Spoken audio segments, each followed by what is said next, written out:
Chapter 118, Convincing Through Strength. After saying this, Wang Mingwei stood with his hands at his sides. Skinny Monkey bent down and opened the large door in the center of the courtyard. Everyone's eyes were fixed on Skinny Monkey's movements, wondering who the boss behind Wang Mingwei really was. They all had some understanding of Wang Mingwei as a person loyal and principled in his actions. That was why they were willing to come today, to pledge their allegiance and offer their sincerity. But if it turned out to be someone ruthless and heartless?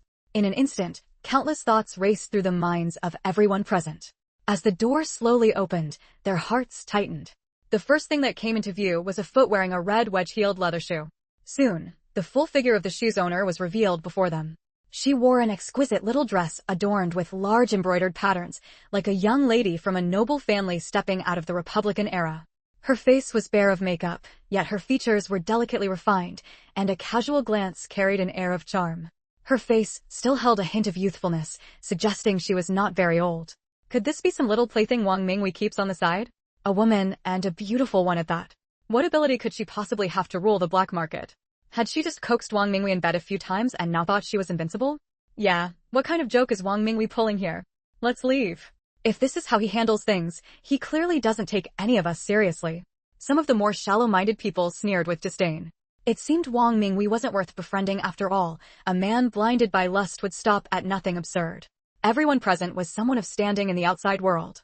If they were to work under a little plaything like this, how would that look? Keep your voices down. The big bosses haven't spoken yet, someone with sharper instincts warned. The crowd buzzed with murmurs, while Wang Minghui's men stood expressionless. Wang Chongjiang, the boss of the Western District, was naturally hot-tempered. At the sight before him, he snorted coldly. Standing up, he cupped his hands toward Wang Mingwei. Wang Mingwei, today was supposed to be a joyous occasion, but you pulled a stunt, putting a woman over us. In that case, I, Wang Chongjiang, will take my leave now. Without waiting for Wang Minghui's reply, Wang Chongjiang turned and walked away. Wang Guli, the boss of the Eastern District, picked up his cup and took a sip, thinking to himself. That kid Wang Chongjiang, after all these years, his impulsive temper hasn't changed a bit. Still, this works in our favor. Let him test Wang Minghui's reaction. Lu Sihai, the boss of the Southern District, exchanged a knowing smile with Wang Guli, both revealing sly, cunning grins. Feng Lingyu walked calmly to Wang Minghui's side, taking in the expressions of everyone present. The dress she wore today was the one left by her mother, Ling Qingxue, exquisitely crafted, with faint shimmering light trailing her movements as she walked. It was perfect for making an impression. Once Feng Lingyu stood still, Wang Mingwei stepped down from the platform and, in full view of everyone, bowed to her as a sign of submission. With Wang Minghui's bow, all the brothers who worked under him also bent low. Only then did everyone believe that Wang Mingwei was serious. He truly intended to hand over the authority to rule the black market to this woman. Wang Guli and Lu Sihai exchanged glances, both seeing the shock in each other's eyes. Wang Guli set his teacup down on the table and straightened his back, no longer leaning back as before. Lu Sihai also sat up straight, his earlier playful demeanor gone. Those who noticed this shift abandoned their thoughts of leaving. The bosses of the Southern and Eastern districts had clearly taken this seriously. Following their lead was the right move for the smaller players. After paying respects to Feng Lingyu, Wang Mingwei finally spoke up to stop Wang Chongjiang. Since Wang Chongjiang was walking away, his back was to everyone, and he hadn't seen Wang Mingwei and the others bow. Hearing Wang Minghui's call to stay, he turned back and said disdainfully, Wang Mingwei, what's the meaning of this?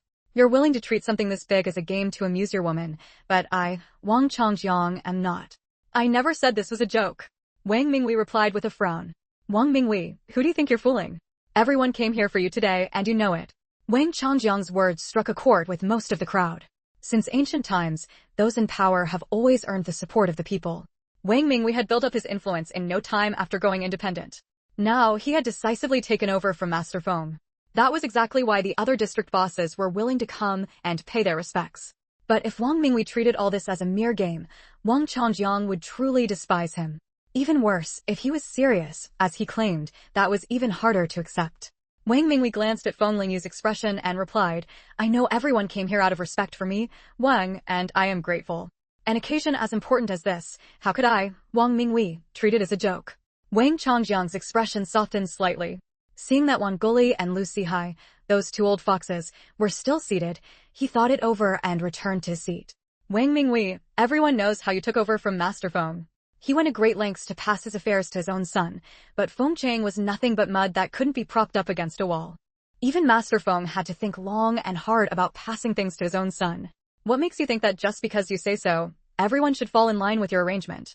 Having calmed down, Wang Changjiang spoke with surprising logic. Wan Guli hadn't expected someone like Wang Changjiang to come up with such a reasoned argument. Since ancient times, strength has been the measure. We respect you and are willing to follow your lead, but that doesn't mean we'll accept you casually putting someone over us. Wasn't there a female emperor, Wu Zetian, in ancient times? What did gender matter?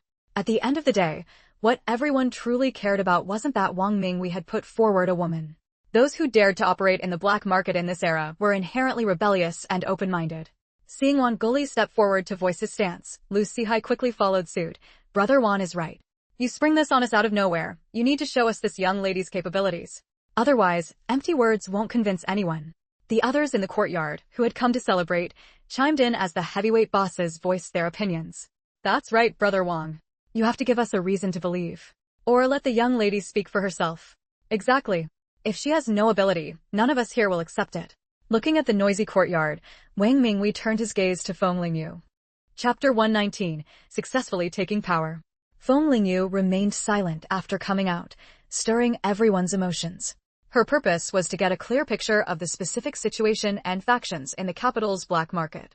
For instance, Wang Changjiang, the boss of the Western District, was clearly impatient by nature, but also had some cleverness, adept at reading the situation and acting accordingly. Another example was Lu Sihai, the boss of the Southern District, who was good at assessing circumstances and cautious in his conduct. But what caught Feng Lingyu's attention most was Wan Guli, the boss of the Eastern District. This man was clearly steady in character and deeply calculating. To fully control the capital's black market, she had to win this man's trust. Everyone's gaze was fixed solely on Feng Lingyu. Facing so many people sizing her up, she remained completely unflustered.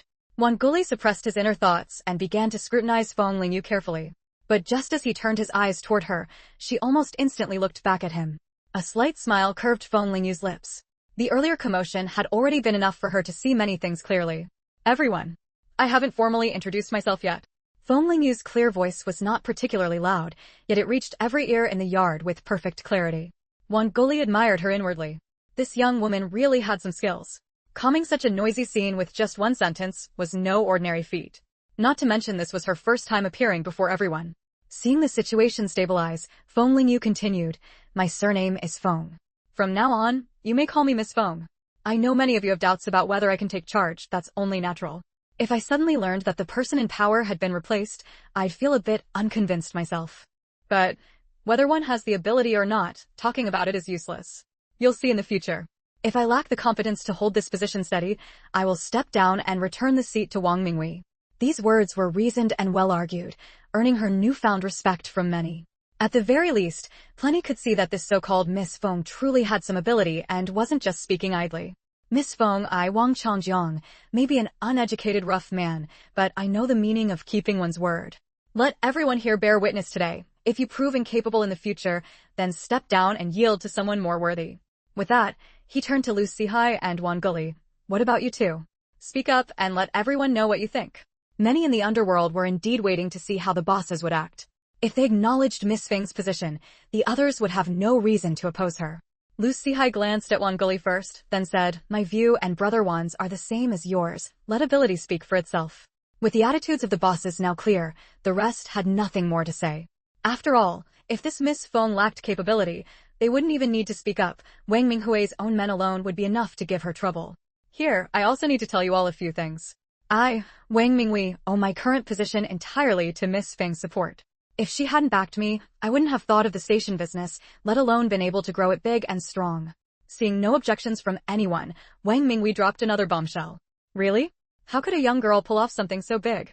But if that's true, doesn't it mean Wang Minghui's recent impressive moves were all thanks to Miss Feng? Wan Guli's eyes narrowed. Wang Minghui's words were meant to tell everyone not to doubt Miss Feng's ability. If what he said was true, then this seemingly young Miss Feng was not to be underestimated. Wang Minghui continued, Everyone here knows my character well. I would never lie about something like this. And if Miss Feng had no ability, why would I credit her with such achievements? Wouldn't it be better for me to be the boss myself? The crowd thought Wang Minghui made a good point. He had no reason to force credit onto a woman. What would be the point? All these things were accomplished by this young girl? That meant this Miss Feng had single-handedly changed the state of the capital's black market. What deep scheming and formidable means she must possess. To achieve so much at such a young age, imagine what she'd be capable of when she grew older. In business, after all, the world bustles and hustles for profit. If she could lead everyone to make money, they would follow her willingly. Wan Guli felt that this Miss Feng had more tricks up her sleeve than a sieve. Only now did he realize that everything today had been part of someone else's plan. Step by step, with a mix of pressure and persuasion, she had gradually broken through everyone's defenses. After the bosses had lowered their guard and relented, the attitudes of the smaller leaders also shifted. Finally, Wang Mingwei revealed what she had accomplished in the past, successfully winning everyone's trust. If he had said all this right when she first appeared, it wouldn't have had the same effect. Even this old fox like himself had been outmaneuvered. Seeing that all her goals for the day had been achieved, Feng Lingyu breathed a sigh of relief. The atmosphere in the yard was now good, no longer as tense as before. After everyone had eaten and drunk their fill, Feng Lingyu raised her glass and toasted them all. Everyone, I need your help with something. Miss Feng, just say the word. If there's anything we can do, we'll gladly help. That's right. What do you need us for, Miss Feng? With everyone now holding a favorable impression of her, and knowing she would be the black market's new leader, they were eager to assist. I want you to use all the resources at your disposal to help me find someone. This person has a large black mole on his nose, and others call him Brother Liu. I have a personal score to settle with him. If any of you brothers find his trail, please don't make it public, come and inform me first. Whoever accomplishes this will have me in their debt. If you ever need my help in the future, I will give it my all. After speaking with firm resolve, Feng Lingyu raised her head and downed the wine in her glass in one gulp. Chapter 120, Wu Xiaotian and Zhao Bizhen. The entire underground black market in Jing City had mobilized over the past few days, all searching for a man called Brother Liu. Hey, what's going on here? Who are you all looking for? Someone who didn't understand the situation grabbed a passerby and asked. The person who was grabbed turned back and shot him a glare. Oh, it's you. I say, third brother, what have you been up to all day? You don't even know about something this big. Third brother was completely baffled. Hadn't he only been away from the black market for a few days? What major event could have happened? Brother Zhao, please enlighten me. The man called third brother, showing good judgment, handed over a cigarette. No wonder you've managed to make a name for yourself. You've got some wits about you. I'll tell you then, our black market has turned upside down. The man called Brother Zhao deliberately lowered his voice to a whisper. Third brother, who was actually Wu Xiaotian, felt a surge of resentment inside. This Zhao Bizhen was deliberately being cryptic, angling for more favors. The cigarette he had just given him was an old brand, Hongtishan. Getting his hands on it had cost him no small amount of money and ration tickets, and after giving him one, the guy still wasn't satisfied. Wu Xiaotian's face immediately turned cold, and he said sternly, if you don't want to talk, then forget it. Give me back the cigarette. Seeing that Wu Xiaotian wasn't taking the bait, Zhao Bizhen knew he couldn't swindle another cigarette today. He curled his lip. Fine, I'll tell you. Consider that cigarette your information fee. A few days ago, while you were home, that recently famous Wang Mingwei threw a banquet. All the influential figures in Jing City's black market showed up. Everyone thought that from then on, Wang Mingwei would have the most powerful force in the city. But what no one expected was. As he spoke, Zhao Bizhen dragged out his words again, falling back into his old habit. Seeing that Wu Xiaotian's face didn't show the expression he wanted, Zhao Bizhen felt a bit disappointed and had to continue. But what no one expected was that Wang Mingwei pushed a woman forward and said she would be everyone's boss from now on. I don't know the specifics of the banquet, only that this woman, respectfully called Miss Feng, successfully gained everyone's approval. From now on, she's the one in charge of Jing City's black market. No one really knew Zhao Bizhen's real name. He was always up to swindling and cheating with a sharp tongue, so the people in the black market had given him that nickname. He himself had no objection to the name and actually accepted it gladly, so it stuck. Although his reputation had always been poor, he had never gotten into serious trouble because he was extremely good at reading the room. He never provoked people he couldn't afford to offend. Wu Xiaotian frowned and thought. If what Zhao Bizhen said was true, then this Miss Feng was definitely no ordinary person. Otherwise, the other black market bosses wouldn't have accepted her. And you're all searching for someone because of this Miss Feng? That's right. Miss Feng herself said at the banquet that whoever could help her find the person would have her owing them a favor. As soon as the news got out, everyone started searching everywhere, all hoping to be lucky enough to find him. TSK, TSK, TSK. This is the favor of the current top boss of Jing City's underground market. It's way too tempting. After Zhao Bizhen finished speaking, he saw Wu Xiaotian lost in thought and thought to himself, this Wu Xiaotian sure has big ambitions. Could he be thinking of finding the person himself? Him? Not that old Zhao looked down on him, but how many forces in Jing City had sent out most of their men just to search? How could Wu Xiaotian alone compete with so many others? And he didn't have that many connections or resources either. Zhao Bizan knew that Wu Xiaotian had only been in the black market for a short time. Does Miss Feng's target have any distinguishing features? Wu Xiaotian pulled out another cigarette and handed it over. He hadn't expected that the information Zhao Bizan gave him today would be so valuable. Seeing Wu Xiaotian willing to part with another one of those expensive cigarettes, Zhao Bizan understood perfectly. He was seriously considering it. I say, third brother, we've known each other for a while now. Don't go getting yourself into trouble over this search.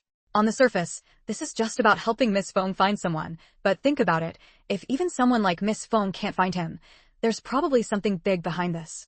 Us small fry can join in the hunt for fun, but if we accidentally get tangled up in something, it could mean losing everything, even our families. Zhao Bizan's own words almost moved him. This was genuine advice. Seeing that Wu Xiaotian was still holding out the cigarette, Zhao Bizan knew he was set on it. Zhao Bizan sighed, but still took the cigarette. The word on the street now is that the person they're looking for is called Brother Liu, and he has a big black mole on his nose. That's all I know. Having gotten the information he wanted, Wu Xiaotian patted Zhao Bizan on the shoulder and said with a smile, Brother Zhao, thanks for telling me this today. Wu Xiaotian's expression was sincere, clearly grateful. Zhao Bizan, on the other hand, felt a bit awkward and said gruffly, all right, I've said what I needed to say. You take care, kid. I'm off to try my luck too. After Wu Xiaotian left, Zhao Bizan, who was thought to have already gone, stepped out from a corner. This Miss Feng's move was clearly meant to get all the forces in Jing City to help her search. Obviously, someone who needed the entire underground black market's power to be found wasn't as simple as he seemed on the surface. There was likely some huge matter involved. Only these forces had the ability to walk away unscathed if they offended certain people. Ordinary folks could join the search casually, but if they really got involved, it wouldn't end well. Did everyone really think this favor was so easy to get? This Miss Feng's methods had a hint of the training given to heirs of the old, big families. Zhao Bizan's eyes narrowed. Could she really be from that Feng family? He wondered if she was from the main branch or a side branch. Though Wu Xiaotian hadn't known him long, his character was excellent. To just watch him walk straight into this. Hadn't he decided not to meddle in others' affairs? Zhao Bizan stared fixedly in the direction Wu Xiaotian had gone, a flicker of struggle in his eyes. After thinking it through, Zhao Bizan slipped back into his usual carefree demeanor. He picked up the cigarette he'd gotten from Wu Xiaotian and took a deep sniff. Ding ling, my life's as carefree as a fairy's. Humming a little tune, Zhao Bizan sauntered off slowly into the distance. Chapter 121, A Generous Heart. Political Commissar Zhou happily patted Shen Huayu on the shoulder and said with exuberance, Haha, you really are something. This time, you successfully improved the Type 56 semi-automatic rifle. That's a major achievement. I've already reported it up the chain and commendations will come down soon. Shen Huayu's expression remained as calm as ever. Uncle Zhou, this rifle still needs to undergo rigorous testing. Otherwise, even if there's only a 1% chance of a malfunction, it could harm our soldiers, and I would be unforgivably at fault. Seeing Shen Huayu remain unfazed even in the face of such a significant accomplishment, Commissar Zhou's eyes showed a hint of admiration. Huayu, don't worry. It will definitely be tested before being put into use. Do you think the military keeps so many weapons experts around for nothing? For someone so young to possess such skill is a blessing for our country. I hope you can complete your studies as soon as possible and fully dedicate yourself to weapons research and development. After this successful improvement of the Type 56 semi-automatic rifle, many high-ranking officials in the military had taken notice of Shen Huayu's talent. Given time, it might even be possible to rehabilitate his grandfather's reputation. By the way, Huayu, when you went to pick up your younger brother Huaiqing this time, how is he doing? Zhou Shanhai suddenly remembered this matter and asked. At the mention of this, Shen Huayu's face instantly darkened. Zhou Shanhai immediately understood that this meant his younger brother was not doing well. Huayu, this was my oversight too. I didn't go to visit Huaiqing. I thought since they were close relatives of your family. Zhou Shanhai genuinely felt guilty. If he had visited Huaiqing more often, with his authority as a deterrent, that family would have restrained themselves somewhat. Shen Huayu naturally wouldn't blame Zhou Shanhai for this. For one, Zhou was busy with work and had no time. For another, the ones who harmed Huaiqing were their own relatives. How could he have the face to blame an outsider like Zhou Shanhai? However, since the topic had come up, he could use Uncle Zhou's hand to give them a taste of hardship. By the way, Uncle Zhou, the jobs of Shen Qingfeng's family all came through my grandfather's connections. Now that my grandfather is no longer in a leadership position, according to regulations, it's inappropriate for them to remain in their positions, isn't it? Such a small request, Uncle Zhou wouldn't refuse it. Besides, this was following the rules, not settling a personal score. As expected, after hearing Shen Huayu's words, Zhou Shanhai didn't say much and simply nodded. Don't worry, there will be results soon. Since things here are done, I'll take my leave. In a while, I'll directly enroll in school.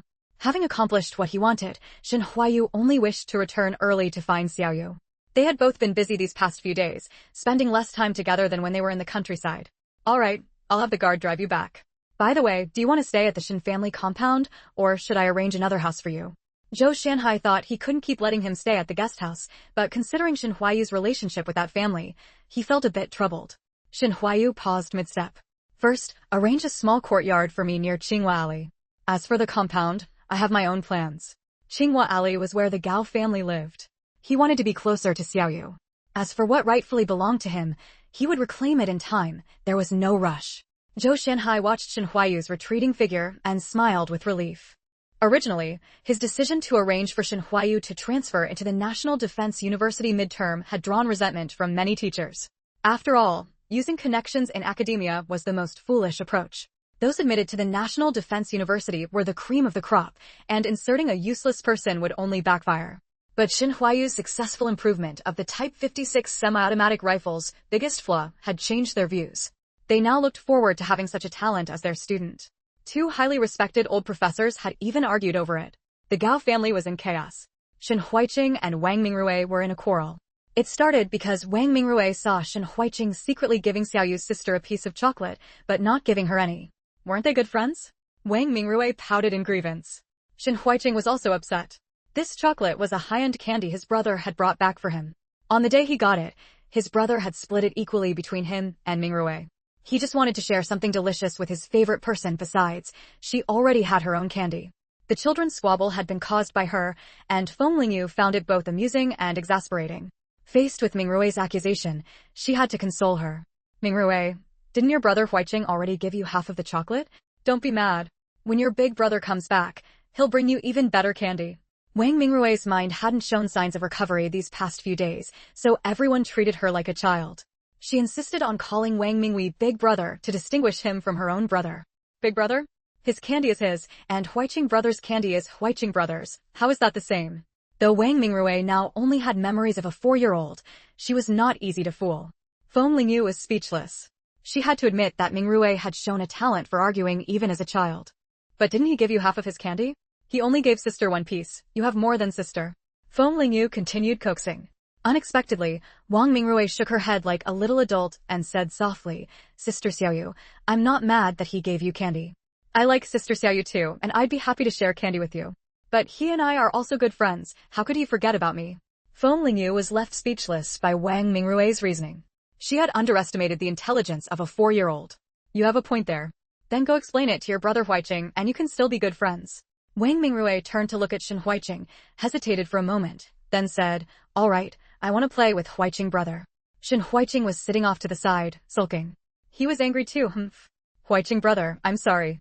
Mingrui shouldn't have argued with you. Can you forgive me? From now on, I'll give you all the candy my big brother gives me. Wang Mingrui tugged at Shen Huiqing's sleeve, looking uneasy. Hearing Wang Mingrui's words, Shen Huiqing's heart softened. He knew that Wang Mingrui was acting childish because of her brain injury. All right, I was wrong too.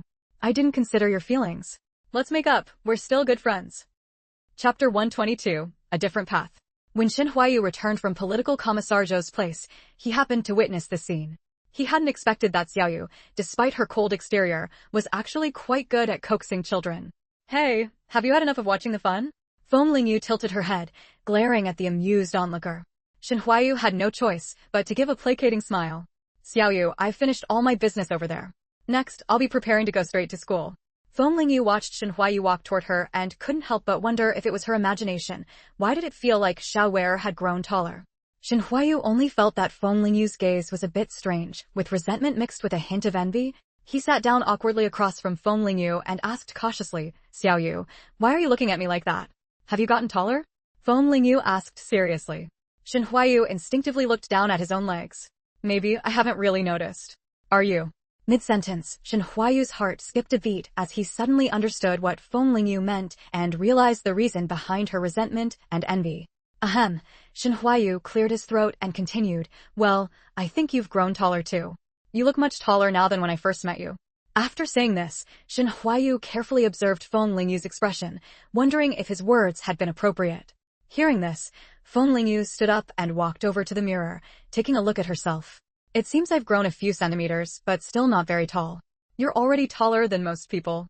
Gao Xiaodao's height is exceptional, many men aren't as tall as her. Shen Huayu thought Feng Lingyu cared so much about height because she'd been spending too much time with Gao Xiaodao and felt pressured. Feng Lingyu rolled her eyes at Shen Huayu in annoyance. It's not because of Xiaodao. She paused, a mischievous idea striking her. It's so I can stand next to you and look more compatible. Shen Huayu hadn't expected that answer. He felt both pleased and a little shy. A girl should be more reserved. Don't talk about compatibility anymore. After saying this, afraid Feng Lingyu might misunderstand, he quickly added, I'm worried others might gossip about you, since you're a girl. If I say such things, people won't spread rumors. Feng Lingyu leaned her face close to his, so near they could see the fine hairs on each other's skin. Isn't it just the two of us here? Or do you not want to hear me say these things? Shen Huayu felt he could clearly smell the faint herbal fragrance coming from Feng Lingyu, and his mind went blank. Realizing what he'd just said, Shen Huayu was filled with regret. He knew full well that the person in front of him loved to tease, and she'd gotten the better of him again. So, Shen Huayu let out a light, prideful snort and walked off to tutor Shen Huiqing.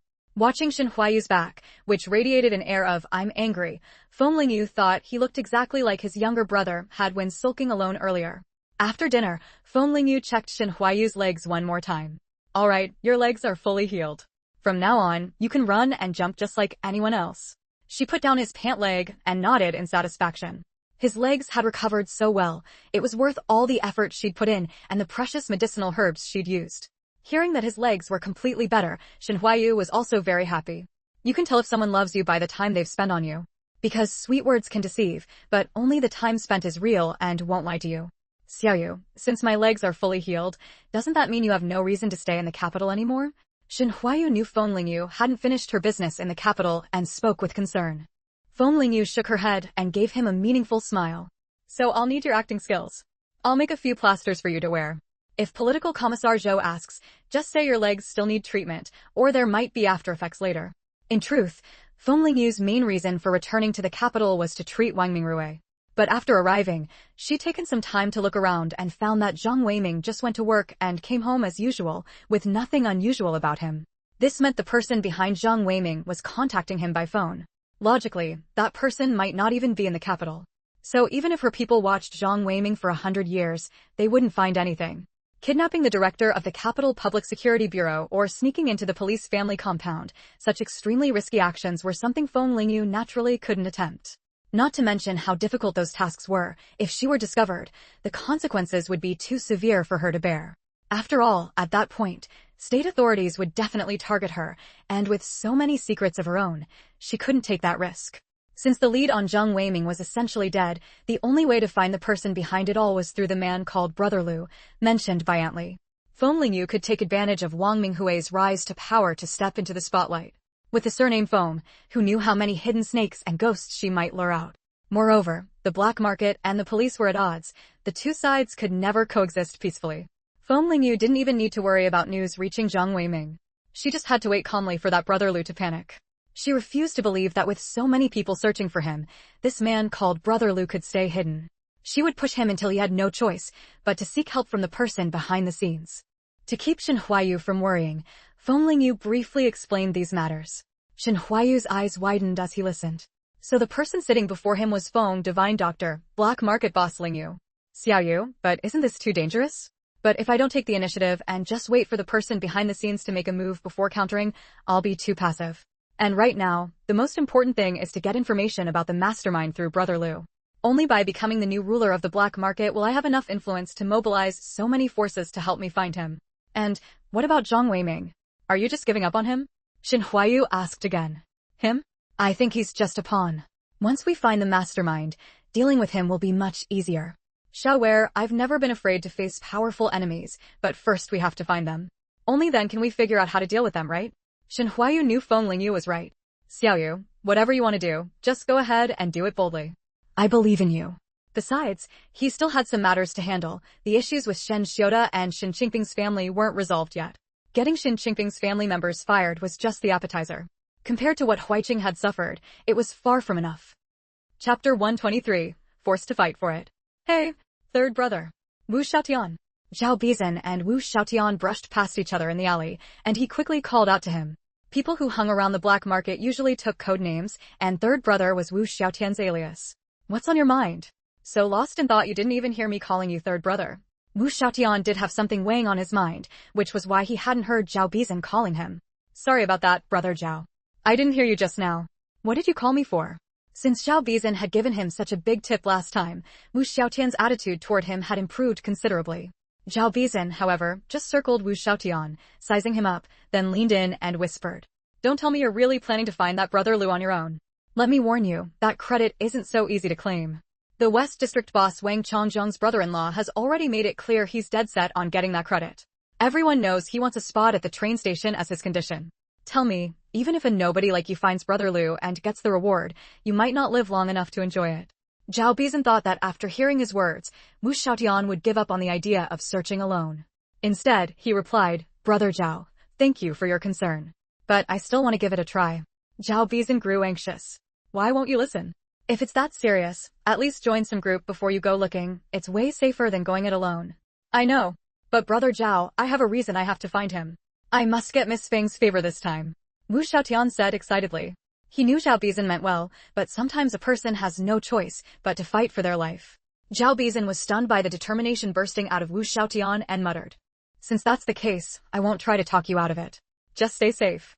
If you're really lucky enough to find the guy, make sure to ask for Miss Feng's protection so you can get out unscathed. I won't say more. Wu Xiaotian nodded with mixed feelings, surprised that Zhao Bizan would even offer him advice. He had ventured out with nothing but his own courage, all to avenge his father. On his own, who knew how many years it would take to achieve that goal.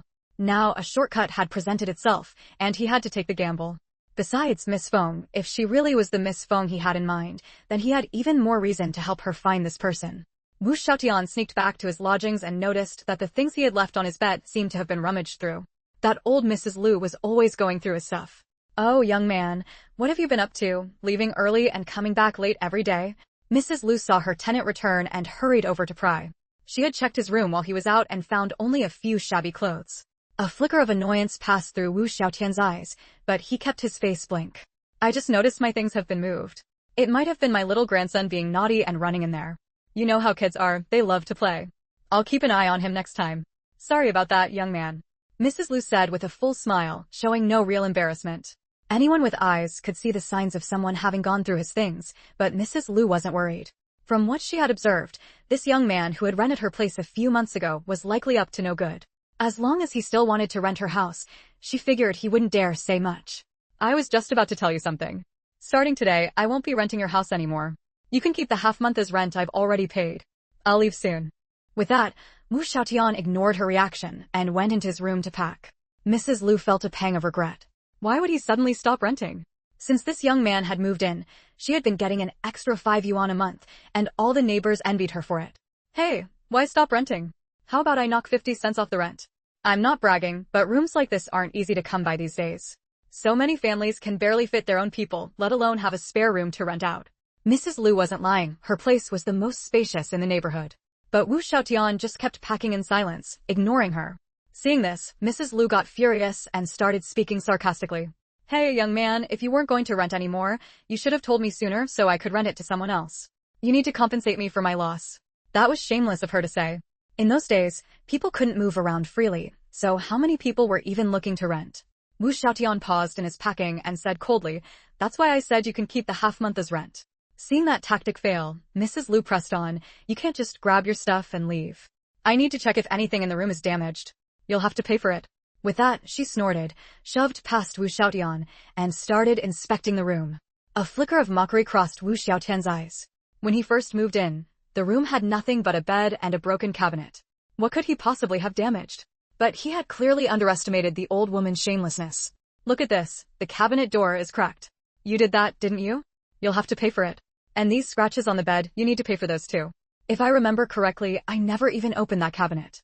The dust on it is from you touching it just now. As for the scratches on the bed, they were clearly made with a pencil. Doesn't your grandson run around with a pencil all day? Having said that, Wu Xiaotian sped up, no longer bothering to fold his clothes neatly. He stuffed them into his bundle and turned to leave. Seeing her cash cow about to slip away, Mrs. Lu quickly grabbed his clothes. Hey, you can't leave. Let me tell you, I know exactly what shady business you've been up to. If you don't pay me hush money, I'll go to the police and have you arrested. Chapter 124, Wu Xiaotian seeks help from Zhao Bizan. The veins on Wu Xiaotian's forehead bulged. This old woman dared to threaten him? He turned around and glared fiercely at Mrs. Lu, speaking in a harsh tone. If you've got the guts, go ahead and call the police to arrest me. I see that little grandson of yours loves running around and playing everywhere. If one day he gets kidnapped by human traffickers or falls into the stinky ditch behind the door and drowns, don't blame him for having bad luck. Mrs. Lu hadn't expected this young man to be so vicious. She had only wanted to take advantage of him a little, yet he was already threatening her grandson's life. Thinking about how people who roamed around like him always knew some shady characters, Mrs. Lu didn't dare to joke about her grandson's life. She immediately let go of Wu Xiaotian's clothes and forced a smile. Sorry, I was thinking wrong. You can go now. On the street, Wu Xiaotian initially wanted to go find someone directly, but then he remembered Zhao Bizan's advice to him. He paused for a moment, then turned and hurried off in a certain direction. The banging at the door woke him from his sleep. He grumbled in dissatisfaction. Which blind fool is disturbing your grandfather's sleep? If it's not something important, you'd better have 2 ounces of wine to apologize, or I won't let you leave. Zhao Bizan yawned as he opened the door. When he saw who was knocking, he paused. It's you. Didn't you say you were going to find someone? Why are you back looking for me? Having second thoughts? Zhao Bizan said as he stepped aside to let Wu Xiaotian in. Brother Zhao, do you really want to live like this for the rest of your life? With such a good opportunity right in front of you, don't you want to take a gamble? Zhao Bizan's face darkened. What do you mean by that? Are you trying to drag me to my death too? No, I'm not. I might know where Brother Lu is. Gritting his teeth, Wu Xiaotian revealed this biggest secret. Zhao Bizan was quite surprised. So that's why this kid was so determined to find Brother Lu. He actually knew where he was. Since you know where he is, you could just take the information to Miss Feng and claim the credit yourself. Why do you want me to come along? Although he had kindly warned him before, their relationship wasn't close enough for Wu Xiaotian to willingly split such a big reward with him. Wu Xiaotian knew that if he didn't explain things clearly, Zhao Bizan wouldn't believe him. So he recounted everything that had happened since he arrived in the capital. 2 months ago, when I first got to the capital, I was scammed by a black market taxi driver right after getting off the train. At this point, Wu Xiaotian noticed Zhao Bizan's mocking look and snapped in embarrassment. What are you laughing at? All right, I won't laugh. Go on. Zhao Bizan just hadn't expected Wu Xiaotian to have changed so much. According to his own story, he was naive enough to be tricked by a black market taxi driver when he first arrived in the black market, which showed he had little life experience. But by the time Zhao Bizan first met him, Wu Xiaotian was already a seasoned player in the black market. Young people, after all, grew up fast after being beaten down by society. That black market driver took me near a compound, and suddenly a few people came out of nowhere trying to rob me. I panicked and didn't know the way, so in my confusion, I accidentally stumbled into a quiet courtyard. The yard seemed very still, and I thought no one was inside, so I climbed over the back wall. But then I heard the sound of someone on the phone. Through a crack in the window, I saw the person talking had a big black mole on his nose. I think he's very likely the one Miss Feng is looking for. Wu Xiaotian finished telling the story slowly, expecting to see excitement on Zhao Bizan's face, but he remained calm. You've said all that, but you still haven't explained why you're willing to share this with me for no reason. It's like this, I only caught a glimpse of him in a panic that day. I'm afraid it might not be Brother Lu, so I want to go confirm it again.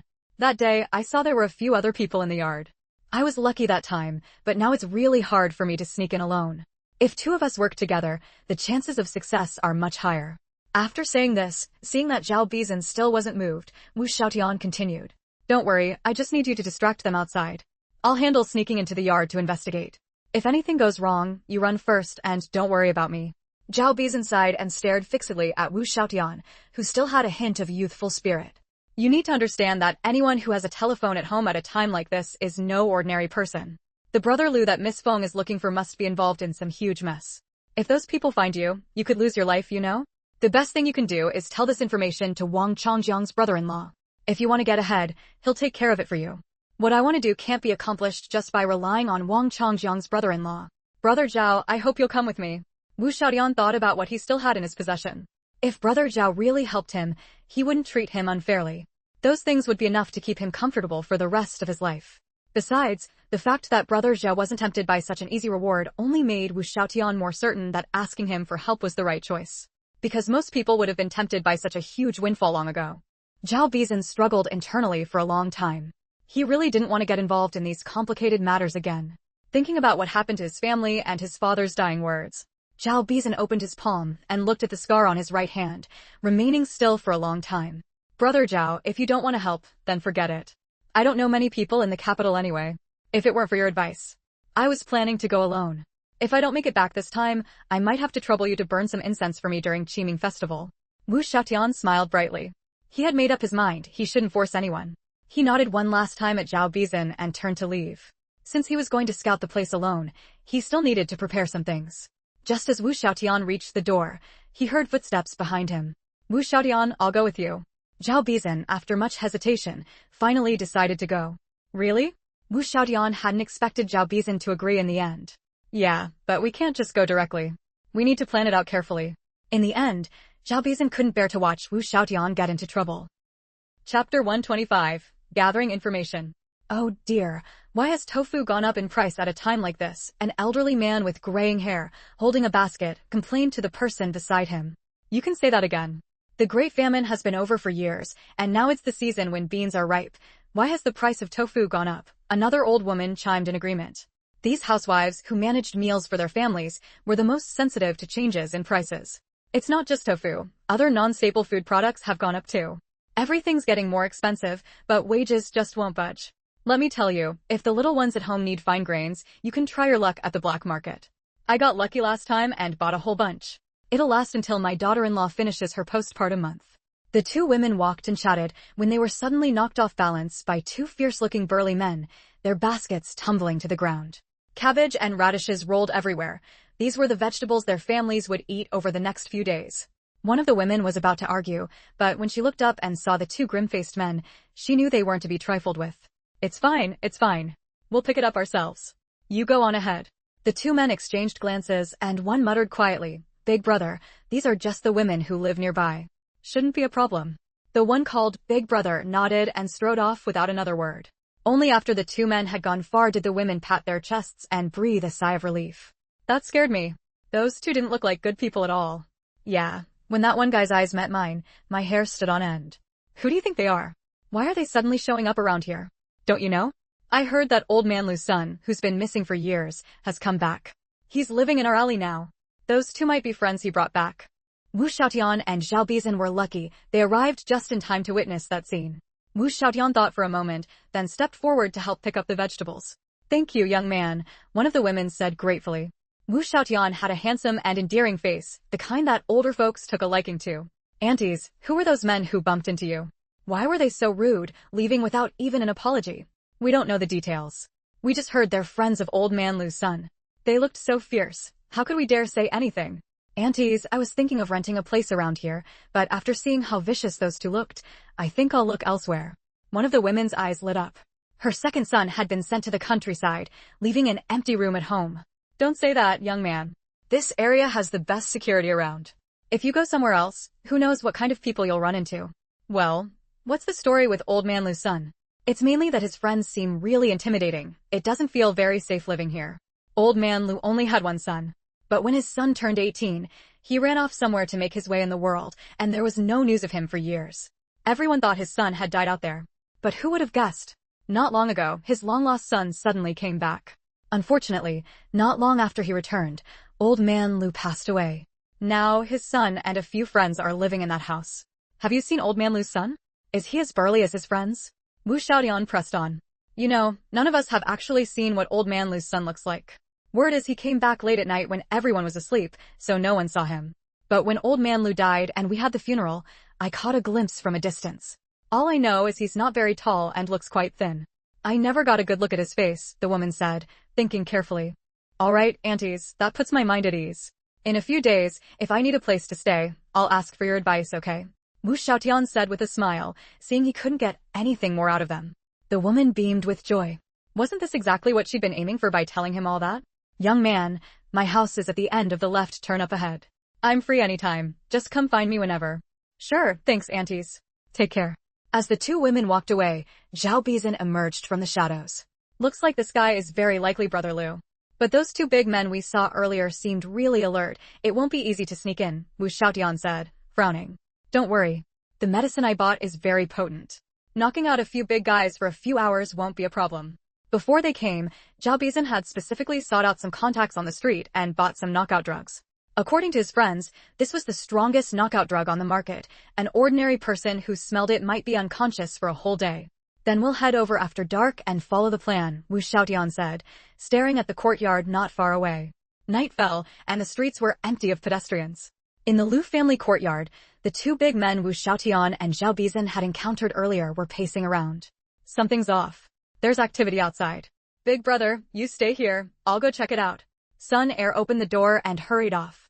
Sun Da kept a sharp eye on his surroundings. Suddenly, a sweet scent hit his nose. Before he could react, he collapsed face first to the ground. After waiting a moment, Wu Xiaotian saw that the man on the ground wasn't moving at all, so he carefully climbed down from the wall. The medicine Zhao Bizan bought is way too effective. He passed out that fast. Wu Xiaotian thought to himself. He looked around. The small courtyard wasn't large, and only the light in the central room was still on. So Wu Xiaotian crept over, trying to peer through the crack in the window to see what was inside. At that moment, Sun Da, lying on the ground, slowly opened his eyes. Chapter 126, Decayed and Filthy. Then the sharp pain in his neck left him no time to think, and everything went black before he lost consciousness.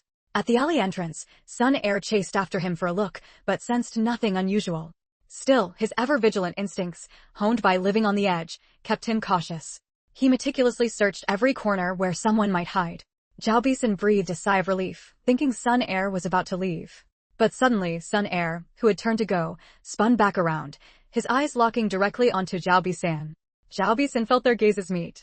Sun Air strode straight toward the only spot he hadn't searched yet, a pile of firewood. Crouched behind the woodpile, Zhao Bizan felt his heart pound like thunder and his breath quicken. Sun Air's approaching footsteps seemed to hammer against Zhao Bizan's very heart. Wu Xiaotian, I must have lost my mind to come along with you on this stupid stunt. Just as Sun Air reached out to move the firewood, a small puppy whimpered and crawled out from beneath the pile. Sun Air paused mid-motion.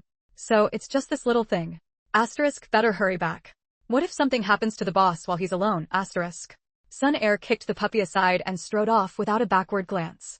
Only after Sun Air had left and a little more time passed did Zhao Bizan crawl out. He patted his chest, barely believing he hadn't just had his life reset. The puppy whimpered nearby, and Zhao Bizan quickly knelt to scoop it into his hands, examining it carefully. I thought you'd been kicked to death. We've both survived a close call. There's bound to be good fortune ahead. From now on, you're with me, little one. Why isn't Wu Xiaotian back yet? Did something happen? Zhao Bizan sat outside, holding the dog, waiting for Wu Xiaotian to emerge. The knockout drug was supposed to be so effective, there shouldn't have been any issues. After another 10 minutes with no sign of Wu Xiaotian, Zhao Bizan knew he was likely in grave danger. The only one who could save him now was that Miss Feng. Zhao Bizan slammed his fist hard against the ground.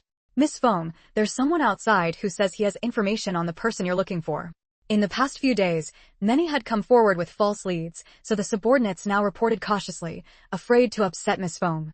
A few days ago, a drunk brother had failed to recognize Miss Feng and tried to harass her. Miss Feng's expression hadn't changed as she kicked the drunk man to the ground with one blow, making him cough up blood on the spot. Those who work for me, have you all forgotten the rule against bullying the weak? From today, this man is no longer one of us. If anyone else is dissatisfied, they can leave with him. That day, Miss Feng's decisive and unyielding image was firmly established within the organization. Did you explain the rules to him? Feng Lingyu said calmly, carefully polishing a delicate, small dagger. The messenger felt the weight of Miss Feng's presence and quickly replied, I told him, if the information is false, he'll lose a hand. He agreed. Ever since news spread that Miss Feng was searching for someone, people had flocked in. Many came without confirmation, spouting nonsense to try their luck. Feng Lingyu, overwhelmed by the nuisance, had set this harsh condition.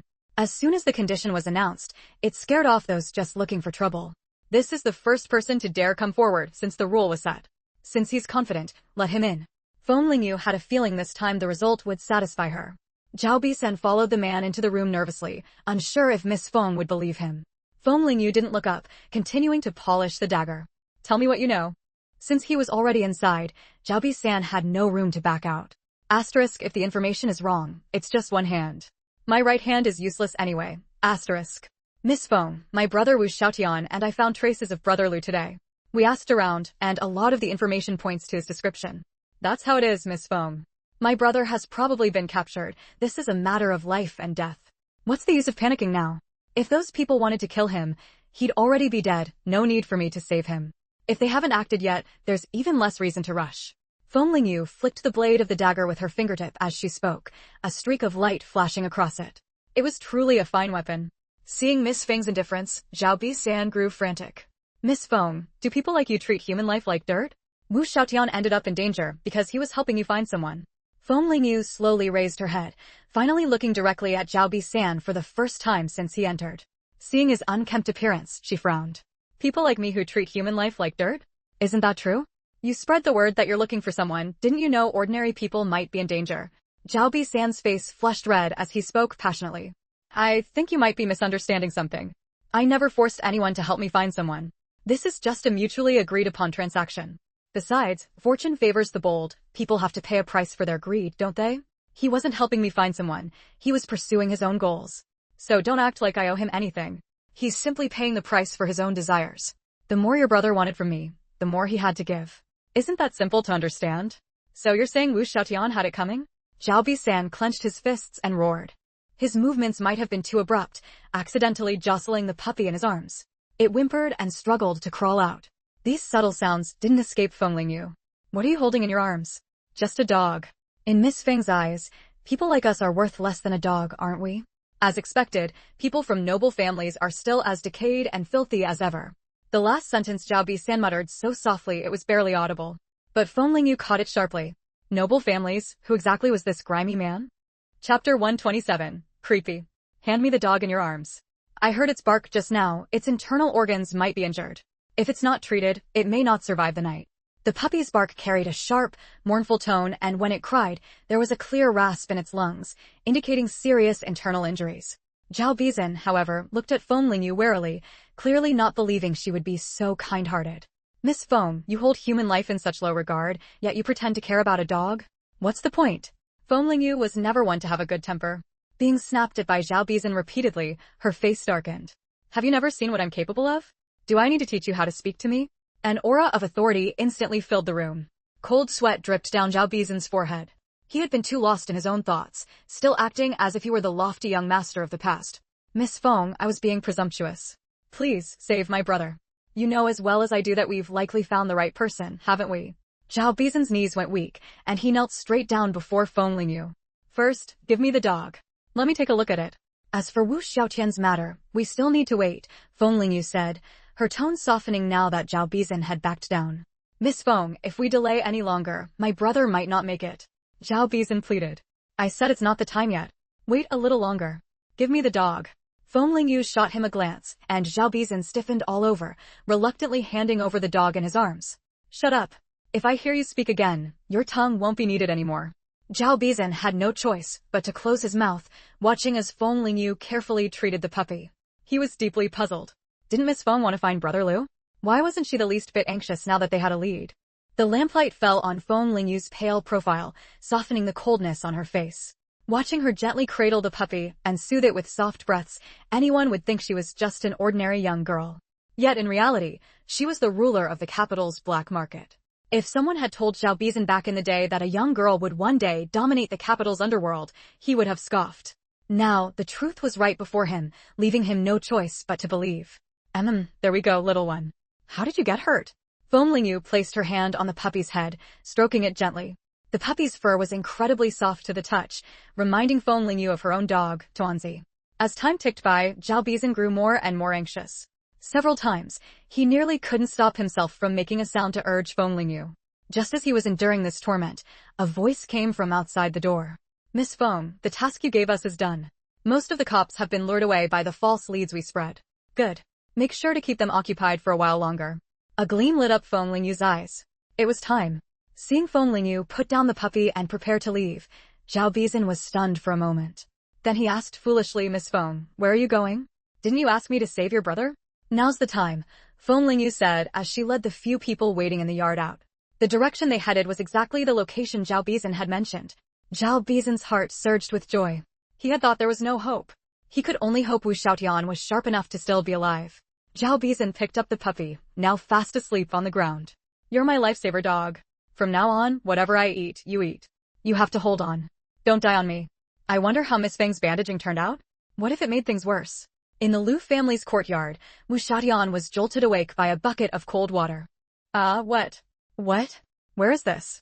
Wu Xiaotian panicked as he woke, then suddenly remembered being knocked out.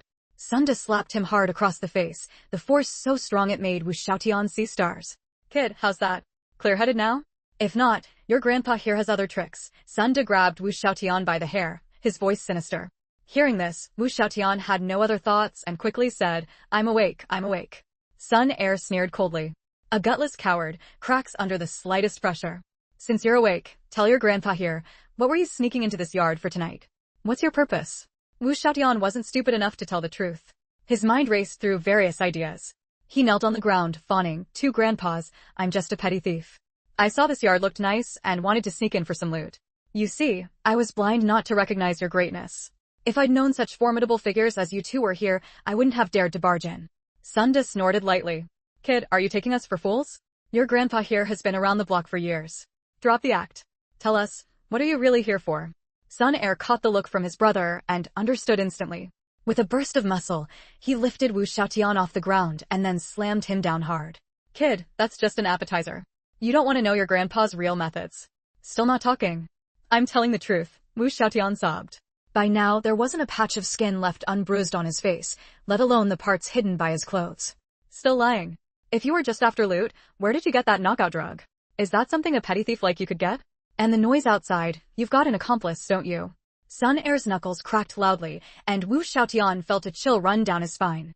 He hadn't even confirmed whether this brother Liu was the one Miss Feng was looking for. Two grandpas, I'll tell you the truth. I'm just a street thug. Someone said the new tenant in this house had a lot of money, so I thought I'd try my luck.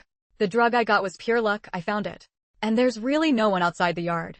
I'm just a regular crook trying to score some cash. Why would I want to share it with anyone else? Chapter 128, Saved. Wu Xiaotian's face was covered in blood, and the expression on his face at that moment didn't seem fake. The brothers Sunda and Sun Air hesitated. Could what he said be true? Idiots. A hoarse voice sounded behind them. Hearing this voice, Sunda and Sun Air's hearts jumped. They bowed with clasped fists and said, Brother Liu. A man in ordinary black cloth clothes walked in from the door with a leisurely step. The flickering light fell on his face, and there was a large black mole on his nose. Wu Xiaotian's hand, resting by his trouser leg, tightened. Now he could only try to buy as much time as possible. He hoped that Zhao Bizin would be smart enough to run quickly and deliver the message to Miss Feng. Otherwise, his life would really end here.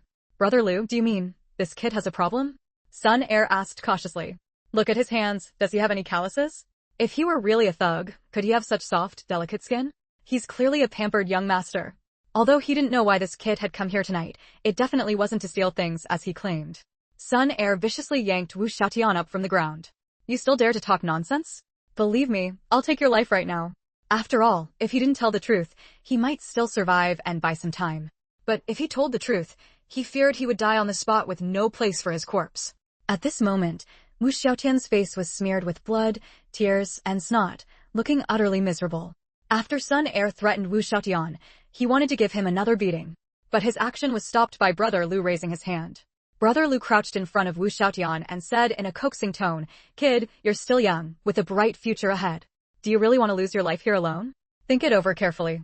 By the way, I've seen a way to die before, using a hammer to break every bone in a person's body inch by inch. Those who've been through it lie on the ground like a maggot. To be honest, I've never used this method myself. If you don't tell the truth, how about you be the first one?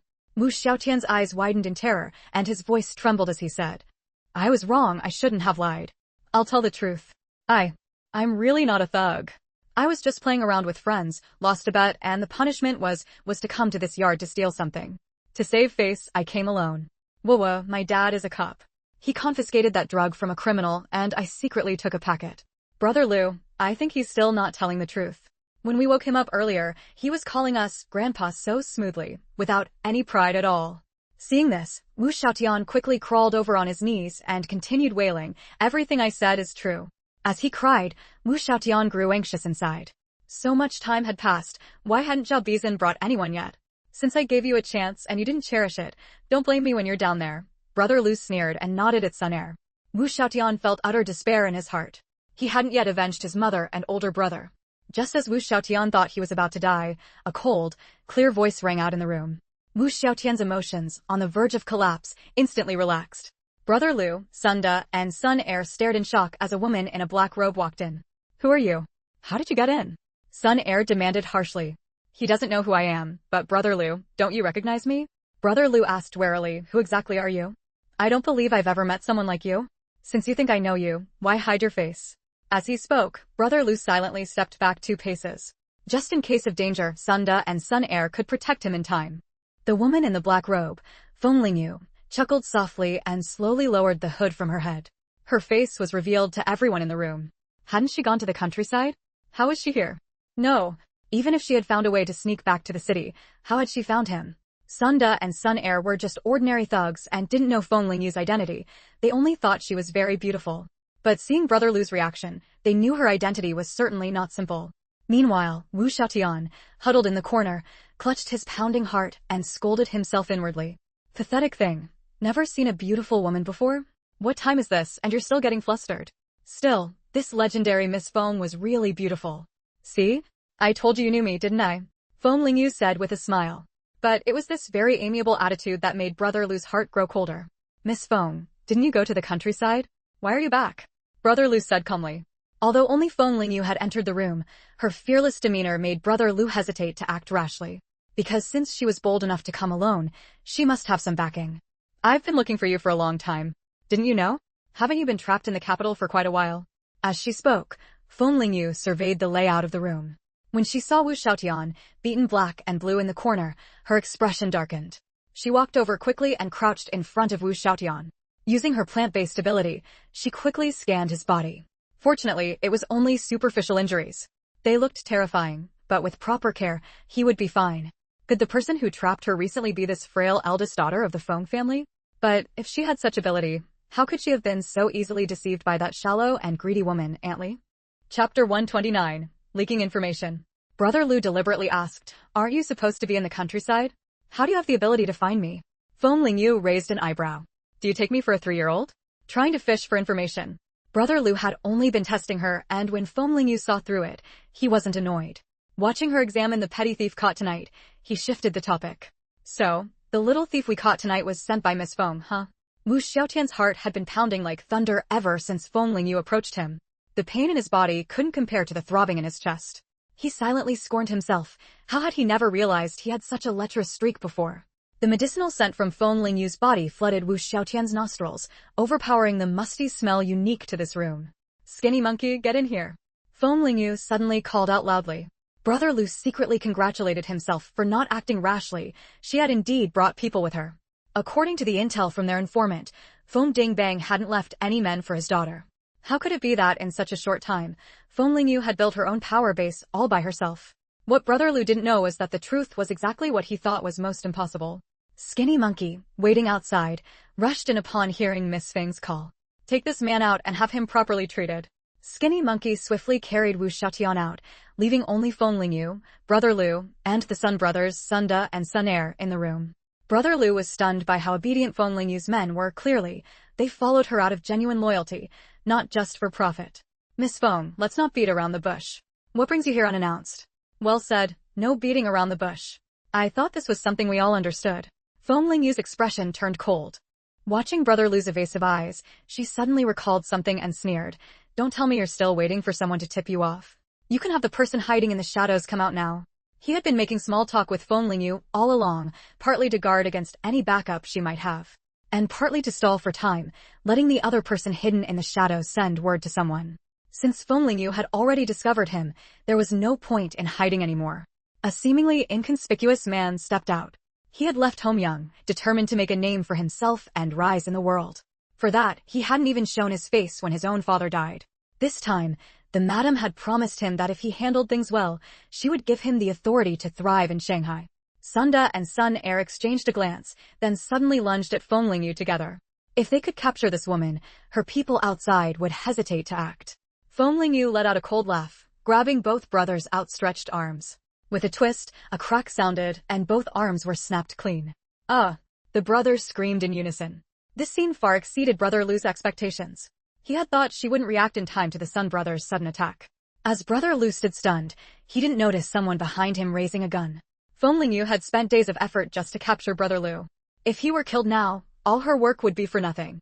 Feng Lingyu locked eyes with the man who had just emerged from the shadows, and her psychic energy struck his brain directly. The man felt a sharp pain in his head, nearly losing his grip on the gun. Feng Lingyu released the Sun brothers. Don't you want to look behind you? Brother Lu's eyes widened as he turned around to find the man he had trusted deeply holding a gun aimed at him. You want to kill me? It's the madam, isn't it? Ha ha, I've worked for her all these years, and she doesn't trust me. The man with the gun tried to pull the trigger, but realized in despair that he was frozen in place, unable to move. Feng Lingyu calmly walked over to him, and lightly took the gun from his hand. The moment the gun was taken, the man found his body could move again. He stared at Feng Lingyu in disbelief. You're using sorcery? You're not human. Feng Lingyu's mouth twitched, and she knocked him out with a single punch. You know we're in contact with Zhang Weiming, don't you? The man suddenly asked. He had tried to call out the moment Feng Lingyu entered, but the phone line had already been cut. With no other option, he had to rush to find Zhang Weiming for help, only to discover at the police station that Zhang Weiming was out on a mission tonight. Brother Lu knew too much. He absolutely couldn't fall into the hands of the Feng family. Feeling for the gun at his waist, he had no choice but to return the way he came. Back when Zhao Bizan came to tip her off, she had realized the real Brother Lu had been found. But what if Brother Lu tipped off Zhang Weiming?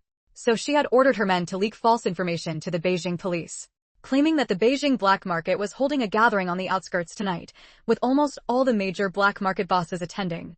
Whether true or false, all the police would surely mobilize. As the director of the Beijing Public Security Bureau, how could Zhang Weiming not go to oversee the situation? With Brother Lu's biggest backer in Beijing out of the way, how to deal with him was entirely up to Feng Lingyu. She had thought Brother Lu was the biggest catch, but now it seemed this man with the gun might know even more. But Feng Lingyu had no interest in watching him lose his mind. What she needed to do now was get the information she wanted, and then... Now, start talking. About everything you've done. With things at this point and himself abandoned, Brother Lu let out a bitter smile and began recounting his past deeds. At first, Brother Lu had known that once Aunt Li was caught, she would expose him, so he had quietly hidden in the shadows. Back then, he thought dealing with a 16-year-old girl like Feng Lingyu would be easy. He had even been certain she was dead. Chapter 130. The wife of the second master of the Feng family? Madam, that Feng Lingyu has come back to life. Brother Lu said in a low voice. What? You can't even handle such a trivial matter? Xiao Lu, are you joking? Clearly, the person on the other end of the phone had great trust in Brother Lu's abilities and didn't believe he couldn't take the life of an innocent young girl. Brother Lu also knew he had messed up this time. Madam, how about I take matters into my own hands this time? No. The only reason you succeeded this time was that the higher-ups were still dealing with her parents' affairs and had no time to look after her. If you try again, do you want us to be exposed? The female voice on the phone grew irritated. Then should I return to Shanghai directly now? Brother Lu asked cautiously. He had been sent to Beijing this time specifically to take Feng Lingyu's life. Since the mission had failed, there was no need for him to stay in Beijing. Besides, he knew that Wang Yugai would take advantage of his absence to curry favor with Madam. No, stay in Beijing for a while longer. Keep an eye on Feng Lingyu and watch her movements. Who knows, Feng Dingbang might have left something for her. So Brother Lu followed Madam's orders and didn't leave Beijing immediately. Unexpectedly, just a few days later, someone in Beijing suddenly started looking for him. With no other choice, he had to hide himself along with Sunda, Sun Air, and the others. In fact, he was indeed the biological son of Old Man Lu, so he managed to blend perfectly into the crowd and wasn't found. But the large-scale search still made him cautious, and he dared not go out. Fortunately, there was a telephone installed by Zhang Weiming in the courtyard, so messages could be relayed through calls. Since they didn't know who was looking for him, Zhang Weiming and Brother Lu were especially careful, communicating only through phone calls. Feng Lingyu listened to Brother Lu's detailed account and raised an eyebrow slightly. Brother Lu, you don't think telling me these vague things will let you off the hook, do you? Who is this madam you speak of? Is she connected to my parents' deaths? Why is Zhang Weiming working for her? Feng Lingyu fired off one question after another, leaving Brother Lu sweating profusely. You don't want to experience my methods of interrogation. Come clean. Feng Lingyu said coldly. Miss Feng, if I tell you everything, will you let me go? Brother Lu gritted his teeth and began to propose his terms. Feng Lingyu hadn't expected him to still harbor such delusions. She had completely lost patience. Dealing with enemies should be as clean and decisive as the autumn wind sweeping away fallen leaves, not giving them the illusion that they still had a chance to struggle. Feng Lingyu first had Shouho bring in two brothers to take Sunda, Sun Air, and the man who wanted to kill to silence them out. During this, the man tried to bite off his tongue to commit suicide, but Feng Lingyu swiftly dislocated his jaw. This man might be even more useful. Dying wouldn't be so easy. Seeing that only he and Feng Lingyu were left in the room, Brother Lu couldn't help but swallow nervously. Since you refuse a toast only to be forced to drink a forfeit, I won't waste words with you. I imagine the man who wanted to kill you knows more valuable information. Feng Lingyu raised her fist, and the fierce wind of her punch howled toward Brother Lu. Brother Lu closed his eyes in terror and shouted, I'll talk. I'll talk. He had already witnessed Feng Lingyu's immense strength. Sunda and Sun Air's thick arms had been snapped like twigs. If that fist landed on him, he would either die or be crippled. Tell me everything, I asked without missing a single detail. Madam is the wife of the second master of the Feng family in Shanghai. She is very famous there, and everyone respectfully calls her Madam. I truly don't know the cause of your parents' deaths. The task Madam assigned to me was to find a way to make you die accidentally when no one was paying attention. As for Zhang Weiming, Madam has always been the one contacting him. I only learned of their connection after arriving in Beijing. I've said everything I know. Miss Feng, you're a generous person. Please spare my worthless life. Brother Lu, no longer the arrogant man who had threatened Wu Xiaotian, begged tearfully. Feng Lingyu's eyes flickered slightly. She remembered that the Feng family only had her father as the sole child.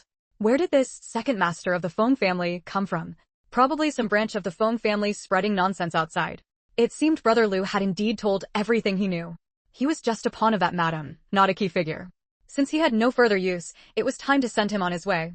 Earlier, I overheard you mention a punishment outside the door. Breaking a person's bones inch by inch with a hammer and then, Feng Lingyu pretended to think. The person would end up on the ground like a maggot, right? Cold sweat dripped from Brother Lu's forehead. Miss Feng. Please spare me. Then Feng Lingyu said lightly, didn't you say you'd never tried this punishment before? Coincidentally, neither have I. How about I try it on you? Miss Feng, I was wrong. Everything was Madam's doing. It was her. Miss Feng, spare me this time. From now on, I'll be your loyal dog. I'll go wherever you point and never dare to disobey.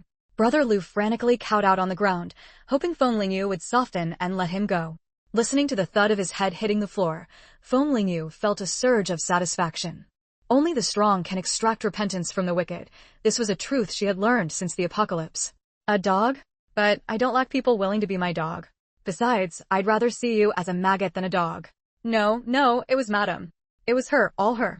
You can wait for her underground. It won't be long. Shouho waited outside the courtyard. Without Miss Feng's orders, he dared not enter recklessly. Soon, he saw Miss Feng put her hood back on and walk out. Throw that man inside to the police station entrance. Take the others back. With that, Feng Lingyu disappeared into the night alone. Brother Lu lay motionless on the ground. Shouho was puzzled. Had Miss Feng just knocked him unconscious? It wasn't until he stepped forward to lift Brother Lu that his hand touched him, and the sensation made his pupils dilate in shock. Chapter 131, A Favor. Skinny Monkey, refusing to believe it, felt all over Brother Lu's body and found it completely soft and limp. Every bone in his body had been broken one by one. Those who frequented the black market had blood on their hands, more or less. But methods like Miss Feng's were enough to strike fear into many. Looking at the faint trace of blood seeping from the corner of Brother Lu's mouth, it was clear his tongue had been cut out. With such thunderous tactics, who would dare challenge Miss Feng's authority after today? Skinny Monkey set aside his thoughts, gritted his teeth, and lifted Brother Lu, whose body felt as limp as if boneless. Meanwhile, after dealing with Brother Lu, Feng Lingyu returned to the courtyard arranged by Wang Mingwei. At that moment, Wu Xiaotian was being treated for his injuries by a doctor employed by one of Wang Minghui's men. People in the black market often got hurt, but they couldn't keep going to the hospital every few days. That would be too suspicious. So Wang Mingwei kept a few doctors on hand to treat minor injuries. Zhao Bizan stood nervously to the side, holding the little dog that was fast asleep. When Wu Xiaotian had been brought back earlier, he thought Wu Xiaotian was already dead. Brother Zhao, a narrow escape brings good fortune. Don't look at me like I'm already dead, it's creepy. Ouch! Doctor, easy. Zhao Bizan's temple twitched. He had worried for nothing. As the two were bickering, a greeting came from outside the courtyard. Zhao Bizan and Wu Xiaotian exchanged a glance, knowing Miss Feng had returned from her errand. After the wound was treated, Zhao Bizan and Wu Xiaotian were taken to see Feng Lingyu. Seeing the two standing awkwardly in the room, Feng Lingyu said teasingly, "Aren't you two supposed to be bold? Charging in alone to find someone, now why are you both shrinking back?" Wu Xiaotian's face flushed. He had thought he could find Brother Lu himself, but instead he was captured and needed Miss Feng to rescue him. Zhao Bizan felt a bit awkward. He now realized he had misunderstood Miss Feng earlier. This time, finding the person we were looking for was indeed thanks to the accurate information you provided. So, tell me, what do you want me to help you with? Feng Lingyu knew that for them to risk their lives to find someone, what they sought must be significant. Seeing their hesitation, Feng Lingyu continued, as long as it's within my ability, doesn't harm the innocent, and doesn't damage my interests, you can ask. Even if you want me to give up the position of black market leader, that's fine too. How about it? Wu Xiaotian was terrified. He wouldn't dare take her position. Besides, even if he got the position of black market leader, he couldn't hold on to it. Miss Feng is joking. This time, it's mainly my brother here who has a request. I won't make any demands. Zhao Bizan cupped his hands toward Feng Lingyu. Feng Lingyu said playfully, oh, but you contributed a lot this time. Are you willing to give up such a great opportunity? Without you, he would have died. It was Wu Xiaotian himself who risked life and limb, and it's Wu Xiaotian who has a request. The favor should be his to ask. Wu Xiaotian looked at Zhao Bizan with gratitude, not expecting him to be so loyal. You really aren't what you appear to be, Feng Lingyu said with a complicated expression. From their first meeting, Zhao Bizan had been measured in his words and actions, even blurting out the term noble family, clearly not of ordinary origin. She just didn't know how he ended up as a street-level Zhao Bizan. So, tell me, what do you want me to help you with? I want revenge. Miss Feng, I beg you to help me. Revenge? Who is your enemy? How do you want to take revenge? Do you want to do it yourself? I want to avenge my mother and older brother. My father and his mistress killed them. I want to take revenge myself. Wu Xiaotian answered quickly. Feng Lingyu and Zhao Bizan hadn't expected Wu Xiaotian to have such a tragic background. If I help you take revenge, it would be simple. But if you want to do it yourself, you'll need your own power and ability. Wu Xiaotian's eyes reddened with emotion. He clenched his fists. He would work hard and soon avenge his mother and brother. Oh, Miss Feng, I have a question I want to ask you. Your surname is Feng? Are you from the Feng family, the head of the four great families? Feng Lingyu's eyes widened. She really hadn't expected Wu Xiaotian's identity to be anything but simple. I once heard that the main branch of the Feng family, the head of the four great families, is in the capital. If you're of the main bloodline, then I. Chapter 132, Wu Xiaotian's True Identity. Wu Xiaotian gritted his teeth. Miss Feng, please tell me your identity first, or else. I wouldn't dare to speak. Beside him, Zhao Bizan's heart was churning with shock. He had roughly guessed Wu Xiaotian's true identity. Dare not speak. Feng Lingyu lowered her gaze, recalling the four auxiliary minister families under the Feng family, the Xin, Wei, Qin, and Sang families. She just didn't know which family this Wu Xiaotian belonged to. My real name is Feng Lingyu, and my father is Feng Dingbang. Who exactly are you? Earlier, Feng Lingyu had suspected that someone among the four auxiliary minister families might have betrayed her or harbored disloyal intentions. Judging by Wu Xiaotian's reaction, he seemed to have been raised with the principle of loyalty to the Feng family. Wu Xiaotian's face lit up with joy. He hadn't expected that this Miss Feng was truly the legitimate eldest daughter of the Feng family. Miss Wei Wuyan of the Wei family pays respects to you, Miss. Wu Xiaotian, also known as Wei Wuyan, knelt on one knee, his palms facing himself, thumbs crossed, and placed them above his forehead. This was an ancient ritual that members of the auxiliary minister families performed when facing the legitimate branch of the Feng family, symbolizing submission. But over time, this ancient ritual was only used on important occasions. At other times, they merely lowered their heads to avoid direct eye contact, showing respect for rank. You're from the Wei family?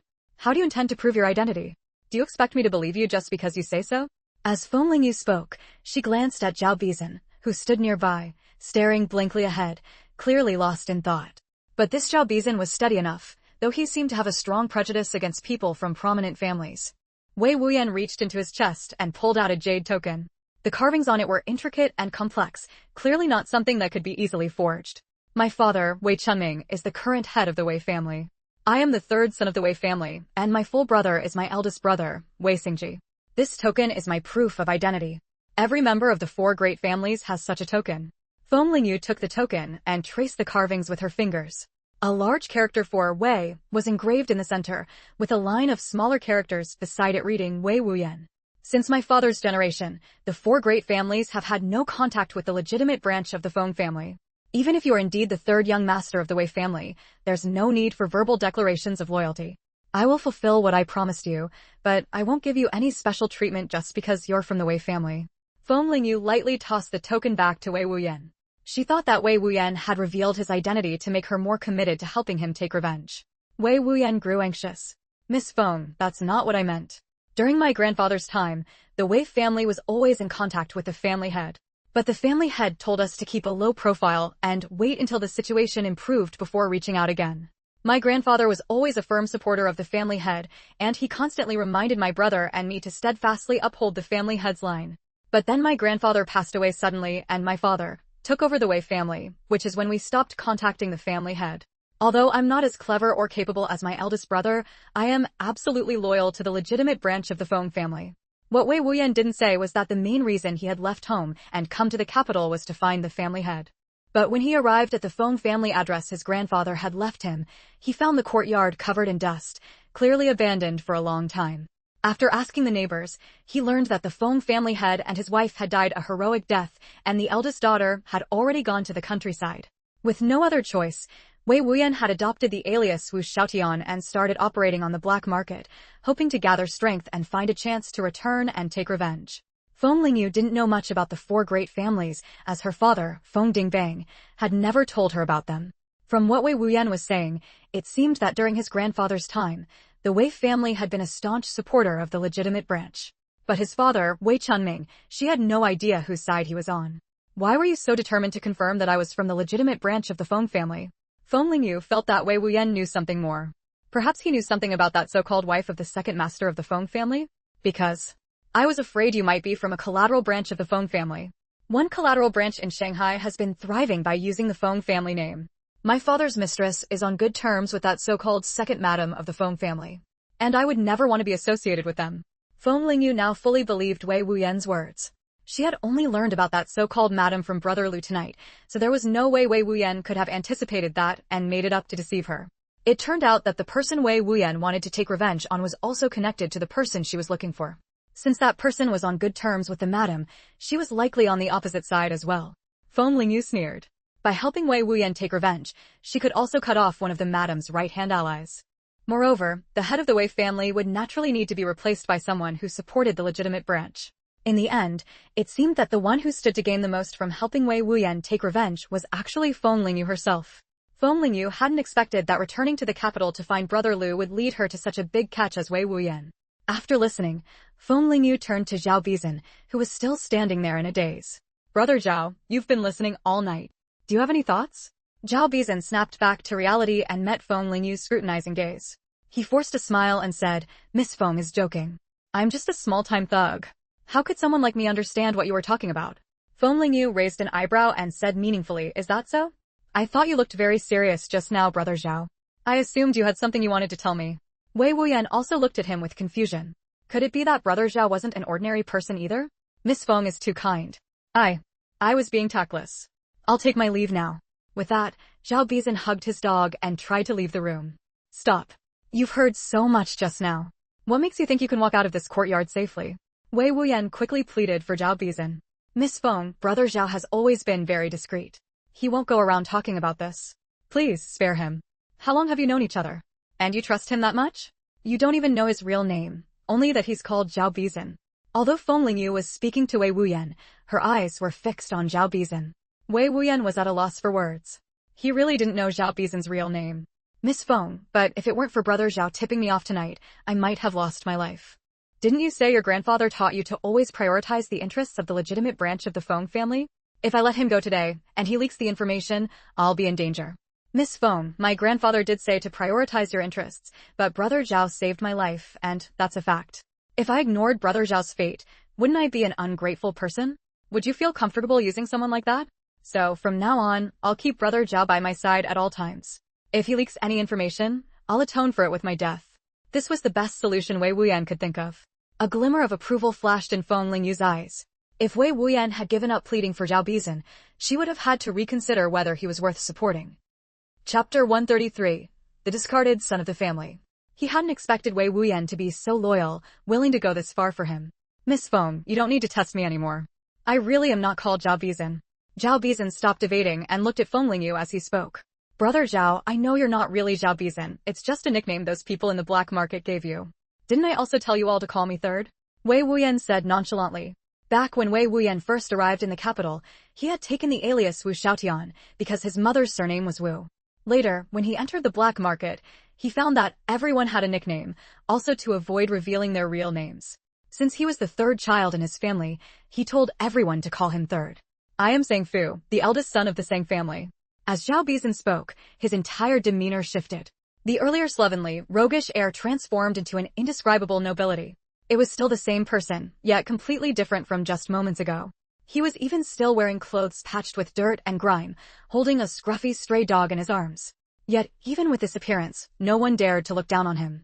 Wei Wuyan didn't know how to react. Feng Lingyu had guessed that Zhao Bizan's identity was no ordinary one, but she truly hadn't expected him to be a member of the Sang family. She had run into two people from the four great families today. How did the eldest son of the Sang family end up as a street thug? Feng Lingyu was very interested in Sang Fu's story. Although Wei Wuyan had also spent some time in the streets, one could still see traces of a pampered upbringing. But this Sang Fu played the part of the unruly Zhao Bizan without any hint of incongruity. She wondered what he had gone through to make him set aside the pride of a noble son and willingly live in the streets as a Zhao Bizan that everyone looked down on. That's not right. Didn't the Sang family move abroad long ago? How could you be the eldest son of the Sang family? The Sang family had emigrated overseas a long time ago. How could the eldest son be alone in the capital? Yet he was full of noble bearing, a kind of temperament that ordinary people couldn't fake. Only someone raised in a noble family could possess that unique aura. It couldn't deceive anyone. I don't think you're lying, but there's no way you're the eldest son of the Sang family. Which family are you really from? Nonsense. Do you think temperament is something you can just fake? Just like how I never questioned Miss Fang's identity, that overwhelming kingly aura of hers is no joke, is it? Wei Wuyan thought he was being very clever. Look how brilliant his flattery was. But what Wei Wuyan said did make sense. The aura Feng Lingyu unconsciously exuded was that of a strong person, a bonus reward from her past life, where she had climbed to the top over mountains of corpses and seas of fire. This kind of soul-piercing killing intent was far more captivating than the pampered nobility of the privileged. Is there any need for me to lie to you? I really am Sang Fu, the eldest son of the Sang family, a discarded son of the family. Feng Lingyu guessed that he might have been abandoned and left alone in the country. Wei Wuyan was shocked. How could that be? If you're the eldest son of the Sang family, then you're the heir. Why would they leave you behind alone? There was an unwritten rule among noble families. The position of family head was usually inherited by the eldest legitimate son. If something unfortunate happened to him, the position would be chosen from among the remaining sons based on merit. As far as Wei Wuyan knew, the eldest son of the Sang family was born of the first wife and should have been the undisputed heir. Feng Lingyu looked at the man before her, full of grace and talent. Was he not good enough? Could he be someone who looked good on the outside but was a fool inside? But observing his actions several times, he didn't seem like someone without plans. Wei Wuyan's brows drooped. He wasn't outstanding either. Miss Feng, I, Sang Fu, am now just a useless man. I cannot serve you like Brother Wei can. Moreover, I am of no importance to the Sang family, which is why I didn't acknowledge my identity. Sang Fu performed an ancient salute to Feng Lingyu, just like Wei Wuyan had. Since his identity had already been exposed, even though he was no longer the Sang family's eldest son, Sang Fu, the proper etiquette still had to be observed. Rise. Since you no longer wish to be a member of the Sang family, there's naturally no need for you to bow to me. But, Sang Fu, a person must have some hope to live, or else what's the difference between them and rotten fish or shrimp? Hope? Sang Fu thought of his right hand and smiled bitterly. What use was hope? He could never write again. Yes, Miss Feng. Since my matter has been clarified, I, Sang Fu, will take my leave. Rest assured, Miss Feng, once I step out this door, I will only be Zhao Bizan. Watching Sang Fu leave, Wei Wuyan felt a strange sense of loss. All right, stop staring. First, tell me about your family, so I can figure out what to do next. Feng Lingyu's voice interrupted Wei Wuyan's thoughts. My father, Wei Chunming, was forced by my grandfather to marry my mother, Wu Meiyun, when he was young. Because it was a marriage under duress, he has always detested my mother. After my eldest brother, Wei Xingji, was born, he got together with his first love, Li Shuqing. My mother knew he didn't like her, so she focused on raising my brother. Later, he had an illegitimate son with Li Shuqing. That's my second brother, Wei Baoshan. At this point, Wei Wuyan let out a mocking smile. Baoshan, you can see how much he dotes on that illegitimate son. Chapter 134. The Story of Wei Wuyan. Since the eldest legitimate son had already been decided, my grandfather focused entirely on raising my older brother and paid no attention to my father's romantic escapades outside. And my mother didn't care about my father either. Later, by accident, my mother gave birth to me. As the second legitimate son, with an outstanding older brother ahead of me, inheriting the family was out of the question, so I grew up wild and unruly from a young age. I thought life would just go on as usual, but that Li Shuqing must have said something to my father, because he insisted on bringing Wei Baoshan back to the Wei family, registering him under my mother's name, making him the legitimate second young master of the Wei family. My mother naturally refused. Later, I don't know what deal he struck with her in private, but Wei Chunming brought Wei Baoshan into the Wei family, and my older brother officially became the next family heir. So I went from being the second young master of the Wei family to the third young master. This spring, my grandfather suddenly fell ill and died despite treatment. I thought my older brother would smoothly inherit the position of family head. But on the way to the cemetery, my older brother and mother died in a car accident. If I hadn't argued with my brother that morning, I would have been in that car too. Hearing this, Feng Lingyu couldn't help but sigh inwardly. This kid Wei Wuyan had some luck on his side, otherwise, they might have all been wiped out in one go. Suddenly hearing the news of my brother and mother's deaths, I was panicked and uneasy. Those days I lived in a daze. By the time I came to my senses, Wei Chunming had already brought that woman into the house. Since the designated heir had died, Wei Chunming naturally became the family head. Later, I accidentally discovered one of my brother's trusted confidants reporting to Li Shuqing, and only then did I realize that my brother and mother's deaths might not have been an accident. It really seemed like he was a pampered young master, only now realizing something was wrong. But by the time he started investigating, it was already too late. By then, my brother and mother had long been buried. My maternal grandfather's family, though decently well off, couldn't compare to the Wei family and had no power to seek justice for my mother. So I had to investigate in secret. But just as I was about to look into it, my father discovered my actions. He flew into a rage and forbade me from continuing. So I suspect my father might have known what Li Shuqing did. If I stayed in the Wei family, everything I did would be under his control, and I'd never uncover the truth. So, I secretly hid my mother's dowry and came to the capital city alone. Feng Lingyu hadn't expected the Wei family's affairs to be so complicated, but the timing of his brother and mother's deaths was indeed highly suspicious. She just didn't know if Wei Chunming had a hand in it. After all, a father being bypassed by his own son for the position being passed to a grandson was quite embarrassing. Actually, some things don't need evidence, Feng Lingyu said calmly. Wei Wuyan was confused. Miss Feng, what do you mean by that? I mean, you just need to know who benefited the most after your brother and mother died. Everything in this world must have a reason, but when we can't see the cause clearly, just looking at the result works too. After your mother and brother died, Li Shuqing became the legitimate wife, and her son likely stands to inherit the family head position. As for your father, he directly got the position of family head. Since all these things were taken from your mother and brother, why not just take them back? Then, when the time comes, wouldn't it be much easier to uncover the truth? Feng Lingyu even suspected that the deaths of Wei Wuyan's brother and mother were connected to that wife, since he had mentioned that Li Shuqing and that woman were very close. Feng Lingyu's words stirred Wei Wuyan's blood. Miss Feng was right. Why should that woman's son get to sit in the position of Wei family head? Miss Feng, Wei-san thanks you for your guidance, Wei Wuyan said excitedly. From now on, stay in the capital and follow me for a while. As a family head, you need to learn some tactics. Unfortunately, I never received a proper education as a legitimate heir of a noble family. There is someone who could teach you though. I just don't know if he is willing. That's right. Although Sangfu said he was just a discarded son of his family, he had received a complete noble family education and understood everything about such households. If he was willing to teach him, wouldn't that double the results with half the effort? Feng Lingyu smiled and said, you and Sangfu seem to have a decent relationship.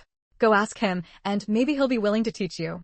Miss Feng, I'll definitely try my best to persuade him and make him teach me everything he knows. Thinking of Sangfu's somewhat tough exterior but soft heart, Wei Wuyan felt some confidence. Alright, since you've handled your matters, go back and rest and recover properly. It's getting late now and you should get some rest. Feng Lingyu remembered she had brought back a few people who hadn't been interrogated yet. Since it was already so late, she might as well deal with them all at once. Yes, Miss Feng. I'll go back now. Wei Wuyan's mind was now full of how to get Brother Sang to teach him. Fortunately, he was currently staying in Brother Sang's courtyard. Close quarters made it easier to get what he wanted, so he wasn't afraid of being refused. After Wei Wuyan left, Feng Lingyu went to the room where Sunda, Sun Air, and the man who had tried to silence Brother Lu were being held. Ever since Sunda and Sun Air had their arms broken by Feng Lingyu, they had been very quiet, huddled in the corner like quails. When they saw Feng Lingyu enter the room, they both shrank back, trembling slightly. It was clear the brothers had been scared out of their wits. I'll ask you a few questions. If you answer properly, I'll let you go. How about that? Sunda, being the more composed of the two, replied, Miss Feng, please go ahead. We'll tell you everything we know. Feng Lingyu was satisfied with their cooperation. What's the name of the man lying on the ground, and what's his identity? That man had been knocked unconscious by Feng Lingyu and still hadn't woken up. We only know Brother Lu called him Xiaozhou. He was sent by the madam to help Brother Lu with his tasks. We don't know anything else. We brothers weren't hired by this madam either. Brother Lu brought us in. Sunda actually had no idea who the madam was. Years ago, the brothers had met Brother Lu once, and Lu thought they were capable, so when he came to the capital this time, he paid them to protect him. After you arrived in the capital, what did Brother Lu have you do? Sun Air suddenly spoke up. At first, my brother and I were monitoring your movements. Later, when Brother Lu found out someone was looking for him, he had us hide in the Lu family courtyard. Other than that, we know nothing. Feng Lingyu lightly tapped her fingers and asked with a smile, one last question. Have you two brothers ever harmed the lives of innocent people over the years? Think carefully before you answer. Sun Air bit his lip. He knew Miss Feng had some unfathomable methods, so he decided to tell the truth. Chapter 135. The Lady's True Identity. Miss Feng, it's true that we've taken lives before, but my brother and I are not indiscriminate killers. We only harmed people in the underworld. Sun Air wouldn't dare lie. In that case, taking one arm from each of you is not too harsh a punishment. I can let you go later. From now on, live properly. If you dare leak even a hint of today's events, even if you flee to the ends of the earth, I will surely take your lives. Sunda and Sun Air knew that being able to walk away alive today was due to Miss Feng's mercy. Losing an arm was the price they paid for taking on a bad job without using their eyes. Yes, thank you for your kindness, Miss Feng, the two brothers said in unison. Feng Lingyu let Sunda and Sun Air go because she could see that these two truly didn't know much. A light punishment was enough. Sunda was a smart man and knew what to say and what not to say. After Sunda and Sun Air were taken out, Feng Lingyu walked over to a chair in the middle of the room and sat down. All right, stop pretending. I know you're awake. Xiao Shou, who had already woken up, opened his eyes and saw Feng Lingyu sitting in the chair watching him. Since you knew I was awake, why didn't you expose me just now? What I said just now wasn't anything important anyway. You're the main event, aren't you? Xiao Zhou's expression finally shifted. Are you so sure I'll tell you anything? Feng Lingyu shook her head with a smile. It doesn't matter whether you're willing to tell me or not. I have medicine. Xiao Zhou's clenched fist relaxed slightly. What kind of medicine? I bet you just breathed a sigh of relief, didn't you? I know people like you who operate in the underworld are trained. Ordinary medicine won't work on you. Feng Lingyu turned her wrist and took out Huangliang Yiming from her space. Dealing with someone special like Xiao Zhou required special methods. What kind of medicine was this? He had never seen it before. Feng Lingyu gave a cold laugh, raised her hand, and dislocated his jaw. People like Xiao Zhou, who had undergone training, often had much stronger willpower than ordinary people like Wu Meiyu. She wasn't sure if Huangliang Yiming would still be as effective. Xiao Zhou's eyes widened as he struggled to cough out the medicine. Feng Lingyu sat to the side, watching his struggle, waiting for the medicine to take effect. She watched as Xiao Zhou gradually lost his senses from a state of clarity, his eyes going vacant as he stared ahead. It took about 8 minutes to reach the state, almost twice as long as it had taken with Wu Meiyu last time. Xiao Zhou's jaw was still dislocated, so Feng Lingyu had to reset it first. My name is Zhou Jiao. I am a death warrior by the side of the Lady Feng. Lady Feng? Feng Lingyu gave a scornful laugh. What kind of person dared to call herself Lady Feng? What is the real name of that Lady Feng? What is her connection to me? Why did she send Brother Lu to harm me? The Lady Feng's name is Ling Qingwei. She is your mother's cousin. She never said why she wanted to harm you. I was only sent to monitor Brother Lu. Feng Lingyu never expected to uncover such a big secret. That so-called lady was actually related to her by blood. How ridiculous. The Ling family? Unfortunately, the Ling family had already gone abroad. If she wanted to know more about this Ling Qingwei, she would have to find a way through her. Her reach was so long, even someone like Zhang Weiming was involved with her. She wondered how she managed it. Most importantly, she needed to know if her parents' sacrifice had anything to do with her. Second Master Feng is the second son of the concubine branch. The Lady Feng is his wife. Why is only Second Master Feng's family in Shanghai? The rest of the concubine branch is abroad. I don't know why Second Master Feng's family stayed behind. Feng Lingyu felt as if she had been drawn into a massive whirlpool. The more she probed into the matter, the more uneasy she felt. Not many, only 9. I am the youngest. Is the burning of the Feng family's ancestral estate related to Ling Qingwei? The lady sent Zhou Yi and Zhou San to look for something. As for the burning of the estate, I'm not sure if it was her order. Feng Lingyu's eyes were full of storm. Zhou Yi and Zhou San, huh? 2 more people who would be meeting the King of Hell. What about Zhang Weiming? What is his relationship with Ling Qingwei? The lady never reveals such things to us. Feng Lingyu hadn't expected this lady to be so cautious. She didn't even reveal anything to the people around her. Then again, maybe Zhou Jiao just wasn't important enough. Having asked everything she needed to know, Feng Lingyu looked at the still-dazed Zhou Jiao and swiftly struck him on the neck with her palm. She had infused her spiritual energy into that strike. From now on, Zhou Jiao would be a fool. Throw him at the police station entrance along with that brother Liu. She was looking forward to seeing Zhang Weiming's expression when he returned after waiting outside all night in vain and found the gift she had left for him at the door. It was a shame she couldn't show her face right now, or she would have gone to watch in person. Zhang Weiming had spent the whole night outdoors, and now he was furious. This is the black market gathering you told me about. Where are the people? Where? If you don't give me a reasonable explanation today, you're packing your bags and leaving. The subordinate being scolded was full of grievance. He had genuinely obtained reliable intelligence. Could it be that there was a traitor in the bureau who had leaked the information in advance? But he didn't dare say that to the chief, who was already in a rage. Zhang Weiming returned to the police station full of anger. By then, the police station entrance was crowded with people heading to work early, all pointing and whispering. Oh my God, are these two dead? Who would dare to commit murder here? The two young guards left on duty were at a loss. With only the two of them, they simply couldn't control the scene. Chapter 136. Peering from the shadows. Watching the chaotic scene before him, Zhang Weiming's head throbbed with anger. This is the Public Security Bureau, not a vegetable market. What kind of mess is this? Why haven't you dispersed these people yet? Several subordinates hurried forward to clear the crowd. Comrade, please cooperate. Gathering in front of the Public Security Bureau is grounds for arrest. Most people were just there for the spectacle, and upon hearing they might be detained, they stepped back a few paces. One elderly man even said something that left the officers baffled. You're finally back. Go inside and take a look. When the officers pushed through the crowd and saw two people lying on the ground in the middle, they were all startled. The two young soldiers who had stayed behind finally breathed a sigh of relief when they saw the main force return. Just after dawn today, we heard noises outside. When we came out, we found these two lying here. Zhang Weiming approached as well. When he saw the people on the ground, a chill ran through him. What happened? Why are they here? What's going on here? Why didn't you disperse the crowd immediately? You just let everyone stand around and gawk. Zhang Weiming could barely contain the fury in his voice. Director Zhang, it's not that we didn't want them to leave. A few people kept stirring things up outside. There were only two of us, we couldn't control it. The two young soldiers felt wronged. They had wanted to move the two unconscious men inside the station, but a few troublemakers kept shouting and causing a scene. Where are those troublemakers now? Zhang Weiming would be a fool not to realize someone was deliberately targeting him. These instigators had all been arranged by Thin Monkey in advance, precisely to prevent the Public Security Bureau from covering up the incident. Zhang Weiming slammed his fist against the wall in frustration. Get these people inside and check their condition. If they're not dead, send them to the hospital. He thought about how he had spent the entire night staking out the outskirts of the capital, only to catch nothing. It was a diversion, luring him away so they could strike at Xiao Xiao and the others. He had no idea how much these two knew. But one thing was certain. Ling Qingwei and he had likely been exposed. Who had the skill to fool him and find Brother Lu's hiding place? More importantly, why were they being targeted?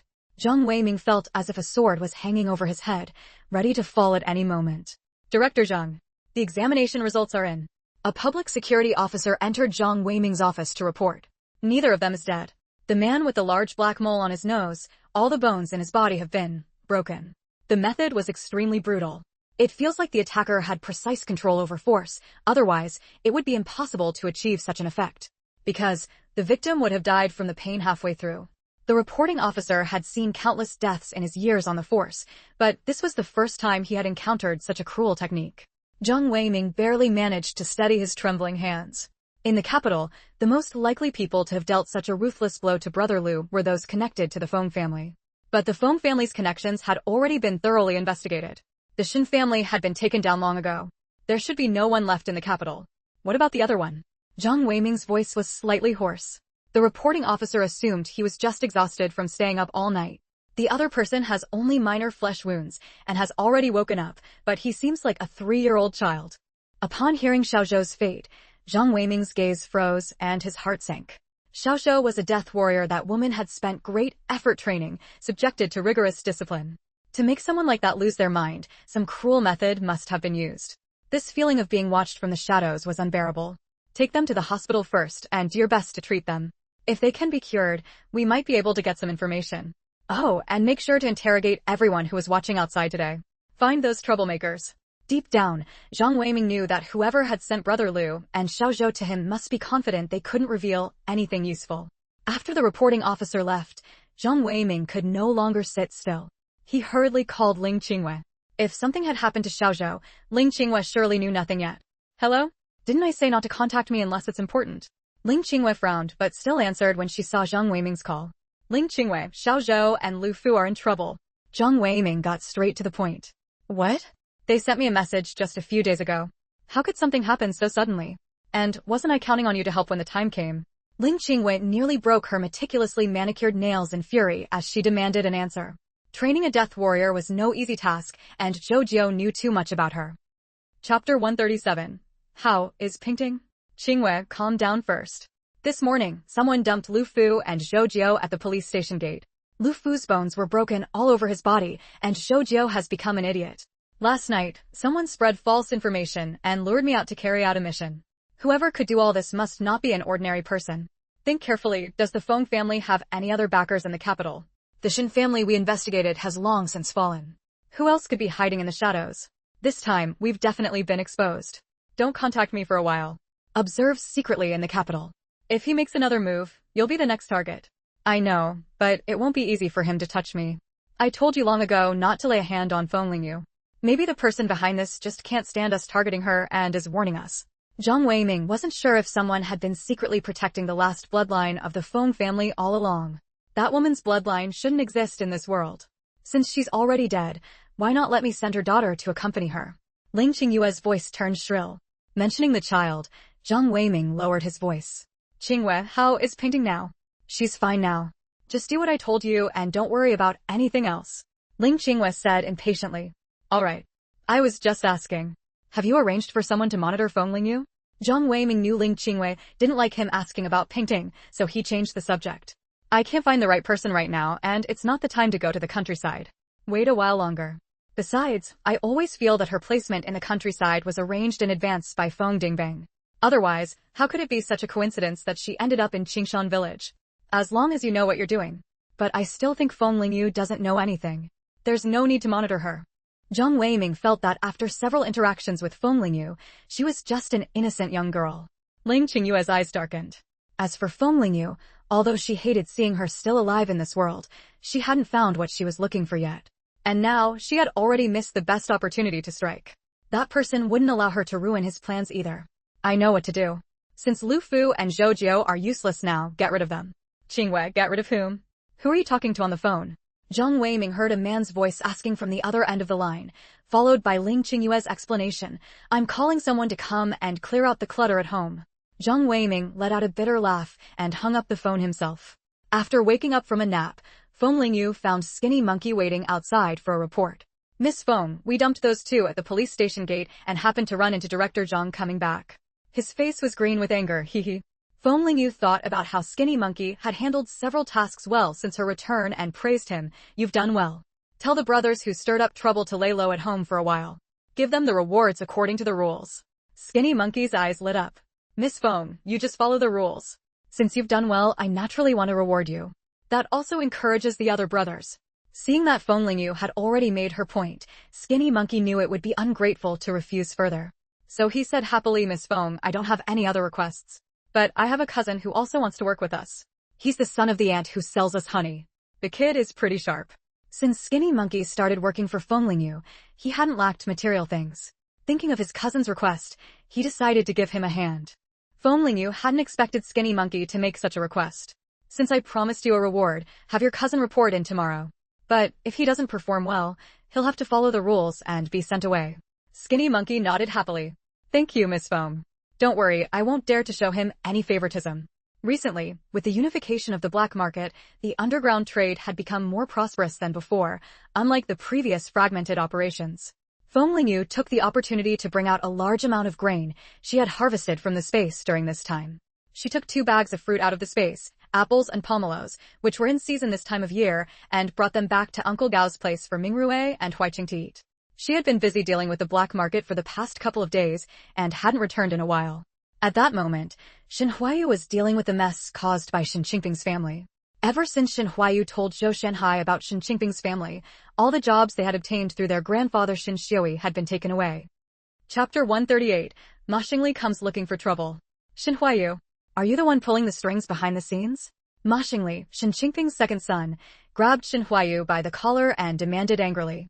A few days ago, both his father and eldest brother had been laid off from work.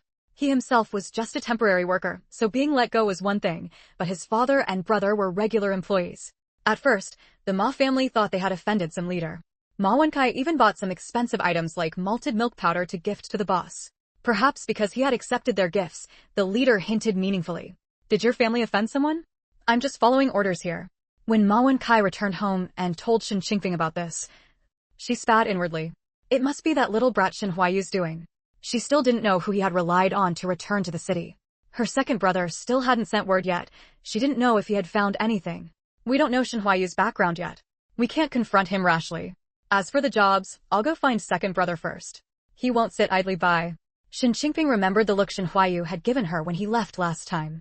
That little brat had never been close to her since childhood, and now with the matter of abusing Shen Huaiqing hanging over them, he definitely wouldn't let this go easily. Moreover, Shen Qingfeng was afraid Shen Huayu might uncover something about what happened back then. Even though she had been discreet about it, it wasn't completely untraceable. Ma Wenkai knew this wasn't the time to rush. After all, the whole family's hopes rested on Shen Qingfeng. He could only force a smile and say, all right, whatever you say. So De Bao and Xiao Bao still need to go to school. At the mention of her two most beloved grandsons, Shen Qingfeng's expression softened. Don't worry, I'll give them money for their schooling. No matter what, we won't be short on tuition. To keep Shen Qingfeng's favor, Ma Wenkai had always let her control the family finances. Every month when payday came, Ma Wenkai and his eldest son Ma Xingjie would hand over their wages. In their compound, which woman didn't envy Shen Qingfeng's life? Hearing Shen Qingfeng say this, Ma Wenkai knew the family wasn't short on money. He was well aware that Shen Huayu had left a sum of money when he went. Ma Wenkai understood that as long as he kept Shen Qingfeng happy, there would be a steady stream of benefits to reap. What was handing over financial control? Without the three of them handing over their wages, could the family live so comfortably? Neither Ma Wenkai nor Shen Qingfeng realized that their conversation had been overheard by their second son, Ma Xingli. Ma Xingli had always been impulsive. Hearing that Shen Huayu was the one who cost his family their jobs, how could he sit still? He had spent several days searching, even going to ask his second uncle, but found no trace of Shen Huayu. Just as he was about to give up, he happened to spot Shen Huayu on the street carrying a bag of pastries. Ma Xingli's eyes darted. Truly, you could search far and wide but find nothing, yet catch it effortlessly by chance. So Ma Xingli followed Shen Huayu all the way to the house Zhou Shanhai had found for him. Watching Shen Huayu enter a brand new, spacious courtyard, Ma Xingli could barely suppress the envy and jealousy rising in his heart. Since childhood, Shen Huayu had lived like a young master, always wearing spotless white shirts without a single patch. Ma Xingli had wanted to get close to him but always held back, afraid of dirtying his clothes. As they grew older and started school, Shen Huayu displayed astonishing learning abilities, skipping grades all the way. Even though Ma Xingli was older, Shen Huayu ended up in the same junior high class as him, and his grades far surpassed Ma Xingli's. Back then, the words he heard most often from Shen Qingfeng were, "Why can't you be as smart as Shen Huayu? If only you could be half as good as him." When he learned that Shen Huayu had given up college to follow his eldest uncle to the countryside, Ma Xingli felt a wave of relief. From then on, Shen Huayu would just be a country bumpkin, while he himself would be a lofty Beijing resident. They would be as different as mud and clouds. So when his two sons bullied Shen Huaiqing, Ma Xingli never stopped them. It felt like returning to his youth, no longer having to live in Shen Huayu's shadow. But why, after being thoroughly ground into the dirt, had Shen Huayu returned to Beijing? And now he was living in such a fine courtyard. As if nothing had ever happened, Shen Huayu was still that aloof, proud young master. Ma Xingli felt he couldn't accept what he was seeing. And so came the scene at the beginning, with Ma Xingli grabbing Shen Huayu by the collar and demanding answers. Faced with the furious Ma Xingli, Shen Huayu remained perfectly calm, as if completely unaffected by the other man's rage. Ma Xingli felt as though he had punched a pile of cotton, only fueling his anger further. "Why aren't you answering?" Feeling guilty, Ma Xingli tightened his grip on Shen Huayu's collar. Shen Huayu frowned. Having spent years hunting in the countryside, he was quite agile. With a clever twist, he struck the numb spot on Ma Xingli's arm. A tingling sensation shot through Ma Xingli's arm, and his strength instantly gave out. Shen Huayu easily broke free from his hold. "I wasn't answering to see if you could actually say something sensible.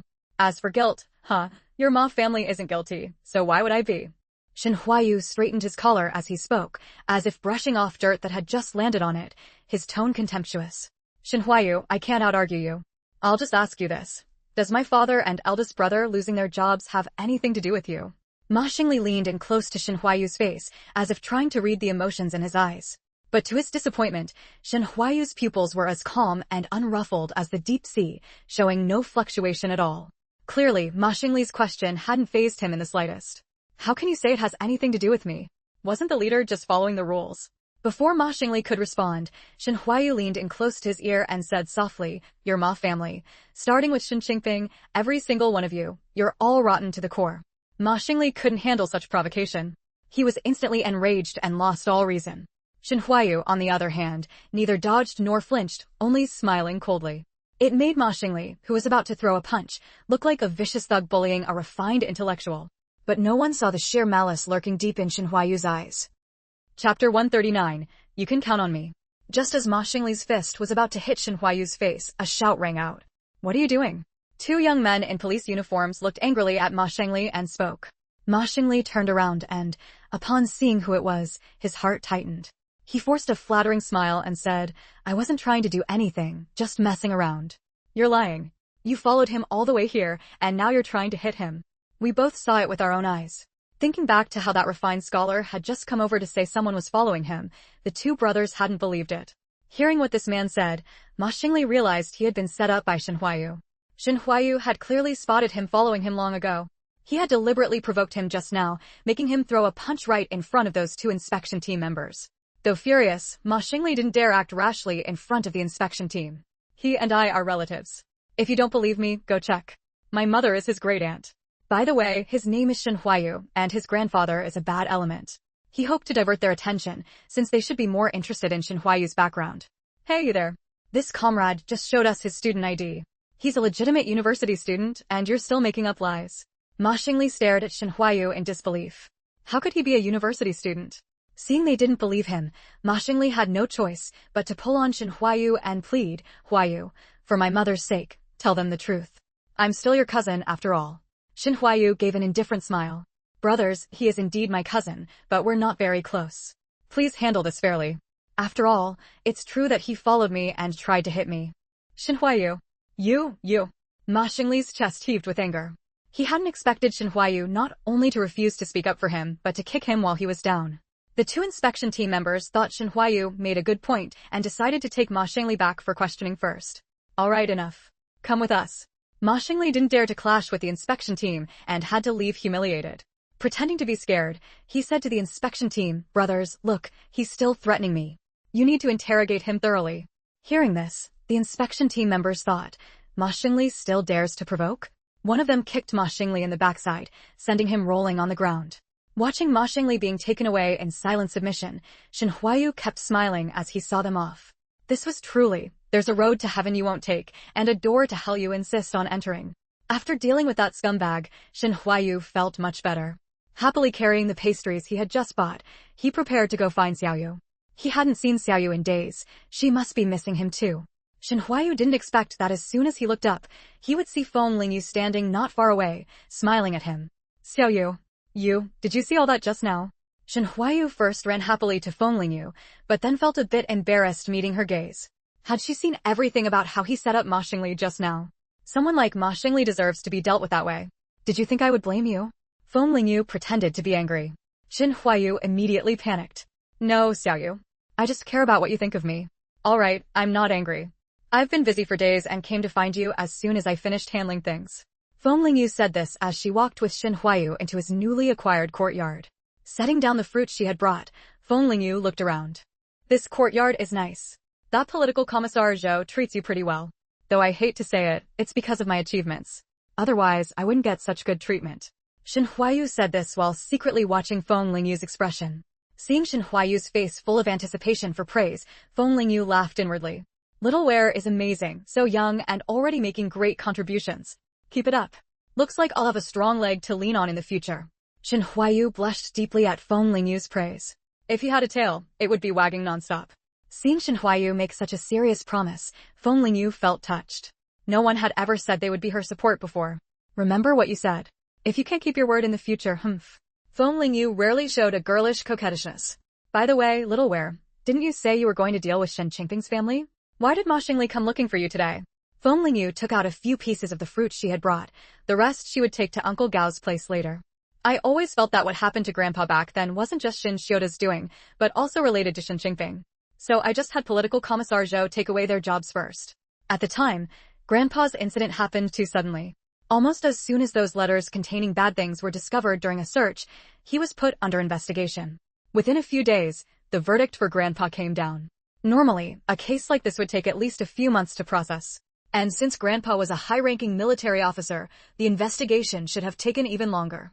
Back then, I was so consumed by the pain of my broken leg that Grandpa spent a lot of time on me and couldn't attend to things around him, which allowed someone with ill intentions to take advantage. But when it happened, Shin immediately stepped forward to denounce his own relative. That's why Grandpa and I suspected Shin planted those letters, since the two branches of the family lived together. But this time when I came back, I suddenly noticed some things that Grandpa and I had overlooked before. Chapter 140, Shin Qingfeng and Shin are up to something. The relationship between Shin and Shin Xiui had never been good, so although they lived in the same compound, their emotional exchanges were quite cold.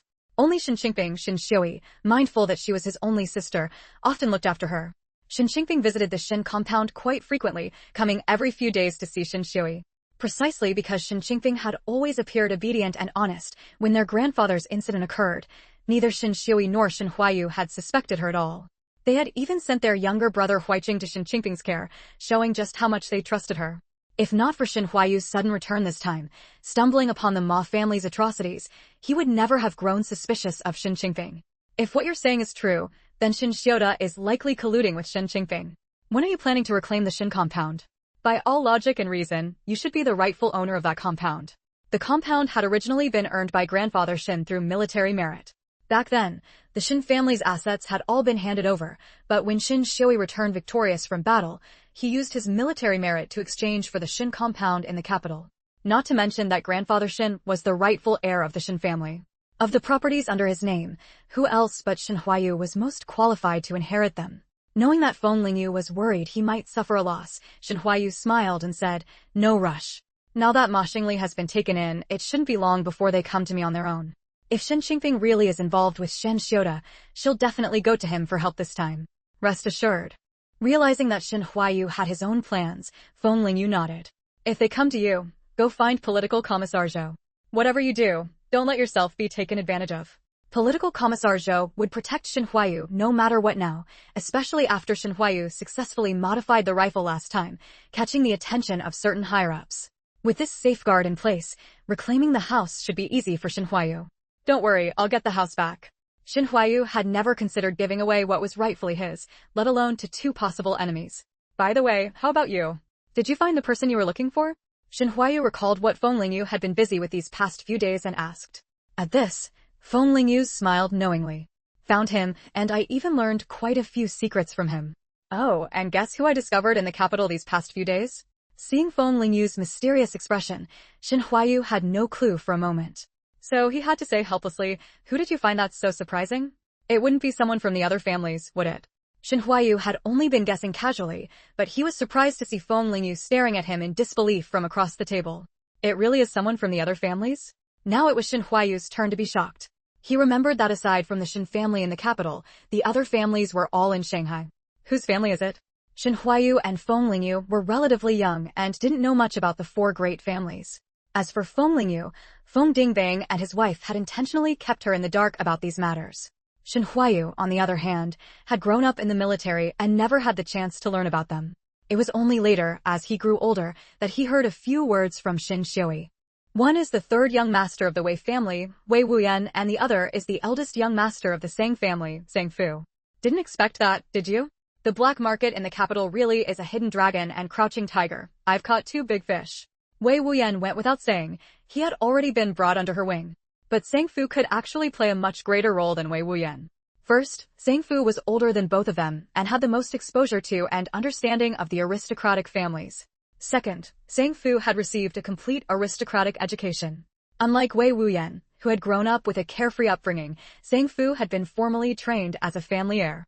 In the future, if Feng Lingyu wanted to fully control the aristocratic families, she would definitely need people like Sang Fu by her side. Shin Huayu hadn't expected that Feng Lingyu had not only encountered two members of the aristocratic families, but that their statuses were also quite high.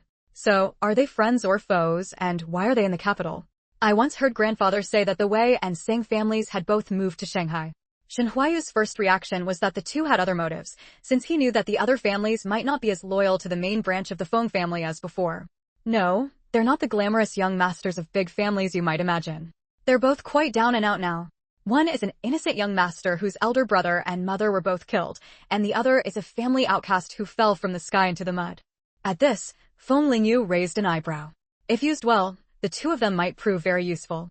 Regardless, if I want to revive the Feng family, I need my own people within the four great families. But people from big families have pride. Are they willing to serve you? Shen Huaiyu frowned. Wei Wuyan has a favor to ask of me. He wants my help to avenge him, and he also respects the main branch of the Feng family. For now, there's no problem. As for Sang Fu, I don't know what he's been through, but he has a bit of an aloof, detached air about him. From what Sang Fu said, I gathered that the entire Sang family has gone abroad, while Sang Fu was left behind in the country alone for some reason. Do you know what he looked like when I first met him? He went by the alias Zhao Bizan, had a thuggish demeanor, and showed no trace of a pampered upbringing at all. If Sang Fu hadn't come to Feng Lingyu to save Wu Xiaotian, panicking and losing his composure, she might not have recognized him at all. If that's the case, winning him over might not be easy. When a person can easily discard everything he was born with, it means he no longer cares about anything. Shen Huaiyu felt that someone like Sang Fu likely had a backbone and wouldn't easily submit to others. Not necessarily. Feng Lingyu said meaningfully. Even a flailing fist can beat an old master, let him try first. Chapter 141, Shen Qingfeng learns of Ma Shengli's trouble. It's bad, mother. My brother has been taken away by the inspection team. Ma Xingjie rushed into the house. He had just run into two men in uniform at the mouth of the alley, asking for his family's address. Sensing something was wrong, he had stepped forward to block their path. What do you think you're doing? The inspection team members looked displeased as Ma Xingjie stopped them. Ma Xingjie forced a smile and said, "Comrades, the address you were just asking for is my home, so I came over to check." Has something happened to my family? What relation is Ma Xingli to you? One of them asked. Ma Xingjie realized then that his younger brother was in trouble. He's my brother, comrade. What did he do? Ma Xingjie knew Xingli had always been impulsive, but he had no idea how serious this offense was. We're just here to inform you, your brother has been detained. If you need anything, come to the inspection team.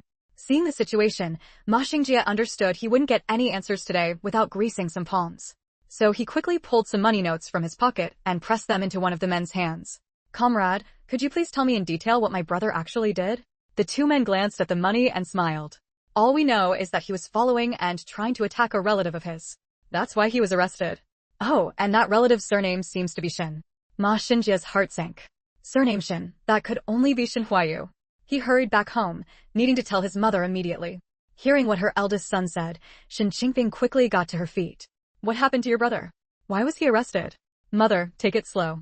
Don't fall, Ma Xingjie said, steadying her as she nearly lost her balance.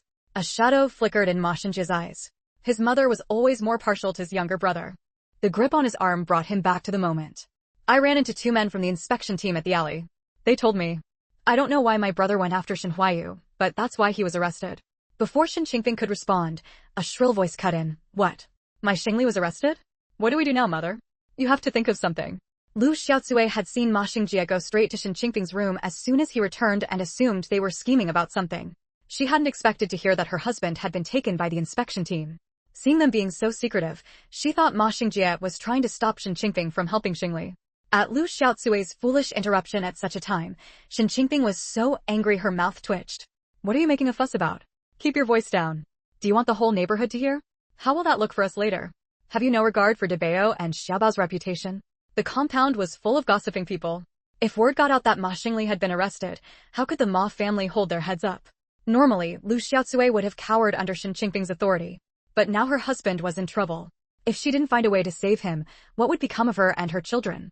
So Lu Xiaocui raised her voice even more. What's really going on? Why are you hiding things? I know, you just don't want to save Xingli. Oh, Xingli, how miserable you are. As soon as something happens, your own mother and elder brother abandon you. How am I supposed to live as a widow with my children? Ah. Seeing Lu Xiaocui wailing like she was putting on a show, Shen Qingfeng couldn't take it anymore. She snapped, shut your mouth. If you dare say another word, I'll have Xingjie gag you.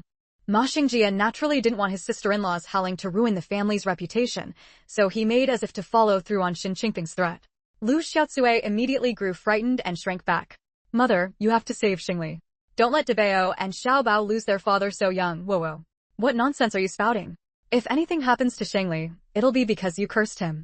Shen Qingfeng, furious, blurted out words that cursed her own son. I won't say anything more. Lu Xiaocui was also afraid that speaking recklessly might bring bad luck to her husband.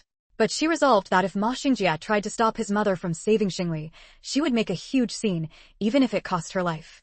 Seeing Lu Xiaocui settle down, Shen Qingping turned to Ma Xingjie. Go to the inspection team first and see your brother. If they can release him directly, that's best. If not, grease some palms so he can have an easier time inside. With that, Shen Qingping took out 20 yuan from her bag. Use this money as you see fit. And remember, don't be stingy. Ma Xingjie's grip on the money tightened, but he still smiled and said, all right, mother, don't worry. I'll go now. What are you still doing here? Go pack a couple of changes of clothes for your husband.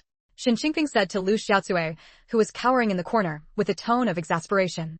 Back when she had chosen a daughter-in-law for her second son, she had deliberately picked someone less scheming, unlike the eldest daughter-in-law, Zhang Xiuxiu, who was too clever. But now, when trouble came, she realized that smart people were more useful after all. Lu Xiaocui only knew that the old woman was going to save Xingli, so she didn't mind the harsh tone. Shen Qingping understood in her heart that Ma Xingli had probably overheard her conversation with Ma Wenkai and gone after Shen Huayu because of it. She had no idea what tricks Shen Huayu had used to harm Xingli. When it came to cunning, 10 Ma Xinglis couldn't match one Shen Huayu. Now, the only option was to go to her second brother, Shen Xiuda, for help. Not only had her family lost their jobs, but Xingli had also been arrested by the inspection team. It wasn't fair for the Ma family to bear all the misfortune while her second brother sat back and enjoyed the benefits, was it? Besides, because of what happened with Shen Huiqing, it was understandable that Shen Huayu wouldn't listen to her. But if he refused to listen to Shen Xiuda, well, there was no excuse for that. Chapter 142, Threat. After leaving Feng Lingyu, Wei Wuyan went straight to Sang Fu's home. Brother Sang, open the door. It's me, Wei Wuyan. Wei Wuyan knocked cautiously. Sang Fu hadn't left much earlier than him. With so much happening tonight, there was no way he could be sound asleep. Weren't you going to follow Miss Feng? Why come back to find me? Since his identity had already been exposed, Sang Fu no longer bothered to pretend. But he was also a bit puzzled. Hadn't it been agreed that he wouldn't meddle in their affairs? Wei Wuyan clutched his bruised and purple injury, groaning in pain. Brother Sang, let me in first. I'll explain inside. Ouch. Seeing that Wei Wuyan's pain seemed genuine, Sang Fu had no choice but to let him in. Brother Sang, you haven't forgotten, have you? My stuff is still here with you. Besides, no matter what, you're still my lifesaver, and we're both from the 4 great families. Our relationship should naturally be closer.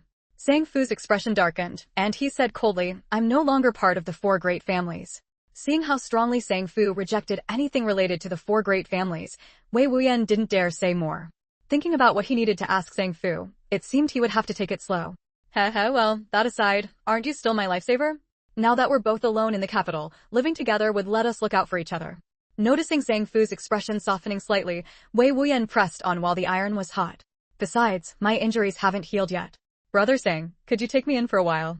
Looking at the pitiful, pleading eyes before him, Sang Fu was reminded of someone from his memories, someone who had begged him pitifully for just one more piece of candy. Then leave once you've healed, and don't try any tricks. Sang Fu tossed out these words and went back to his room. For Wei Wuyan, staying for now was already a success. Moreover, he had noticed that Sang Fu always inexplicably softened toward him, as if he were reminded of someone else through him. Who from a great family wouldn't have a few tricks up their sleeve? Still, Wei Wuyan genuinely wanted Brother Sang to move on from the past. He had a feeling that the troubles plaguing Sang Fu might be resolved by Miss Feng. In the study of the Shen family estate, Shen Qingping and Shen Xiuda were locked in a standoff. Second brother, I only have 2 sons. Now the eldest has lost his job, and the second has been taken by the inspection team. If you won't help your sister this time, then don't blame me for being heartless. Shen Qingping didn't want to burn bridges with Shen Xiuda, but today, when she came to ask for his help, he made every excuse. If it weren't for her helping him pull off that scheme back then, would he be living so well now? Little sister, what do you mean by that? Faced with Shen Qingping's threat, Shen Xiuda's face darkened. Second brother, let's not play games. You have to get Xingli out, no matter what method you use. And think about how you got everything you have now. Shen Qingping wasn't afraid of Shen Xiuda. After all these years, she knew exactly what kind of person he was. She knew that Shen Xiuda hated it most when people brought up how he got his current possessions. So, as his sister, she'd help him remember. Do you think I don't want to save Xingli? We still don't know how Shen Huayu came back. I don't dare confront him rashly. Shen Xiuda wasn't having an easy time either. Ever since Shen Qingping told him about Shen Huayu last time, he had contacted the person who had arranged things for him back then. But that person hadn't given him any useful information, only telling him to keep an eye on Shen Huayu's movements. Shen Xiuda knew that meant even that person didn't know how Shen Huayu had returned. Ever since he had easily toppled his eldest brother, Shinshioda had believed that the one pulling his strings had immense power. After all, even the director of the capital city public security bureau was his man. Now that even they couldn't find any information, it meant that Shin Huayu might have found some backing. So Shinshioda had been on edge these past 2 days, afraid that Shin Huayu would come after him. Instead, it was Shin Qingping who came to him for help. When it came to knowing Shin Huayu, Shinshioda knew more than Shin Qingping. This move against Ma Xingli likely had other motives. If he jumped in to help now, he'd be walking right into the line of fire. The problem was that the knife was already at her own son's throat. Was she supposed to gamble with the Ma family's future? Since he didn't come after you the moment he returned, it means he doesn't have enough confidence either. Second brother, you just need to go and talk to him. Get him to ease up. Seeing Shin Qingping's stubbornness, Shinshioda knew that if he didn't agree today, she wouldn't back down. I can't go alone. Here's what we'll do. I'll bring a few of the old-timers from the branch families. With them there, Shin Huayu should be more restrained. A flicker of sarcasm passed through Shin Qingping's eyes. See? Shinshioda wasn't completely out of options. If it were his own son locked up in the inspection team, he'd have found a way long ago. Though she felt nothing but scorn inside, Shin Qingping put on a grateful face on the surface. Fine, second brother. I'll go with you then. I'll beg him with tears those old-timers will side with me. Shinshioda nodded in satisfaction. It'll be more effective if you plead yourself. As long as Shin Huayu still wants to inherit the Shin family, he won't dare ignore the opinions of those clan elders. After they settled on the plan, Shinshioda hurried off to find the branch family elders. This matter couldn't be delayed. If Ma Xingli was convicted after too long, it would be over. Go now and find out exactly how Xingli was arrested, especially the details. If Shin Huayu made any mistakes, we might not even need to see him. We could get Xingli out directly. Shin Qingping had no choice but to head to the inspection team herself. Second brother was right. She should first find out the facts before anything else. Chapter 143, Ma Xingjie drifts away. In the inspection team's office, a small, dim room. She had spent another sum of money just to get into the room and stay with Ma Xingli for a while. Ma Xingli felt a bit uncomfortable, turning his head to avoid Shin Qingping's hand. Mom, I'm fine. Mom's just worried you're being wronged, aren't I? Don't worry, I'll find a way to get you out. Shin Qingping looked at the damp, dark surroundings, her eyes full of distress. That damn Shin Huayu, Xingli was still his cousin uncle, his elder, and he dared to set a trap to frame him. Ma Xingjie stood to the side, watching the scene of motherly affection and filial piety, finding it grating. He couldn't help but think, if he were the one arrested and locked up, would Mom care about him like this? His wife was right. In this family, he should start looking out for himself. If he let Mom keep running the household, in the end, most of the money would probably go to his younger brother's family. Right now, her heart was completely with her youngest son, feeling that he was suffering and struggling. Xingli, what exactly happened? Tell me the whole story, every detail. Ma Xingli thought back, starting from when he spotted Shin Huayu on the street. He deliberately whispered something bad about you in my ear to anger me, and just as I was about to hit him, 2 people from the inspection team suddenly appeared. If that's the case, then Shin Huayu must have spotted you following him long ago and set up the trap in advance. This was trouble. Ma Xingli had followed him first, then struck him, and the inspection team had seen it all. Even if Ma Xingli said Shin Huayu had deliberately provoked him, the inspection team wouldn't believe it. They'd just think he was making excuses. The only way out was to beg Shin Huayu. For someone so young, Shin Huayu's mind was twisted and cunning. Xingli, why were you following Shin Huayu? This was something Ma Xingjie had never been able to figure out. After all, last time, Shin Huayu had already burned bridges with them. They should have been done with each other for good. At this mention, both Shin Qingping and Ma Xingli looked a bit uneasy. Ma Xingli was embarrassed because he had eavesdropped on his parents' conversation. Shin Qingping, on the other hand, still didn't want to tell her son the truth about losing his job, afraid that her eldest son would resent her for it. Ma Xingjie could tell at a glance that the 2 of them were keeping a secret. He felt a chill in his heart, thinking how he had been running around for his younger brother, yet in the end, they wouldn't even tell him the reason for all this. Ma Xingjie found it utterly pointless and made an excuse to leave. Anyway, his younger brother had Mom to worry about everything for him. He wasn't needed there. Shin Qingping still hadn't realized that her eldest son was gradually drifting away from her. Of course, part of it was due to the meddling of her eldest daughter-in-law, Zhang Xiuxiu. But more than that, it was because she herself had repeatedly ignored the resentment building up in her eldest son. If she had explained things earlier, this situation wouldn't have come about. Seeing her eldest son leave, Shin Qingping turned and glared at her second son. Xingli, you need to learn from this and change that impulsive temper of yours. Your older brother has been running around for you this time. Make sure you thank him properly when you get out. Ma Xingli had no choice but to nod and agree repeatedly. Mom, I know. I'll change from now on. That kid Shen Huayu is living in such a nice courtyard now, there's no way he came back without something behind him. Mom, you can look into that angle, maybe you'll find out who his backer is. Ma Xingli's words gave Shen Qingping a clue. That's right, checking where that house came from might reveal something. I've greased the palms of everyone outside. You behave yourself these next few days, and I'll get you out as fast as I can. Seeing Ma Xingli obediently reply, Shen Qingping nodded with satisfaction. The reason she favored her younger son was that, no matter how unruly Ma Xingli was outside, he had always listened to her since he was a child. Shen Qingping walked out of the inspection team's gate and saw her eldest son waiting for her outside. Ma Xingjie nodded silently, but then suddenly said, Mom, my wife is still at her parents' house. I'll go pick her up now. These past few days, my sister-in-law's mood might not be good, and she probably won't feel up to handling household matters. At the mention of Lu Xiaocui, Shen Qingping spoke impatiently, Fine, go ahead then. Just as Ma Xingjie had said, Lu Xiaocui was listlessly sweeping the floor at home. She didn't even have the energy to pay attention to her most precious sons, Ma Debao and Ma Xiaobao. Mom, didn't you promise the other day to give me and my brother some peach pastry? Ma Debao came home from school and tugged at Lu Xiaocui's clothes. Lu Xiaocui answered absently, her mind entirely consumed with worry over Ma Xingli's situation. She was terrified that something might happen to him. How would she and the two children survive then? Seeing that his mother kept saying yes, but never went to get the peach pastry, Ma Debao got angry and stubbornly kept pulling at Lu Xiaocui's clothes, shaking her. Mom, I want peach pastry. I don't care, I want peach pastry. Just then, Ma Xiaobao, playing nearby, started crying and fussing along with his brother. Lu Xiaocui felt like the screeching of thousands of ducks was echoing in her head, about to make it explode. The emotions she had been suppressing all afternoon suddenly collapsed. She yanked Ma Debao's hand away and shouted, I told you to stop. A neighbor washing vegetables in the yard saw the Ma family's daughter-in-law suddenly lose it and shove Ma Debao away with a slap. Ma Debao happened to hit a small stone on the ground, and his head immediately started bleeding. Oh my god, what are you doing? Lu Xiaocui, have you gone mad? Beating your own child like this. The neighbor, seeing Lu Xiaocui still standing there in a daze, rushed over to help Ma Debao up. Startled by the neighbor's voice, Lu Xiaocui snapped back to reality and realized she had just accidentally pushed her child away. Debao, you can't be hurt. Lu Xiaocui stumbled toward Ma Debao and took the child from the neighbor's arms. Chapter 144, A Slap. Lu Xiaocui carefully turned Ma Debao's head over and saw a large gash on the child's forehead, blood seeping out continuously. If something happened to Debao, how would she go on living?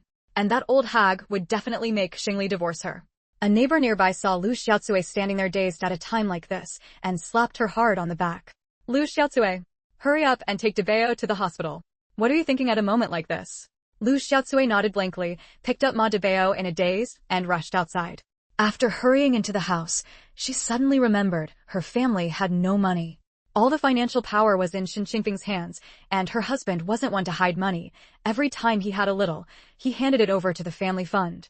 Now that something had happened, she only had 2 yuan on her, money she had secretly saved up for a long time. The neighbor saw Lu Xiaocui hesitantly come out of the house and had a bad feeling. Sure enough, the next second she heard Lu Xiaocui say, Auntie, my mother-in-law isn't home, and all the money is with her. Could you lend me some first? I'll pay you back as soon as she returns. Auntie, Debao is hurt so badly, please be kind. Lu Xiaocui was truly heartbroken now, crying with snot and tears streaming down her face. The neighbor thought about the Ma family situation. They probably wouldn't default on the debt. Besides, Ma Debao's condition really didn't look good. Without much hesitation, she went home and quickly brought out 10 yuan. You must remember to pay me back, you know. My family's situation isn't as good as yours. Lu Xiaocui took the money from the neighbor, her nose stinging as she choked out, Okay, Auntie, I'll definitely pay you back. Seeing how pitiful Lu Xiaocui looked, the neighbor waved her hand. All right, stop dawdling. Hurry up and take the kid to the hospital. I'll watch your little one for you. Lu Xiaocui thanked her profusely, picked up Ma Debao, and ran off. When Shen Qingping got home and called out, she found the house empty. For some reason, she had a bad feeling. She walked inside and saw that the place looked like it had been rummaged through. Her first thought was that a thief had broken in. She hurried to where she kept her money to check, and only relaxed when she saw everything was still there. But then she thought again, no, that wasn't right. The house had been searched and Lu Xiaocui was gone. Just as Shen Qingping was filled with despair, she heard a familiar crying sound from outside the house. She rushed out frantically and saw her neighbor holding her grandson, trying to soothe him. You're finally back. The neighbor's eyes lit up at the sight of Shen Qingping. She had just taken him inside to play, but as soon as he got in, he started trying to snatch food from her own grandson. The neighbor wasn't that generous, so she had brought Ma Xiaobao back outside. But Ma Xiaobao was a clever little rascal. The moment he was carried out, he started crying up a storm. "What are you doing holding my grandson? Look how much my Xiaobao is crying." The neighbor was annoyed by Shen Qingping's immediate barrage of accusations. She shoved the wailing Ma Xiaobao into Shen Qingping's arms. Her face dark, she sneered. "What a waste of good intentions. Do I have nothing better to do? Why would I hold your kid instead of my own? Your eldest grandson was pushed down by your daughter-in-law, his face covered in blood. She borrowed 10 yuan for me to take him to the hospital. Give me my money back now. I don't want anything more to do with your family." The neighbor said impatiently. "Who else would it be? I was kind enough to watch your kid for your daughter-in-law. Hurry up and pay me back." Shen Qingping, now ignoring Ma Xiaobao's cries for cookies, took out 10 yuan and handed it to the neighbor before rushing to the hospital. This time, the neighbor absolutely refused to watch her child anymore. With no other choice, Shen Qingping had to carry Ma Xiaobao to the hospital herself. Although the Ma family was just an ordinary household, Shen Qingping had lived a relatively comfortable life over the years. So carrying the 30-something Jean Ma Xiaobao the whole way exhausted her. By the time she finally found Lu Xiaocui at the hospital, Shen Qingping's fury was completely uncontrollable. Lu Xiaocui was sitting alone outside the ward, at a loss, waiting for the doctor to stitch up Debao's wound. When she saw Shen Qingping arrive with Ma Xiaobao, she hurried over happily. But what awaited Lu Xiaocui was a slap across the face from Shen Qingping. With a sharp smack, Lu Xiaocui's head was knocked to the side. "Lu Xiaocui, if anything happens to Debao, I won't let you off. You useless, good-for-nothing bitch." Lu Xiaocui's head was ringing from the force of the slap. In a daze, she could only see Shen Qingping's mouth opening and closing. But she couldn't hear a single word Shen Qingping was saying. Seeing Lu Xiaocui standing there dazed, one hand covering her face, only made Shen Qingping angrier. "When Shengli gets back, I'll make him divorce you. You can't even watch a child properly, what use are you?" When the ringing in her head finally faded, Lu Xiaocui happened to hear Shen Qingping say she would make Ma Shengli divorce her. She immediately grabbed Shen Qingping's arm and begged, "Mother, it was my fault for not watching the child. Please, don't make Shengli divorce me." Lu Xiaocui knew that Ma Shengli always listened to Shen Qingping, and this time she was in the wrong. If Shengli really divorced her, what meaning would her life have? And her sisters back home would be humiliated because of her. "Mother! Mother!" Just then, Ma Xiaobao in Shen Qingping's arms suddenly started crying. Looking at her young grandson, Shen Qingping let out a cold snort. If it weren't for Xiaobao still needing his mother, she would have kicked this woman out of the house for good this time. Chapter 145, Come on, let's hurt each other. Alright, what exactly is Debao's condition? What did the doctor say? Shen Qingping was irritated just looking at Lu Xiaocui's cowering demeanor, usually so arrogant and domineering. Now that she knew she'd done wrong, she was tucking her tail between her legs. When Ma Debao was mentioned, Lu Xiaocui replied incoherently. "The doctor said there's a big gash on his forehead, and they're stitching it up inside now. He also said there might be a scar later." Hearing that Ma Debao might have a scar on his face, Shen Qingping felt the world spin. A scar on the face affects a person for a lifetime. Not only would good jobs pass you by, but you might also endure other strange looks. How could Shen Qingping, who had always treasured Ma Debao as her precious jewel, accept this? Shen Qingping gritted her teeth as she glared at Lu Xiaocui, at that moment only wishing she could devour her flesh and blood. This woman, did she even realize she had ruined Ma Debao's entire life? Lu Xiaocui trembled all over at the sight of Shen Qingping's expression. She truly knew she was wrong. She hadn't meant to, she was just too worried about Shengli, and that's why she slipped up. Just then, the ward door opened, and a doctor in a white coat walked out. "Doctor, how's my grandson?" Shen Qingping hurried over to ask. "The cut on the child's forehead is too deep. There's a high chance it will leave a scar. You need to prepare yourselves mentally." The doctor let out a long sigh, wondering how the adults at home had been watching the child. A scar that long on the face, what would become of him in the future? "Doctor, isn't there any way to remove the scar from his face? Debao is still so young. We're willing to pay any amount. Doctor, please help us." Shen Qingping was savvy enough to know about certain unspoken rules in hospitals. For instance, if a doctor saw that a patient's attire didn't suggest wealth, knowing they couldn't afford certain medications, they wouldn't even mention them. After all, the cruelest thing in the world is to give someone hope, only to shatter it. The doctor shook his head regretfully. In the old days, some wealthy families might have had top-quality scar removal ointments, but now, obtaining such medicines is far too difficult. After all, in the current social climate, people from those big families were too busy hiding themselves to ever expose their whereabouts. Shen Qingping said thoughtfully, "Thank you, doctor." She suddenly recalled that Shen Huayu's leg had once been incurable despite consulting famous doctors all over the capital. Yet when she saw him this time, he walked as if his leg had never been broken. Shen Qingping clenched her fists no matter what it took. She would make Shen Huayu tell her who that famous doctor was.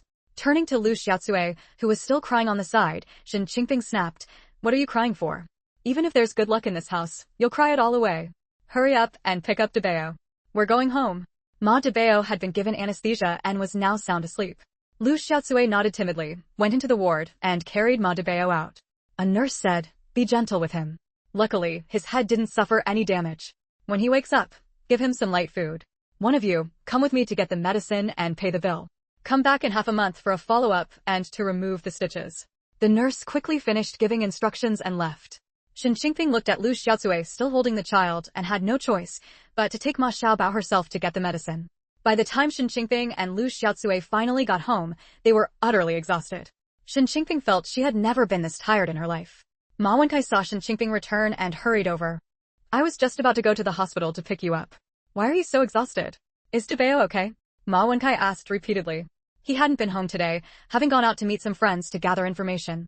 As soon as he got back, a neighbor told him something had happened to Debeo. Seeing that Ma Wenkai was first concerned about her, Shen Qingping's expression softened slightly. "It's all that stupid woman's fault." She pushed Debeo to the ground. The doctor said the child might have a scar on his face. Ma Wencai's face changed dramatically, and his gaze toward Lu Xiaocui turned hostile. He had thought this second daughter-in-law was just brainless, but at least devoted to her husband and children, so Ma Wenkai had always had a decent impression of her. But now, with such a major blunder on her watch, Lu Xiaocui dropped to her knees with a thud, crying, "Father, it's all my fault. I just got distracted and didn't pay attention, and I accidentally pushed Debeo. I'm his own mother, would I ever deliberately harm him?" Ma Wenkai was already annoyed enough that Shengli had been arrested, and now Lu Xiaocui was pulling this stunt. "If you can't take care of the children properly, we can find another daughter-in-law in this family." Shen Qingping added, "If your father and I get old someday, and you accidentally push us down you." That was a cutting remark. No daughter-in-law in these times would dare to be accused of plotting against her in-laws. When Ma Xingjie returned with his wife Zhang Xiuxiu from her, they saw Lu Xiaocui kneeling at home, full of confusion. "Wasn't everything fine this afternoon? What happened?" Zhang Xiuxiu keenly sensed something was wrong, but seeing her sister-in-law pale-faced on the floor, a flicker of satisfaction crossed her eyes. That bitch Lu Xiaocui was always hanging around the old hag, now it was her turn to be dealt with. "Father, mother, what's going on?" Ma Xingjie looked at his parents sitting together with dark faces and asked. Thinking about how she had worn herself out today because her eldest son had gone to the Zhang family to pick up Zhang Xiuxiu, Shen Qingping found it hard to show Ma Xingjie any goodwill. Truly, a son forgets his mother once he takes a wife. If it were Xingli, he would never abandon her. Ma Xingjie naturally caught the dissatisfaction in Shen Qingping's tone and grew annoyed himself. He had just come back, knowing nothing, why was she giving him a cold shoulder? "Mother, we had dinner at my in-laws' place before coming back." Before Ma Xingjie could finish, Shen Qingping cut in, "Would the Zhang family be so kind as to keep you for dinner? I suppose it was black flour steamed buns again." Shen Qingping had always looked down on Zhang Xiuxiu's family. With their grasping, locust-like nature, would they ever willingly feed them? Zhang Xiuxiu probably sneaked something back home again. Zhang Xiuxiu's face flushed with embarrassment. Had Shen Qingping eaten gunpowder today, speaking so harshly? In the past, Shen Qingping, priding herself on her status as a lady from a good family, had been careful with her words, using only soft jabs to irritate. Not like today, wielding a hard blade straight to the face. Zhang Xiuxiu lowered her eyes, knowing Shen Qingping must have been infuriated by that fool Lu Xiaocui. She didn't know what had happened, but that didn't stop her from using it to provoke Shen Qingping. "Mother, what happened today? Why is sister-in-law kneeling on the floor? You should talk things out nicely, the ground is so cold. You and sister-in-law usually get along so well, making such a scene is so ugly." Zhang Xiuxiu wasn't genuinely speaking up for Lu Xiaocui. Seeing Shen Qingping's face turn livid with anger at her words, she felt a secret thrill. Chapter 146, Ma Xingjie steps forward. After a long pause, Shen Qingping came to her senses and sneered, "Debeo is injured, and your sister-in-law needs to take care of him. Since you're so worried about her, you can handle all the household chores for the next few days." The household chores in the Ma family had always been divided between the two daughters-in-law, and the distribution was fairly equitable. That was why Zhang Xiuxiu and Lu Xiaocui had never had conflicts over these matters. Hearing Shen Qingping's words, the expression on Zhang Xiuxiu's face stiffened. Then, Zhang Xiuxiu looked at Ma Xingjie with tearful eyes, her gaze full of grievance. But she still forced a smile and replied, "All right, mother. My sister-in-law and I should naturally help each other out. This scene, as it fell upon Ma Xinjia's eyes, looked like his mother was bullying his wife for no reason. So, was even his own wife inferior to Ma Xingli's wife in their mother's eyes? Ma Xinjia's dissatisfaction with Shen Qingfeng increased by another degree. His concern for his wife, combined with his resentment toward Shen Qingfeng, overrode Ma Xinjia's rationality. He stepped forward, grabbed Zhang Xiuxiu's hand, and pulled her behind him to shield her. In a deep voice he said, "Mother, let's keep things as they were arranged before in this household. Xiuxiu can also help take care of Debao. Besides, aren't you here too?" Shen Qingfeng stared at Ma Xingjia in disbelief, unable to fathom that her eldest son would defy her for Zhang Xiuxiu's sake. "What did you say? Are you suggesting I do it?" Zhang Xiuxiu, hiding behind Ma Xingjia, smiled smugly to herself. Mother-in-law was right, she had to act weak in front of her husband. That way, without her having to do much, he would naturally feel protective. "Mother, now that younger brother is in trouble and the household is in chaos, everyone should do their part." She never imagined she would be rebuked by her own son one day. For whom had she been exhausting herself with all her careful planning day after day? How dare you speak to your mother like that?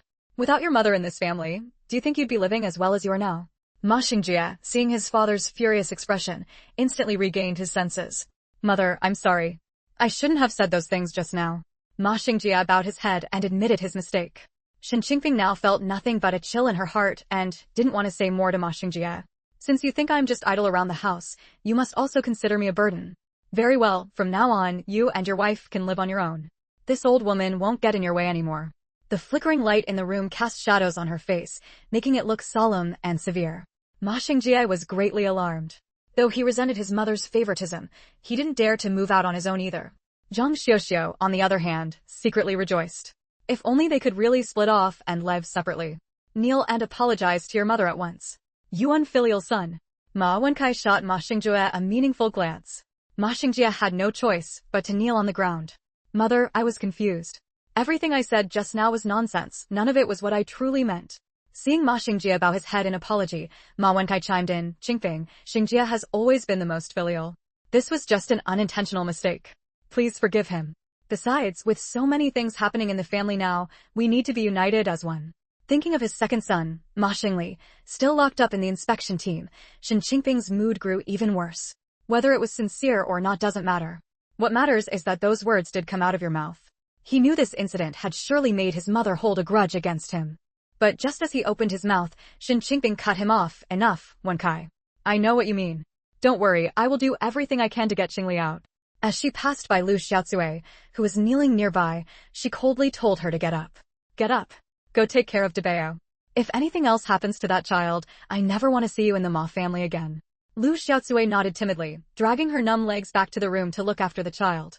Zhang Xiuxiu watched Lu Xiaotsue with a hint of schadenfreude. Serves her right, always flaunting that Ma Debao was the old hag's favorite grandson and lording it over me. Just as Zhang Xiuxiu was enjoying the show, Ma Wenkai slapped Ma Xingjia so hard he staggered. Zhang Xiuxiu hurried over to check on Ma Xingjia's covered face. Ma Xingjia shook his head at her. "Go back to the room first." But Zhang Xiuxiu, seeing the unyielding look in Ma Xingjia's eyes, had no choice but to return to the room alone. Ma Wenkai coldly eyed his eldest son, on whom he had placed so many hopes. "Xingjia, do you know why I slapped you?" "Father, I'm sorry. I was impulsive tonight." "I shouldn't have spoken to mother like that," Ma Xingjia said in a low voice. "I know you think your mother is partial. But have you forgotten that when the Shen family offered that official job position, your mother gave it to you, not your younger brother? I'll say it again. Without your mother in this family, none of us would be living as well as we are now. I don't care what you think in your heart, but from now on, if I ever hear you defy your mother again, you can move out and live on your own." Ma Wenkai felt it necessary to tighten the reins on his eldest son. He had spent years humbling himself to win Shen Qingfeng's wholehearted dedication to the Ma family. Ma Wenkai would never allow Ma Xingjia to cause trouble at this moment and break Shen Qingfeng's heart. Chapter 147, Who's Home? After tidying up, Ma Wenkai returned to the room and saw Shen Qingfeng sitting on the bed, holding her forehead. "Qingfeng, I've already taught Xingjia a lesson. Don't be angry anymore. What if you harm your health from all this anger?" "I'm fine. The most important thing for the family right now is still to rescue Xingli and heal Xiaobao's facial scar." Hearing Shen Qingfeng's words, Ma Wenkai knew this matter was settled for now. But the knot in Shen Qingfeng's heart had truly been left behind. "Is there really still a way to deal with Debao's facial scar?" Ma Wenkai asked. Shen Huayu's leg was healed. He must know some renowned doctor. When the time comes, I'll beg him in front of the Shen family elders. He won't dare refuse. Shin Qingping had her own plan. As for Xingli's wife, don't be too angry either. If she behaves herself, we'll keep her around. If she messes up again, we'll just have Xingli divorce her directly. Ma Wenkai felt that rescuing Xingli was the priority now. Lu Xiaotsue wasn't worth the effort. Alright, let's sleep. We have a tough battle ahead tomorrow. And on top of that, the blow from Ma Xingjie had left her utterly exhausted. Tomorrow, go find out how Shin Huayu's courtyard came to be. Shin Qingping added another instruction. Normally, this kind of errand should have been given to Ma Xingjie, but today, Ma Xingjie had truly hurt Shin Qingping's feelings. Besides, Shin Qingping was now worried he might pay lip service, but act otherwise. After all, his heart had already leaned toward that woman Zhang Xiuxiu. Zhang Xiuxiu would never consider Xingli's interests. She might even wish Xingli never gets released. Ma Wenkai knew Shin Qingping wouldn't speak without reason. Don't worry, I'll go first thing in the morning. You sleep peacefully. Early the next morning, someone knocked on Shin Huayu's courtyard door. Opening it, Shin Huayu saw Shin Xiuda, Shin Qingping, and several Shin family elders standing there. Seeing Shin Xiuda's smiling face, Shin Huayu sneered inwardly. Finally here. It seemed Shin Xiuda and Shin Qingping were indeed colluding behind the scenes. Shin Huayu knew that Shin Xiuda was an extremely selfish and self-serving person. Back when grandfather was still alive, the two of them hadn't gotten along well. If Shin Xiuda claimed he had come out of the goodness of his heart to plead for Shin Qingping, Shin Huayu wouldn't believe it. Huayu, why didn't you come home when you returned to the city? If your great-aunt hadn't told me, I'd still be in the dark. Meeting Shin Huayu's gaze, which seemed to see through everything, Shin Xiuda was the first to lose his composure and speak. Shin Huayu raised an eyebrow. Go home? Who's home? The smile on Shin Xiuda's lips froze. He hadn't expected Shin Huayu to be so disrespectful. Your own home, of course. What's with the way you're talking, child? Shin Xiuda still spoke with a kind expression, as if he hadn't caught the sharpness in Shin Huayu's words. Shin Huayu said meaningfully, deliberately emphasizing the word my. The several Shin family elders behind Shin Xiuda exchanged glances, understanding the situation. Now, no matter how good-tempered Shin Xiuda pretended to be, he couldn't keep up the act, especially since he was a narrow-minded person. Huayu, everyone here is your elder. Not only do you fail to greet us first, but you also shut us out. What is the meaning of this? Have a few years in the countryside really stripped you of all the upbringing you've had over the years? Shin Xiuda, having been steeped in a large family for years, had a whole set of lecturing phrases ready. It's clearly you who came knocking early in the morning, and without saying what you want, you've slapped such a big hat on me. I'm truly wronged. Though the words sounded like a plea for mercy, coming from Shin Huayu's mouth, they inexplicably carried a hint of sarcasm. You. Shin Xiuda was choked into silence. Just then, Shin Dongli, who had been silently following behind Shin Xiuda, spoke up, let's all go inside and talk. Making a scene at the doorstep is truly unbecoming. Shin Dongli was highly respected among the Shin family, being the eldest of the elders. Shin Huayu first clasped his hands toward Shin Dongli, then said, she cannot enter. Shin Dongli looked at Shin Huayu in surprise. He had been invited today to act as a mediator, but he hadn't expected Shin Huayu to refuse Shin Qingping entry. With this attitude, would he really be willing to release Ma Xingli? Huayu, no matter what, Qingping is still your grandfather's own sister. You cannot speak to her like this. Shin Dongli said sternly, looking at Shin Huayu. She didn't think about being grandfather's own sister when she coldly watched Lu Xiaotsue abuse Huaiqing. Shin Huayu stood his ground. But his words shocked Shin Dongli and the others. Was this the reason Huayu had cut ties with her? Shin Dongli shot a fierce glare at Shin Xiuda. He had actually dared to trick him into coming here. Chapter 148, Unable to clear oneself despite 100 defenses. Huayu, no matter what, let's go inside and talk it out clearly. Otherwise, do you really want to argue over who's right or wrong right here at the gate? Shin Dongli stared directly into Shin Huayu's eyes as he spoke. To successfully take control of the Shin family, Shin Huayu had to pass the test of the clan elders. Therefore, he couldn't completely disregard Shin Dongli's face.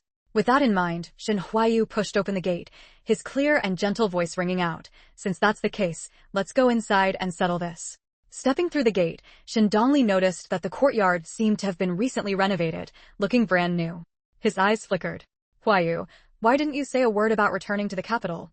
How's your grandfather now? Back when Shin Xiui suddenly met with misfortune, the Shin family lost a major pillar of support.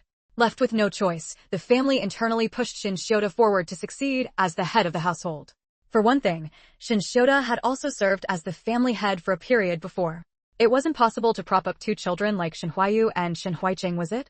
Coupled with the unfavorable circumstances at the time, everyone believed Shin Xiui could never make a comeback. Thus, no one raised any objections to Shin Xiuda becoming the family head. But now that Shin Huayu had returned, no one knew if it signaled that Shin Xiui might also be coming back. If Shin Xiui could clear his name and successfully return to the capital, how would these people manage to hold their ground? In response to Shin Dongli's probing, Shin Huayu only smiled and said, "My grandfather is doing very well." Shifting the topic, Shin Huayu added, "What exactly did you come to see me about today? Now that we're inside, you can speak your mind." Shin Qingping kept signaling Shin Xiuda with her eyes. With no other option, Shin Xiuda had to steel himself and speak up. "Huayu, Xingli is still your elder by generation.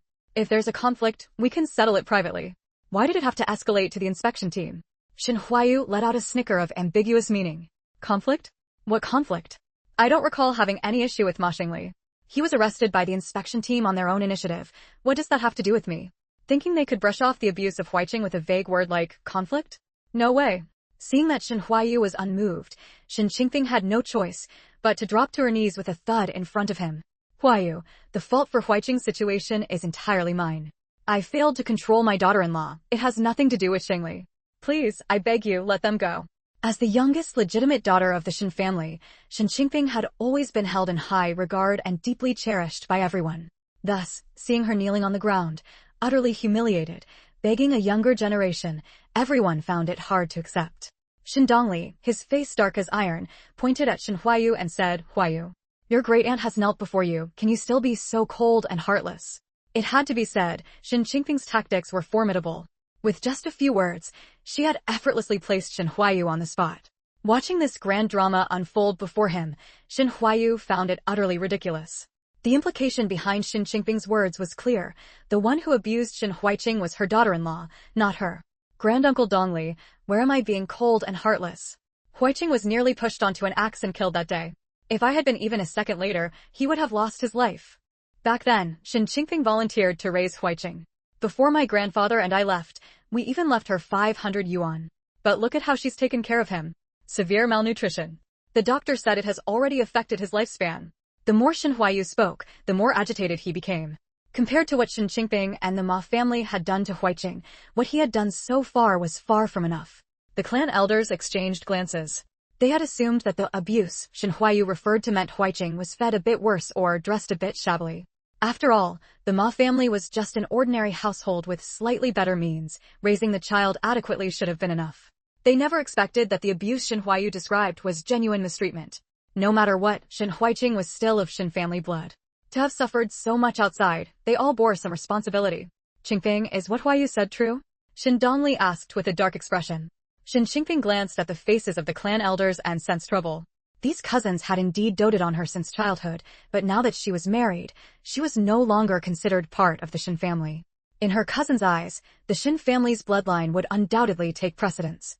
It was all that damned Lu Xiaocui's fault. If not for her, she wouldn't be in such a passive position now. Shin Qingping gritted her teeth in hatred toward Lu Xiaocui. "I had no idea Huiqing's condition was this severe. That second daughter-in-law of mine is vicious by nature, and I couldn't watch over Huiqing every single moment. How was I supposed to know she would abuse him behind my back?" Shin Qingping could only try to shift all the blame onto Lu Xiaocui. "Shin Qingping, you're quite good at passing the buck. Then let me ask you, why wasn't Huiqing going to school? You say you couldn't watch him every moment, but dare you claim you didn't know he wasn't attending school? Was that 500 yuan not enough for his expenses?" Shin Qingping's eyes widened as she stammered, unable to explain this matter. "Huiqing stayed home every day." As the lady of the house, she wasn't blind. How could she not know? Back then, it was Zhang Xiuxiu who suggested keeping Huiqing out of school. Shin Qingping thought that keeping Huiqing from school would save some money, so she tacitly agreed. She never imagined that today, Shin Huayu would call her out on it in front of the clan elders. Chapter 149. Return to its rightful owner. Shin Dongli was no fool. Seeing Shin Qingping's evasive demeanor, he knew that most of what Shin Huayu had said was true. Shin Dongli simply couldn't understand. Setting aside the fact that Shin Qingping and Shin Huiqing were directly related by blood, the 500 yuan Shin Huayu had left her should have been more than enough to raise a child. Why had Shin Qingping allowed her daughter-in-law to mistreat Huiqing? Shin Qingping's gaze shifted to Shin Xiuda, who had been watching the scene unfold from the sidelines. Shin Xiuda knew it was time for him to step in and speak. "Huayu, your great-aunt did wrong, but she knows she was wrong. We came today to plead for Xingli, but we ended up uncovering Huiqing's matter." Shin Xiuda's words were a reminder to Shin Qingping of the purpose of their visit, to stop dwelling on Shin Huiqing's affairs. Since the facts were already set in stone, what use was there in her continuing to argue? I heard from your great aunt that you've cut ties with her. Does your grandfather know about this? Shin Xiui had always been soft-hearted toward his only sister. If he were here, he would never allow Huayu to treat Shin Qingping this way. Shin Huayu pressed his lips together. His lips were pale, his jaw and neck forming a graceful line, and his eyes fixed on Shin Xiuda with a wolf-like ferocity. When my grandfather was in trouble, who is it that stepped forward to give a righteous testimony? You haven't forgotten, have you? Or is it that the great man has a poor memory? Do you need me to refresh your memory? Shin Dongli looked at Shin Huayu with a complicated expression. The young man before him felt both unfamiliar and familiar.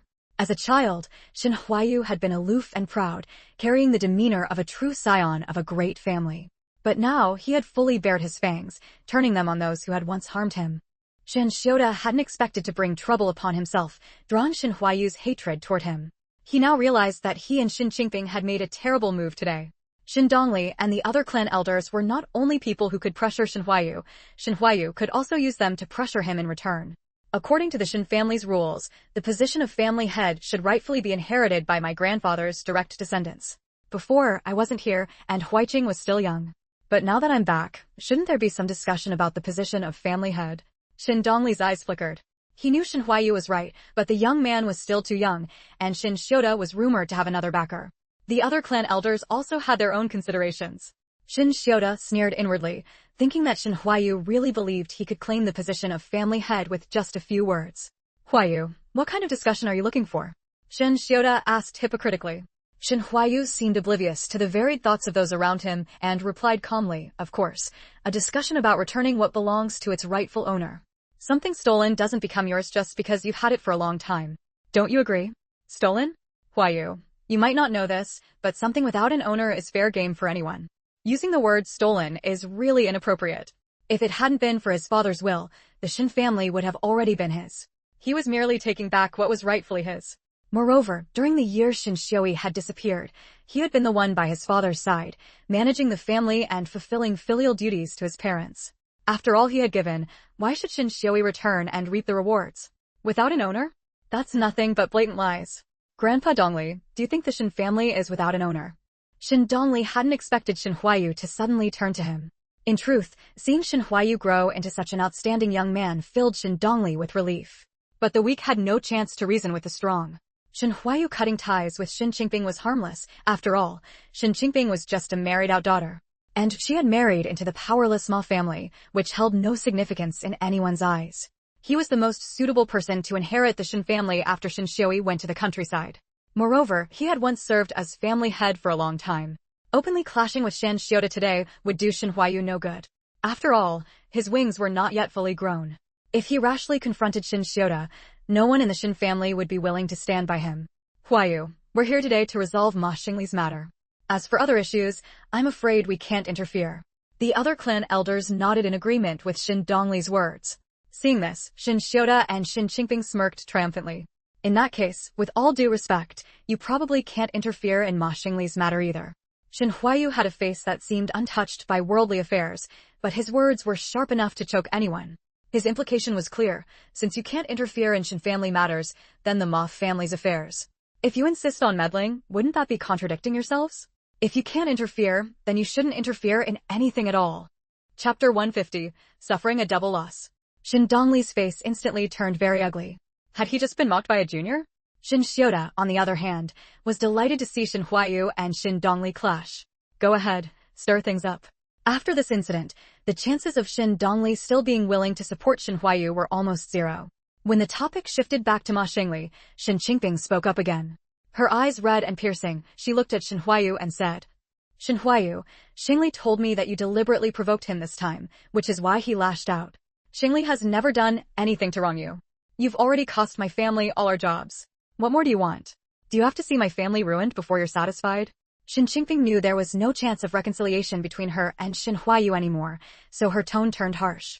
Her address for Shin Huayu shifted from the earlier Huayu to his full name.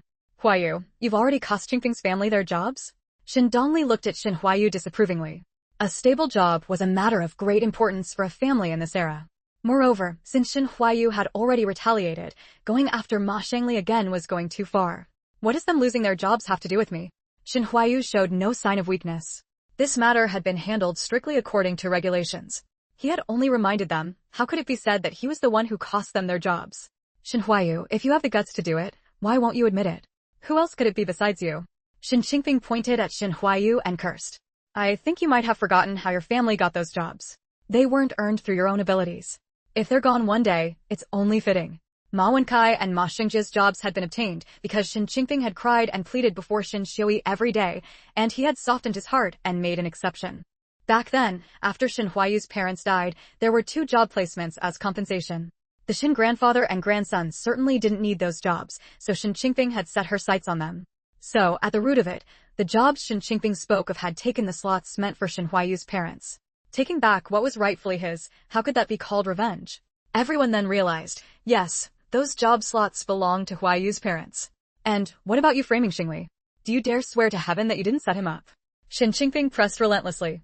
Ma Xingli was arrested by the inspection team. How could I have set him up? Was I supposed to foresee that he would follow me? At this point, Shin Qingping had tried both soft and hard approaches. She despairingly found that Shin Huayu was impervious to both persuasion and pressure. And then there was De Bao's face. If she couldn't even get Xingli out, it would be even more impossible to learn from Shin Huayu who the doctor was that could cure him.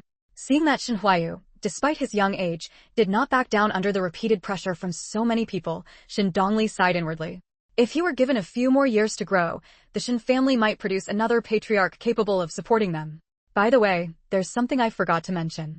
The big courtyard the Shin family lives in now is a reward from the state for my grandfather's military merits. Military merits aren't ownerless, are they? I hope some people will have the decency to move out on their own. Otherwise, if I have to come personally to collect the house, it might not end well. You, Shin Shota gritted his teeth, pointing at Shin Huayu, unable to speak. Yes, although the current Shin family courtyard had once belonged to the Shin clan, it had been confiscated later.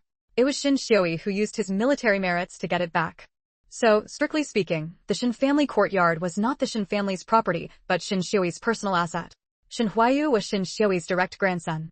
There was no reason for his courtyard to be given to his uncle instead of his own grandson.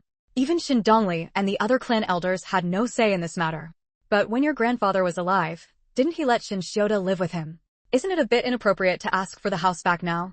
Shin Huayu's sharp gaze swept over and found it was a clan elder who had always been close to Shin Shota. When my grandfather was alive, he never imagined that the one who would stab him in the back would be his own brother, did he? Do you think he would have let Shin Shota live there if he had known? The clan elder who had spoken was left speechless by Shin Huayu's rebuttal. Go back and prepare. When I come to collect the house, don't say I didn't warn you. Shin Huayu looked Shin Shota in the eye and said each word deliberately. Shin Huayu had never intended to discuss Ma Xingli's matter with them when he let them in today. He only wanted to tear off the hypocritical masks of Shin Shota and Shin Qingping in front of the clan elders, so they wouldn't keep pretending to be his elders in the future. If Shin Shota and Shin Qingping thought back carefully, they would realize that the entire conversation with Shin Huayu had been led by the nose.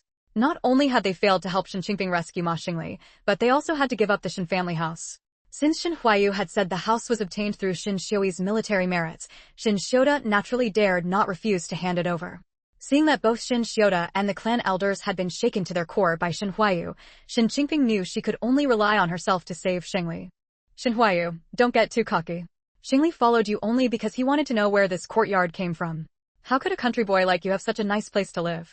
Let me tell you, I will report this matter truthfully. Shin Qingping was gambling that the origin of Shin Huayu's courtyard was shady. In her eyes, this only confirmed that the courtyard's origins were indeed problematic. As long as you go to the inspection team and tell them it was all a misunderstanding and get Xingli released, I won't say anything about the courtyard. How about that? Having caught the boy's weakness, she wondered what he would have to be smug about now. Shin Huayu was about to mock Shin Qingping for her wishful thinking when a loud voice came from the courtyard entrance.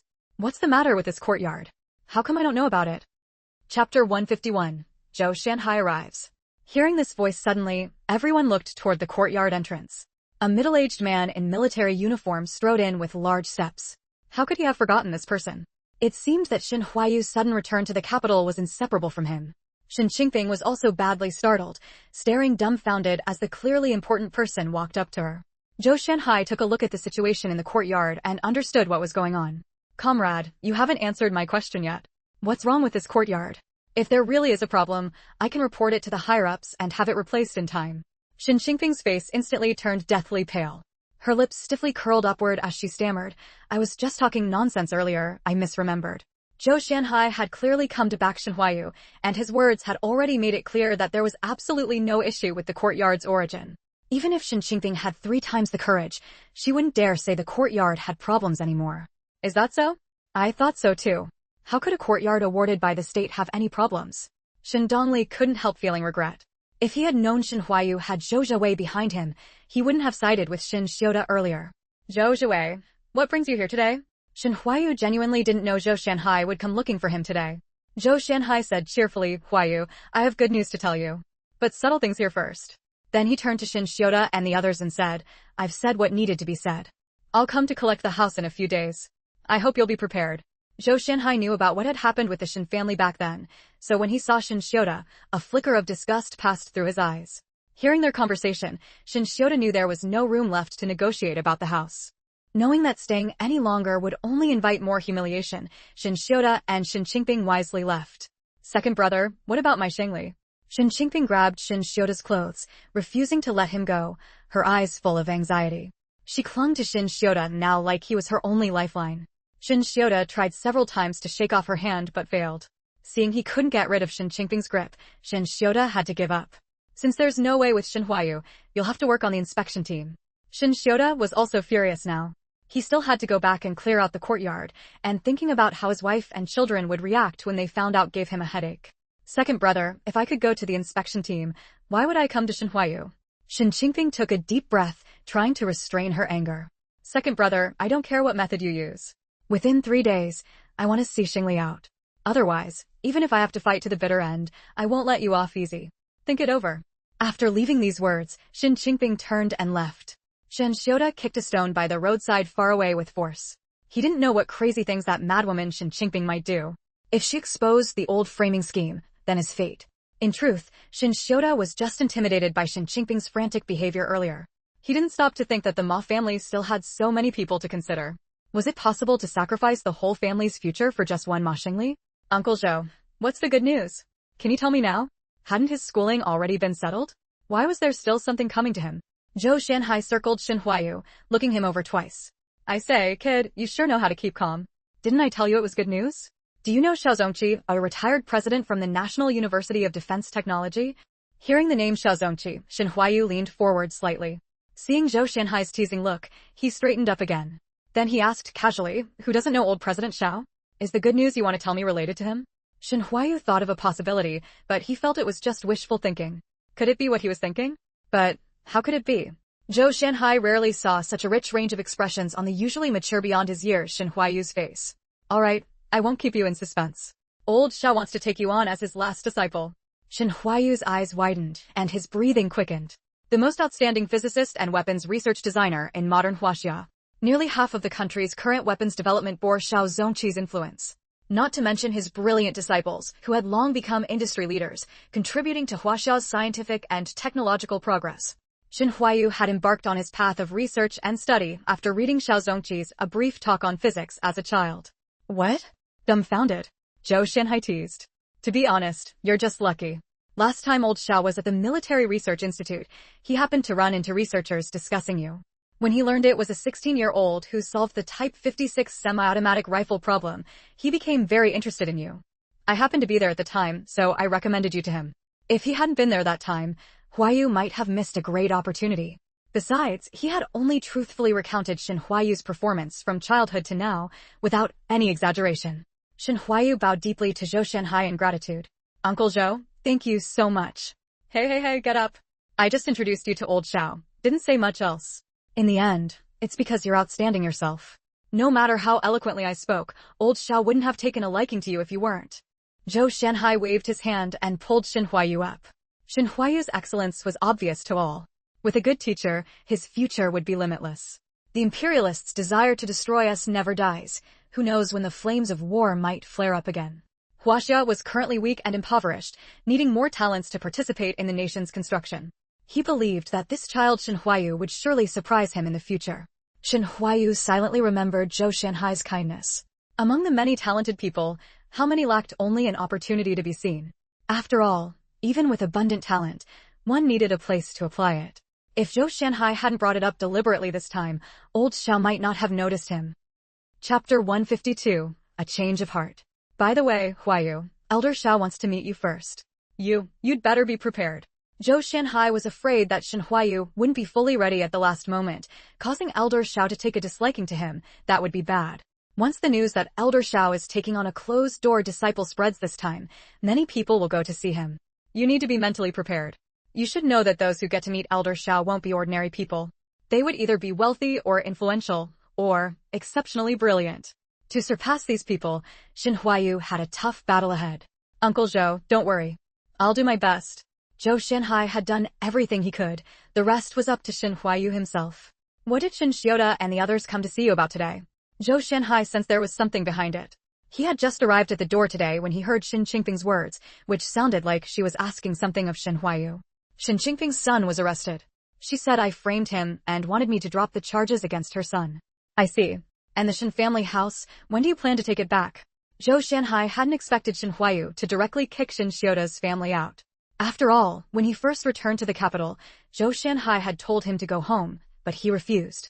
Zhou Shanhai thought he didn't want to go back to the Shen family compound anymore. Who would have thought that Shen Huayu was holding back a big move, a drastic measure to take the house back directly? No rush. I want to see what Shen Xiota will do.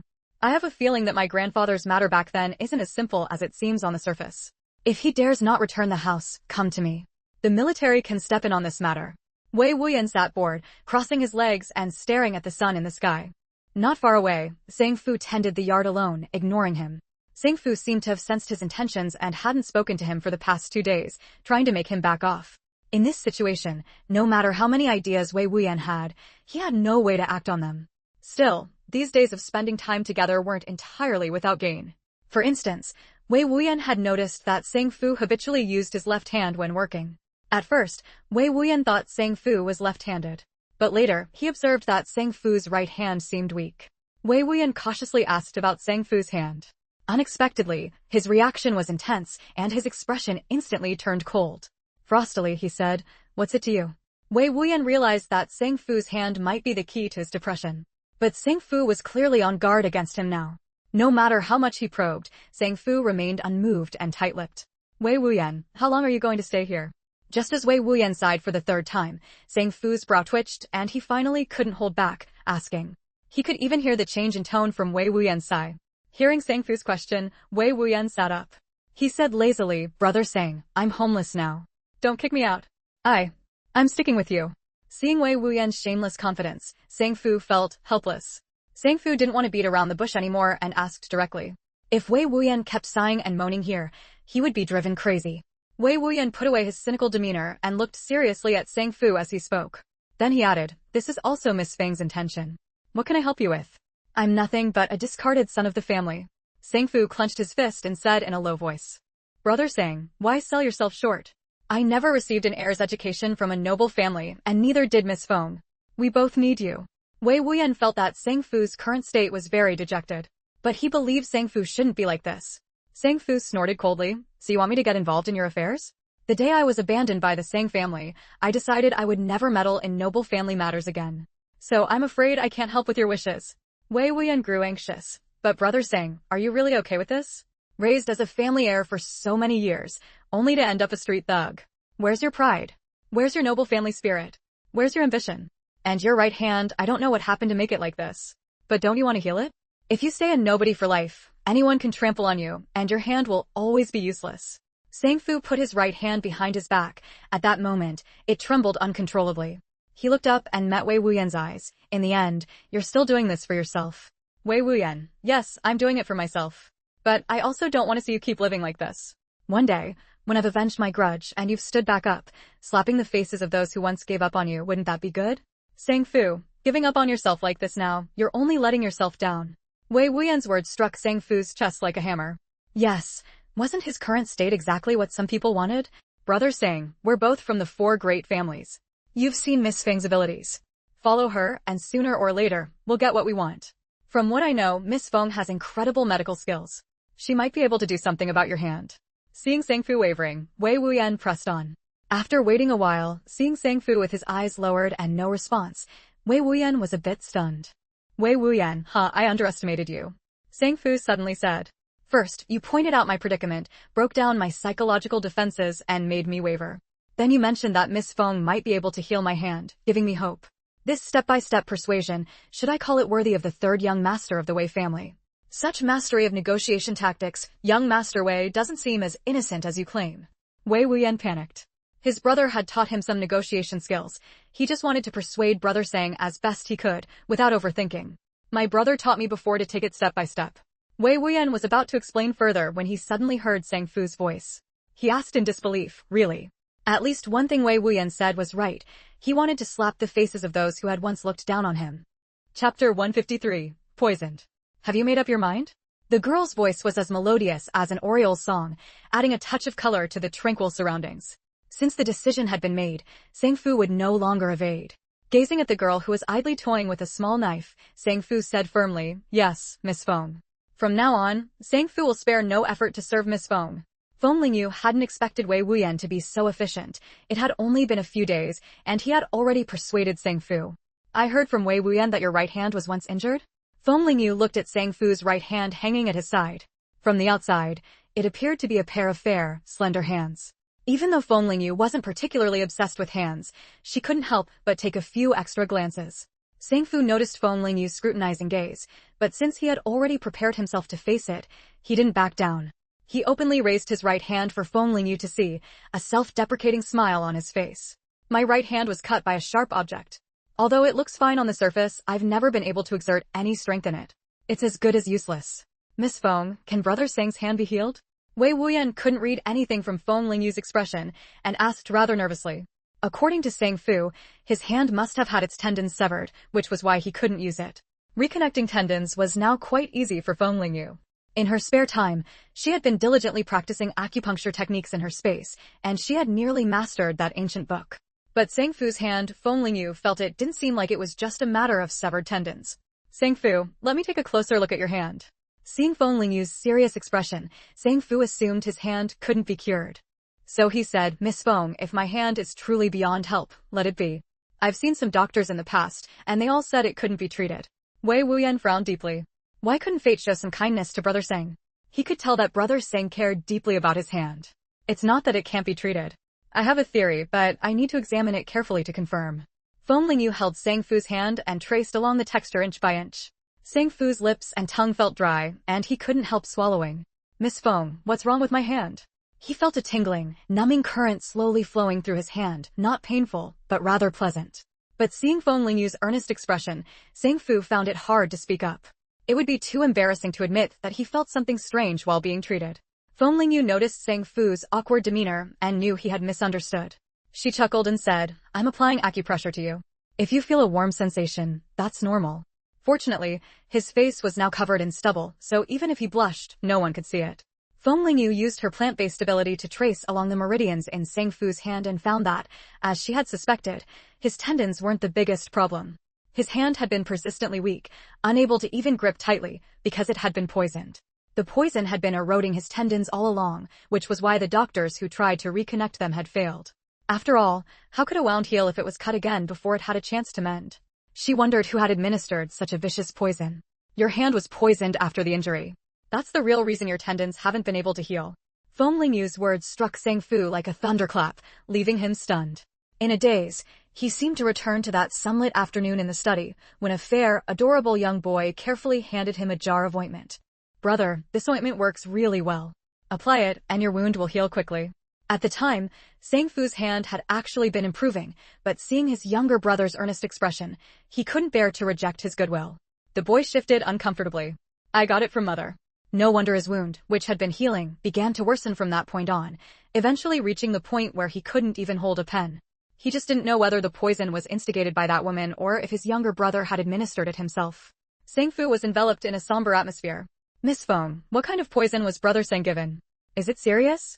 Wei Wuyan asked, looking at Feng Lingyu. "This poison is called silk entanglement poison. As the name suggests, it wraps around a person's meridians like silk threads. It was once used on injured martial artists to ensure they could never use their martial arts again, reducing them to useless cripples." Feng Lingyu had come across this poison in the medical books in her space, but had never expected to see it firsthand on Sang Fu today.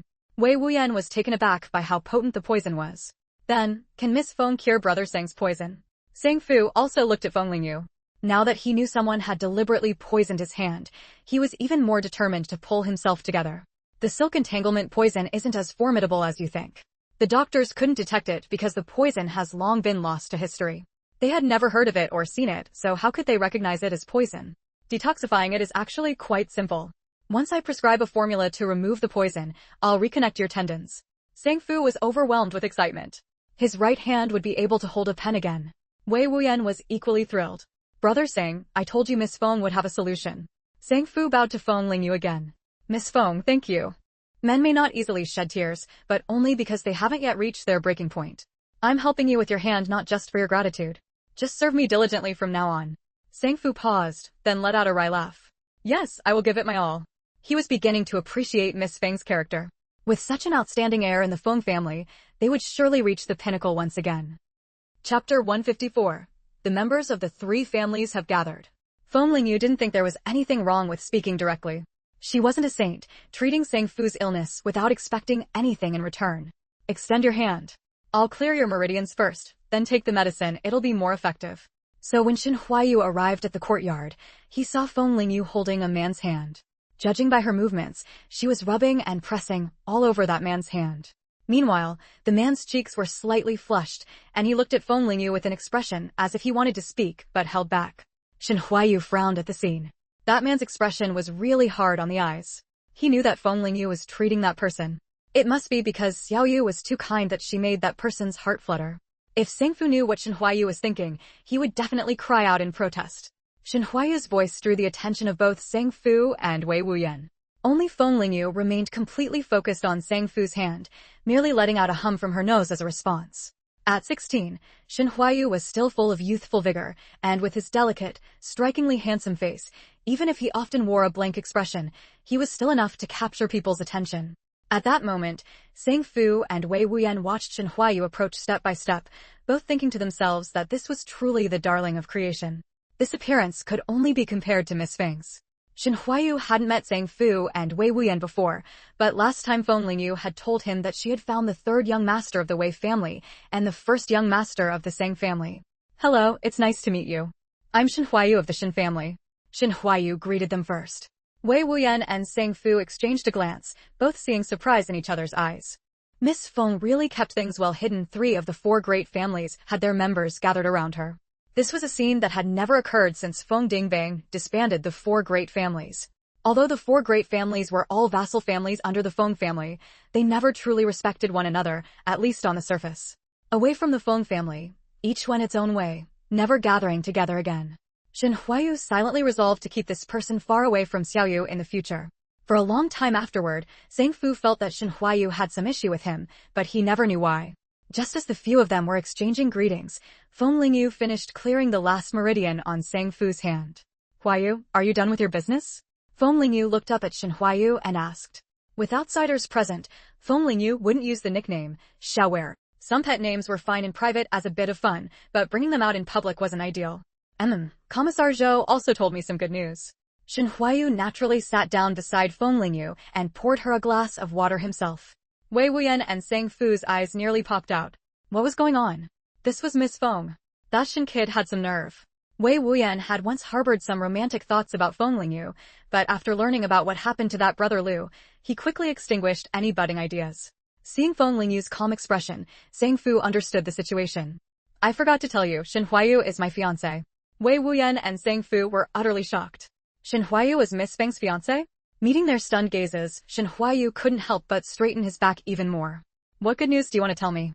Feng Lingyu noticed a hint of joy in Shen Huayu's eyes and brows. Something that made Xiaower this happy must be incredibly good news. Xiao Zongqi, Elder Xiao, intends to take me as his disciple.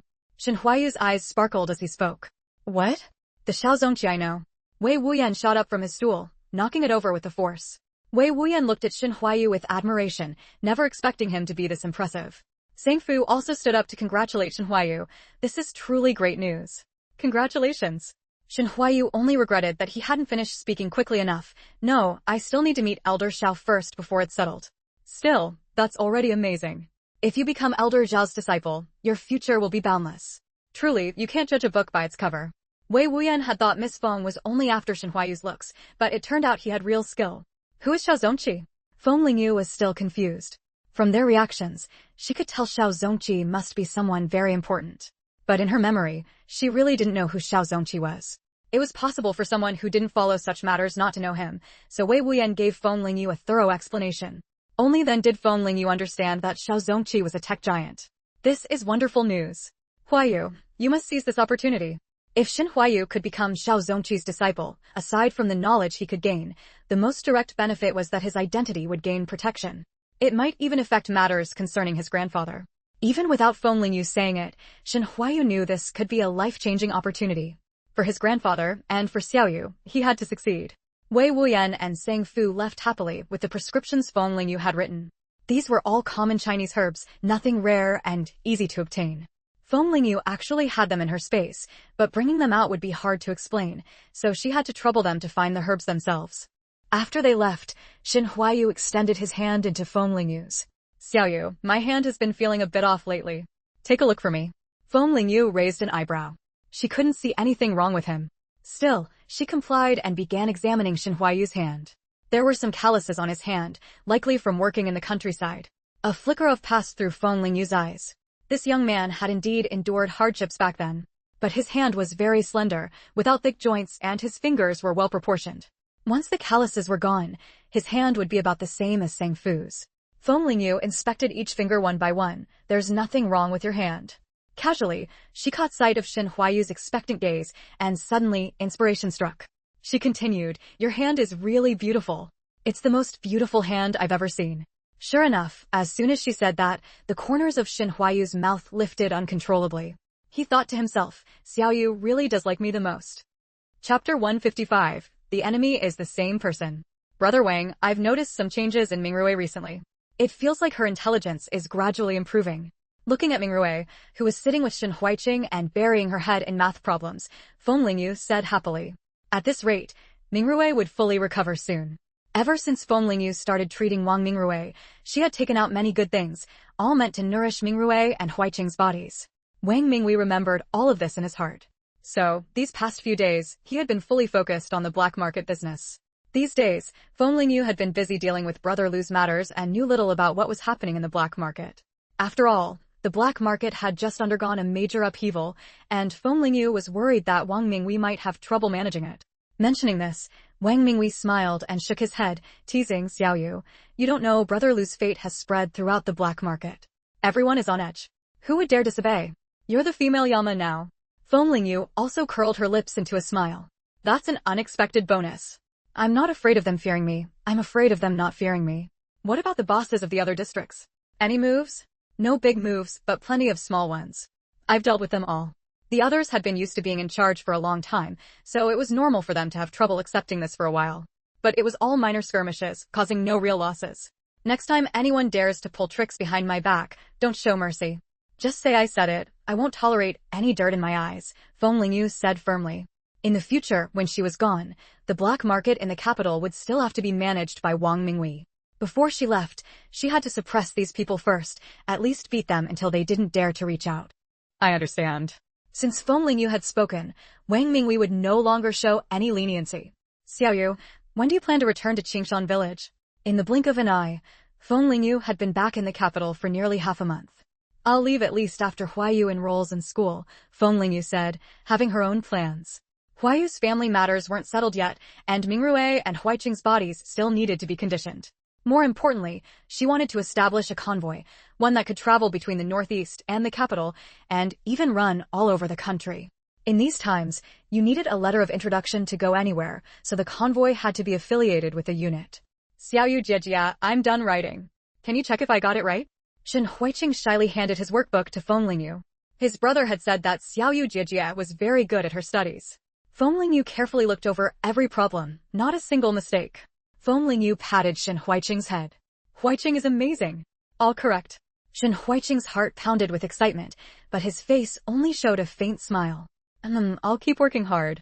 Xiaoyu Jiejia, Mingrue is done too. Check mine as well. Wang Mingrue pouted as she ran over, handing her workbook to Feng Lingyu, unwilling to be outdone. Perhaps because Mingrue's intelligence had improved, she was no longer Xin Huaiqing's shadow these past 2 days. Instead, she was now competing with him. After getting a satisfactory answer, Wang Mingrui went back to sit down and continue studying content. Both children were now studying with all their might, afraid the other would surpass them. But Wang Mingrui often found, as she studied, that she already knew certain concepts. Feng Lingyu was very happy. This meant her memory was slowly recovering. Or rather, her body's instincts were still there. This also meant that what Shen Huiqing was learning was no longer as difficult as what Mingrui was studying. After all, Wang Mingrui was a junior high graduate, while Shen Huiqing was only in elementary school and a student who hadn't attended school for a long time at that. Just as Feng Lingyu and Wang Mingwei were sitting together chatting, Shen Huiyu suddenly burst in, panting. Wasn't it only a matter of time before he was released? Why are you running yourself ragged over this? Feng Lingyu gestured for Shen Huiyu to sit down and poured him a glass of water. Are you trying to ruin your leg? Feng Lingyu shot Shen Huiyu a glare. Shen Huiyu smiled apologetically. I just found out a huge piece of news. What news? Wasn't it expected that Ma Shengli would be released? If you had no connections, you'd be locked up for half a year. If you had connections, you'd be out in a few days. Do you know whose connections Ma Shengli used to get out? Shen Huiyu was still trying to calm his racing heart. The moment he got the news, he had run straight over. He really hadn't expected things to turn out this way. Zhang Weiming. Shen Huiyu looked into Feng Lingyu's eyes as he spoke. Him. A flicker of unreadable light passed through Feng Lingyu's eyes. That means the person behind Shin Xiuda is very likely that second madam of the Feng family? Neither Shen Huiyu nor Feng Lingyu had ever connected the two families' affairs. After all, Shen Huiyu's family incident happened 2 years ago, while Feng Lingyu's parents' incident happened this year. Who would have thought there was a link between the two? Xiaoyu, it seems our enemy is the same person. Shen Huiyu took Feng Lingyu's hand and said. Wang Mingwei was stunned by the news, unable to snap out of it for a long time. This was too unbelievable. So, it was Shin Xiuda who contacted Zhang Weiming? That means back then, Grandpa Shin was framed because he was dragged down by my family. Huiyu, are you angry? If it weren't for the desire to harm her family, perhaps the second madam of the Feng family wouldn't have gone after Shin Shui. Xiaoyu, how can you think that way? The Shin and Feng families have always been bound together. When something happens, we naturally get caught up in each other's troubles. How can you call it dragging down? Now that we've discovered the connection behind them, we have a direction for revenge. Shen Huiyu rarely saw such a hesitant expression on Feng Lingyu's face, and it pained him deeply. Grandfather held a high position, and with a petty man like Shin Xiuda around, even without someone pulling the strings behind the scenes, there would likely be political enemies making a move against him. Chapter 156, Lu Xiaocui erupts. It seems Zhang Weiming is the only helper the second madam of the Feng family has in the capital. Feng Lingyu said with an ambiguous tone. Wang Mingwei was a bit confused and asked, why do you say he's the only helper? Zhang Weiming's shadow is all over my family's affairs. Now, even something as small as rescuing Ma Xingli involves him stepping in. That says enough. It's a pity that woman is in Shanghai otherwise. I wonder what reason Zhang Weiming has for being willing to help her. After all, his official position isn't low.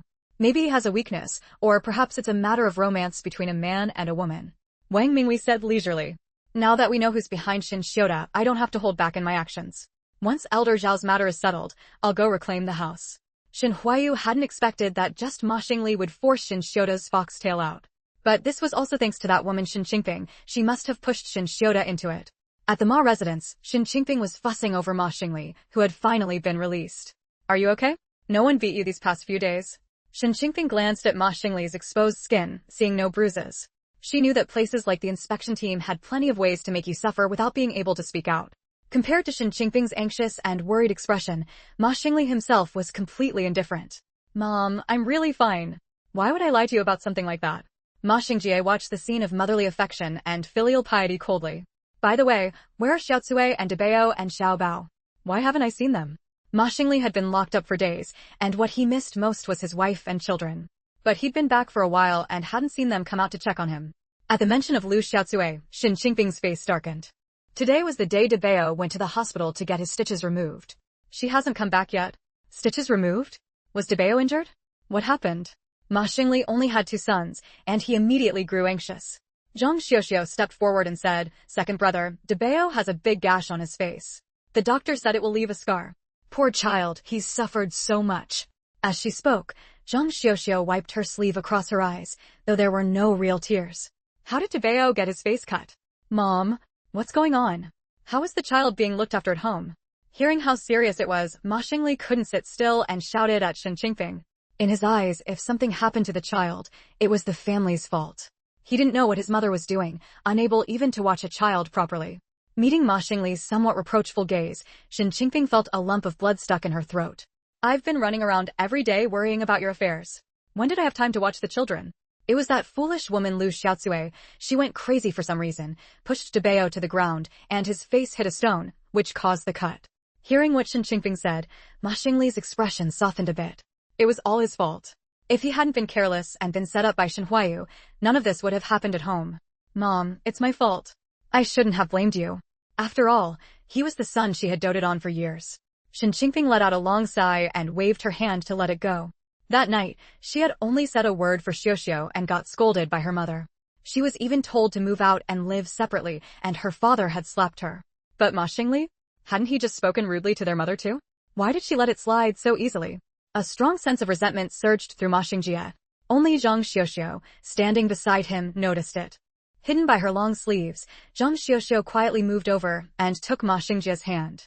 From now on, she would no longer yearn for this kind of hollow love. Soon, Lu Xiaocui returned with Debao and Xiaobao. As soon as she entered the house, she saw the person she had been longing for sitting there. But when she met Ma Xingli's cold eyes, Lu Xiaocui froze. Her steps slowed, and she hesitated to go closer. Especially Debao, who saw his father he had missed for days and was also nursing his injury. Longing mixed with grievance made Debao's eyes light up the moment he saw Ma Xingli. Debao immediately broke free from Lu Xiaocui's hand and rushed toward Ma Xingli. Ma Xingli picked up his son, gave him a few kisses, and then carefully examined the scar on Debao's face. Since the stitches had just been removed that day, the wound was still red and looked quite frightening. Ma Xingli's heart burned with anger. In just a few days, Lu Xiaocui had let the child end up like this. Xiaobao was still young and, after not seeing his father for days, had grown unfamiliar with him. He was now clinging to Lu Xiaocui's leg, staring at Ma Xingli with wide eyes. Lu Xiaocui's initially joyful mood was instantly doused when she met Ma Xingli's furious gaze. These past few days, she had been humbling herself at home and had been thoroughly worn down. Zhang Xiuxiu had never gotten along with her, and now that she was down, she was eager to kick her further. So, without realizing it, Lu Xiaocui had become afraid to speak loudly. Lu Xiaocui, what good are you at home? Can you even manage to watch a child? Ma Xingli's anger shot straight at Lu Xiaocui. Lu Xiaocui's face turned pale as she cried, Xingli, I didn't mean to. I was just too worried about you. Debao is my child too. I really didn't mean it. Lu Xiaocui tried to reach for Ma Xingli's hand, but he shoved her aside. Lu Xiaocui and Ma Xingli had always had a good relationship as a couple, which was why her worry for him had made her so distracted that she accidentally hurt Debao. That shove from Ma Xingli unleashed all the resentment Lu Xiaocui had been swallowing for days. She had thought that once Ma Xingli returned, he would protect her. Now, she completely lost it. Ma Xingli, you useless piece of trash. If you hadn't been arrested, would I have failed to watch the child? This is all your fault. Lu Xiaocui suddenly lunged at Ma Xingli and slapped him. Everyone present widened their eyes in disbelief that Lu Xiaocui would dare hit Ma Xingli. Zhang Xiuxiu, watching from the sidelines, silently gave Lu Xiaocui a mental thumbs up. Chapter 157, Another Scheme. Ma Xingli covered his face, staring at Lu Xiaocui in utter bewilderment, as if seeing his own wife for the first time. Although Lu Xiaocui usually put on a tough and shrewish front outside, she was still gentle and considerate in front of Ma Xingli. It could be said that this slap from Lu Xiaocui shattered all of Ma Xingli's previous impressions of her. Shen Qingping and Ma Wenkai snapped back to reality. Shen Qingping stepped forward to pull Ma Xingli's hand away from his face, revealing a clear five-finger mark. She immediately turned and pointed at Lu Xiaocui, cursing, the Ma family doesn't want a daughter-in-law like you. How dare you hit your own husband? You get back to your parents' house today, and I'll go ask the Lu family how they raised their daughter. Since she had already hit him, Lu Xiaocui felt a sense of relief. Go ahead. If you dare to go, I'll dare to take the child and die. Lu Xiaocui was now desperate, grabbing Ma Xiaobao and holding him tightly in her arms. Shen Qingping was genuinely afraid that Lu Xiaocui might do something to her grandson, so she dared not say anything more for the moment. Ma Wenkai frowned slightly. This second daughter-in-law was truly a reckless troublemaker. Lu Xiaocui, I want a divorce. Ma Xingli roared. Being slapped in front of so many people and called a waste by his own woman, Ma Xingli felt nothing but humiliation. Ma Xingli, I gave you children and raised them for you. You think you can just say divorce, and that's it? I'm telling you, I'll go to the Women's Federation and report you. Abuse of a daughter-in-law, and forcing me to divorce. Lu Xiaocui naturally had no intention of divorcing Ma Xingli. If she divorced, what would happen to the children? Where could she find a better place to go? Shen Qingfeng was panting heavily, unable to believe that she had been outmaneuvered by a stupid woman like Lu Xiaocui. Debao is injured. Do you think I, as his own mother, don't feel worse than you? I've been swallowing my anger these past few days, and your whole family wants to push me even further? Humph. No way. With that, Lu Xiaocui held Xiao Bao, pulled Debao along, and shoved Ma Xingli hard before returning to her room. After a long silence, Shen Qingfeng closed her eyes bitterly and said, "Let her be for now. Debao's face is the most important thing right now. Later, she would have plenty of ways to deal with Lu Xiaocui." Zhang Xiuxiu muttered, "This time, because of Xingli's matter, the family has spent a lot of money. Who knows how much it will cost to treat Debao's face? Before, we had 2 formal workers in the family, but now we're just eating away at our savings." Ma Xingjie tugged at Zhang Xiuxiu, signaling her to stop talking. Zhang Xiuxiu's words naturally reached Shen Qingfeng's ears. She was already upset about Lu Xiaocui's defiance. Now seeing her eldest daughter-in-law starting to stir trouble too, Shen Qingfeng glared sharply and said, "My money is mine to spend however I please. It's not your place to make snide remarks. What, do you want to rebel too?" Zhang Xiuxiu's eyes darted around a few times. Thinking of the money the old witch held, she knew she couldn't afford to offend her now otherwise. What if she refused to share the money with their family later? "Mother, I spoke out of turn. I'll go make dinner now." Looking at her 2 troublesome daughters-in-law, Shen Qingfeng let out a long sigh. If only it were still the old Shen family, her 2 sons wouldn't have ended up marrying such vulgar women. Back then, they wouldn't even have been qualified to speak to her. "Qingfeng, there's no hope with Shen Huayu anymore. Do you have any other way to handle Debao's face?" Ma Wen asked. "I have my own plan. A famous doctor who wouldn't want to know. Just wait and see. Shen Huayu won't dare not to tell." Shen Huayu, of course, knew nothing about the Ma family's commotion. Through Zhou Shanhai's connections, Shen Huayu had obtained the papers and books Xiao Zongqi had published in recent years. He was reading them carefully, trying to understand some of old Zhao's ideas. Although Feng Lingyu didn't know much about this field, she still helped organize the materials. "You're meeting old Xiao tomorrow, Xiao Yuer. Are you nervous?" During a break in Shen Huayu's reading, Feng Lingyu propped her head up with her hand and asked softly. Looking at all these numbers and drawings, she was practically dozing off. Shen Huayu looked up and saw that the young girl in front of him could barely keep her eyes open from sleepiness, yet she insisted on staying with him. His heart warmed. "I'm not nervous. Why don't you go to sleep first? You don't have to keep me company." And then, Feng Lingyu shook her head lazily. "I organized all these materials. If you need anything, just ask me, it'll be faster." Time was tight, these materials had only arrived today. Shen Huayu wanted to go through all of them in such a short time, it was no small task. Unable to persuade Feng Lingyu, Shen Huayu silently sped up his pace. By the time he finally finished reviewing all the materials, he realized Feng Lingyu had long since fallen asleep on the desk. Shen Huayu's heart ached. He couldn't bear to wake her and send her to bed. So he carefully picked Feng Lingyu up. The girl who usually looked so fierce and unyielding, showing no weakness, was actually this light. Only when she was asleep did one realize she was still just a 16-year-old girl. Perhaps catching a familiar and reassuring scent, Feng Lingyu only let out a couple of soft murmurs, but didn't wake up. Instead, she instinctively found a comfortable spot, nuzzled twice and leaned against Shen Huayu's chest, falling back into a deep sleep. Shen Huayu's face flushed red from Feng Lingyu's movements. Just as he was about to lay her down on the bed, Feng Lingyu frowned, on the verge of waking up.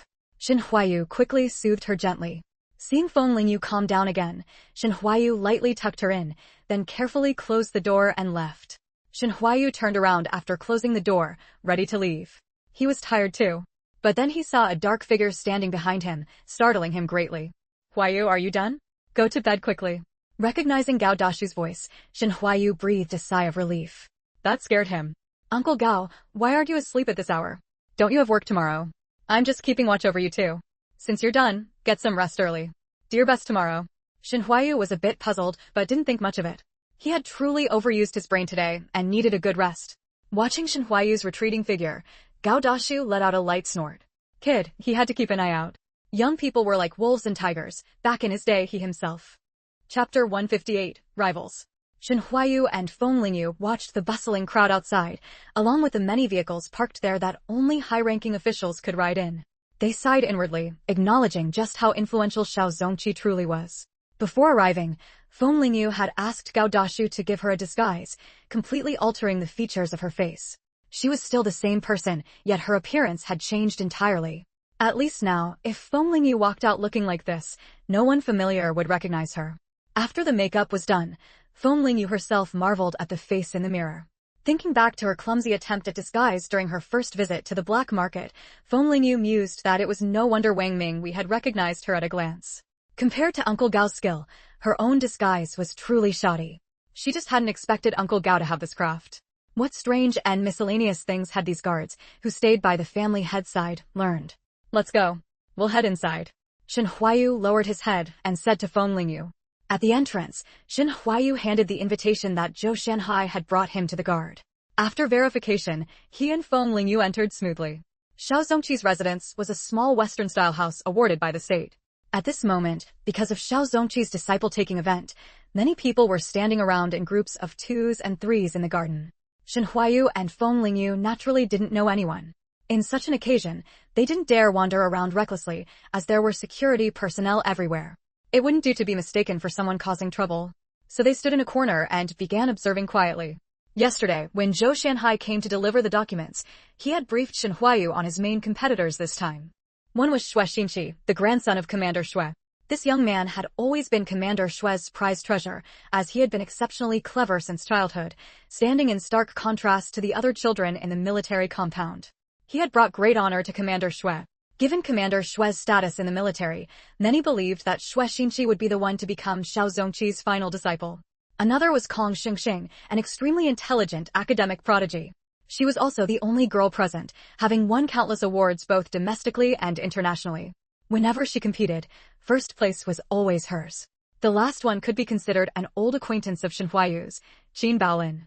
Having lived in the same compound, he had never been convinced that Shen Huayu was smarter than him when they were children, and the two often clashed. Later, after Shen Huayu's parents died, he was taken away by his grandparents, and the two never saw each other again. Although Qin Baolin's family background couldn't compare to Xue Xinqi's, it was still decent. Look, isn't that young man in the white shirt Xue Xinqi? Given the Xue family's status and position, it was only fitting that Xue Xinqi was surrounded by admirers like stars around the moon. Having been accustomed to being fawned over since childhood, Xue Xinqi's expression was quite calm, showing no visible fluctuation. Feng Lingyu shifted her gaze and met a pair of eyes as clear as autumn water. The girl hadn't expected Feng Lingyu to turn her head suddenly. So the moment their eyes met, the girl was momentarily stunned. But she quickly recovered, nodded at Feng Lingyu, and lowered her head to read her book. It seems that girl holding the book is Kong Xingxing. She really is a bookworm, still reading even at a time like this. Feng Lingyu tugged at Shen Huayu's sleeve, signaling him to look. Shen Huayu only glanced briefly before looking away. Just putting on airs. He had noticed Kong Xingxing long ago, as someone holding a book in such a setting was too conspicuous. Her move had also earned her quite a bit of praise. No wonder she's a genius girl, she never lets go of her books even now. Yeah, look at my kid and then at her, it's infuriating how different they are. It seems this girl is likely to become old Zhao's final disciple. To have such poise at such a young age. Hearing these exclamations, a flicker of delight passed through Kong Xingxing's eyes. She hoped these people would put in a good word for her in front of old Xiao. If she could become Xiao Zongqi's final disciple, then all her years of hard work would not have been in vain. Compared to Xue Xinqi, she needed the identity of old Zhao's final disciple even more. Feng Lingyu was surprised that Shen Huayu's view of Kong Xingxing was actually negative. Putting on such a show in this setting is nothing but fishing for fame and a good reputation. It seems Kong Xingxing is somewhat undeserving of her reputation, Shen Huayu said with a frown. Feng Lingyu nodded thoughtfully. Little Yuer had a point. Just as the two were chatting, an uncertain voice sounded behind them. Are you Shen Huayu? Qin Baolin had noticed Shen Huayu earlier, but thought he might be mistaken. The more he looked, however, the more he resembled the person in his memory, so he couldn't help coming over to ask. Shen Huayu turned around. Seeing the familiar features, Qin Baolin was overjoyed. It really is you. Shen Huayu. Then Qin Baolin hesitated slightly. You, why are you here? I heard you and your grandfather went to the countryside. Facing an old acquaintance, Shen Huayu remained very calm. Is there something you need? I just came over to ask. After all, we grew up together when we were kids. Qin Baolin said discontentedly. At the same time, he grumbled inwardly. He really hasn't changed. Still has that look like everyone owes him money, just like when we were young. Qin Baolin also noticed the girl beside him sizing him up. This girl had ordinary features, but she possessed an exceptionally beautiful pair of eyes. Her eyes seemed to be filled with stars, scattered with tiny specks of light. Being stared at directly by such eyes, Qin Baolin blushed a little. Shen Huayu pulled Feng Lingyu behind him, blocking Qin Baolin's line of sight, and said displeasedly, if you have nothing else, you can leave now. Qin Baolin was choked up. Who is this girl anyway? Shin Huayu was guarding her like a treasure, not even allowing a single glance. Aren't you going to introduce me? Who is this comrade? Shin Huayu, you're being very rude. With that, Qin Baolin smiled warmly and extended his hand toward Feng Lingyu, who was standing behind Shin Huayu. Hello, comrade. My name is Qin Baolin. I'm a childhood friend of Shin Huayu. May I ask who you are? Feng Lingyu smiled back and said, I'm also a friend of Shin Huayu. I came with him today to see the world. Qin Baolin's hand hung awkwardly in midair. This was really embarrassing for him. A glint of amusement flickered in Shin Huayu's eyes. Make yourself at home. We'll take our leave now. With that, he nodded at Qin Baolin and left the corner with Feng Lingyu. Chapter 159. The Strange Old Lady. The commotion naturally caught the attention of those watching.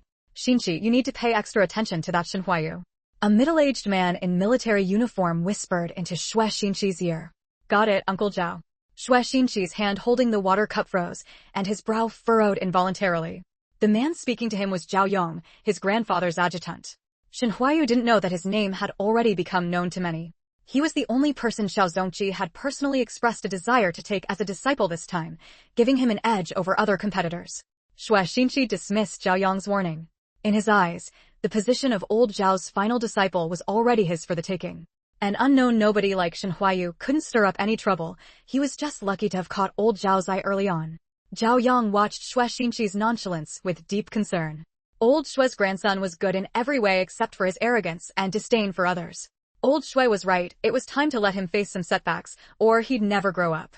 With that thought, Zhao Yong swallowed the words on the tip of his tongue and stood silently behind Xue Xinqi. She dismissed Shin Huayu as someone who had come out of nowhere. In her view, her biggest rival this time was Xue Xinqi. Just as everyone was scheming in their own minds, a stir suddenly broke out in the crowd. Hey, what do you think you're doing? A woman in a cotton linen dress glared at Feng Lingyu. Her delicate, sweet features were completely ruined by anger, her once pretty face twisting. The woman yanked hard at her wrist, which was being held, only to find that the girl before her, though seemingly frail, had a grip like iron. No matter how she struggled, she couldn't budge it an inch. Let go of me. I'm from the Shi family. The woman, Shi Shangyun, shouted at Feng Lingyu, her eyes blazing. Hearing she was from the Shi family, the onlookers exchanged glances. Everyone knew the Shi family was fiercely protective of their own. Word had it that the third generation had only one girl, and the entire family doted on her. I don't care whose family you're from. What were you reaching for just now? Feng Lingyu's voice was cold. Shi Shangyun's eyes darted nervously. She had seen that Shin Huayu was very handsome and had wanted to come over and strike up a conversation, but before her hand could even touch him, Feng Lingyu had grabbed her. I just wanted to say hello. We don't know you. What hello? Feng Lingyu showed no intention of saving face for Shi Shangyun. Under the watchful eyes of the crowd, Shi Shangyun's face flushed bright red. She couldn't exactly say she wanted to touch Shin Huayu. I mistook him for someone else, all right? Seeing the crowd growing, Shi Shangyun had to admit fault. Feeling the grip on her loosen, she quickly pulled her hand back. Her fair wrist bore only faint red marks. Shi Shangyun shot Feng Lingyu a fierce glare before running off. What just happened? Shin Huayu looked down at Feng Lingyu with concern. Feng Lingyu shook her hand. Nothing. She was sneaking over, and I thought she was up to no good. As Feng Lingyu spoke, Shin Huayu noticed a large orange stain on the hem of her shirt. Frowning, he asked, how did your clothes get dirty? Feng Lingyu was wearing a white cotton shirt today, and the stain was very noticeable. Probably that woman's doing. I let her off too easy. A flash of anger crossed Feng Lingyu's eyes. Pulling tricks on her like that. Everyone at today's event was someone of status and social standing. Though not all were dressed extravagantly, they were all appropriately attired. So Feng Lingyu's dirty clothes stood out conspicuously in the crowd. The white fabric made it too obvious. People around kept casting strange looks at Feng Lingyu. If not for Shin Huayu's presence, she could have pulled a change of clothes from her space. But she hadn't brought any spare clothes when she came out, and producing one now would be hard to explain. Suddenly, Feng Lingyu spotted a wild grass in a corner of the garden launchine grass. The juice of this grass could neutralize most fruit juices, removing the orange stain from white clothes. So Feng Lingyu tugged at Shin Huayu's sleeve. Block me. That grass over there can get the color off my clothes. As they coordinated, one blocking the view, the other bending down carefully to pick the grass, a thin, small figure quietly appeared behind Feng Lingyu. Are you trying to pick my launchine grass? A cool voice sounded from behind her. Feng Lingyu's hand was just 0.1 millimeters from the grass, about to pluck it, when her movement was interrupted. And from the tone, the person behind her might even be the one who planted it. A flicker of helplessness crossed Feng Lingyu's eyes, and she groaned inwardly. Why was she so unlucky today?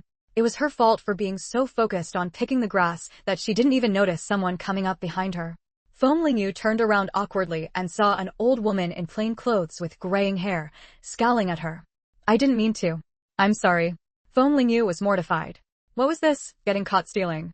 Even if it was just a single blade of grass, she was in the wrong, so she apologized without making excuses. Shen Huayu also noticed something was off. Seeing the scowling old woman, he realized that Xiaoyu must have been caught picking the launching grass. Ma'am, we're truly sorry. We didn't mean any harm. There's a reason. Shen Huayu quickly stepped in front of Feng Lingyu. Shen Huayu was so strikingly handsome that the old woman paused for a moment. Truly a refined and elegant young man. She gave them both a cold glance. No matter the reason, taking without asking is stealing. You're right. I'm very sorry. Feng Lingyu looked genuinely embarrassed. All because of that woman earlier. If she ever ran into her again. The old woman's eyes then swept to the corner of Feng Lingyu's shirt, noticing the orange stain, and understanding dawned. You want to remove the color from your clothes? She asked. Yes. There was no shame in admitting it, so Feng Lingyu did. To her surprise, the old woman glanced at her and then said, Follow me. Chapter 160, Unfortunately. Ugly. Feng Lingyu and Shen Huayu were both somewhat puzzled, but they still followed the old lady. The old lady led Feng Lingyu and Shen Huayu through twists and turns, clearly very familiar with the layout of the small Western-style building. Feng Lingyu and Shen Huayu had initially assumed the old lady was a maid in Xiao Zongqi's household. It wasn't until the old lady led them into a room that was understated yet exuded a hint of subtle luxury that both Feng Lingyu and Shen Huayu showed expressions of surprise. Come in and close the door, the old lady said with her back to them. After Shen Huayu closed the door, he noticed that the old lady had already pulled open the door of the carved wooden wardrobe in the room. At that moment, the two realized that the old lady before them was certainly no ordinary person. She was likely someone close to Xiao Zongqi. The old lady's fingers swept up and down inside the wardrobe before picking out a light green dress from the middle. There's a dressing room inside. Go in and change into this. It should fit you perfectly. The old lady glanced up and down at Feng Lingyu's figure and said calmly. Feng Lingyu looked at Shen Huayu, who merely gave a slight nod. What, do you think an old woman like me would harm you? The old lady hadn't expected that her rare act of kindness would be met with distrust from Feng Lingyu, and she spoke with irritation. How could I? I'll go change right away. Thank you so much. Feng Lingyu had experience dealing with the elderly and immediately replied with a smile. She playfully stuck her tongue out at Shen Huayu before taking the dress and heading inside. Seeing Xiaoyu being mischievous again, a hint of amusement flickered in Shen Huayu's eyes. What's your name? And what's your relationship with that little girl? The old lady suddenly asked. My name is Shen Huayu and Xiaoyu and I are friends. It wasn't that Shen Huayu was deliberately hiding his status as Feng Lingyu's fiancé. They had agreed beforehand to refer to each other as friends. After all, Feng Lingyu was currently disguised. If others later saw that his fiancé's face looked different from now, they might think he was too timing. The old lady snorted coldly. Friends? His eyes were practically glued to her. Shen Huayu, unaware that he had been found out, simply smiled at the old lady. Suddenly reminded of something, the old lady muttered to herself, so he's Shen Huayu. The old man's taste isn't bad this time. He picked someone good-looking. Inside the room, Feng Lingyu had changed into the dress the old lady had given her. The dress had a fitted waist, accentuating Feng Lingyu's waistline. The hem was somewhat like a ruffle, but not as curled, just slightly curved, reaching just to Feng Lingyu's ankles. The dress had no complicated patterns, just some bamboo leaves. As for the fabric, Feng Lingyu felt it resembled Suzhou silk to the touch. It seemed the old lady was no ordinary person either, casually handing over such a valuable dress. Shen Huayu, who had been chatting idly with the old lady, suddenly fell silent as he stared in the direction behind her. Seeing his expression, the old lady turned to follow his gaze. Light green wasn't easy to pull off. It required fair skin, otherwise it could easily make one look dull and lifeless. But this dress not only failed to dim Feng Lingyu's appearance, it actually made her stand out even more. With her many years of experience, the old lady had seen countless beauties. In her eyes, this girl only had her skin, and those sparkling eyes worth noting. Her features were quite ordinary, not matching her eyes. Yet the dress looked unexpectedly good on her. In fact, it seemed as though she made the dress look even better. It was also the first time Feng Lingyu had dressed so formally in front of Shen Huayu. Feeling his intense gaze, her cheeks flushed slightly. Is there anything wrong? Feng Lingyu asked softly. No, the dress suits you perfectly. Although Feng Lingyu's true features were concealed by Uncle Gao, she was already striking enough. Suddenly, a discordant voice broke the pink bubble between them. At least you didn't ruin my dress, the old lady's aged voice rang out in the room. Feng Lingyu was about to thank her when she heard the old lady click her tongue twice, and then say disdainfully, "It's just a pity, you're a bit ugly." Feng Lingyu's smile froze on her face. Ugly? At most, Uncle Gao had made her features more ordinary. It wasn't anywhere close to ugly. What an unpleasant old lady. Seeing Feng Lingyu's rare childish reaction, Shen Huayu couldn't help but laugh. He immediately received 2 sharp glares from Feng Lingyu.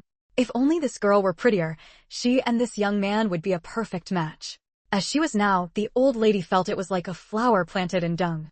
Fortunately, Feng Lingyu had no idea what the old lady was thinking, or else neither she nor Shen Huayu would have had a peaceful day today. Now that you've changed, you can leave. You still remember the way, right? The old lady suddenly said. Thank you for the dress. How should I return it to you? Feng Lingyu knew the dress was no ordinary item and would have to be given back. But the old lady just waved her hand. You haven't disgraced this dress. It would be wasted on me. Keep it. This is too valuable. Feng Lingyu couldn't bring herself to accept such a valuable gift from the old lady for nothing. Enough. Don't take the wrong path, or if the guards catch you, I won't help. The old lady stood up and pushed the 2 out the door. Honestly, these 2 young people were so indecisive and inefficient. Outside the door, Feng Lingyu and Shen Huayu exchanged helpless smiles. What could they do? After a moment's thought, Feng Lingyu pretended to pull a box of ointment from her discarded clothes. She spoke through the door, Old lady, I have a box of ointment here for rheumatism. It's quite effective. Remember to apply it. I'll leave it outside the door for you.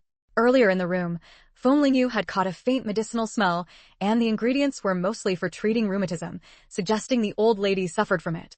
Having taken such a nice dress from her, Feng Lingyu felt guilty. This ointment was excellent, and she hoped it would help with the old lady's condition. After placing the ointment by the door, Feng Lingyu turned to meet Shen Huayu's probing gaze. Chapter 161, Xiao Lao's 2 disciples. Xiaoyu, why do you have rheumatism ointment on you? This was really hard to explain. Carrying something for was normal, but rheumatism ointment. She couldn't exactly say she had foresight and knew she would meet someone with rheumatism. It was also that Feng Lingyu felt embarrassed about taking advantage of the old lady, and she thought it was basically impossible to see her again. In a moment of panic, she took the ointment out of her space right in front of Shen Huayu. I grabbed the wrong thing today. I was supposed to bring some knockout drops. Feng Lingyu explained dryly. I see. Shen Huayu lowered his eyes and didn't ask further. Xiaoyu, whatever your secret is, I'll wait for the day you're willing to tell me yourself. The garden was just as they had left it, with everyone socializing. Before long, a voice came from the crowd. He's here. Everyone's gaze turned toward the garden entrance, anticipating the arrival of today's main figure. As they watched, the first to enter were 2 middle-aged men. One had a mustache of moderate length, wore a zhongshan suit, and had 2 furrows between his brows, clearly from frequent frowning. The other wore a standard suit, had a smiling face, and seemed good-natured. But Feng Lingyu could see that there was no trace of laughter in his eyes. These must be Xiao Lao's 2 disciples. The one with the mustache is the senior disciple, Su Wenyuan, and the one in the suit should be the second disciple, Xia Lai. Xiao Zongqi's 2 early disciples had also achieved great success, becoming leaders in their respective fields. It seems Xiao Lao places great importance on this apprenticeship. He even called back his 2 proud disciples. Did you hear? Xiao Lao originally had someone in mind, but others said he shouldn't be so hasty.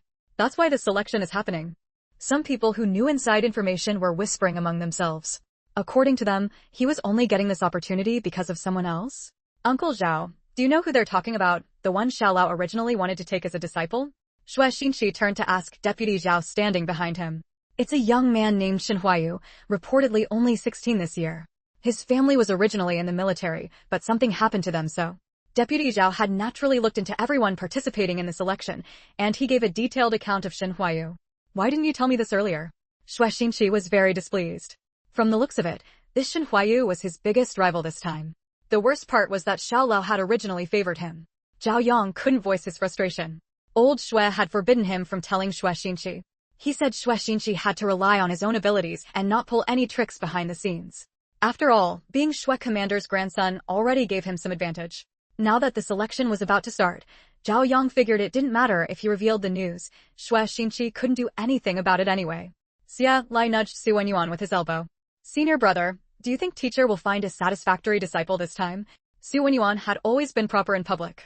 Feeling Xia Lai's nudge, he scowled and shot him a glare. It's been a while. Where are your manners? Teacher has his own thoughts. Why are you speculating so much? Feeling the same authority from his senior brother as always, Xia Lai unconsciously straightened his back. Oh, got it, senior brother. Teacher, you're here. Su Wenyuan hurried over as he saw Xiao Zongqi's figure, reaching out to support him.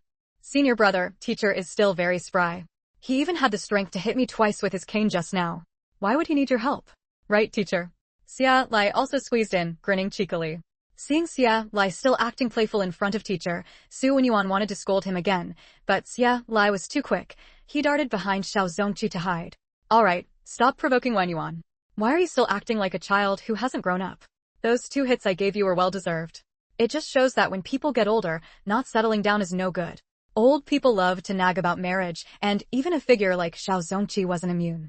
Seeing the topic about to veer toward his marital affairs again, Xia Lai quickly changed the subject. Alright, I know I was wrong. Teacher, today is the big day for you to take on a disciple.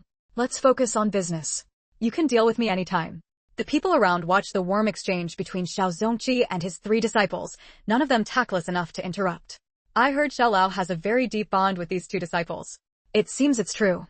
Yes, but they've been master and disciples for years, so a deep bond is only natural. Not only that, but when Xiao Lao was younger, he treated these 2 disciples like his own sons, keeping them by his side at all times. It's only in recent years that they've gone off to build their own careers. Feng Lingyu and Xin Huayu listened to the chatter around them, trying to extract useful information. In the future, if you become Xiao Lao's disciple, you'll have 2 senior brothers, Feng Lingyu teased. What? Xin Huayu, you're also here today to compete for Xiao Lao's discipleship. Qin Balan happened to squeeze in next to Xin Huayu and overheard Feng Lingyu's words. He was surprised. Someone of Xin Huayu's status could also participate in the selection? And after 2 years in the countryside, had he even touched a book? Others nearby also heard Qin Balin's exclamation and turned to look at Xin Huayu. Their first impression was that this young man was really good-looking. But this selection for Xiao Lao's disciple was about knowledge, not looks. What use was just being handsome? In truth, this world wasn't just biased against good-looking women. It also viewed good-looking men through colored glasses. Feng Lingyu saw the looks from those around them and her face darkened. Qin Balan also realized his exclamation had drawn attention and felt a bit embarrassed. He hadn't meant to, and he had no ill intentions, he was just very surprised. Sorry, I didn't mean to. Just stick with me later. I'm also here for the selection. Qin Balan thought he should look out for Xin Huayu a bit, so he wouldn't embarrass himself answering Xiao Lao's questions. Chapter 162, A Superficial Person. Xin Huayu was speechless. It wasn't that he looked down on Qin Balan, but given how low his IQ was as a child, how could he possibly help him back then? When they were young, Qin Balan and Xin Huayu had been at odds because Qin Balan could never beat Xin Huayu in exams. So Qin Balan viewed Xin Huayu with great displeasure, unilaterally treating him as a rival. He thought that after 2 years in the countryside, Xin Huayu would surely be no match for him. Out of childhood sentiment, he would look out for Xin Huayu later. You do you. Xin Huayu gave Qin Balan a fake smile. Xiao Zongqi glanced around the garden and said loudly, Welcome everyone to my humble home. Today, I hope you all can bear witness as I take on my final disciple. For people have been invited and have the chance to become my final disciple. Shui Xinqi, Qin Balan, Kong Shengxing, and Xin Huayu. Step forward, the 4 of you. Everyone present craned their necks, eager to see what kind of people had caught old Zhao Zai. Shui Xinqi went without saying, both his appearance and demeanor were top-notch. Anyone who saw him would exclaim that this young man was no ordinary fish in a pond. Although Qin Balin's looks couldn't compare to Shui Xinqi's, he remained calm and composed. Facing the crowd's gaze, he even smiled at everyone, showing no timidity at all. Is Qin Balin's family also in the military? Someone who knew a bit asked. I've heard so. But Qin Balan has made quite a name for himself these past 2 years. He might even surpass Shui Xinqi. Next came Kong Xingxing, the only girl among the 4. Kong Xingxing was dressed in a student-like manner, wearing a light blue shirt paired with a pale skirt. She had short hair, the most popular hairstyle of the era. In her hand, she held a book, and the author was none other than Xiao Zongqi. As the only girl, Kong Xingxing was a bit shy, but she still stepped forward with determination, earning herself a wave of praise. Although Kong Xingxing's family background can't compare to Shui Xinqi's or Qin Balin's, she shouldn't be underestimated. I've heard she's won several consecutive youth championships in math, physics, and chemistry. Is that so? I think she doesn't seem nervous at all as a young girl. She's really impressive. In that noisy environment just now, she was still reading a book. You can see how hardworking she is. Old Xiao overheard the last comment, so he lowered his head and asked Kong Shengsheng, "Were you just reading?" Kong Shengsheng hadn't expected Xiao Zongqi to speak to her. She was immediately thrilled and replied with a smile, "Yes, Teacher Xiao. Since I didn't know anyone, standing there was boring, so I..." As she spoke, Kong Shengsheng pursed her lips and smiled as if embarrassed. She had hoped for a few words of praise from Xiao Zongqi, or at least to leave a good impression on him, but to her surprise, he said nothing and turned away. Kong Shengsheng's fingers gripping the book turned white from the strain. In the crowd, Shen Huayu nodded at Feng Lingyu and said softly, "I'll go up first. Don't worry about me." With that, Shen Huayu walked toward Xiao Zongqi. The crowd parted one by one, revealing a calm-faced young man. Everyone who saw Shen Huayu had the same first thought, a gentleman as flawless as jade, unmatched in the world. That was the kind of person Shen Huayu was. Shi Yun gazed at Shen Huayu with infatuation, thinking, so he might actually become old Zhao's disciple too. No wonder she had noticed him in the crowd at first sight. His aura was simply too captivating. It was all that wretched woman's fault for ruining her plans. Otherwise, she might have already struck up a conversation with him. But now that she knew who he was, it was easier. Once she revealed her identity as a daughter of the Shi family, how could he not want to get close to her? Xiao Zongqi was also startled when he saw Shen Huayu's appearance. He hadn't expected Shen Huayu to look like this. Xue Xinqi and Kong Shengsheng hadn't expected it either. This Shen Huayu was simply too good-looking. The moment he appeared, he drew everyone's attention. No matter the era, being good-looking always paid off. Qin Baolin, on the other hand, secretly curled his lips. He was already used to being overshadowed. Who is this Shen Huayu? I've never heard of him. Since old Xiao had decided to take on a final disciple because of Shen Huayu, most people didn't know that. Among the four, only Shen Huayu was not well known, so someone asked. No idea. It feels like he just popped up out of nowhere. Could old Xiao have chosen him just because he's good-looking? What nonsense are you talking? How could old Xiao be that superficial? I misspoke. The speaker realized he had said the wrong thing. Su Wenyuan and Xia Lai, standing beside Xiao Zongqi, heard this and exchanged knowing smiles. They had guessed correctly. Their teacher really was a superficial person, all thanks to their teacher's wife's influence. After Shen Huayu walked up to Xiao Zongqi, old Xiao didn't say much and gestured for him to stand aside. Then he spoke, "To become my final disciple, I have set up 3 rounds of competition. The results will determine the best candidate. The entire process will be conducted under everyone's supervision, absolutely fair and just." Although Xiao Zongqi had originally had his eye on Shen Huayu, since the selection was already underway, he would naturally be fair and choose the disciple who best met his requirements. No one present would refuse to show Xiao Zongqi respect, so many voices immediately rang out. Yes, the competition you hold will definitely be fair and just. For the first round, I'm giving you a test paper. Full score is 100, time limit is 60 minutes. All the questions on this paper were personally written by me, and you won't find the original questions anywhere else. If you 4 have no objections, the first round will begin in 10 minutes. Xiao Zongqi scanned the expressions of the 4, saw no fluctuations, and nodded in satisfaction. Teacher Xiao, where are we taking the exam? Qin Baolin asked. They were still in Xiao Zongqi's garden, but this place hardly looked like an exam venue. What? Here? But there are so many people here. Meeting Xiao Zongqi's smiling eyes, Qin Baolin couldn't finish his sentence. Comrade Qin, taking the exam here is fine. Since all 4 of us are taking it here, what are you afraid of? Kong Xingxing suddenly said with a smile. I was just reading here a moment ago. Don't worry, it won't affect much. Just like before, Xiao Zongqi didn't respond to Kong Xingxing's words, and a flicker of disappointment passed through her eyes. Chapter 163. The exam officially begins. Soon, someone came forward to set up 4 sets of desks and chairs in the garden, and the paper and pens needed for the exam were all placed on the desks in order. All right, go sit down. The exam will start soon. Sit from left to right in the order I called your names just now, Xiao Zongqi said. After the 4 had taken their seats, another person brought up a clock and placed it directly in front, ensuring all 4 could see it. Are you ready? Once everything was in order, Xiao Zongqi made a final confirmation. Good. The exam officially begins. With Xiao Zongqi's command, the first round of today's competition officially kicked off. As time passed, the onlookers held their breath, afraid that accidentally making a sound might disturb the 4 taking the exam. Xiao Zongqi watched as the 4 all answered earnestly, completely unaffected by the outside world, and felt very satisfied. Doing research requires a calm mind, otherwise, nothing substantial can be achieved. Shen Huayu first glanced through the entire exam paper and found that the questions were already quite difficult, at least ordinary high school students would definitely not be able to solve them. The three beside him also found the paper very challenging, but they dared not waste time, as there was only an hour, so they quickly began answering. While the others had started writing, Shinhwayu still hadn't put pen to paper, which sparked some discussion on the scene. What's up with that Shinhwayu? Can't solve a single question. No way, how could old Zhao's judgment be that off? Then why isn't he writing? The exam time is only an hour. Exactly, could the questions be too easy for him? Hey, he's starting now. Why did he waste a few minutes just now? Right, I think Xue Xinqi has already written 2 answers. These comments didn't affect Shinhwayu's mood. He focused entirely on answering the questions. Old Xiao sat at the head, drinking tea with his 2 disciples and a few old friends. Teacher, who do you think will take first place this time? Xia Lai asked with a grin. Xiao Zongqi glanced at him, took a sip of tea, and said calmly, "You can't tell anything just by looking at appearances." Really? I thought you decided to take him as your last disciple because of Shinhwayu's looks. Xia Lai joked fearlessly. Don't think he didn't know. When the teacher took him as a disciple, looks played a part too. If this Shinhwayu really became the junior disciple, the teacher and his wife's favor would probably tilt to the extreme. At this moment, Qin Baolin and Kong Xingxing were starting to struggle with the questions. These questions are really hard, far beyond what I usually study. Qin Baolin scratched his head anxiously.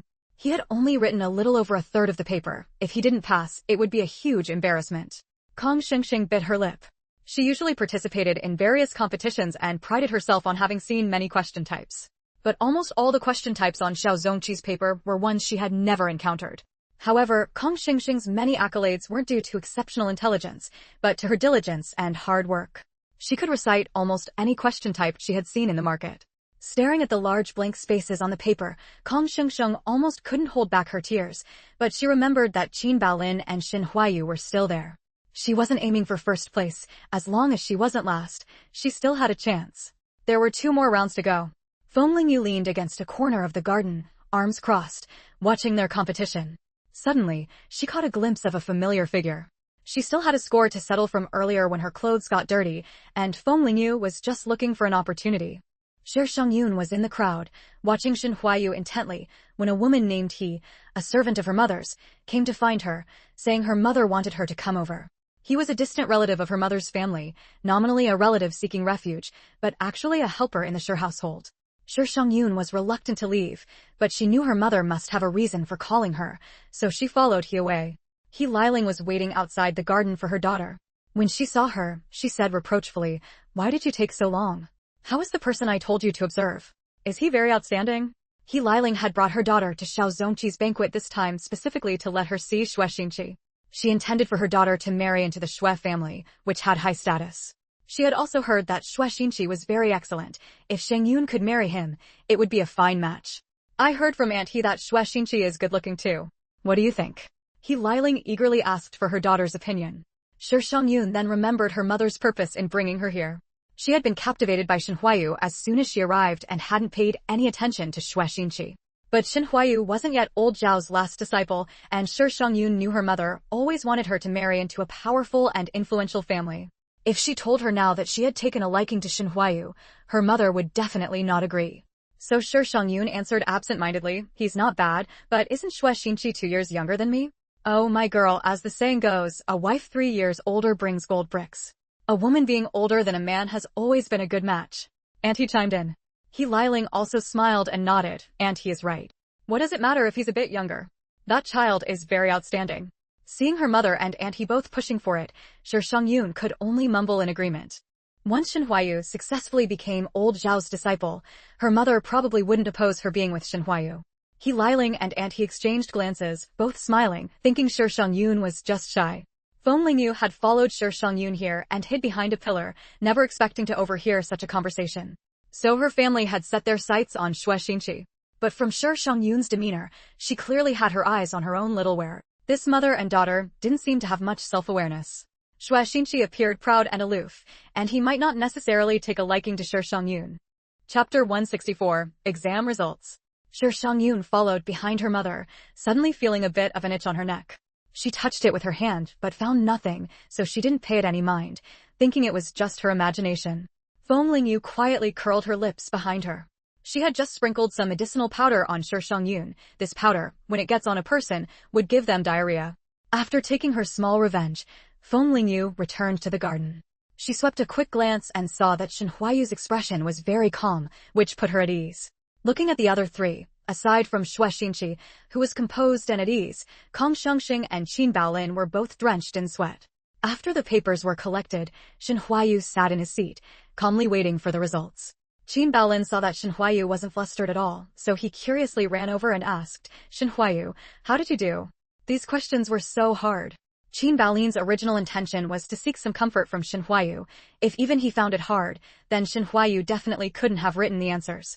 Who would have thought that Shen Huayu's expression wouldn't change, and he would say indifferently, "Not bad." Xue Xinqi and Kong Shengxing, who were nearby, both pricked up their ears to listen to the conversation between Qin Baolin and Shen Huayu, not expecting that the two actually knew each other. "Not bad? Shen Huayu, what are you pretending for in front of me? We're so familiar. You haven't looked at a book in 2 years, have you? If you couldn't write it, just say so, it's no big deal." Qin Baolin thought Shen Huayu was just talking nonsense because he did poorly and was too embarrassed to admit it. Xue Xinqi and Kong Shengxing had initially tensed up when they heard Shen Huayu calmly say, "Not bad," thinking he was very skilled. But when they heard Qin Baolin say he hadn't looked at a book in 2 years, and he didn't refute it, both Xue Xinqi and Kong Shengxing breathed a sigh of relief. This exam was pretty tough. "I can barely save myself, so I'd like to help you out, but I'm powerless," Qin Baolin said with a frown. Seeing Shen Huayu so cold, Qin Baolin was also displeased. He snorted coldly and returned to his seat. "Hard to say. I feel like Xue Xinqi has a better chance. Look how calm his expression is." Or Kong Shengxing. "From what I know, she's never lost an exam. This time should be no different." What about Qin Baolin? "I think he's pretty good too. He might be a dark horse." Everyone had their own opinions, with Xue Xinqi getting the most support, but no one mentioned Shen Huayu's name. Just as the heated discussion was going on, a clear female voice rang out, "I think Shen Huayu will get first place." Everyone turned around and saw a young girl in light blue clothes speaking, and they burst into loud laughter. "Young lady, you've misjudged this one. Xue Xinqi is the most capable," a middle-aged man said with a smile. "Yeah, I know you young girls like to judge by looks, but scholarship isn't about looks," another person chimed in. The girl speaking was Feng Lingyu. She wasn't angered by their words and instead raised an eyebrow, saying, "Then let's wait and see if Shen Huayu really takes first place." Everyone present was someone of standing, so naturally, they wouldn't argue with a young girl like Feng Lingyu.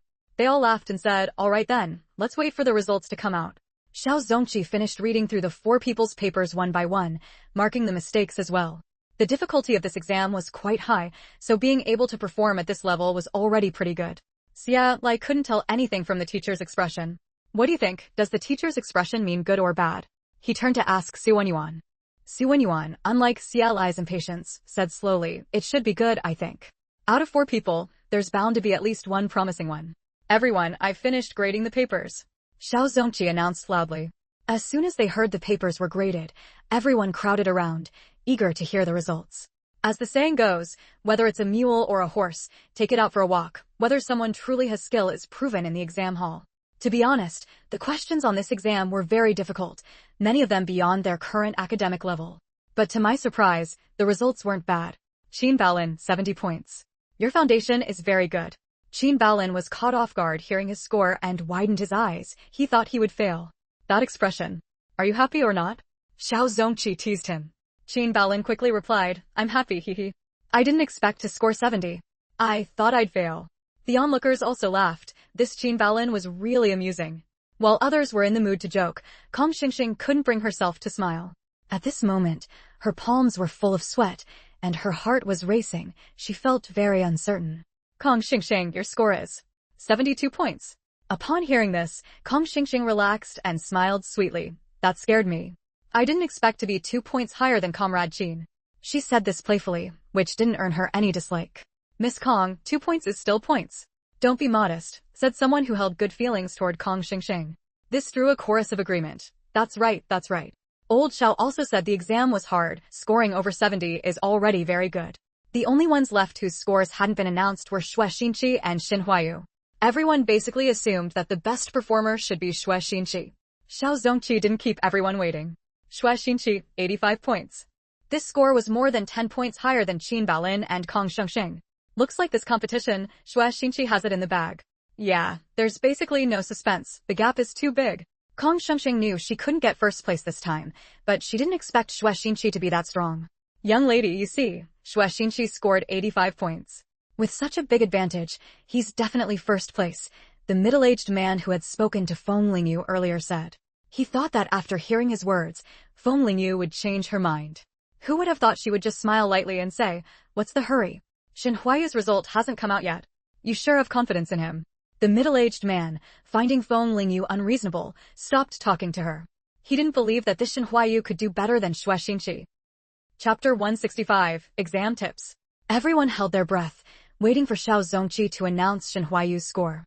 Unexpectedly, old Xiao did not reveal it directly this time. Instead, he asked Shin Huayu with interest, "How many points do you think you scored?" Shin Huayu hadn't expected Xiao Zongqi to ask him either. He was startled for a moment before replying, 90 points. Hearing Shin Huayu's answer, the reactions in the room varied. First, Qin Baolin burst out laughing. "Shin Huayu, what are you bragging about? You say you scored 90? Ha, how is that possible?" Kong Xingxing's eyes also flickered with amusement. She didn't know what to say about this Shin Huayu. Making such bold claims at a time like this would only end with him being embarrassed. In contrast, Xue Xinqi stared at Shin Huayu with a heavy gaze, his eyes full of scrutiny. "Little girl, do you know Shin Huayu? He's just like you, ridiculously confident." Ha. Confidence is a good thing. As long as he really can score 90, isn't that fine? Don't laugh yet. We don't know who will end up embarrassed. Feng Lingyu, of course, absolutely believed in Shin Huayu's ability. Those who had been teasing Feng Lingyu saw that she was unmoved, found it boring, shrugged, and turned their attention back to Xiao Zongqi. Upon hearing Shin Huayu's stated score, Xiao Zongqi smiled. "Oh? You think you can score 90? You certainly are confident." With that, he saw that Shin Huayu still wore that calm and indifferent expression. "Xiao Zongqi, Shin Huayu, his score is." Except for Shin Huayu himself, almost everyone listened intently for the score Xiao Zongqi was about to announce. The most terrifying thing is that he could accurately guess his own score, which means he knew exactly how he did on every question he wrote. The few who had been arguing with Feng Lingyu earlier now apologized to her. "Little girl, we misjudged him." Admirable. Feng Lingyu didn't take their apologies to heart. She had only spoken up earlier because everyone was doubting Xiao Wei, not to mention the other three who took the exam with him. As for Qin Baolin, his jaw dropped so wide it nearly couldn't close. Kong Xingxing clenched her hands tightly, but her face still wore a smile, though it didn't reach her eyes. She had thought she would at least come in second this time, but she never expected this suddenly appearing Shin Huayu to be so unassuming. "Comrade Shin, congratulations." Kong Xingxing offered her congratulations gracefully. "I didn't expect Comrade Shin to be so outstanding, scoring dozens of points higher than me. I'm far from being able to compare." To Kong Xingxing's flattery, Shin Huayu merely nodded in response. Xue Xinqi hadn't expected Shin Huayu to actually have real skill either. "Congratulations, Comrade Shin." Xue Xinqi wasn't about to lose his composure just because Shin Huayu had scored higher than him. After Kong Xingxing, he also offered his congratulations. By now, everyone understood that this Comrade Shin was a man of few words and a serious demeanor. "Teacher Xiao, could I take a look at Comrade Shin's exam paper? I'd like to learn from it." Xue Xinqi wanted to see where he had fallen short. Hearing this, Kong Xingxing and Qin Baolin also looked at Xiao Zongqi. They too wanted to see just how big the gap between them and Shin Huayu was. "Shin Huayu, what do you think?" Xiao Zongqi didn't agree directly, but asked for Shin Huayu's opinion first. Shin Huayu didn't see any issue with letting them see his paper. He hadn't cheated, so he agreed directly. The three who received Shin Huayu's paper were first stunned by its neatness. Because the exam was difficult and time was tight, everyone's papers had more or less traces of corrections. But Shin Huayu's paper was spotless, showing that he had written without any hesitation, solving each problem smoothly from the start. Xue Xinqi even noticed that Shin Huayu had used the most optimal solution for almost every problem, with no lengthy steps. "Comrade Shin, why didn't you write the second-to-last big question?" Xue Xinqi suddenly asked. He was shocked to find that Shin Huayu had answered every question correctly except for the second-to-last one. "But if time was short, shouldn't you have left the last question blank instead?" Xue Xinqi pressed. "I skimmed the entire paper and knew that given its difficulty, an hour wouldn't be enough to finish it all. So I gave up on the hardest question." These were just some exam tips, all taught to Shin Huayu by Feng Lingyu before the test. As a college student who had fought through countless exams in her past life to get into university, Feng Lingyu might not have much else, but she had plenty of clever tricks for dealing with exams. Of course, she didn't teach Shin Huayu the unserious ones like, pick the shortest among 3 long and 1 short. "No wonder you looked over the paper first when you got it. You already had a plan in mind then." Xue Xinqi thought about himself. He had indeed spent too much time on the second-to-last question. Otherwise, he would have been able to solve the last one. As for Kong Xingxing and Qin Baolin, they couldn't grasp the meaning behind Xue Xinqi's words because they hadn't even reached the last few questions before running out of time. By now, the gap in ability among the four was clear.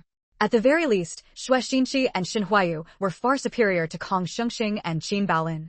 The difference between them was probably like the difference between a genius among geniuses and a genius among ordinary people. It seemed that this time, the position of Xiao Zongqi's closed-door disciple would be decided between Xue Xinqi and Xin Huayu. Now I announce that the winner of the first round is Xin Huayu. Everyone take a break. In 20 minutes, we'll begin the second round. Hearing that there was a break, Xin Huayu immediately looked toward the crowd. In the blink of an eye, his eyes met a pair of sparkling ones. Seeing Xin Huayu walk away directly, Kong Xingxing, who had been thinking of getting closer to him, was left standing there stunned. Xin Huayu walked straight to a girl dressed in light blue clothes, both of them smiling. Chapter 166 The final result, must read. As the winner of the previous round, every move Xin Huayu made was now under everyone's scrutiny. They had thought he was simply cold and aloof, but now he was smiling at the girl in front of him with such tenderness. The middle-aged men who had just been discussing with Feng Lingyu hadn't left either. Young lady, so that's why you spoke up for him, you two know each other. It's not because we know each other, but because he truly is the best. I was just stating the facts. Feng Lingyu's mood at that moment was a bit like an old mother watching her son take the college entrance exam. You have to do well, Feng Lingyu said, looking at Xin Huayu with considerable affection. Xin Huayu was almost getting goosebumps from her gaze, but he still obediently nodded. Don't worry. Here, have some water. With that, Feng Lingyu took out a cup of water she had prepared earlier and handed it to Xin Huayu. The water in this cup had already been replaced by her. It now contained the spiritual spring water from her space. Xin Huayu took the cup and drank it all in one go. A refreshing sensation spread from within him. It swept away all the fatigue caused by overthinking earlier. What kind of water is in this cup? Xin Huayu wasn't stupid. It was clearly not something ordinary water could achieve. Feng Lingyu lowered her voice and whispered in Xin Huayu's ear, just drink it without worry. It's my secret recipe, specially made to refresh the mind. Xin Huayu knew that Feng Lingyu was always concocting some strange medicines, and hearing her say this, he understood that what he held was something good. Don't bring out something this good next time. What if someone else discovers it? I know, don't worry. You've drunk it all now. It's about time, you should go back. Feng Lingyu urged him to return quickly. The next match was about to begin, and he wondered what kind of question old Xiao would come up with this time. Young lady, what's your relationship with Xin Huayu? Why are you accompanying him to the exam today? Someone, driven by curiosity, couldn't help but ask. He and I are friends. I asked him to bring me along to see the world this time. Xiao Zongqi's banquet was something outsiders would break their necks trying to attend. The topic for the second round is, find the errors. I will give each of you a blueprint, a little invention I studied in my youth. Whoever can find the most errors within 15 minutes wins. Once they received the blueprints, everyone immersed themselves in examining them. The drawing on this blueprint seemed to depict some kind of machinery. Since old Xiao said to find errors, it meant that the thing on this blueprint had not yet been successfully developed. Thinking of this, Xin Huayu paused in his error finding and instead began sketching and writing on another piece of paper. Soon, old Xiao received the answer sheets submitted by the four. When he saw Xin Huayu's answer sheet, Xiao Zongqi was visibly startled, then actually began to study it carefully. Su Wenyuan and Xia Lai didn't expect their teacher to suddenly call them over. Look at Xin Huayu's answer sheet. Xiao Zongqi didn't say much, simply handing the sheet over. Teacher, Xin Huayu's mind is truly sharp. When my senior fellow apprentice and I were his age, we really couldn't compare to him. Since you both think he's outstanding, I'll go out and announce the results. The second round was very short. After being proven wrong last time, no one dared to jump to conclusions this time. Everyone, the results are out. The winner of this round is Xin Huayu. The moment Xiao Zongqi announced the name, almost everyone was stunned. Although some had guessed he might take first place again, hearing it confirmed still made it hard to believe. Xue Xinqi was frozen on the spot. He had been extremely confident this time. How could it be? How was Xin Huayu still first? Qin Baolin also looked at Xin Huayu with mixed feelings. He had been sent to the countryside for 2 years, yet he still couldn't surpass him. Anyone could see that old Zhao's final disciple was undoubtedly Xin Huayu. With 3 rounds total, he had taken first in 2, making the third round almost unnecessary. Teacher Xiao, what was the reason this time? I'm very sure I found all the errors on the blueprint. Xiao Zongqi didn't explain at first, but handed Xin Huayu's answer sheet to him. You did indeed find all the errors in the machinery I drew. But have you considered that the existence of that blueprint itself was an error? Xiao Zongqi's words left everyone stunned. What does old Xiao mean? What does he mean by the blueprint itself being an error? I don't know either. It seems old Zhao's question had another layer of meaning. Xue Xinqi, Qin Baolin, and Kong Xingsheng all carefully examined Shen Huayu's answer sheet and found that he had essentially redrawn a completely new blueprint on top of the one old Zhao had given. None of you seemed to realize that even if you found all the errors on that blueprint's machinery, it still couldn't be manufactured. Only Shen Huayu, he almost entirely created a brand new invention. Correcting errors on something that is itself wrong still leaves it wrong, because its essence hasn't changed. Xiao Zongqi said meaningfully. The purpose of setting this exam was to make them understand this point. If they ever had the chance to work in scientific research in the future, this principle would save them many detours. I've learned my lesson. Thank you, Teacher Xiao. Xue Xinqi bowed to Xiao Zongqi in gratitude. Then he turned to Shen Huayu and said, Congratulations, Comrade Shen. I admit defeat wholeheartedly. Since even Xue Xinqi said this, Qin Baolin and Kong Shengsheng naturally followed suit with their congratulations. Thank you. Though Shen Huayu appeared calm on the surface, he was very pleased inside. Of today's 3 matches, Shen Huayu won 2. I declare that my final disciple is Shen Huayu. Today's competition was conducted under everyone's supervision, absolutely fair and just. Young lady, you didn't misjudge him, someone said to Feng Lingyu. Looking at little Yor standing beside Xiao Zongqi, Feng Lingyu's eyes were full of tenderness. She said proudly, of course. Chapter 167, On-Site Execution. At this moment, 2 other people were watching the widely celebrated Shen Huayu with great excitement. Her heart was filled with joy. Shen Huayu had not let anyone down. He had truly become old Zhao's last closed-door disciple. Now that his status was no longer inferior, if she told her mother that she had her eye on him, her mother probably wouldn't object, would she? The other person was Shi Shangyun's mother, He Liling. Shen Huayu? Was he the one that woman Shen Qingping had told her about? As she thought this, He Liling's eyes involuntarily drifted to Shen Huayu's legs. A flicker of fervent light flashed in her eyes. He really showed no sign of having been injured at all. Xiao Zongqi walked up to Shen Huayu and said solemnly, Shen Huayu, from now on, you're my last closed-door disciple. You are a clever child. I won't say much about your studies.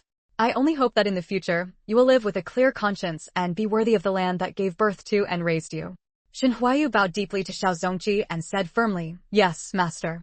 Your instructions, Huayu will always remember. When Yuan, Xiaolai, come over here.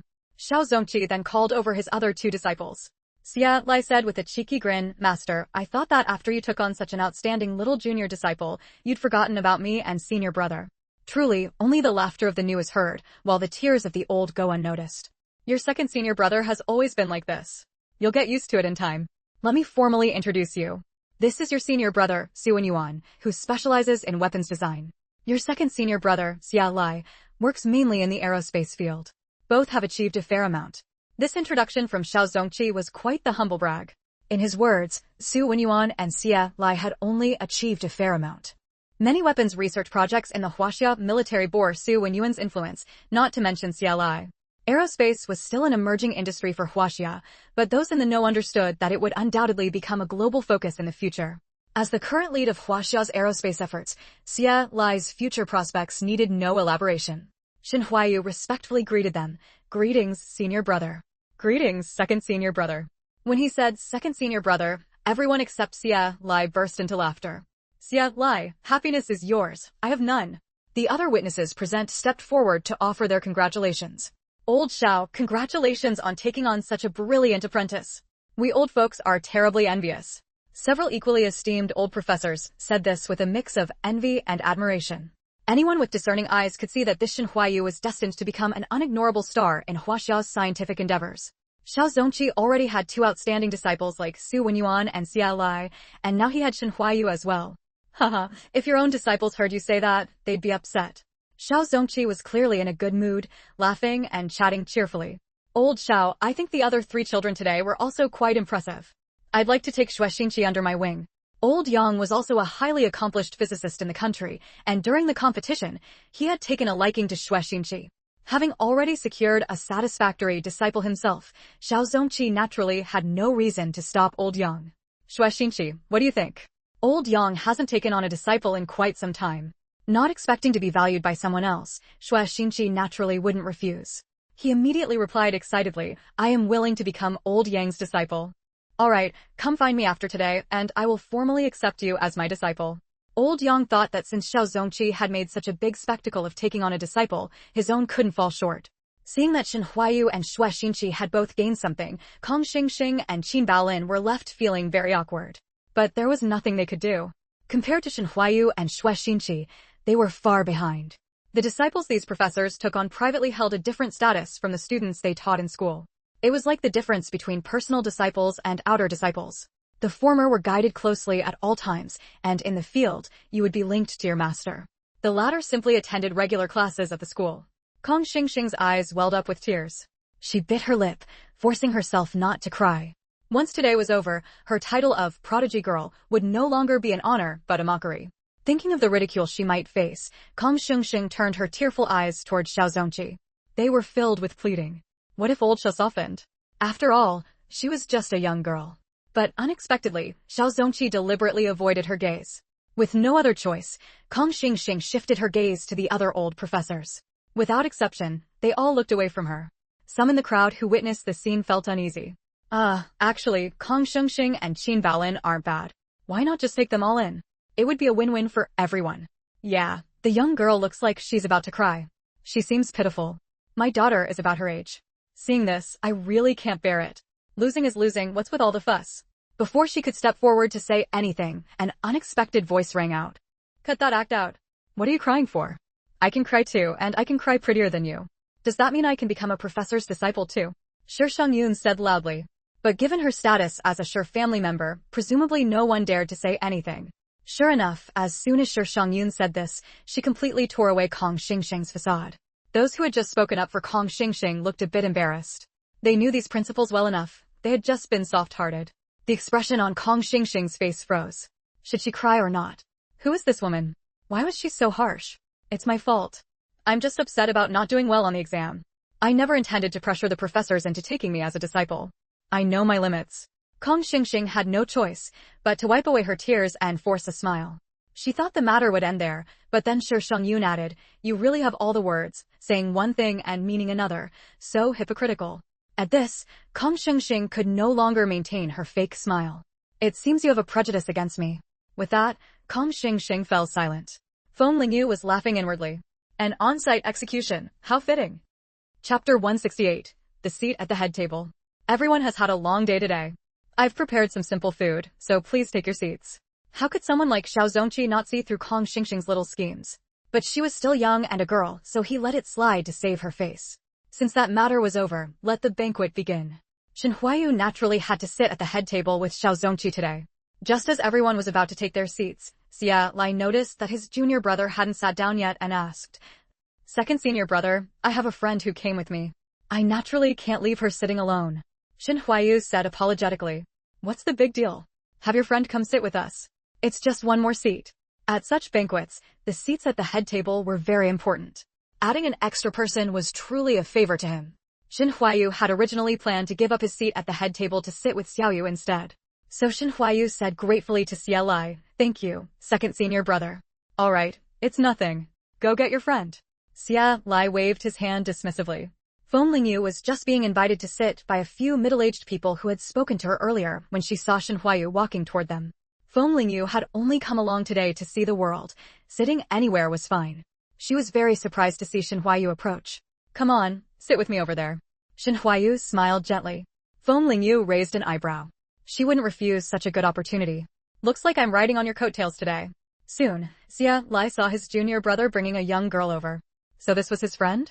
She looked rather ordinary. Second senior brother, this is my friend Xiaoyu. Shen Huayu introduced her first. Xiaoyu, right? Sit with Huayu. Don't be shy. Xia Lai greeted her with a smile. Thank you, second senior brother. Feng Lingyu sat down gracefully with Shen Huayu. Everyone at the head table turned their eyes to Feng Lingyu, who was sitting beside Shen Huayu. Who is she? The head table had 10 seats. Xiao Zongqi, his 4 disciples, and Feng Lingyu already took up 5, while 3 old professors occupied 3 more. Shi Shangyun and her mother stared at Shen Huayu with burning gazes as soon as they sat down. Everyone at the table noticed. Shen Huayu frowned slightly. No one would feel comfortable being stared at for no reason. Fortunately, Xiao Zongqi and the 3 old professors soon came to take their seats. Today is a good day. We're all familiar with each other, so no need to be formal. Let's eat.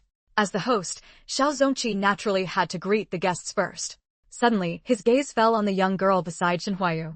If he wasn't mistaken, wasn't that his treasured piece of clothing? How did it end up on someone else? Many at the table caught Xiao Zongqi's gaze. Teacher, Xiao Yu is my friend. She came with me today. Shen Huayu quickly explained, thinking Xiao Zongqi was puzzled by Feng Lingyu's identity. I see. But the clothes you're wearing. As soon as Xiao Zongqi said this, Shi Shangyun, on the other side of the table, changed color. She had noticed earlier that the woman she had spilled juice on was also sitting at the table. And she had changed into a nicer outfit. Where had she gotten it? Now Xiao Zongqi had asked about it in front of everyone. Shi Shangyun glared viciously at Feng Lingyu. If she dared to say anything wrong, she would make her pay. Feng Lingyu hadn't planned to say much, but seeing Shi Shangyun still trying to threaten her, she changed her mind. She put down her chopsticks and parted her red lips. Teacher Xiao, my clothes were given to me by a kind old lady I met. A kind old lady? Xiao Zongqi chuckled inwardly. She was anything but kind. Oh? And what about your original clothes?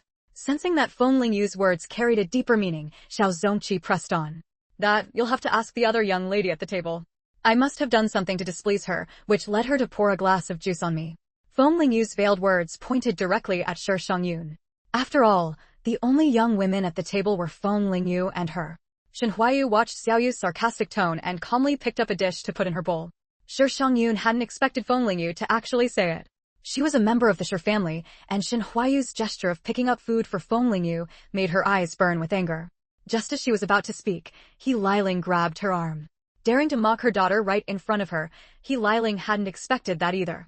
Young lady, you can eat carelessly, but you can't speak carelessly. Don't you understand that principle? He Liling said coldly, staring at Feng Lingyu. But I'm not speaking carelessly. A lot of people saw it happen.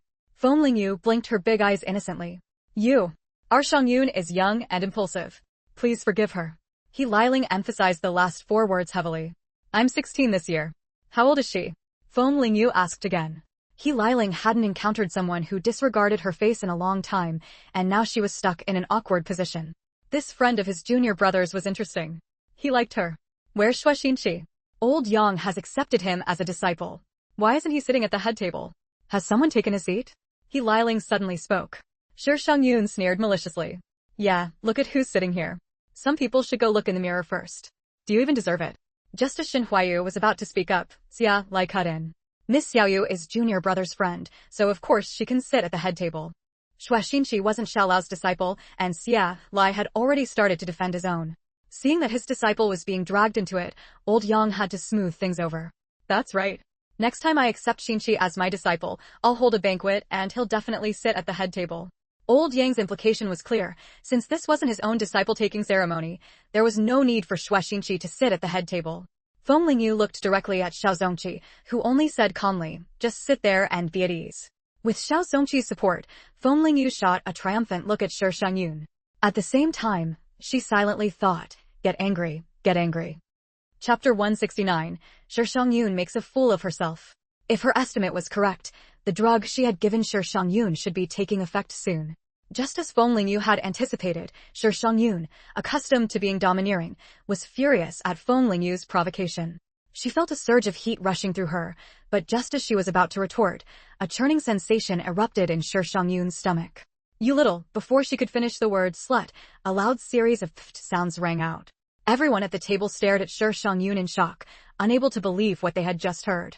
Xia Lai, ever mischievous, even wrinkled his nose in disgust and covered it with his hand. Shi Shangyun's face flushed bright red, and she stood there helplessly, at a loss for what to do. Then another loud round of pft sounds echoed, drawing the attention of people from other tables as well. After all, she was just a young girl. Shi Shangyun could no longer bear to stay seated there, so she got up and ran off, covering her face. As she ran, her stomach seemed to rebel even more, and she kept letting out loud farts with every step. Everyone exchanged awkward glances, wanting to laugh, but holding back out of fear of offending the Shi family. So they all suppressed their amusement. It all happened so fast. He Liling sat at the table with a grim face. She hadn't expected her daughter to make such a spectacle of herself today. And he had already followed Shangyun out at her signal. But at this moment, He Liling couldn't leave. If she left too, the loss of face today would be even greater. Shangyun isn't feeling well today. Please forgive her, He Liling said to the people at the table. Everyone present was seasoned enough not to embarrass He Liling at a time like this. The best course of action was to let the matter drop. But Feng Lingyu chose that moment to say, your daughter is truly extraordinary. Xiao Zongqi glanced at Feng Lingyu, who looked like a sly little fox, and thought to himself that her relentless, unyielding attitude was quite reminiscent of someone. No wonder she was willing to let her wear her precious clothes. Xiao Zongqi's words settled the matter. Everyone at the table knew better than to push further, and He Liling swallowed the reprimand she had been about to hurl at Feng Lingyu. But throughout the rest of the meal, she kept glaring venomously at Feng Lingyu. Feng Lingyu, however, was completely unfazed and ate heartily, taking big mouthfuls of food. Seeing her eat with such gusto, the others at the table couldn't help but eat a few extra bowls of rice themselves. Little junior brother, your friend sure can eat. Xia Lai said with a chuckle. Shen Huayu's expression remained unchanged as he continued to pick food for Feng Lingyu. It's because the food the teacher makes here is too delicious. Is that so? Xia Lai's eyes curved into a smile. It seemed his little junior brother's heart was entirely focused on this young girl. Look at how protective he was, he wouldn't even allow a comment about her eating too much. By the time the banquet ended, Shi Shangyun still hadn't returned. She was probably too embarrassed to come back after making such a fool of herself. Everyone thought the meal was over and the gathering could finally disperse. But then He Liling suddenly dropped a bombshell. Master Xiao, there's something I'd like to ask your disciple, Shen Huayu. Xiao Zongqi, who had been about to stand up, paused and sat back down. Was He Liling planning to cause trouble for Shen Huayu? Because of the young girl beside him? Shen Huayu, I heard that your leg was once broken and that you limped for a while. Is that true? He Liling asked, staring intently into Shen Huayu's eyes. Everyone instinctively looked toward Shen Huayu's leg. From the way he walked, it didn't seem like he had ever broken it. Some people quickly caught on to what He Liling was trying to do. Seeing everyone staring at Shen Huayu's leg, Feng Lingyu's face darkened. Everyone, it's very rude to stare at someone like that. At Feng Lingyu's words, a few of the more curious people flushed and quickly averted their gazes. Shen Huayu felt a warmth in his heart, knowing that Feng Lingyu was trying to protect him. Madam He, may I ask who told you this? Shen Huayu didn't answer but instead asked a question in return. Though he could guess it was one of a few people, it was better to clarify. He Liling had no intention of covering for Shen Qingfeng and immediately sold her out. She should be your great-aunt, shouldn't she? Shen Huayu now had a clear picture. My leg did have an accident before. May I ask why Madam He is concerned about this? News of his leg injury was widely known in the capital, and it wasn't something he could hide. So Shen Huayu admitted it directly. Hearing that Shen Huayu's leg had indeed been injured, a gleam of intense hope flashed in He Liling's eyes. She hurried over, reaching out to grab Shen Huayu's shoulder.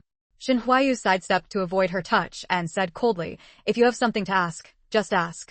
If I can answer, I will. Keep your hands to yourself. Though Shen Huayu and Feng Lingyu didn't know the full story of the Shi family, by now they could clearly guess what He Liling was after. Who healed your leg? Where's that person now? He Liling asked urgently. Madam He, the person who healed my leg was someone I met by chance. He left after treating me, and I don't know who he is either. Feng Lingyu's medical skills couldn't be revealed just yet. Seeing a glimmer of hope within reach, He Liling refused to let Shen Huayu brush her off. What did that person look like? Shen Huayu, I beg you, please tell me where to find the divine physician. I'll go find him myself. I won't trouble you.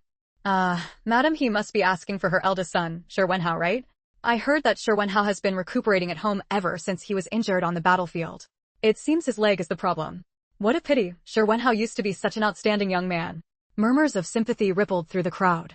Shi Wenhao had once been a remarkably talented figure, and many regretted his fate. So there was someone in her family who needed leg treatment. Though He Liling and her daughter were insufferable, if Shi Wenhao was truly injured on the battlefield and was an upright person, as these people claimed, then she might be willing to help. Chapter 170. The Old Lady's True Identity. But for now, she definitely wouldn't reveal her identity or make a move. Madam He, it's not that I won't tell you, but I truly don't know any information about the person who treated me. I'm really sorry. Shen Huayu naturally wouldn't mention Feng Lingyu, so he refused outright. Not getting the information she wanted, He Liling glared viciously at Shen Huayu and said, it seems your great-aunt was right. You're a heartless monster who doesn't recognize his own family. After throwing out those words, He Liling stormed off angrily. Since asking him nicely didn't work, she wouldn't hesitate to use other means. After He Liling left, the scene fell into silence. Xia Lai stepped forward and said, let's end our banquet here today. Thank you all for coming. At these words, everyone tactfully began to leave. Old Xiao will gather again next time. I'll take my leave now. Xiao Zongqi replied, thank you for coming to the ceremony this time. Rest assured, when you take on a disciple next time, I'll definitely be there. Before leaving, Kong Shengshen gave Feng Lingyu a deep look. The things she had been desperately seeking, some people obtained without any effort. After everyone had left, Xiao Zongqi said to Shen Huayu, come on, come inside with me to meet your master's wife. Your friend can come along too. Xia Lai patted Shen Huayu on the shoulder. Let's go. What are you standing there for? With looks like yours, your master's wife is bound to like you. Since there's a master's wife, why didn't she come out for the meal earlier? Shen Huayu asked. Xia Lai chuckled and said, I was just wondering what you were spacing out for. Your master's wife doesn't like meeting outsiders. She won't show up at occasions like this. Let's go, she's waiting inside. So Shen Huayu and Feng Lingyu followed Xia Lai into the small villa. The interior of the small villa was very quaint, with a faint, pleasant scent, likely the fragrance of flowers blooming in the garden. Xiao Zongqi and his wife were already sitting in the reception room, drinking tea. As Feng Lingyu entered the living room, she saw the old lady from that morning holding a teacup and drinking. Shen Huayu and Feng Lingyu exchanged a glance, neither expecting her to be Xiao Zongqi's wife. That morning, she had been dressed plainly, with calluses on her hands. If she hadn't given Feng Lingyu the dress she was wearing, Feng Lingyu would have thought she was old Zhao's maid. What? We met just this morning and now you don't recognize me. Before Shen Huayu and Feng Lingyu could react, the old lady Feng Yusin spoke first. Xiao Zongqi had already guessed something when he saw the clothes on Feng Lingyu, so he remained very calm. But Su Wenyuan and Xia Lai beside him were shocked. Master's wife, you've already met Huayu? Xia Lai asked. I gave the young lady the clothes she's wearing. Come over and sit down. Feng Yusin beckoned the two young people over. She hadn't expected the old man's eye for choosing disciples to be so good this time. The little apprentice he took on was so handsome. Truly someone she had taken a liking to at first sight, not just good-looking, but also knowledgeable. Seeing the old lady's delighted expression, everyone was a bit speechless. In her own words, sitting and eating with good-looking people meant she could eat 2 extra bowls of rice. From now on, just call me master's wife like Wenyuan and shall I do, even though I'm old enough to be your grandmother, Feng Yusin said to Shen Huayu. I should have prepared a better welcome gift for you, but given the current situation, I'll have to keep it simple. With that, Feng Yusin handed over 2 boxes on the table. There's one for that girl too, your master's wife isn't stingy. Feng Lingyu pointed at herself. Was she getting a gift too? Feng Lingyu was delighted and opened the box along with Shen Huayu. Inside Shen Huayu's box was a fountain pen. The body was entirely black, with occasional streaks of light shimmering across it. From the material alone, it was clear this was an excellent pen. On the other side, Feng Lingyu opened her box and found a small bowl. Why are you giving me a bowl? Feng Lingyu asked, puzzled. Shen Huayu had received a pen, so she had assumed she'd get something related to scholarly pursuits too. I heard from the servers that you really enjoy eating. You ate the most at the table, so I'm giving you a rice bowl, Feng Yusin said teasingly. Huayu, was your leg really injured? Xiao Zongqi asked. Shen Huayu's gait showed no sign of stiffness at all, making it hard to believe he had ever been hurt. Yes, teacher. But why is Madam He so insistent on us helping her? Although they had overheard some things outside, they didn't know the full details. He Liling has an eldest son, Shi Wenhao. He used to be a very outstanding person. But 2 years ago, he had an accident on the battlefield. I heard it injured his leg. The Shi family consulted many famous doctors, but none could do anything. Xiao Zongqi furrowed his brow as he shared what he knew. Huayu, you need to be careful with the Shi family. He Liling has never been easy to deal with. You embarrassed her in front of so many people today, and I'm worried she'll resort to underhanded tactics. Feng Yusin was also concerned. She had dealt with that woman He Liling before. Little junior brother, is there really some divine doctor out there? Xia Lai was very interested in the doctor who had healed Shen Huayu's leg. My leg was indeed cured by a doctor, but the one who treated me said I must not reveal his identity. Shen Huayu glanced at Feng Lingyu's expression and said knowingly, was the medicine that little girl gave me today also from that divine doctor? I felt it was effective, Feng Yusin suddenly said. Xiao Zongqi was overjoyed. Feng Yusin had been plagued by rheumatism for a long time, and no doctor had been able to help. Now there was finally medicine that worked. Yes, if you find it effective, I have more, Feng Lingyu replied. Xia Lai leaned forward and asked, do you know that divine doctor too? No, Huayu helped me get it. I have an uncle who also has rheumatism, and he's already much better now. Feng Lingyu brought up Gao Dashu's past condition as an example. My uncle still has quite a bit of ointment left. When I get back, I'll have Huayu send it all to you. Returning the favor, she considered it repayment for the bowl the old lady had given her. That bowl looked extraordinary in quality. It might even be some kind of antique. Chapter 171. Celebrating Together. Zhou Shanhai paced anxiously in his office.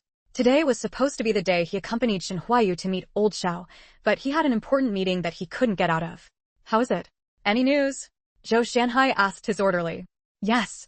Shen Huayu won the competition, and old Xiao accepted him as his closed-door disciple in front of everyone.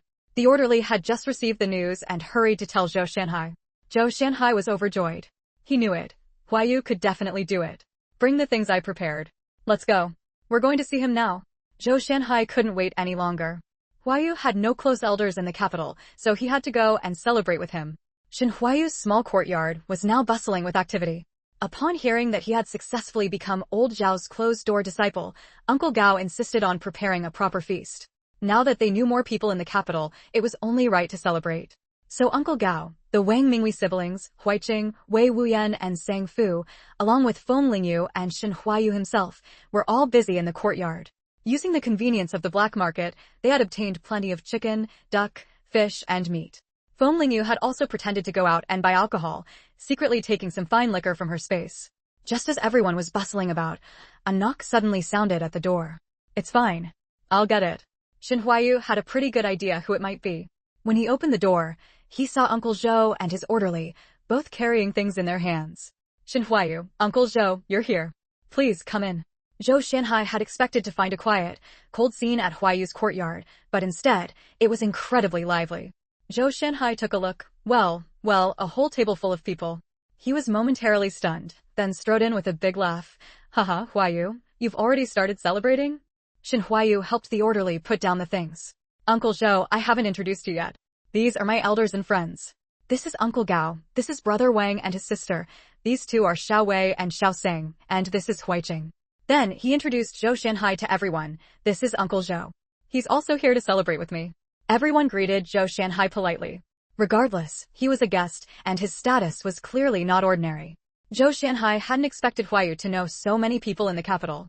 From his observation, Uncle Gao looked thin on the outside, but his movements clearly showed he was a trained martial artist. As for the Wang siblings, the brother carried a strong, almost bandit-like aura, while the sister, though a grown young woman, acted like a child. The two young men were also peculiar. They sat there with an air of nobility, yet wore coarse cloth clothes. How strange. Where did Huayu meet such a diverse group of people? Zhou Shanhai's gaze shifted and met Feng Lingyu's eyes. Remembering the fiancée Huayu had mentioned to him, this must be her. But why did she look somewhat familiar? There's still one young lady you haven't introduced, Huayu. That's not right. How could you leave her out? Zhou Shanhai said teasingly.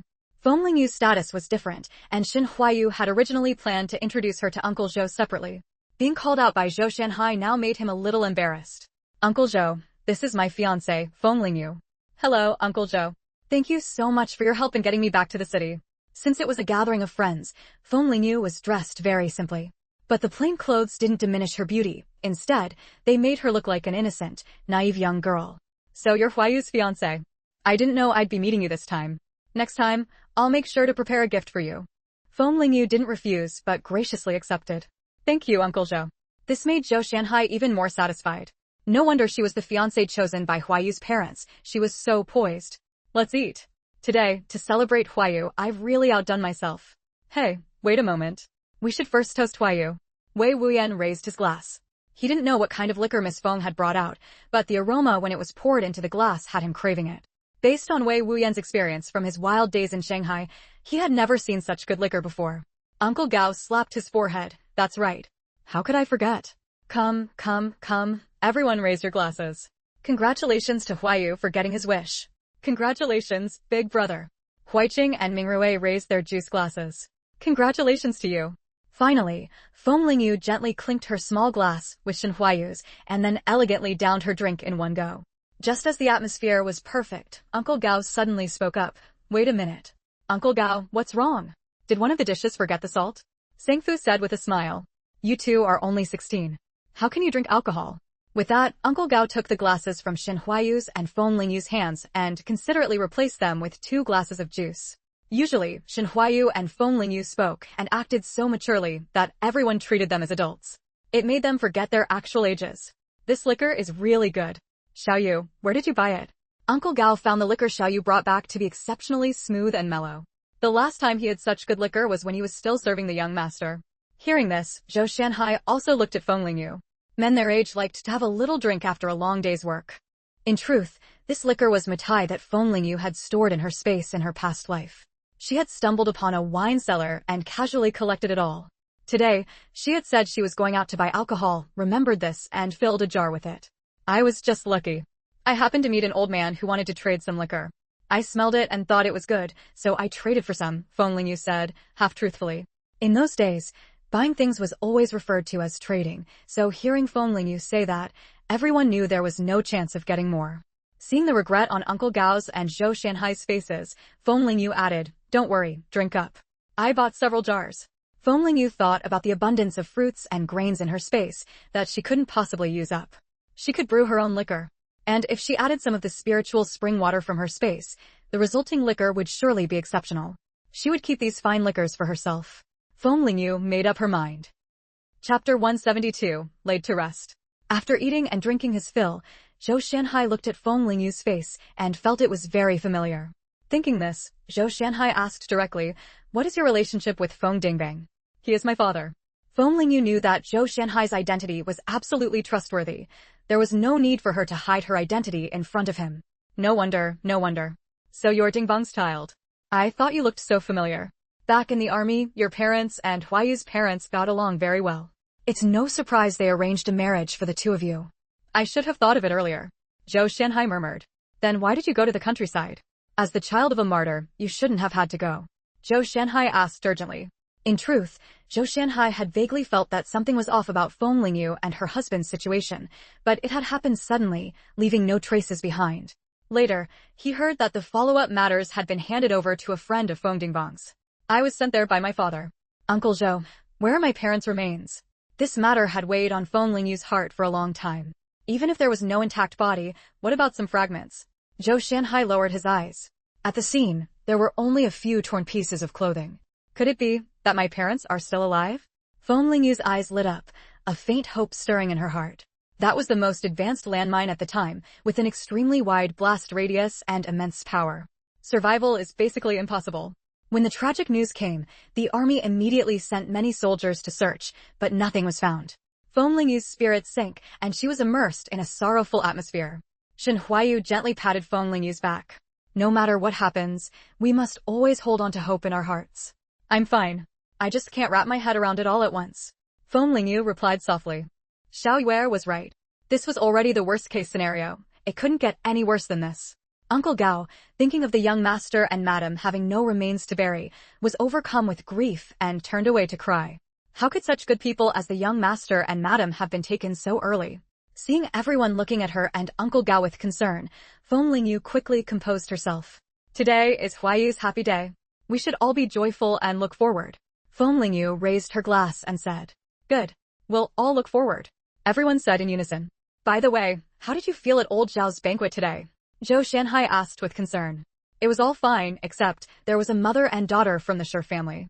She insisted on asking how my leg was healed. After I refused, she stormed off angrily." Shen Huayu thought that Uncle Zhou might know more about the Shi family's situation. "Well, I do know something about the Shi family. Huayu, can I ask why you're unwilling to reveal who healed your leg?" He remembered that Huayu had told him before that Feng Lingyu had healed his leg. Could it be that wasn't the case? Otherwise, why wouldn't he say so? Before Shen Huayu could answer, Feng Lingyu replied first, the Shi mother and daughter had a bad attitude and offended me. Second, I need to keep a low profile during my return to the capital and cannot expose myself publicly to treat people." Thinking of how arrogant and domineering He Liling was, Zhou Shanhai understood. The Shi family is indeed powerful in the capital. First, He Liling's father-in-law, Shi Jitong, the current head of the Shi family, is one of the highest-ranking leaders in the military. He has 3 sons, all holding significant positions. He Liling is the wife of his second son. Shi Wenhao was originally the most outstanding member of the Shi family's 3rd generation.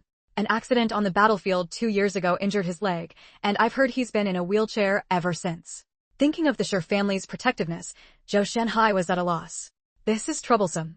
The entire Shi family has been seeking medical help everywhere for Shi Wenhao's injury. Now that they've seen hope, they won't give up easily. If old Master Shi directly gives an order then. Wei Wuyan and Sang Fu hadn't expected things to be so serious. Everyone had seen how skilled Feng Lingyu was at medicine, but no one wanted to be forced to save someone. Feng Lingyu wasn't so pessimistic. Offend anyone, but don't offend a doctor. If that He Liling dares to play tricks, I'll make her regret it. Zhou Shanhai hadn't expected Feng Lingyu to have such boldness, and looked at her with admiration. As soon as she entered the door, Shi Shangyun ran to her room and shut the door, refusing to come out no matter how much He Liling called. At old Zhao's banquet today, Shi Shangyun had made a huge fool of herself. She could already imagine how people outside would see her from now on. How could the always proud Shi Shangyun accept this? At that moment, she was lying on her bed, crying her heart out. He Liling and Aunt He were anxiously knocking on Shi Shangyun's door outside. "Mom, just leave me alone for now. Let me cry for a while." Outside the door, He Liling knew her daughter wasn't going to open it. Fortunately, Aunt He was quick-witted and fetched a spare key, finally opening the door. Shi Shangyun was sobbing on the bed, her shoulders trembling. He Liling's heart ached. "All right, stop crying. If you keep this up, you'll turn into a little crybaby. Your face will be swollen tomorrow." He Liling pulled her daughter up and gently wiped her face with a handkerchief. She saw that her daughter's fair little face was covered in red marks, showing how hard she had been crying. "Mom, what am I going to do? I won't dare to go out anymore. There were so many people there today, and someone is bound to have a loose tongue. Everyone will laugh at me." Just thinking about being pointed at and gossiped about by everyone was unbearable for Shi Shangyun. Chapter 173, He Liling's Advice. "Nonsense. I'd like to see who dares to laugh at my daughter from the Shi family. Stop crying, all right?" He Liling said softly. Shi Shangyun was the pearl born after she married into the Shi family. Unlike Shi Wenhao, who could bring her glory, it was this well-behaved little daughter who kept her company when she felt lonely and uneasy. Besides, the entire Shi family doted on their daughters. Shi Shangyun thought that was true. If anyone dared to laugh at her, she would tear their mouths apart. But today, she had made a fool of herself in front of Shen Huayu, the one she had been thinking about. She wondered what that woman's relationship with him was, that he would protect her like that. Thinking of this, Shi Shangyun wiped away her tears and looked at He Liling hesitantly. "Mom, what do you think of that Shen Huayu?" He Liling was sharp and immediately sensed something off about her daughter. "He's nothing but a heartless and ungrateful little man." Hearing her mother's harsh assessment of the man she admired, Shi Shangyun grew anxious. "Mom, he just became old Zhao's last disciple today. How outstanding he is. How can you say that about him?" He Liling's face darkened a few shades. Now she understood Shangyun had taken a liking to that Shen Huayu fellow. "Tell me, have you taken a fancy to him?" He Liling stared at her daughter's face, not missing any change in her expression. Shi Shangyun blushed at her mother's bluntness. Remembering Shen Huayu's handsome face and upright posture today, she said softly, "Mom, I took one look at him today and knew he was the one. See, he outperformed Xue Xingqi today, proving he's a man of learning and ability." Watching her daughter fall head over heels, He Liling was furious. She had picked out Xue Xingqi, the grandson of Commander Xue, but her daughter had set her sights on someone who had been sent down for re-education. "Just give up on that idea. I'm telling you, it's absolutely impossible. Why take the smooth road to success only to marry Shen Huayu?" Seeing her mother's unyielding expression, Shi Shangyun refused to give in. "Mom, you're just a snob. I know you look down on Shen Huayu's family background, but now that he's old Zhao's last disciple, his rise to prominence is only a matter of time. No matter how prominent he becomes, he'll never match Xue Xingqi. You're still young. You don't understand how much status and position can save you from detours. Would your mother ever harm you?" The current situation was still uncertain. With Shen Huayu's background, he might be investigated again at any time. How could she bear to let her daughter suffer that kind of hardship? As the eldest grandson of the Xue family and deeply favored by Commander Xue, if her daughter married him, everything the Xue family had would belong to the young couple in the future. "Mom, but I just fell for him at first sight. What can I do?" In desperation, Shi Shangyun began to act spoiled, knowing her mother was always soft on her. "Do you know why I say he's heartless and ungrateful?" "Why?" "Mom, you're just biased against him." Seeing her daughter's stubborn infatuation, He Liling had no choice but to tell her everything Shen Qingping had said. "Tell me," he dared to cut ties with his own great-aunt, refused to reveal the doctor's information even when his cousin's face was injured, and framed his own uncle. With all these deeds, one after another, don't you understand what kind of person he is? Of course, Shen Qingping had exaggerated and twisted things to suit her own narrative. He Liling wasn't unaware of that, but right now, it served perfectly to destroy Shen Huayu's good image in Shi Shangyun's mind. After hearing all this, Shi Shangyun was shaken and uncertain. She couldn't believe Shen Huayu was that kind of person. "Mom, who is this Shen Qingping? Why did she come to tell you all this?" Shi Shangyun felt something was off. She had only learned of Shen Huayu today, but from her mother's tone, she had known about him for a while.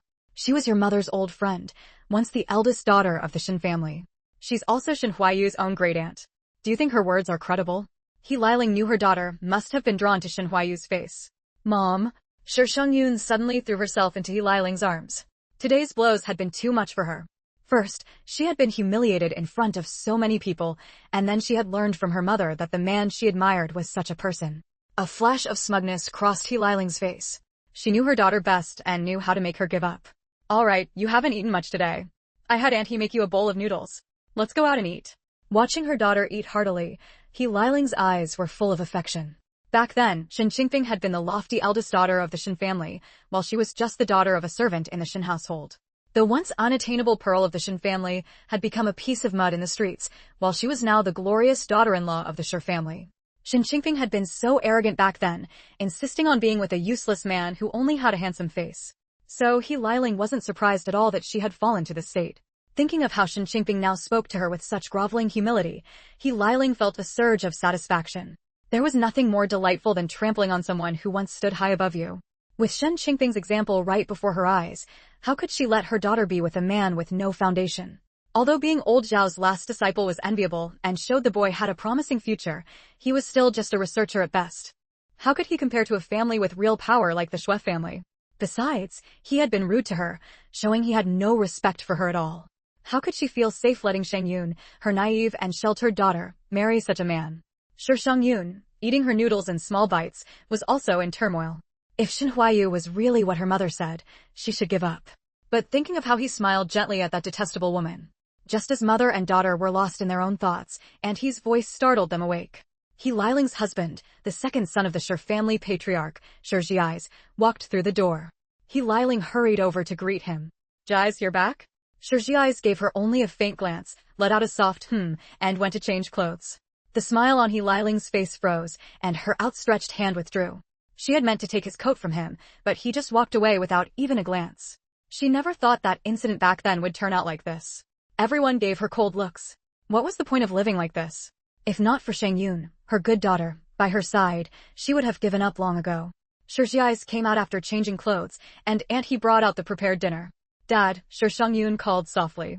She had always been afraid of her father's stern demeanor and never dared to get close to him. Having already eaten a bowl of noodles, she wasn't hungry at all now, but she knew her father hated wasting food. He Liling also had something on her mind. Should she tell him that there was a doctor who could cure Hauer?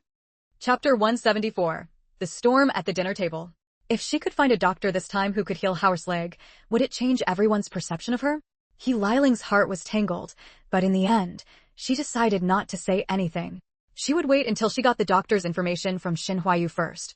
Jiai's, today I took Shengyun to Master Zhao's apprenticeship banquet. I think Shui Xinqi, Commander Shui's eldest grandson, is really outstanding. The table was very quiet, so He Liling had to start making conversation. She also wanted to gauge Shi Jiai's views on the Shui family and Shui Xinqi. If he also thought highly of Shui Xinqi, then arranging for Shengyun to marry him would be much easier. Shi Jiai's was a longtime subordinate of old Shui in the military. Who won today? Shi Jiai's didn't answer about Shui Xinqi but instead asked about the day's outcome. A child named Shin Huayu. He Liling spoke reluctantly. As a military officer, Shi Jiai's naturally knew about the recent improvements to the Type 56 semi-automatic rifle. He had heard it was done by a child named Shin Huayu. What? Jiai's, you know him. He Liling didn't understand why her husband would know Shin Huayu. Shi Shengyun, sitting nearby, heard her father's assessment of Shin Huayu, and her eyes lit up. Her father rarely praised anyone, but since he said it, Shin Huayu must be truly outstanding. Dad, why do you say he's outstanding? Shi Shengyun suddenly asked. Since it involved military secrets, Shi Jiai's naturally couldn't tell his family. Isn't getting first place enough to be outstanding? Seeing that her father didn't want to say more, Shi Shengyun pouted. Fine. The weather's been getting colder lately. How is Hauer doing? Shi Jiai's put down his chopsticks and looked at He Liling. He Liling froze. She hadn't been to see Hauer in a long time and had no idea how he was doing. But meeting Shi Jiai's gaze, even she wasn't foolish enough to tell the truth. He's doing well. I'll pack some thicker clothes and go see him tomorrow. Shi Jiai saw her evasive look and knew she wasn't telling the truth. If it weren't for her, how would Hauer have been injured on the battlefield? Dad, Big Brother has people taking care of him. He's fine. But Mom, every time she goes to see him, he ignores her. Shi Shengyun felt bad seeing her mother's cautious demeanor and spoke up discontentedly. Enough. Shi Jiai slammed the table, rattling all the dishes and bowls. And he had already retreated to her room, not daring to get involved. Your brother is injured, and this is how you see him? He Liling had already rushed over to shield her daughter. Guys, calm down. Cheng Yun is still young. Still young? When Howard was her age, he was already on the battlefield. Thinking of his once outstanding eldest son now reduced to a cripple, Shirjais was furious. Dad, Big Brother has been injured for so long. He's been nothing but sour-faced with us every day. I can take it, but he doesn't even give Mom a good look. He's gone too far. The moment Shi Shangyun finished speaking, Shirjais slapped her. Dad, you hit me? Shi Shangyun covered her face. Though she wasn't close to Shirjais, she knew her father doted on her. She had never been hit by him in her life, yet today she got slapped. He Liling stepped forward to protect her daughter. Sweetie, let Mom see. She pulled away Shi Shangyun's hand, revealing a clear handprint. He Liling's heart ached, and she cried out, if she said something wrong, just teach her properly. Why hit her? Listen to what she said. You know best what happened with Howard. Shangyun has turned out like this because you spoiled her. Seeing his daughter still unrepentant, Shirjais grew angrier. How had his once adorable little girl become like this? No matter what, you shouldn't have hit her. This daughter had always been by her side. How could he Liling not protect her? When she graduates high school next year, she'll go be a sent-down youth. Let her suffer a bit, or she won't know where her easy life comes from. Shirjai's words left he Liling speechless for a long time. Shi Shangyun, seeing her father's ruthlessness, finally grew scared. I was wrong. I don't want to go to the countryside. I don't want to be a sent-down youth. Mom, plead for me. Shi Shangyun was now crying bitterly. Shirjais always meant what he said. Jais, are you crazy? What kind of place is the countryside? How can Cheng Yun go? He Liling couldn't believe her husband would be so heartless as to send their daughter to suffer in the countryside. Why can't she go? Is she made of gold? And you, if you don't want to see Howard, then don't go anymore. Stop pretending. From now on, I'll have the guard handle Howard's affairs. With that, Shirjais stormed upstairs. He Liling hadn't expected her husband to see her this way. Every time she went, he was cold and silent. She knew Howard blamed her. Over time, she naturally didn't want to face him anymore. Mom, what do we do? I don't want to go to the countryside. I heard it's awful there. Boo-hoo, Dad is so cruel. Isn't Big Brother his only child? I'm his child too. He Liling gritted her teeth. Don't worry, Mom won't let you go to the countryside. It seemed she needed to find a way with Shinhuayu as soon as possible.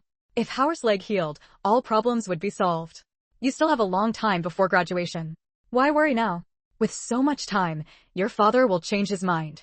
Shi Shangyun suddenly thought of the root of tonight's conflict and said, Mom, why don't we go see Big Brother tomorrow? Let him plead with Dad. He Liling did need to check on her eldest son. She wondered how his leg was now. He Liling, be good. Behave yourself lately and don't make your father angry again, got it? And go visit your grandmother more. She dotes on you the most. Shi Shangyun actually didn't like going to her grandparents' house because of all the rules, which made her uncomfortable. But now, to avoid going to the countryside, she had to go to her grandmother's. Chapter 175, Shi Wenhao's situation. The next day, outside a standalone courtyard in the capital, he Liling hesitated to step forward. Seeing her mother still wavering, Shi Shangyun said impatiently, Mom, what are you worried about? No matter what, you're still Big Brother's biological mother. What are you afraid of? The real reason behind Shi Wenhao's leg injury had been kept from Shi Shangyun, so she couldn't understand her mother's hesitation. In her eyes, it was her brother who was being unreasonable. It wasn't like their family had caused his injury. He was always sulking, who could put up with that? Enough, say less. When we go in, keep a good attitude. No matter how your brother acts, it's not your place as his younger sister to criticize him. He Liling shot Shi Shangyun a glare, took a deep breath, clutched her handbag, and stepped forward to knock on the door. She used to have a key to this place, but last time she upset Howard, he had the locks changed. That was also why he Liling hadn't wanted to come see him for so long. Inside, a handsome man with sharp, chiseled features sat by the window, flipping through a book. But upon closer look, his lips were pale and his frame was thin. Only his upright posture hinted at his former profession. Commander Shi, your mother and sister are here. Wang Li, the orderly who always stayed by Shi Wenhao's side, knocked on the study door. Wang Li's heart ached as he watched his once spirited commander now confined to a wheelchair.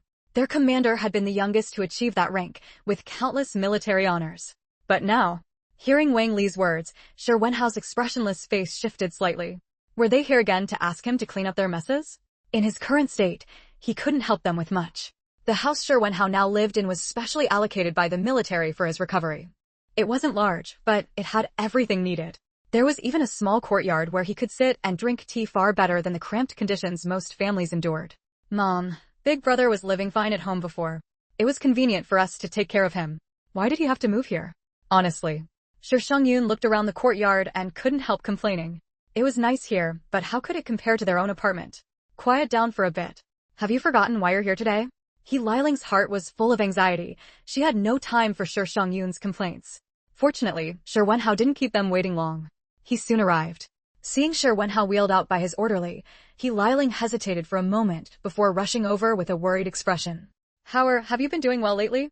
He Liling reached out to take the wheelchair from Wang Li, but he sidestepped her. The commander is a grown man. I'm afraid you won't be able to push him. I'll handle it, Wang Li said politely. He had never seen a mother act like this. Since the commander was injured, she had barely visited. This time, it had been nearly half a year since her last visit. Was this a mother? She was worse than a stranger. Every time the commander's father, Division Commander Shi, came by, Wang Li wanted to speak up, but the commander always stopped him with a look. He Liling hadn't seen her eldest son in a long time. Seeing his cold demeanor, the maternal warmth she had just felt quickly faded. The weather's getting colder. I brought you some thick clothes. Oh, and some cured meat. I remember you used to love it. He Liling gestured for her daughter to put the things on the table. This time, He Liling had brought quite a few bags of items. Shi Shangyun felt intimidated by her brother's stern face, but she needed him to plead her case, so she forced herself to speak. Big brother, mom, and I brought a lot of things for you. Shi Wenhao observed them quietly. What were they up to? Seeing him fall silent after that one remark, Shi Shangyun felt at a loss. When they were younger, Shi Shangyun and Shi Wenhao had been close. As the only girl in the family, she had been spoiled by elders and cousins alike. But as she grew older, everyone became stricter with her, and she gradually drifted away from them. Your sister and I went through the trouble of bringing all this for you. Could you at least look a little happier? Your siblings, after all, aren't you? As she spoke, He Liling stepped forward to smooth the blanket draped over Shi Wenhao's legs. She felt the legs beneath the blanket had become deformed and atrophied. Trembling, she pretended not to notice and sat back down. Shi Wenhao tensed the moment He Liling approached, but he held back the urge to push her away, wanting to see what she was after. She had deliberately touched his legs just now and he noticed. Since his injury, she had avoided him. Why was she suddenly concerned about his legs now? Yesterday, your sister upset your father. He said he's going to send her to the countryside as a sent-down youth. She's never endured that kind of hardship. Maybe you could put in a good word for her with your father? He'll listen to you. Seeing her daughter's cowardice, He Liling had no choice but to speak up herself. Wang Li fumed inwardly. This woman clearly wasn't here out of genuine concern for the commander. What, was only her daughter her real child? Was the son just adopted? The commander was too pitiful, stuck with a mother like this. Father has his own reasons. In my current state, I can't meddle in family matters, Shi Wenhao said flatly. Given Shi Shangyun's temperament, she must have angered their father badly for him to make such a decision. Big brother, please help me. I just said a few wrong things, I didn't do anything that serious. Shi Shangyun forgot her fear and choked up, pleading with her brother. When they were kids, her brother had doted on her the most. Seeing her cry always softened his heart. Chapter 176, The situation is not good. Yes, just help your sister. If would speak up for her, Jizai would surely relent. Seeing the mother and daughter begging their regiment commander like this, Wang Li was furious. They only came to find the regiment commander when they needed something, didn't they? It's time for today's massage. You should go back for now. The doctor said no interruptions during the examination. Wang Lili caught the hint his regiment commander gave him and stepped forward to interrupt He Lilin and her daughter's pleas.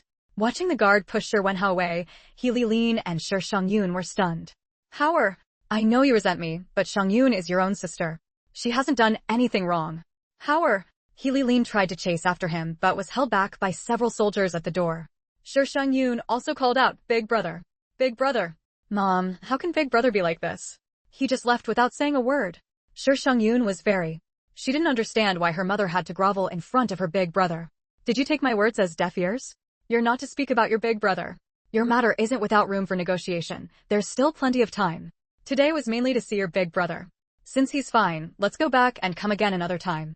Now that Hauer's legs had a chance to heal, she naturally needed to start mending their relationship. Shi Shangyun wanted to say more, but was silenced by He Lilin's glare. Regiment commander, should I call the doctor over now? Wang Li asked. He hadn't lied earlier. It was indeed time for the doctor to come and massage Shi Wenhao. Go ahead. Shi Wenhao actually wanted to say it wasn't necessary, but seeing Wang Li's worried expression, he held back. He knew his own legs. The situation wasn't good now. His lower body was almost losing all sensation. After learning what they were plotting, Shi Wenhao no longer wanted to play along with them. Sometimes he wondered how his once gentle and loving mother and soft, adorable sister had turned out like this. But he had already repaid her with his life back then. From now on, he would no longer listen to her. While Shi Wenhao was undergoing treatment, Shi Zhais also arrived today. Seeing Wang Li's surprised face, Shi Zhais asked, "What's wrong? Surprised to see me? Division Commander, why are you here too?" Wang Li replied. Shi Zhais stopped his big strides into the courtyard, looked down at Wang Li, and raised an eyebrow. "Two? Who else came?" Wang Li grumbled inwardly. Didn't the couple discuss visiting their son with each other? "Division Commander Shi, your wife and daughter came to see the regiment commander today." Hearing this, Shi Zhais' face darkened. Hadn't he told her not to meddle in house affairs? What was she doing here today? "Now that I'm pressing this area, do you feel anything?" In Shi Wenhao's room, Dr. Li was carefully massaging his legs. Due to prolonged inactivity, Shi Wenhao's legs had atrophied. His calves, in particular, were pitifully thin, almost skin and bones. Every time Dr. Li came to massage Shi Wenhao, he felt a pang of sympathy. He had seen this young man in his prime, full of vigor and spirit. "No feeling. Just continue. No need to ask me anymore." Facing his own legs, Shi Wenhao now felt little emotional stir. Shi Zhais walked in just in time to see this scene. Looking at his eldest son's pale and frail appearance, Shi Zhais' nose stung with emotion. "Greetings, Division Commander Shi." Dr. Li greeted Shi Zhais and prepared to leave. "Wait, Dr. Li. I want to ask you, how is Hauer's condition now? Will his legs continue to worsen?" Shi Zhais knew that curing Hauer's legs was a pipe dream, but he couldn't let them deteriorate further. Dr. Li turned around and saw that Division Commander Shi had followed him out. "Division Commander Shi, Regiment Commander Shi's legs are indeed in a bad state now. In the past, during massages, he would feel something, more or less. But now, when I ask him, he tells me he feels nothing at all." Dr. Li spoke with a heavy heart. Regiment Commander Shi was truly unfortunate. If things continued to worsen, amputation might become necessary. Shi Zhais hadn't expected Hauer's condition to be this severe and pressed further. Could it become life-threatening? If it continues to worsen, it will certainly become life-threatening. At that point, amputation would be the only option. After learning about Shi Wenhao's condition from Dr. Li, Shi Zhais remained somewhat dazed. Dr. Li was the best doctor available now. If he said that, then Hauer's condition must already be very serious. "Dad, why did you come today?" Shi Wenhao's attitude toward Shi Zhais was still gentle. "I just came to see you. Wang Li told me your mother and Shang Yun visited you today." Shi Zhais composed himself and asked with a smile. Seeing Shi Wenhao stay silent, Shi Zhais knew that woman must have said something unpleasant again. "She came to ask me to plead for Shi Shang Yun. I don't know what she did to make you angry." This time, Shi Wenhao spoke up. Those two really had no shame. It was clearly because Shang Yun had spoken hurtfully of Hauer and disrespected her elder brother that he had punished her. "Don't mind them. I've already told your mother not to interfere with your affairs anymore. From now on, if you don't want to see her, just tell Wang Li not to open the door. If she dares to make a scene, say it was my order. She was the one who wronged Hauer. Did she expect everyone to kowtow to her? She had also raised her daughter to be arrogant and disrespectful. Since she didn't want the son, then they might as well cut ties altogether." Hearing Division Commander Shi say this, Wang Li was overjoyed. That woman was better off not coming. Every time she came, Regiment Commander Shi would become unhappy. "Dad, I feel like she had another purpose in coming today. When she was draping the blanket over me, she deliberately squeezed my leg." Shi Wenhao thought about it, and still found it suspicious. "Keep an eye on her lately. Don't let her stir up trouble that ends up dragging our whole family down." Shi Zhais took this to heart. Over the past 2 years, Healy Lin had indeed been getting more and more out of line. Chapter 177. Changes at the Factory. "Dashu, I've got good news for you." Gao Dashu was about to leave for the day, as he still had to rush back to cook dinner for Xiaoyu. In truth, Gao Dashu was just a nominal figure in the machinery factory's procurement department, showing up only to clock in and doing little more than basic tasks. But the person calling out to him was the head of the procurement department, the same one who had arranged his position in the first place. Gao Dashu was puzzled. The procurement department's work was never meant for him. That was an unspoken understanding among everyone. So why was he being stopped now? Director Young saw Gao Dashu stop and thought about what had been discussed in the meeting earlier that day, feeling helpless inside. It had been agreed from the start that Gao Dashu wouldn't be given any tasks, but now he had to go back on his word. "Dashu, there's a new directive from today's meeting. From now on, you won't be able to stay idle like this. I have no choice, it's a decision from above. I'm just a small director, and I can't go against the higher-ups, can I? If you think this is unfair, you could swap positions with someone else for a more relaxed role. It's just, you'll definitely end up at a disadvantage." Director Yang felt quite embarrassed saying this. When Gao Dashu had bought this position, he had mentioned that his health wasn't great and he couldn't handle much work. At the time, Director Young had assured him that as long as he was in charge, he wouldn't be given any heavy tasks. Who could have predicted the factory's overall direction would change? Plans really couldn't keep up with reality. Besides, the procurement department was well known for being a lucrative spot with great benefits, and sometimes even opportunities for kickbacks. If Gao Dashu swapped positions with someone else, it certainly wouldn't be as good as this one. Director Yang, you should at least tell me what the change is first, what I'll be doing from now on. Otherwise, I'm completely in the dark. He had specifically bought this position to help with Xiao Yu's future endeavors. Director Young then realized he hadn't even explained the specifics yet, and had already suggested swapping positions. How embarrassing. My apologies, that was careless of me, haha. Director Young quickly made amends. Here's the thing. Today, the factory leadership held a meeting and decided that our factory will enter into deep cooperation with several factories in the Northeast. From now on, we'll be like one big family. So, there will be frequent trips to the Northeast. Since you're the one specifically handling matters related to the Northeast, you'll have to get moving from now on, won't you? Director Yang laid out the details from the meeting. I see. Gao Dashu's face showed nothing, but inside, he was ecstatic. Think it over carefully. This position of yours will definitely require frequent trips to the Northeast. We'll be exchanging products with those large factories up there, so you'll either take the train or ride in the factory's truck. Having said all this, Director Yang felt he had done his part. The choice was now up to Gao Dashu. After Director Yang left, Gao Dashu couldn't wait to head back. He had to tell Xiao Yu the good news. Ever since attending old Zhao's banquet, Feng Lingyu had been rather sluggish for the past few days. Specifically, she slept until late morning every day, stayed indoors, and her appetite hadn't diminished at all. Shen Huayu even wondered if Xiao Yu had been possessed by a pig. Xiao Yu, are you okay? Do you need to see a doctor? After watching Xiao Yu finish another bowl of rice, Shen Huayu couldn't hold back anymore. Wouldn't eating this much cause problems? Feng Lingyu shot Shen Huayu a dismissive glare. I'm a doctor myself. Who else would I go see? Don't worry, I'm fine. Shen Huayu keenly sensed something was off with Feng Lingyu. In truth, Feng Lingyu's exhaustion had a reason. She spent long hours in her room not sleeping, but tinkering in her space. Ever since drinking with political commissar Zhou and the others, she had gotten the idea of brewing her own alcohol. So, for the past few days, she had been researching how to make alcohol in her space. A large batch of various fruits in her space had ripened and were piling up. If she could turn them into alcohol, it would help use them up. The recipe book from her space contained many brewing methods. Following the instructions, Feng Lingyu made many jars of wine and stored them in the warehouse. Grape wine, peach wine, kiwi wine, each type was neatly organized. Later, she thought medicinal herbs could be used for medicinal liquor, so she made several more jars of that. Using up most of the white liquor she had previously stored in her space, Feng Lingyu also took out some grain to distill more. Fortunately, she had collected many containers in her space, otherwise, she wouldn't have had enough to hold all this alcohol. Feng Lingyu planned that when she returned to the countryside, she would take out most of this alcohol from her space and hand it over to Wang Mingwei. Time passed much faster in her space, so by the time she went back, the alcohol would be just about ready. Xiao Yu, big sister. Wang Mingrui walked quietly to the table and sat down to eat. These days, Wang Mingrui was different from before. She could no longer be fooled by Wang Minghui's big brother act, so they simply told her the truth. Wang Mingrui accepted everything well and was now diligently studying 9th grade material. She would be taking the high school entrance exam next semester. After all, when she and Wang Mingrui first met, she used to follow him around calling him Huiqing, big brother. But now, Wang Mingrui would seriously tell Shen Huiqing to call her big sister. Shen Huiqing. The world changes too fast. Mingrui, sit down and eat. Feng Lingyu invited Wang Mingrui to take a seat. Now, Wang Mingrui had returned to her original self, though there were still some differences. After all, she had essentially grown up again at 10 times the speed.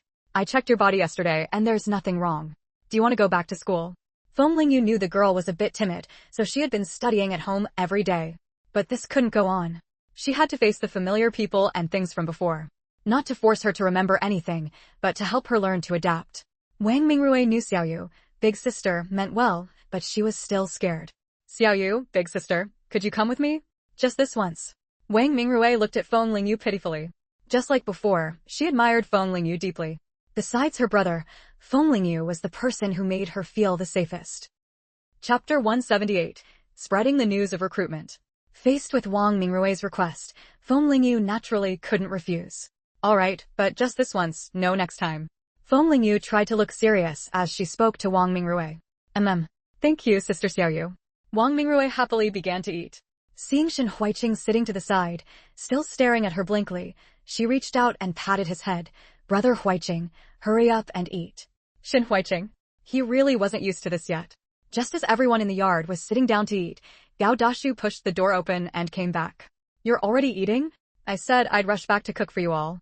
Gao Dashu said as he placed a bag of candy he was carrying on the table. I bought these for the two kids. Eat them when you have time. Uncle Gao, there are so many of us with hands and feet. We don't have the nerve to wait for you to cook for us. From now on, just wait to eat ready-made meals, no rush. Oh, right. Why are you back so late today? Feng Lingyu said as she handed Gao Dashu an empty bowl and a pair of chopsticks. Today, Director Yang from the procurement department stopped me and told me some news. It's great news. Speaking of this, Gao Dashu wasn't in a hurry to eat anymore. Director Yang said our factory is going to cooperate with several major heavy industry factories in the Northeast, and they're going to arrange for me to go to the Northeast often. Xiaoyu, tell me, isn't this good news? Feng Lingyu nodded. Heaven was really helping her. Cooperation between several major factories would inevitably involve frequent transportation of large machinery, which would definitely require forming their own fleet, since they'd be coming and going regularly. It is good news, but Uncle Gao, isn't anyone trying to compete with you for this position? Anyone with clear eyes could see that going to the Northeast would make it easy to earn merits. They wouldn't just let someone with no connections like Uncle Gao go, would they? If it were near the capital, someone would definitely fight me for it, but this is the Northeast. A round trip might take over a month. Everyone has children and families. Who wants to be away from home? Besides, it's not safe out there. If you run into those roadblockers, you could lose your life without even knowing it. Gao Dashu saw this very clearly. Otherwise, Director Yang wouldn't have entrusted this to him. Near the capital, it's close to home, and there's plenty of perks. Who would be foolish enough to fight him for this tough job? Shen Huiyu nodded in agreement. Uncle Gao is right. And if he goes to the Northeast, their factory's transport team might need to recruit people. Director Yang didn't say that. That old fox. He must be trying to use those positions to do favors. This Director Yang was truly cunning. He's just a small director. It's not his place to arrange things. There are so many higher-ups above him. Feng Lingyu had a different idea. In these times, a job was like a slot for a turnip. Unless an old family member retired and gave up their spot, it was very hard to get a job. If there really were new job openings, those leaders would definitely prioritize their own relatives first. Being a driver was a highly enviable job in these times. A young man with this job wouldn't have to worry about getting married. We need to find a way to leak this news out, so there's a chance for fair competition. Although the idea of recruiting new drivers was just their speculation, what if it was true? If it were true, by the time it was officially announced, the opportunity would be long gone, and all the positions would have been taken by people arranged by the leaders.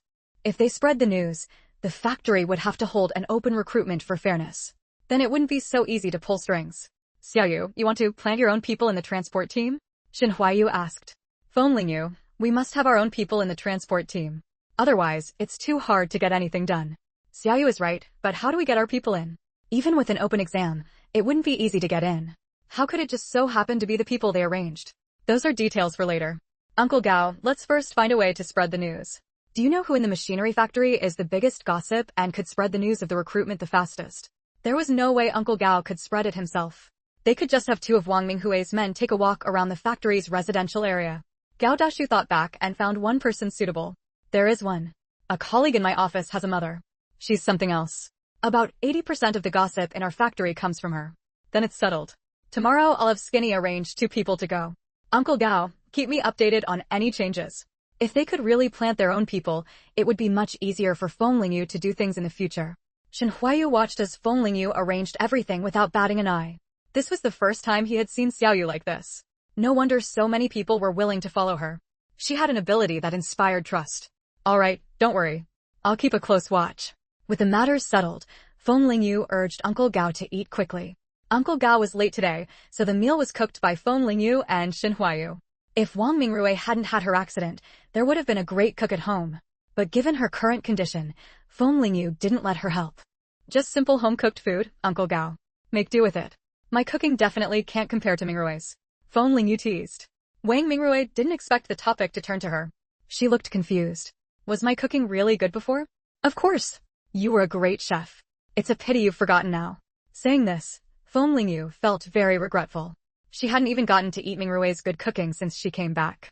Her plan to bring some back to the countryside for Shouthouse seemed to have fallen through too. Then I'll try tomorrow. Maybe I haven't forgotten. Wang Mingrui saw the look on Feng Lingyu's face and finally confirmed that her cooking really was good. Great. Tell me what ingredients you need, and I'll have someone prepare them for you. Anyone could hear the joy and excitement in Feng Lingyu's voice. But not tomorrow. Tomorrow I have to go with you to school. Feng Lingyu suddenly said. Wang Mingrui's face fell. She looked gloomy and said, all right. It seemed there was no avoiding it. Feng Lingyu proudly lifted her chin. Little one, trying to skip school? She had almost been won over by Wang Mingrui's sweet talk. Luckily, she was a person of principle. Of course, if you really want to cook, you can make breakfast tomorrow first, and then we'll go to school. Feng Lingyu said with righteous seriousness. Wang Mingrui, thank you so much for thinking of me like that. Chapter 179, Bringing Wang Mingrui Back to School. Standing at the school gate, Wang Mingrui felt quite uneasy. Let's go. Head in first. Feng Lingyu wanted to get it over with quickly, so she walked straight toward the gate. Sister Xiaoyu, I'm a little scared. Wang Mingrui bit her lower lip and said softly. What are you afraid of? I'm here with you, aren't I? Today, we'll go find your homeroom teacher first. Your brother has already spoken to them. Feng Lingyu patted her shoulder and said gently. Stop right there. What's going on with you two? Don't you know class time has long passed? The gray-haired security guard blocked them, speaking with a tone of disappointment. The truth was, Feng Lingyu also looked young, so the elderly guard mistook them for students skipping class. Feng Lingyu smiled good-naturedly. Sir, you've misunderstood. My younger sister was injured a while ago, and today I'm bringing her back to resume classes. She thought this explanation was reasonable, but unexpectedly, the guard grew even angrier and huffed. Being late is being late. I've seen plenty of simple lies like this. Just a moment ago, another student used the same excuse. Which class are you from? Write it down, and I'll have your teacher come get you. Feng Lingyu was speechless. These days, telling the truth got no one anywhere. She had no choice but to reluctantly give the name of Wang Mingrui's homeroom teacher. Sir, we really aren't lying to you. Once the teacher comes, you'll understand. Wait here. I'll go notify your teacher. Don't think about running, I've already memorized what you look like. With that, the security guard went into the school to inform them. Sister Xiaoyu, maybe we should just go back. I could study at home on my own. Wang Mingrui hadn't wanted to return to school in the first place, and after being scolded by the guard, she wanted to go back even less. Feng Lingyu crossed her arms and glanced at her sideways. No discussion. We're already here, so don't back out now. Before long, Wang Mingrui's homeroom teacher, Mr. He, came out with the security guard. The guard, realizing he had wronged them, looked a bit embarrassed. Go on in. It's just that I've been fooled too many times.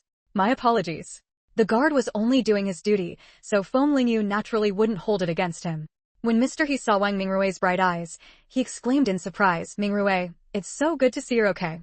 When he first learned that Wang Mingrui had been in an accident, Mr. He had been upset for quite a while.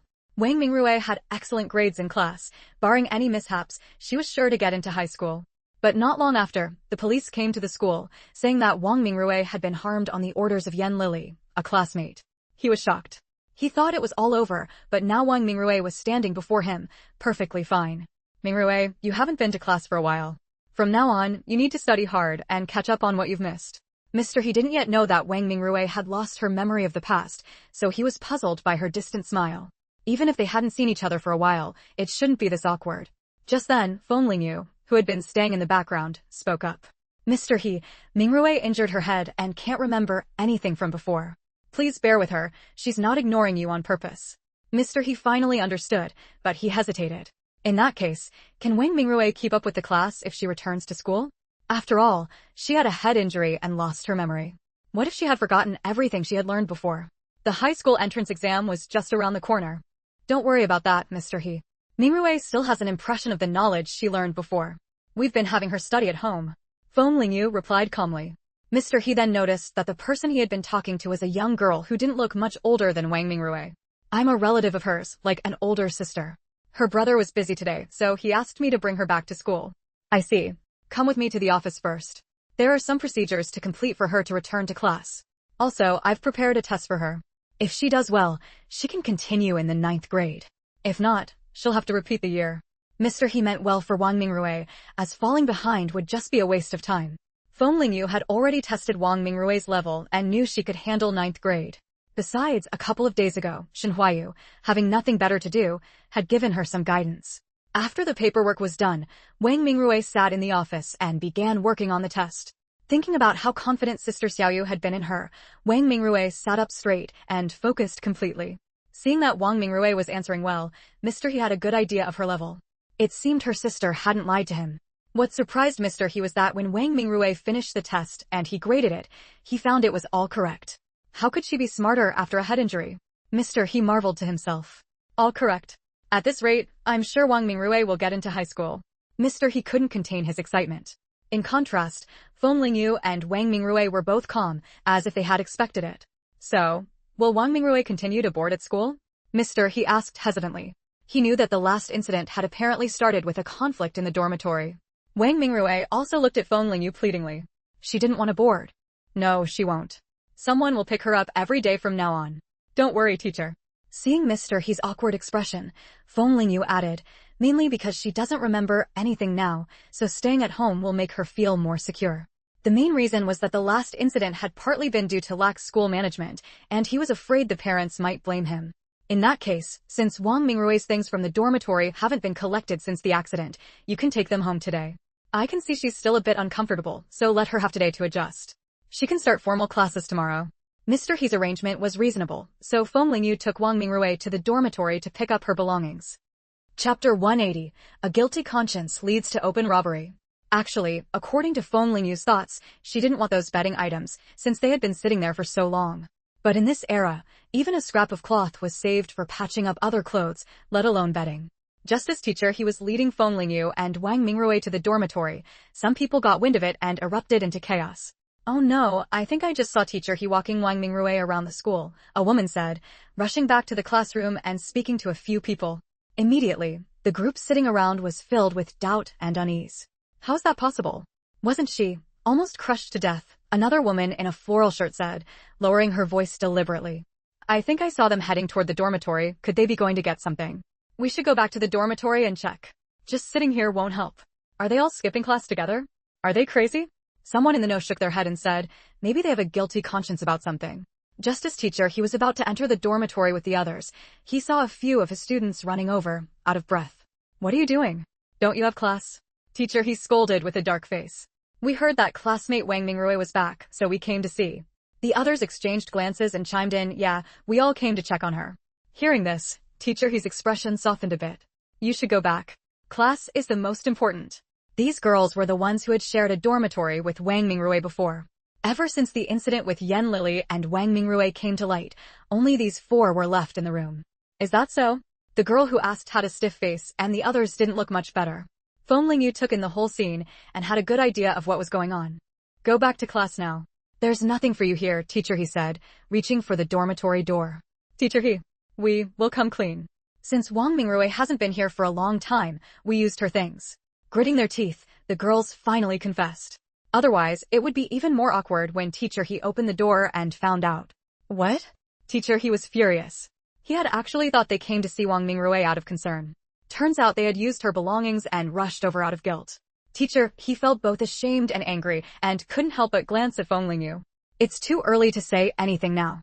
Let's see for ourselves what's really going on, Feng Lingyu said coldly. Teacher he had no choice but to glare at the girls before pushing the door open. Entering the dormitory, Feng Lingyu looked around but didn't know which bed was Mingrui's. Which bed is Wang Mingrui's? Teacher he turned to ask. Wang Mingrui's roommates exchanged looks, finding it strange. Didn't Wang Mingrui know herself? This one, a girl said, pointing to a bed. At first glance, the bed looked fine, but upon closer inspection, there were food crumbs all over it. It was one thing for them to no longer want their things, but it was another for others to take them without so much as a word.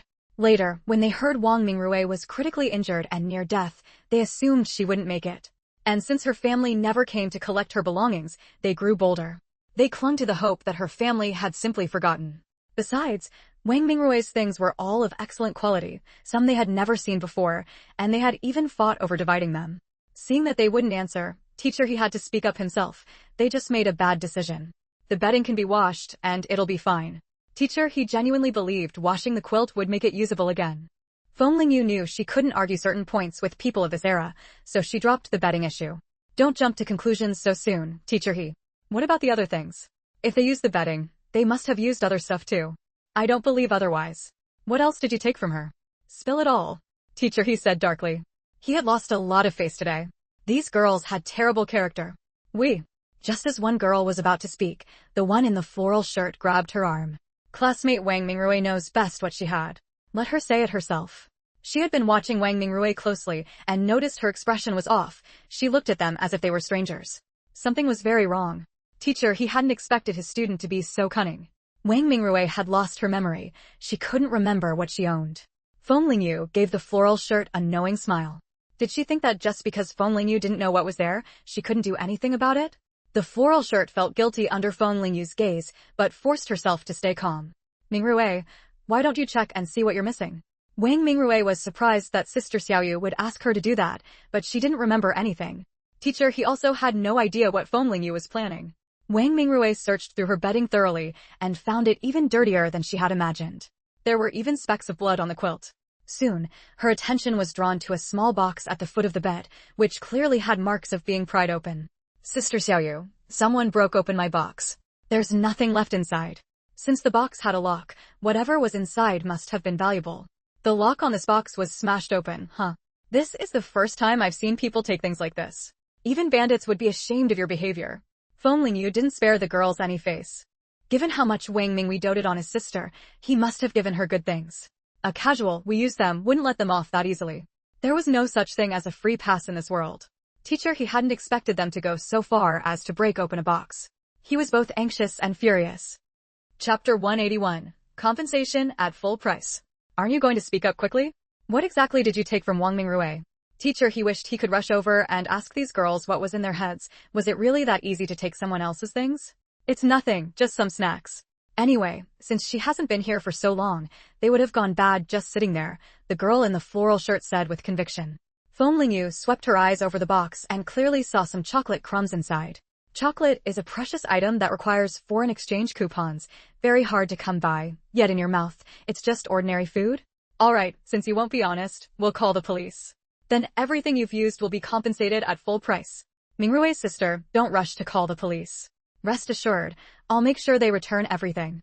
Although what these girls had done left teacher he shocked, they were still his students, and he couldn't bear to see their futures ruined. Aren't you going to talk? Do you really want the police to come before you're satisfied? The girls exchanged glances. One of them wanted to plead with Wang Mingrui, but looking at her cold expression, she couldn't bring herself to speak. There were some candies and pastries in her box, and meat sauce. We split those among ourselves. There's nothing else. Finally, one of the girls, frightened, spoke up in a trembling voice, revealing what she knew. In truth, no one had initially thought to touch Wang Mingrui's things. It wasn't until they accidentally saw the girl in the floral shirt sneaking a bite that they all clamored to share the items. Never mind the rest, but even chocolate, something so expensive, you dared to take it? Teacher, he said angrily, pointing at them. Teacher, he, don't worry. They'll pay full price. I won't ask for much. Including the betting and such, I'll calculate it all together. 100 yuan plus various coupons, and once that's paid to Mingrui, this matter is settled, Feng Lingyu said calmly. 100 yuan. And coupons too? Why don't you just rob us? The girl in the floral shirt couldn't hold back, pointing at Feng Lingyu in fury. Seeing the finger aimed at her, Feng Lingyu's demeanor turned sharp and imposing, making the girl in the floral shirt feel both scared and guilty. I suggest you put that finger away. Rob you? I'm not the one doing the robbing.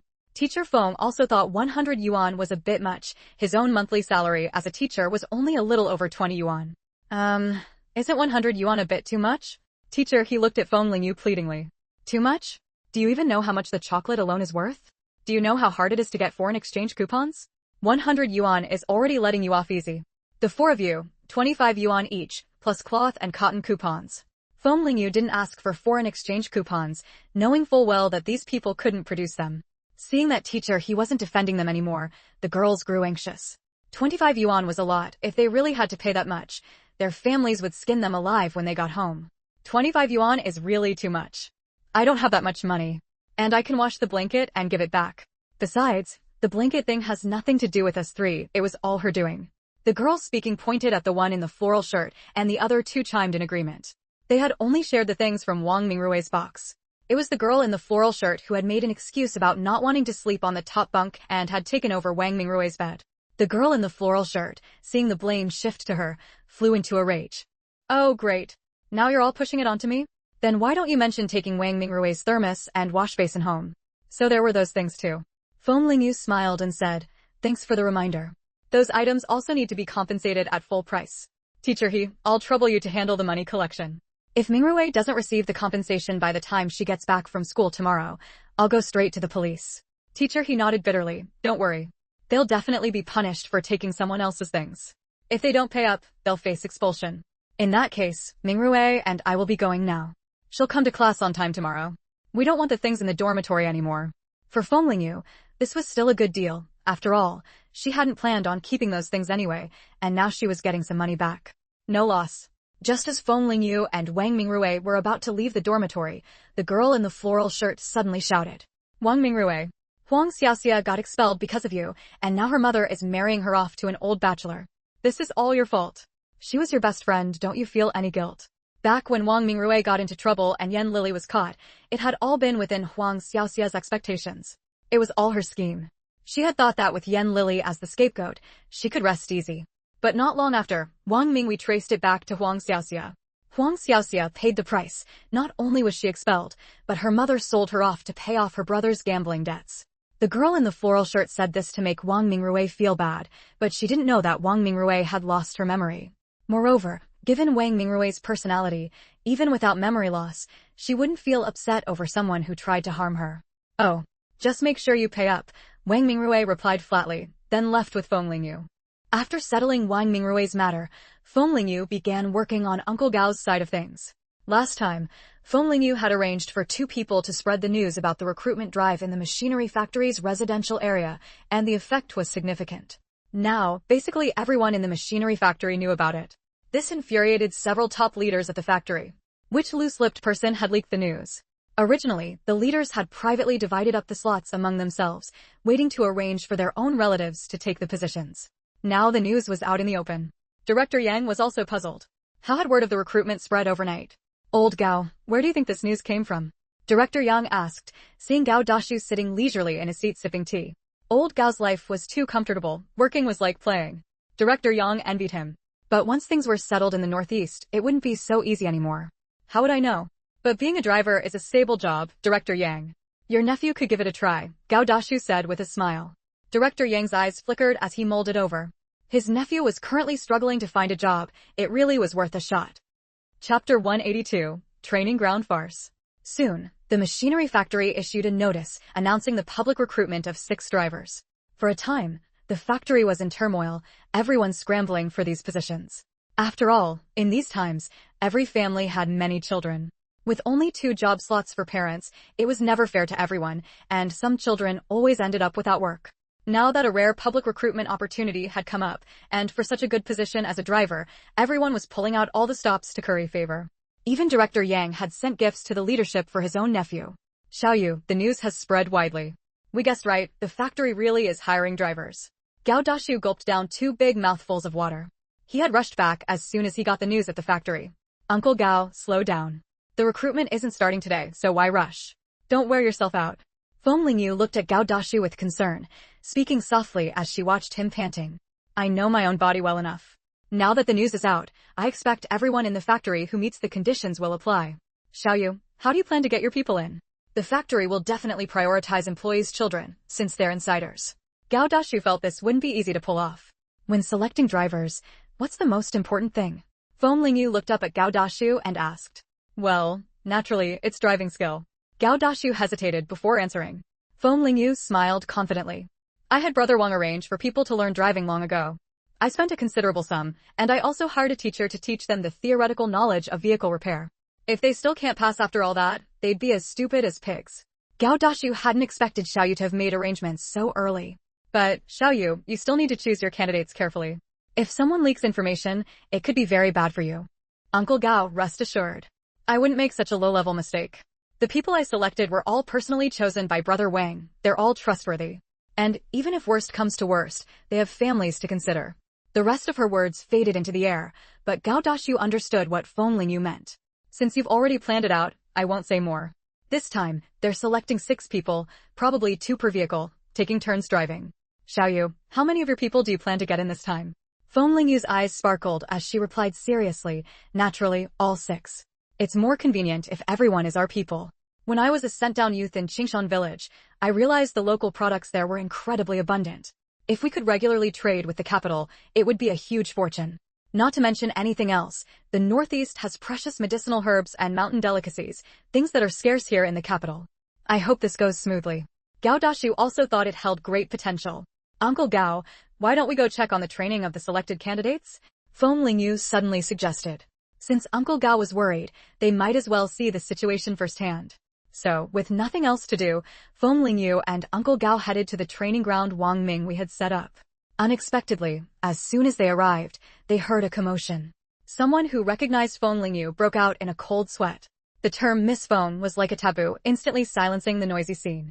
Except for two people still wrestling on the ground, locked in a tangle. They were trading punches enthusiastically, completely unaware that everyone else had gone quiet. Su Fei, you bastard. How dare you look down on me? What are you so cocky about? Now you're just like me, scraping by on the black market. The speaker was a large man with dark rough skin, built like a bear. As he spoke, he swung his fists at the man pinned beneath him. Li Xiong, what I want to do is none of your business. And you dare hit me? Su Fei struggled fiercely, trying to fight back. Suddenly, both of them sensed something was off. The people who had been trying to break up the fight had gone silent. They got up and saw a girl with skin like ice and bones like jade staring coldly at them. Aren't you going to keep fighting? We're still waiting for the show. Feng Lingyu lifted her chin, looking at them arrogantly. Su Fei and Li Xiong weren't oblivious to social cues. Seeing everyone else cowed into silence, they vaguely guessed the identity of the girl before them. Is there no one in charge here? Feng Lingyu walked gracefully to a chair and sat down, glancing around. The place was a mess, the complete opposite of the order she had imagined. Miss Feng, there is one, but today his wife gave birth, so he went home. The person who answered, unsure of Feng Lingyu's mood, replied cautiously. Since it was his wife giving birth, that was understandable. And the instructor? Feng Lingyu remembered Wang Mingwei mentioning hiring an old master driver with years of experience to teach the class. Master Sun told us to review on our own first, and that he'd give us lessons tomorrow. A flash of anger passed through Feng Lingyu's eyes. If she hadn't come today, she would never have known things were like this. Furious, she didn't even bother calling him Brother Wang anymore. Delaying the entry into the factory was delaying her money-making. You, go tell Master Sun to come here right now. If he doesn't, let him think carefully about the consequences. Feng Lingyu pointed at two people. To another, she said, you, go call Wang Mingwei over. Su Fei and Li Xiong's hearts were pounding like thunder. They had naturally heard of Miss Feng's reputation. Who would have thought they'd be so unlucky as to get caught fighting right in front of her? Feng Lingyu turned her gaze to Su Fei and Li Xiong. You two, why were you fighting? If you can't give me a reasonable explanation, this place has no room for you. Su Fei struggled internally, feeling he couldn't drag Li Xiong down with him. So he stepped forward and said through gritted teeth, Miss Feng, it was all my fault. If you're going to fire anyone, fire me. Li Xiong's eyes widened. He hadn't expected Su Fei to take all the blame. His lips moved slightly. He clenched his fists and stepped forward. Miss Feng, it has nothing to do with him. I alone am responsible for my actions. Feng Lingyu studied both their expressions carefully. Neither seemed to be faking it. Chapter 183. Punishment, the natural advantage of status. I asked why the two of you were fighting, not who was at fault. Neither of you will escape punishment for this. Feng Lingyu said firmly, staring at the two of them. Su Fei made up his mind to tell Feng Lingyu the truth. Miss Feng, my brother here saw me not living up to expectations and wanted to admonish me. That's why he lost his temper. We didn't mean it. Whatever punishment you decide for me, I'll accept without complaint. But Li Xiong really meant well. Su Fei then looked around at the others. Everyone here can bear witness. I'm not lying. Just as everyone held their breath waiting for Feng Lingyu's response, Wang Mingwei arrived in a hurry. Behind him, besides Shouho and a few trusted men, there was also a short, ordinary-looking middle-aged man. Miss Feng. Uncle Gao. Wang Mingwei greeted Feng Lingyu and Gao Dashu first. Gao Dashu gave Wang Mingwei a meaningful look, signaling that Feng Lingyu was in a bad mood. You're here. I thought entrusting this matter to you would be the safest bet, but look at this mess. If I hadn't come today, I wouldn't have known I was paying to keep a bunch of useless people like this. Feng Lingyu's face was cold as she looked up at Wang Mingwei. Good thing she came today, otherwise, with this group's behavior, there was no way they'd pass the exam for the machinery factory positions. Sweat dripped down Wang Minghui's forehead. He had only been away for 2 days, and now this happened. It's my oversight. I've been busy handling a large shipment these past 2 days and didn't spare the attention to oversee things here. Wang Mingwei admitted his fault sincerely, word by word. He really hadn't thought it through. No matter what, he should have sent a trusted subordinate. Do you know that when I arrived today, everything was in chaos? And the instructor I hired? Did I spend all that money for nothing? Feng Lingyu raised her voice. Master Sun was trembling in the back, full of regret. He shouldn't have slacked off for a moment of ease. He had heard that these people were all involved in the underworld, and now that he had angered them, his life was in danger. Shoho had been on edge ever since he saw Miss Feng deal with that brotherly last time. He didn't dare let his guard down. When he heard Miss Feng mention Master Sun, he quickly grabbed him by the scruff of the neck and brought him forward. Master Sun was so scared he almost wet himself. Though he didn't know the young lady's identity, seeing Wang Mingwei being scolded like a grandson in front of her made him realize how formidable she was. I'm sorry. I had something come up at home today. I didn't mean to skip work. Master Sun hunched his back and kept begging for mercy. Feng Lingyu sneered. Let me ask you, how much were you paid to come here and teach? With Wang Mingwei and the others present, Master Sun didn't dare lie. Trembling, he said, well, 500 yuan in total. Hearing it was 500 yuan, everyone present gasped. That was a huge sum, enough to buy a formal job position. 500 yuan, and this is how you do your job for me? He was an experienced old driver, but his family had run into trouble earlier this year, and his children were fighting among themselves.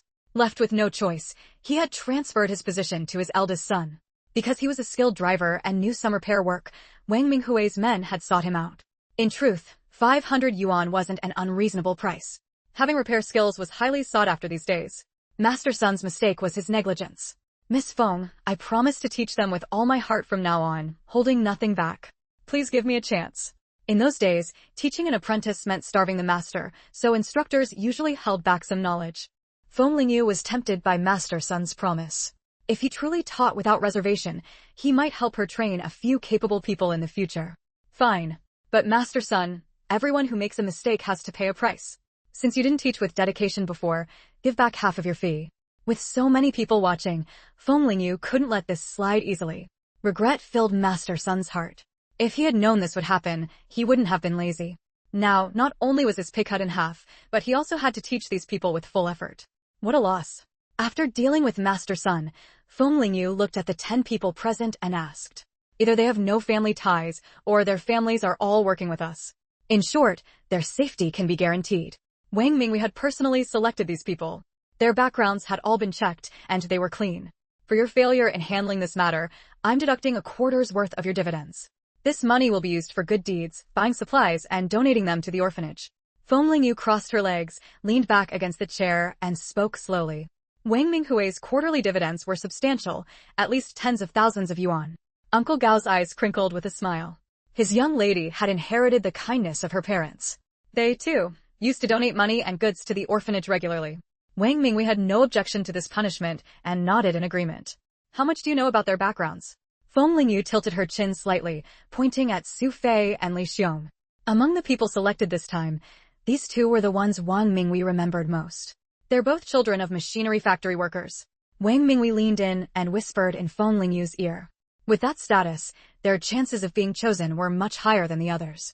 It was like the college entrance exams in later generations. Children from developed regions had an easier time getting into good universities than those from other provinces. Thinking of this, Feng Lingyu asked Su Fei and Li Xiong, since you two are children of machinery factory workers, why are you out here? Usually, children of big factory workers had their own channels to get into the factory. No matter what, they shouldn't have ended up in the black market. After all, making a living in the black market, while profitable, came with huge risks. One wrong move and you'd end up in prison for life. Su Fei and I, we're orphans. Our parents died in the line of duty. We had no choice but to come out here to make a living. Su Fei was no longer lively. He was radiating a sense of defeat. Died in the line of duty? Your parents must have made contributions. What about their positions and compensation? Someone who had been studying with Su Fei and Li Xiong for the past few days asked in surprise. Do you even need to ask? If those were still around, would they have ended up like this? Someone replied. Chapter 184, If you can't lead a team, you'll work yourself to death. Two young children definitely couldn't hold on to what they had. Originally, Feng Lingyu wanted to drive Su Fei and Li Xiong away, making an example of them to intimidate the rest. But now that she knew their identities, she couldn't do that. Su Fei and Li Xiong were both children of factory workers and orphans. Under equal circumstances, the machinery factory would definitely prioritize these two. Plus, with Master Sun's guidance, if they still couldn't get in, there would be a problem. In later terms, they had all the advantages stacked in their favor. Thinking of this, Feng Lingyu was in a great mood, and even Su Fei and Li Xiong looked pleasing to her. At least with these two around, as long as she handled things properly and added public pressure, they were sure to pass the exam. And orphans were good, no family to hold them back, making them more reliable to use. Regardless, what happened today broke the rules. If I don't punish you, I won't be able to convince everyone. So from now on, you two will be in charge of odd jobs here until the teaching ends. This punishment wasn't severe. Just as the two were about to thank her, they saw Miss Feng speak again, unhurriedly. If you two don't learn well and fail the exam, you'll have to repay me the tuition fees. Su Fei and Li Xiong were stunned. 250 yuan was a huge sum to them. But thinking of the benefits of becoming a driver at the machinery factory, they both gritted their teeth and agreed. Seeing that everything here was settled, Feng Lingyu took Gao Dashu and the others home. Uncle Gao, keep a close eye during the exam. Don't let anyone tamper with things. Also, once the results come out, make sure to spread the word about Su Fei and Li Xiong's identities. Gao Dashu immediately understood Feng Lingyu's intention. Don't worry, I'll make sure everyone in the factory knows about this. After speaking, Gao Dashu noticed the silent Wang Mingwei. Mingwei, don't be upset. This time, it was indeed your mishandling that let the subordinates take advantage. I know. I'm just frustrated. Xiaoyu, I was careless this time, Wang Mingwei said with a frown. Feng Lingyu sighed. Brother Wang, you're putting too much pressure on yourself. I know you want to manage the black market well, but you need to understand that you're a leader. You don't have to do everything yourself. Otherwise, what's the point of keeping so many people under you? Train a few trustworthy ones and let them handle things. You just need to look at the results, reward good ones, punish bad ones. Otherwise, how much can you accomplish alone? A person's energy is always limited. At this point, Feng Lingyu recalled a book titled If You Can't Lead a Team, You'll Work Yourself to Death. Xiaoyu is right. You're too hard on yourself. I think Shouhou and the others are pretty good. Let them handle what they should, Gao Dashu said, patting Wang Mingwei on the shoulder. Xiaoyu, Uncle Gao, I understand. Don't worry, I won't make such a mistake again, Wang Mingwei promised earnestly. Gao Dashu saw it clearly, Wang Mingwei just wasn't used to having so many people and tasks under him yet. He'd adapt once he got used to it. The machinery factory's notice board was now crowded with people reading it. What's going on? Why is everyone gathered here? Someone who didn't know asked. Don't you know? The results of the last recruitment exam are out. Everyone's eager to see if their kids passed. Really? I need to check too. My second child also took the exam. First place, Su Fei. Second place, Li Xiong. Third place. Who are these top few? Never heard of them. They're not from our factory, are they? Someone questioned. When Director Yang learned his nephew wasn't on the list, he sighed. Why can't you be more competitive? I spent a lot of money to get you materials, and you couldn't even make the top 10. If you had made the top 10, maybe something could have been arranged. These days, conduct issues were serious. If something happened to those ahead, those behind could naturally move up. Uncle, I really think I answered the questions well, but I don't know why those ahead were so good. Could the exam questions have been leaked? Director Yang's nephew said, aggrieved. How could they be leaked? The papers only came out today. Director Yang said irritably. Who would dare leak such an important exam? Similar conversations were happening all over the machinery factory. Everyone knew that a few outsiders had taken the spots in this recruitment exam. The machinery factory's positions should naturally prioritize the factory's children. How can outsiders take them? A woman said. Exactly. Let's band together and report this to the leaders. We can't let outsiders take advantage. So a group of factory family members angrily went to find the factory leaders. Director Sher, it's bad. Many family members are here to protest. Protest what? Director Sher put down his pen and asked with a frown. They say they don't accept the recruitment results, the secretary said quietly. Director Sher's face darkened. Let's go. I want to see what they're making a fuss about. Director Sher was also frustrated. He had hoped to keep this recruitment under wraps. The top leaders had planned to divide the spots among their own relatives, and once things were settled, it wouldn't matter if the news got out. But first, the news was mysteriously leaked, forcing the factory to hold an open recruitment for fairness. Then, during the exam, a few dark horses appeared, pushing all the leaders' relatives out. Director Sher had already been annoyed dealing with his family's demands to find his younger brother a job. When the family members waiting outside saw Director Sher come out, they all started complaining at once. Director Sher, the exam spots can't all go to outsiders. That would break the hearts of factory people. Exactly, Director Sher. With 6 spots, the factory should at least get half. Director Sher raised his hand to signal everyone to quiet down. We naturally take the opinions of the workers' families into consideration. The factory leaders will hold a meeting to discuss this matter.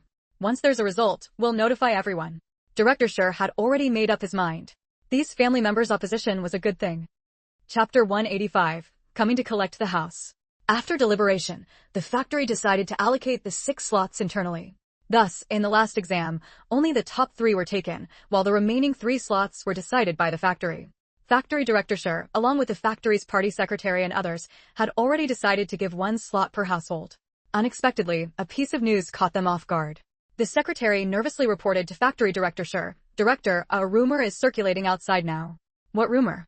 Factory director Shi was in a good mood lately, having successfully resolved his younger brother's job issue, and his mother had stopped causing trouble these past 2 days. The secretary first glanced at factory director Shi's expression, then said, "They're saying that the top 2 in the recruitment exam, Su Fei and Li Xiong, they're children from our factory, with their household registrations right here in the factory." Factory director Shi's upward curving lips froze on his face, and he exclaimed in disbelief, "How is that possible?" "It's true. Their parents both sacrificed themselves for the factory. They're orphans." The secretary groaned inwardly, thinking these days were truly unlucky. Another scolding was coming. Factory director Shi leaned back heavily into his chair. If Su Fei and Li Xiong were originally from the factory, then it meant that 2 of the 3 slots originally belonging to the factory had been taken. What was most infuriating was that he couldn't tamper with those 2. In the end, no one knew how it was handled, but when the final slots were announced, Feng Lingyu's people had taken 5 of the 6 slots, and the remaining 1 was reportedly a relative of some leader. "Xiaoyu, the factory's documents have already come down. From now on, I'll be in charge of the Northeast affairs," Gao Dashu said with exuberance. The remaining 1 was nothing to worry about, because aside from him, everyone else was on their side. From now on, it would be much more convenient to do whatever they wanted. Once Xiaoyu returned to the countryside, he could visit them often. "Yeah, we'll be able to see each other often from now on." Feng Lingyu's eyes held a longing for the future. Since Shen Huayu was accepted as Xiao Zongqi's closed-door disciple, he had been following Xiao Zongqi for study these past 2 days. He finally found time to go to Shinshioda to reclaim the house. Gazing at the courtyard walls that held countless memories, Shen Huayu felt a surge of emotion. After his parents sacrificed themselves, he came here to live with his grandfather and younger brother Huiqing. Even though the annoying second branch of the family was also there, every day had been comfortable and pleasant. He was determined to take back this courtyard. He absolutely wouldn't let that scoundrel Shinshioda have it. "What are you staring at? Let's go, take back what's ours." Feng Lingyu saw Shen Huayu's deep gaze fixed on the courtyard wall without moving, so she tugged his hand and said, "Yeah." Shen Huayu snapped back to reality, pulled a key from his chest, and stepped forward to open the door. Feng Lingyu frowned. "They changed the lock?" Shen Huayu gave a mocking smile. "Well, after living here long enough, they think it's theirs." Suppressing the fury churning inside him, Shen Huayu raised his hand and knocked on the door a few times. Soon, a voice came from inside. "Who is it?" "So early in the morning, really?" The person who answered was Shinshioda's daughter-in-law, Zhou Tao. When she saw who was standing outside the door, she gaped in disbelief, as if she had seen something shocking. "What, auntie, don't you recognize me?" Shen Huayu struck first. "How could I?" "Huayu, why didn't you say something before coming?" "This is really..." Zhou Tao replied with a forced, dry laugh. Zhou Tao was panicking inside. Last time, her father had come back and said that little brat Shen Huayu would return to demand the house. Her mother had even said outright that if they wanted her to move out, it would be like forcing her to die. She never expected Shen Huayu to actually show up at the door. "Auntie, that's an interesting thing to say. Do I need to notify anyone to come back to my own home?" After speaking, Shen Huayu strode into the courtyard with Feng Lingyu. Looking at the courtyard, which had been almost completely altered, Shen Huayu's eyes darkened, a fierce glint in them. Guests these days sure are rude, moving the owner's things around as they please, utterly shameless. Zhou Tao's face turned pale at Shen Huayu's words. Knowing she couldn't handle the situation, she said she would go find her father and hurriedly left. The Shen family courtyard was a large, 3-section compound. Previously, the second branch of the Shen family lived in the rear house, separated by a small garden in the middle, which was where Shen Xiui and his grandson lived. It could be said they didn't disturb each other. Although the two families nominally lived together, they even ate separately. Looking at the familiar carved veranda and every plant and tree, Shen Huayu silently vowed to drive these people out. "Where is that little brat Shen Huayu? I want to see how he plans to kick me out." A sharp female voice rang out not far away, quickly growing closer. Feng Lingyu saw a plump, elderly woman rush out from around the corner. Plump people usually had a likable appearance, but this old woman glared with furrowed brows, deep nasolabial folds on her face, exuding an air of harshness. As soon as she came out, she walked straight toward where Shen Huayu stood. The old woman looked Shen Huayu up and down with her beady eyes and let out a cold snort.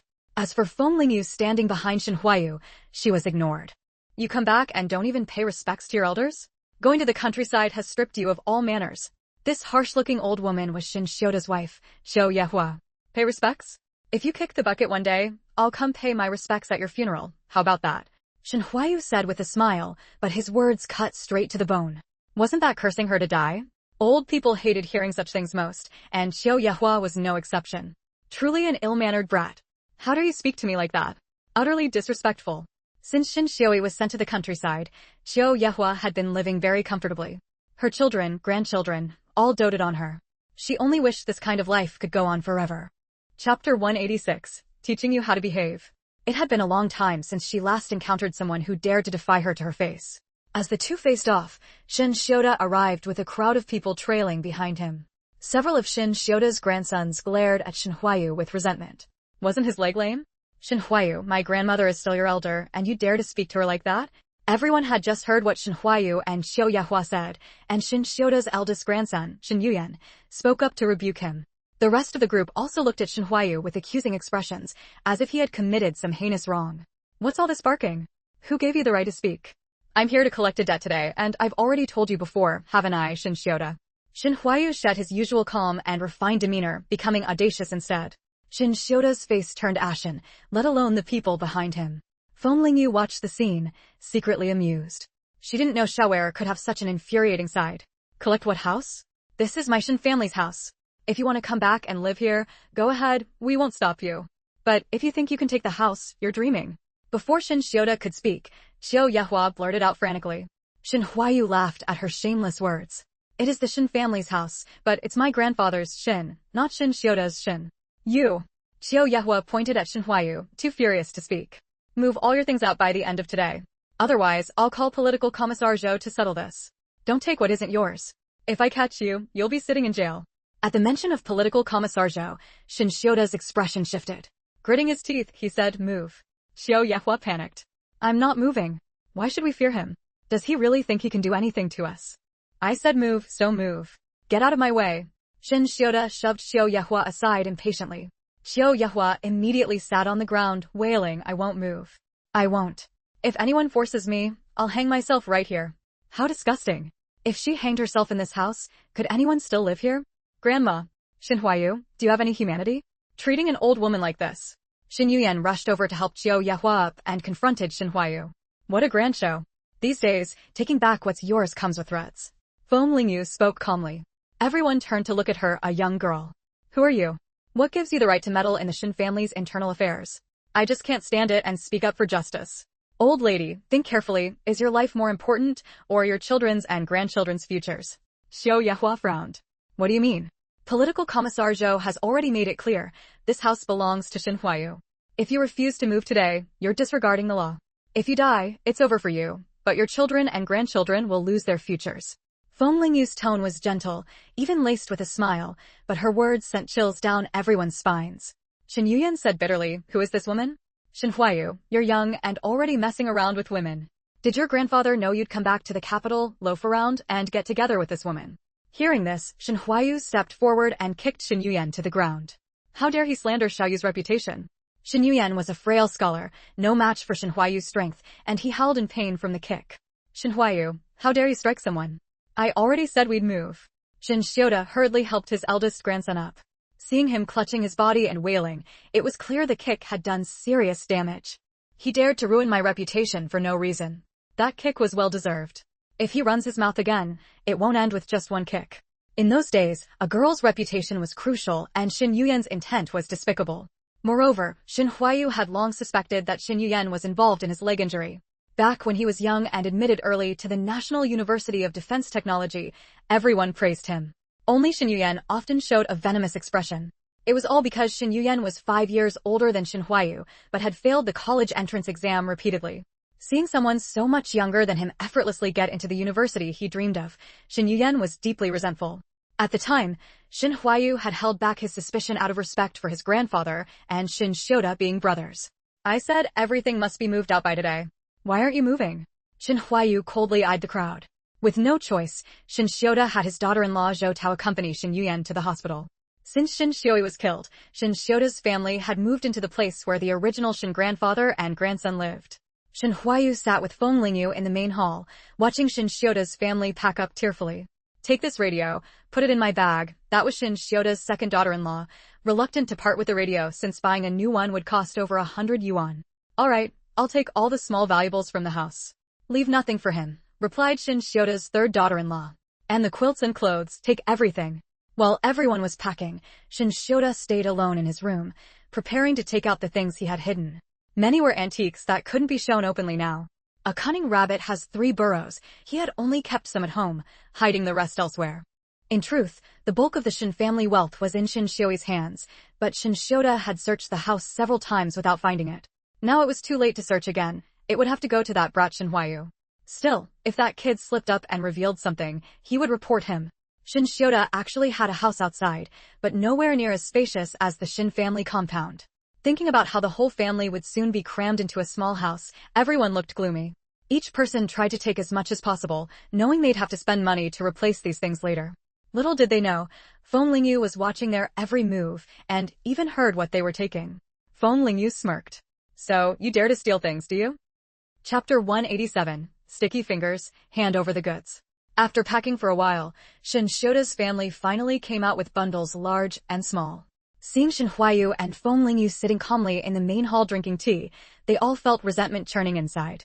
Their whole family was being kicked out to live in a small house, while this little brat would live alone in the big house. How unjust. All packed? Didn't take anything you shouldn't have, did you? Shin Huayu didn't care about their feelings, looking over their packed luggage casually. Shin Shioda's eldest daughter-in-law and second daughter-in-law subtly hid their belongings behind them. We didn't take any of your stuff, it's all ours. Xiao Yehua also shouted, you little bastard really see people through a crack in the door, looking down on everyone. Why would we need to take anything of yours? Xiao Yehua just didn't want to move, but as for taking Shin Huayu's things, she still looked down on that. Shin Shioda's sons and grandsons also looked insulted.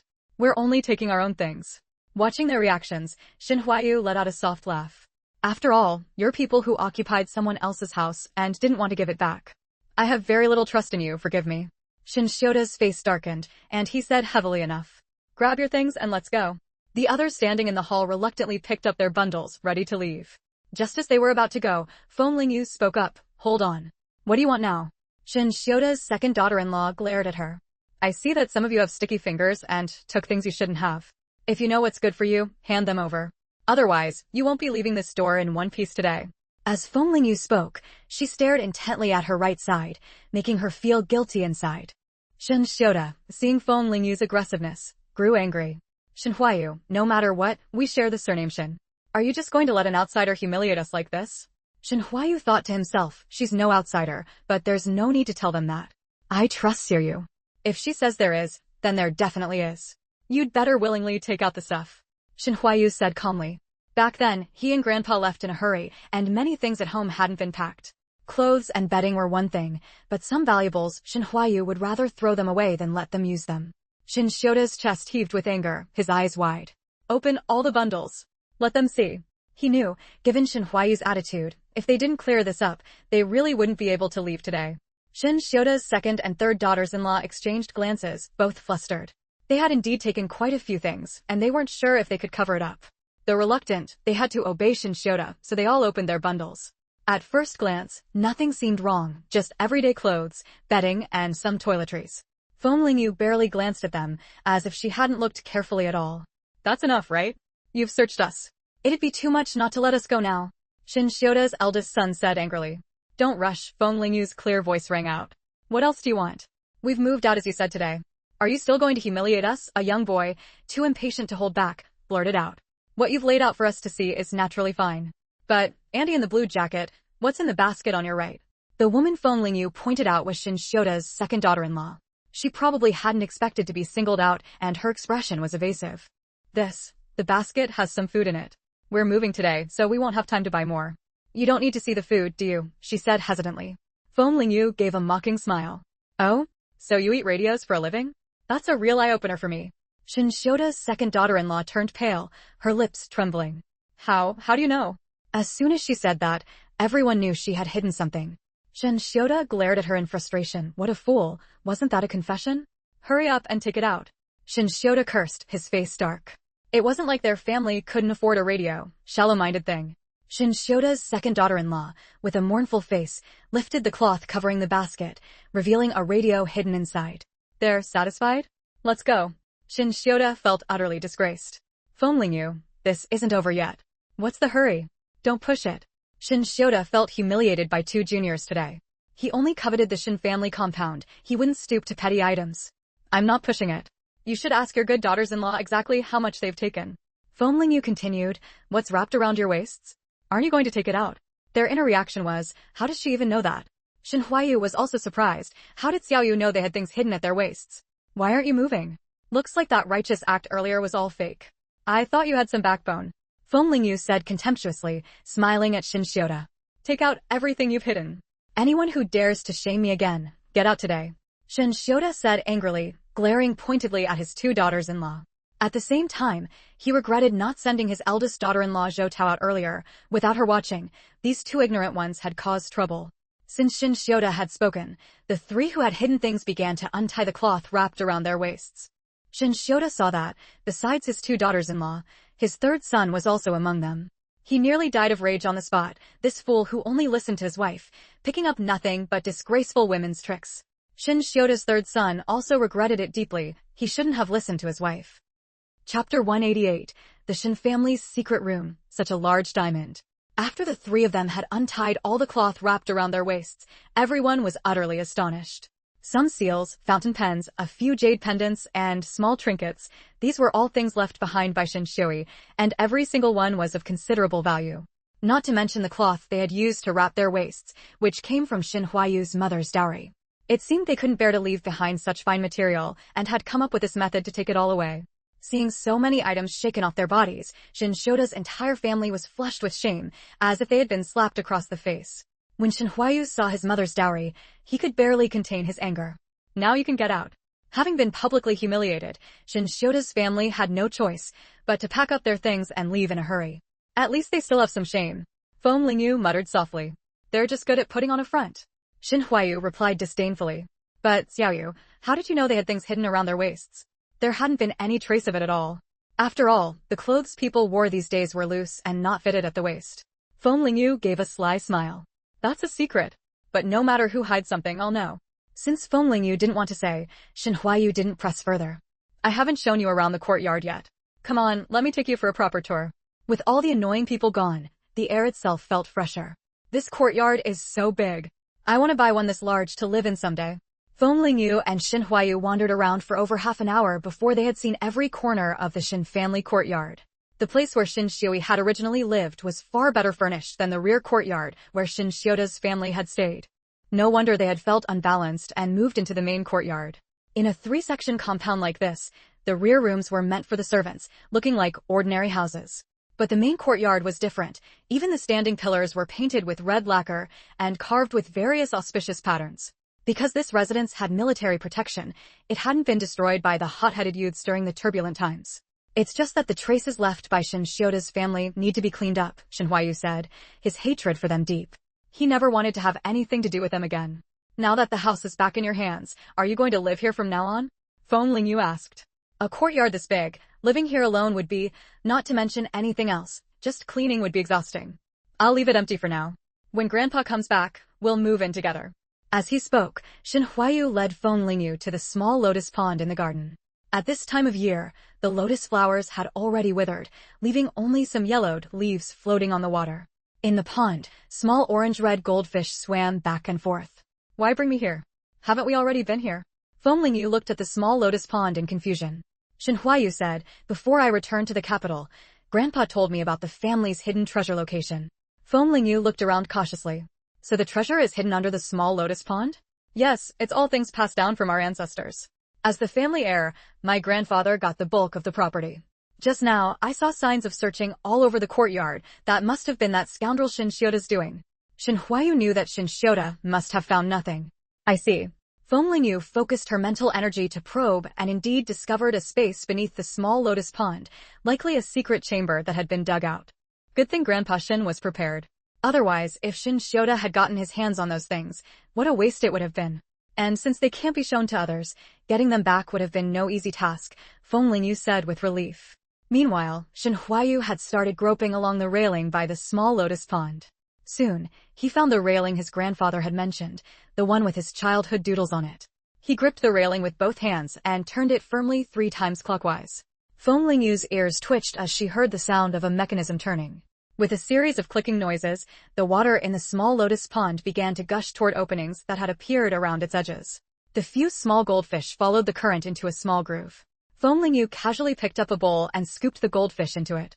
Little fish, you'll have to make do in this bowl for a while. Shen Huayu couldn't help but laugh at Feng Lingyu talking to the fish. The door is open. Let's go in, Shen Huayu said. Feng Lingyu placed the bowl on the railing beside her and nodded at Shen Huayu, who knew how much treasure was stored down there to have such an intricate mechanism built. The open door revealed a staircase leading downward. Shen Huayu lit a candle and 2 kerosene lamps, then tossed the candle down. Seeing that the flame didn't go out, he and Feng Lingyu descended together. Judging by the traces, this has been here for a long time. It must be a secret chamber left by your Shen ancestors. The dim yellow light of the kerosene lamps didn't illuminate much, and the staircase wasn't very long, just about a dozen steps, before the two successfully reached the secret chamber. Inside the chamber were many boxes of various sizes stacked up. It couldn't compare to the Feng family's wealth, but it was still impressive. Looks like Little Ware is a big shot now. I'll have to rely on you from now on, Feng Lingyu teased, playfully winking at Shen Huayu. Stop joking. Let's see what's here first. Shen Huayu had grown immune to Feng Lingyu's teasing by now. Without changing his expression, he picked up a kerosene lamp and went to open the boxes. Feng Lingyu made a face behind his back. Honestly, was he going to turn into a block of ice someday? Seeing Shen Huayu earnestly opening each box one by one, Feng Lingyu grew bored and wandered around with her kerosene lamp. The secret chamber was about the same size as the small lotus pond, and Feng Lingyu estimated it to be around 10 square meters.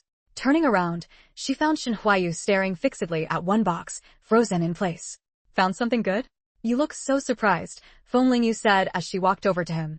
When she got there, she too was stunned speechless by what was inside the box. Such a large diamond. Feng Lingyu wasn't inexperienced. She had many diamonds of various sizes in her space, including rare pink and blue ones. But none of them could compare to this one in front of her. It looked like it must weigh 5,000 carats. To think that the largest diamond in later generations was only about 3,000 carats, this one was clearly much heavier than that. It seemed every family had its own hidden treasures, and everyone had some incredible things stashed away.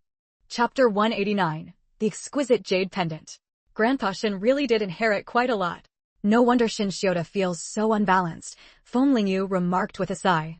What are you planning to do with all this? Feng Lingyu continued to ask. Let's leave them here for now. Since Shin Shiota searched for so long and couldn't find them, it means this place is safe. Given the current situation, it was better not to let these things see the light of day. True. That sneaky bastard Shin Shiota might be watching you from the shadows, Feng Lingyu nodded.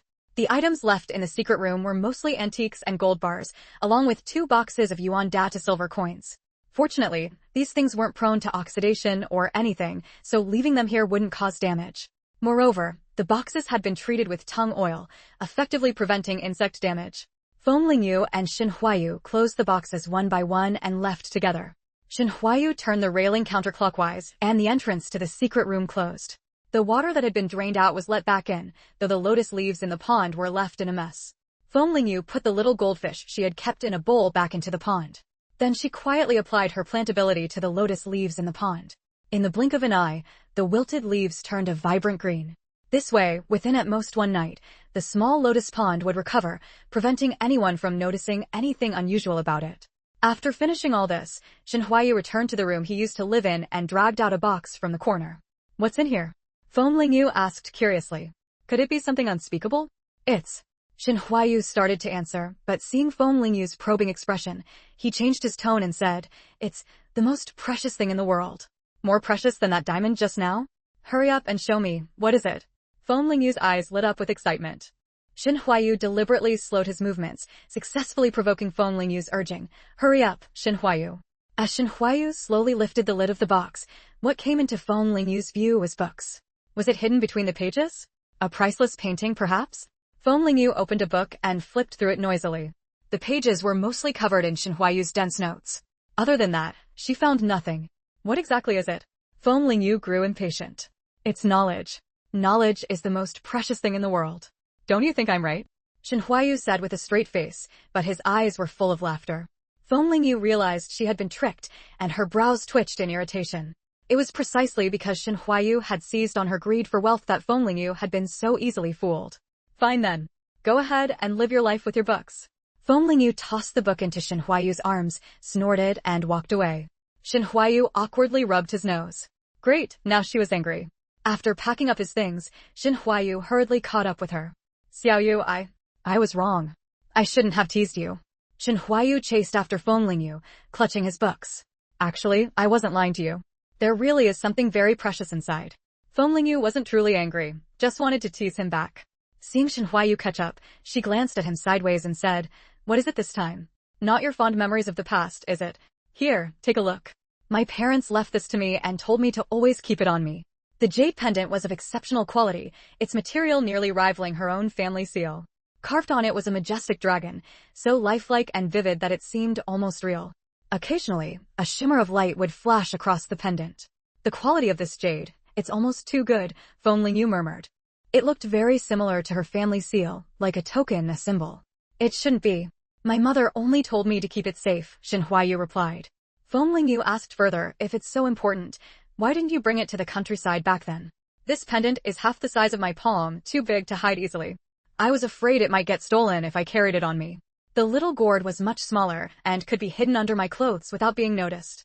Back when Shen Huayu was sent to the countryside, he had specifically hidden the jade pendant in his old book box. He knew that Shen Xiaoda's family would never take an interest in those old books. Make sure you keep this pendant safe and don't let it be seen, Feng Lingyu instructed seriously.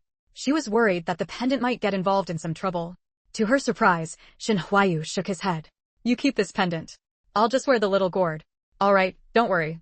I'll keep it safe for you, Feng Lingyu said, thinking she could store it in her space, so she didn't refuse. Why did you take out the books?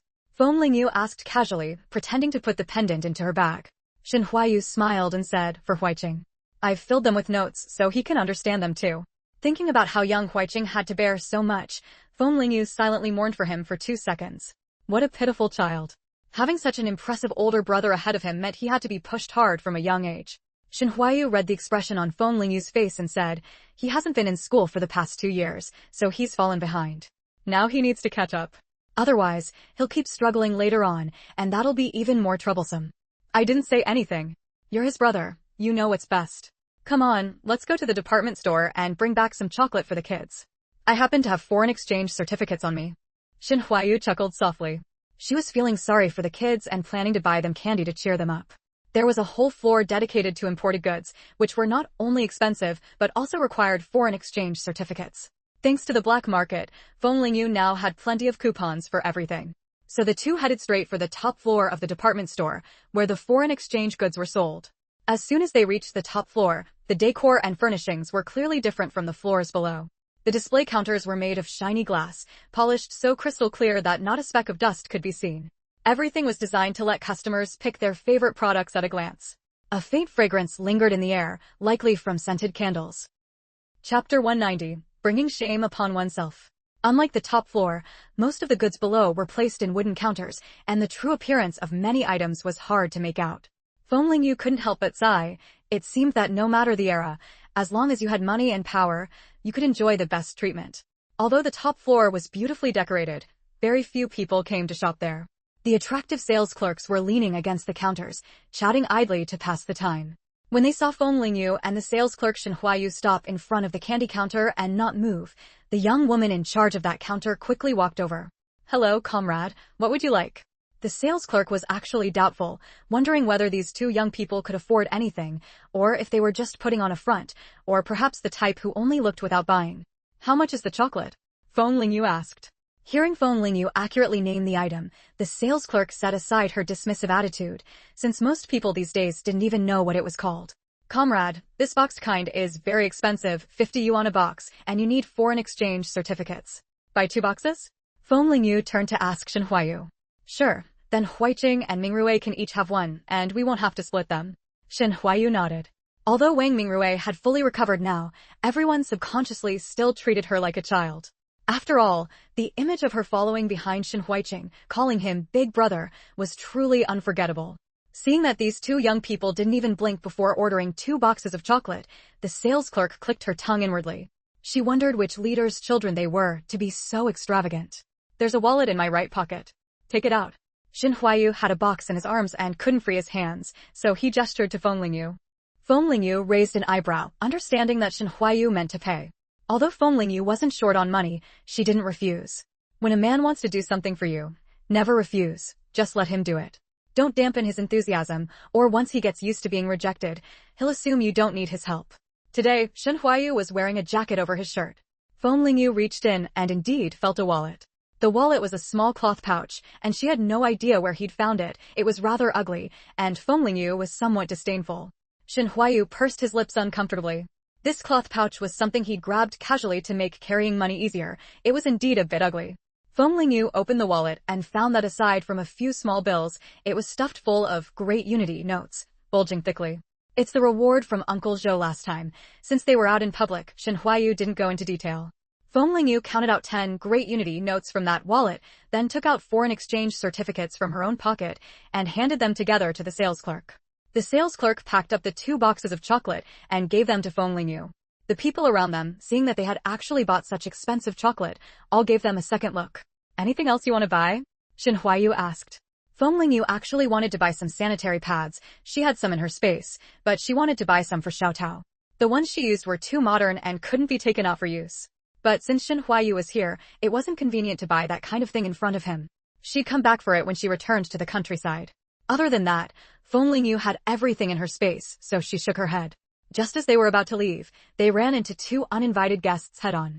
He Liling and Shi Shangyun hadn't expected to run into Shen Huayu here today either. Since Feng Lingyu hadn't used a disguise this time, they didn't recognize her.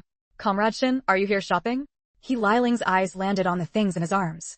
Yes. I'll be going now. Take your time browsing. Shen Huayu didn't want to talk to her and replied coldly before preparing to leave. He Liling naturally wasn't about to let him go so easily. Comrade Shen, have you considered what I said last time? He Liling blocked Shen Huayu's path. Not at all. Mrs. He, please step aside. Shen Huayu's face darkened. He Liling let out a cold laugh. Very well. I hope you stay this stubborn forever. Shi Shangyun had been overjoyed to see the object of her longing here, but before she could even speak to Shen Huayu, her mother had already clashed with her crush. Then she noticed Feng Lingyu standing behind Shen Huayu, wearing an expression of someone enjoying the show. Comrade Shen, who is she? Shi Shangyun pointed at Feng Lingyu and asked. This girl was far more beautiful than the one at the last banquet, and Shi Shangyun's face twisted with jealousy. I don't think I'm obligated to explain to you. Please step aside. Your behavior and your mother's are seriously interfering with me and my friend. Shi Shangyun hadn't expected Shen Huayu to be so ruthless, not sparing any courtesy in his words. What about the woman you had with you last time? Does she know you're out shopping with another woman today? Shi Shangyun said loudly and maliciously. Her voice drew the attention of many, and everyone turned to look at Shen Huayu with ambiguous expressions. No one had expected that this seemingly upright and noble person would turn out to be a scumbag. If the woman Shen Huayu had with him today really was someone else, it would be hard to avoid a scene. Unfortunately, Shi Shangyun's scheme was doomed to fail. Both were Feng Lingyu. How infuriating was that? I say, big sister. If you're ignorant, you should read more books. Don't open your mouth and expose your barren mind. Why do you love maliciously guessing about others so much? In your eyes, is there nothing beyond male-female relationships? Just because someone doesn't fancy you, don't go around slinging mud at them, alright? With a character like yours, who would dare walk beside you in the future? With just a few words, Feng Lingyu turned the situation around. She painted Shi Shangyun as someone venting her spite after being rejected, and immediately, people began looking at her with contempt. My daughter only spoke up because she saw you being very close to that girl last time. Why are you so anxious? If you haven't done anything wrong, what are you afraid of? After saying that, He Liling added disdainfully, my daughter is about to graduate from high school. As for who should be reading more books, I don't think I need to spell it out. Indeed, in those days, someone who could graduate from high school was a rare find. I'm 16 and I've graduated from high school. What about your daughter? Feng Lingyu said with a smile, leaving the rest unsaid but maxing out the sarcasm. I'm 16 and have already been admitted to university. What about your daughter? Following Feng Lingyu, Shen Huayu delivered another heavy blow.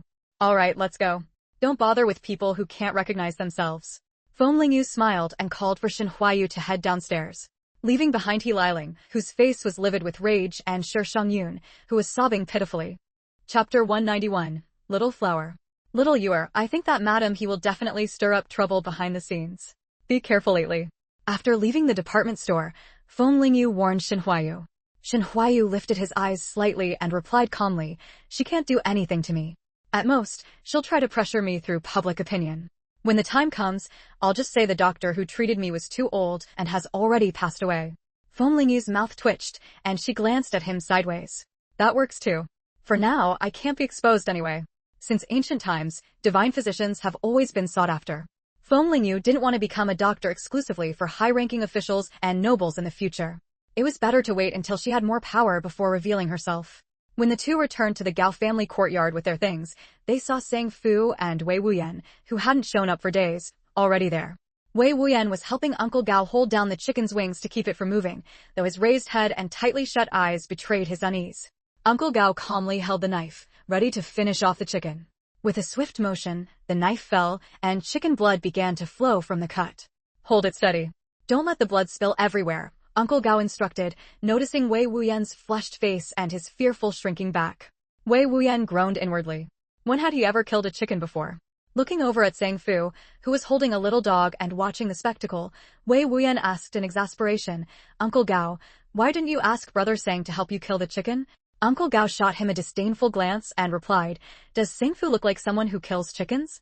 Wei Wuyan, so do I look like someone who kills chickens? Feng Lingyu and Xin Huayu returned just in time to witness this farce. Wei Wuyan looked at everyone with a resentful expression, his face utterly resigned as he waited for the chicken beneath his hands to bleed out. You're back. Did everything go smoothly with the house today? Uncle Gao asked with concern. They didn't want to move, but after Huayu threatened them, they obediently left, Feng Lingyu replied.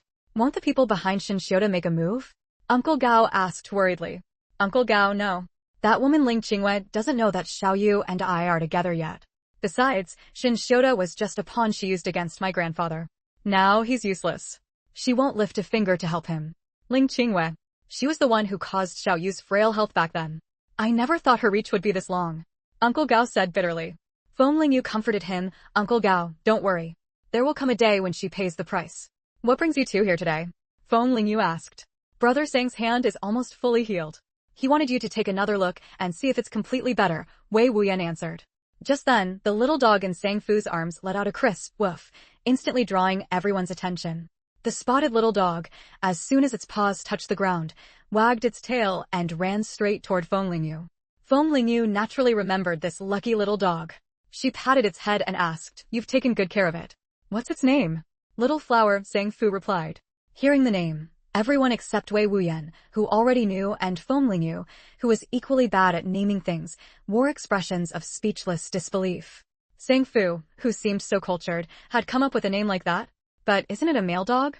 It should have a more imposing name, Feng Lingyu said.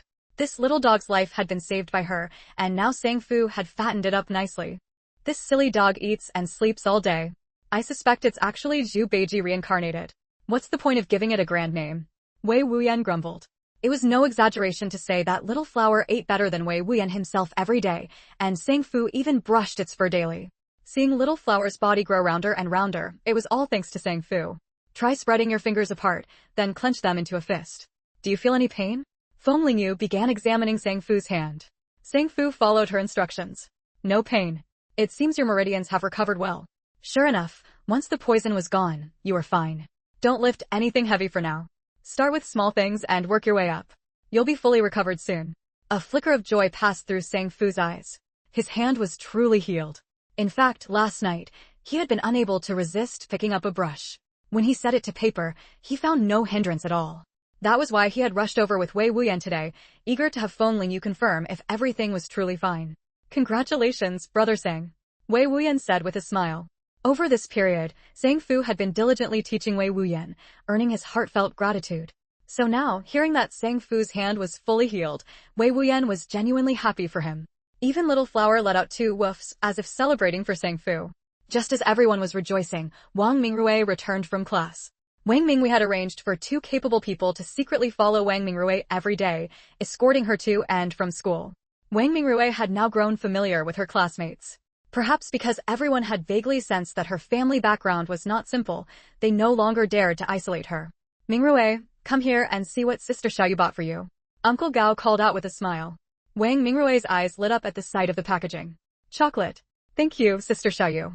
No need to thank me because it wasn't my money, Feng Lingyu said with a laugh. By the way, have those people paid the compensation they owe? Feng Lingyu asked, recalling the incident at school that day.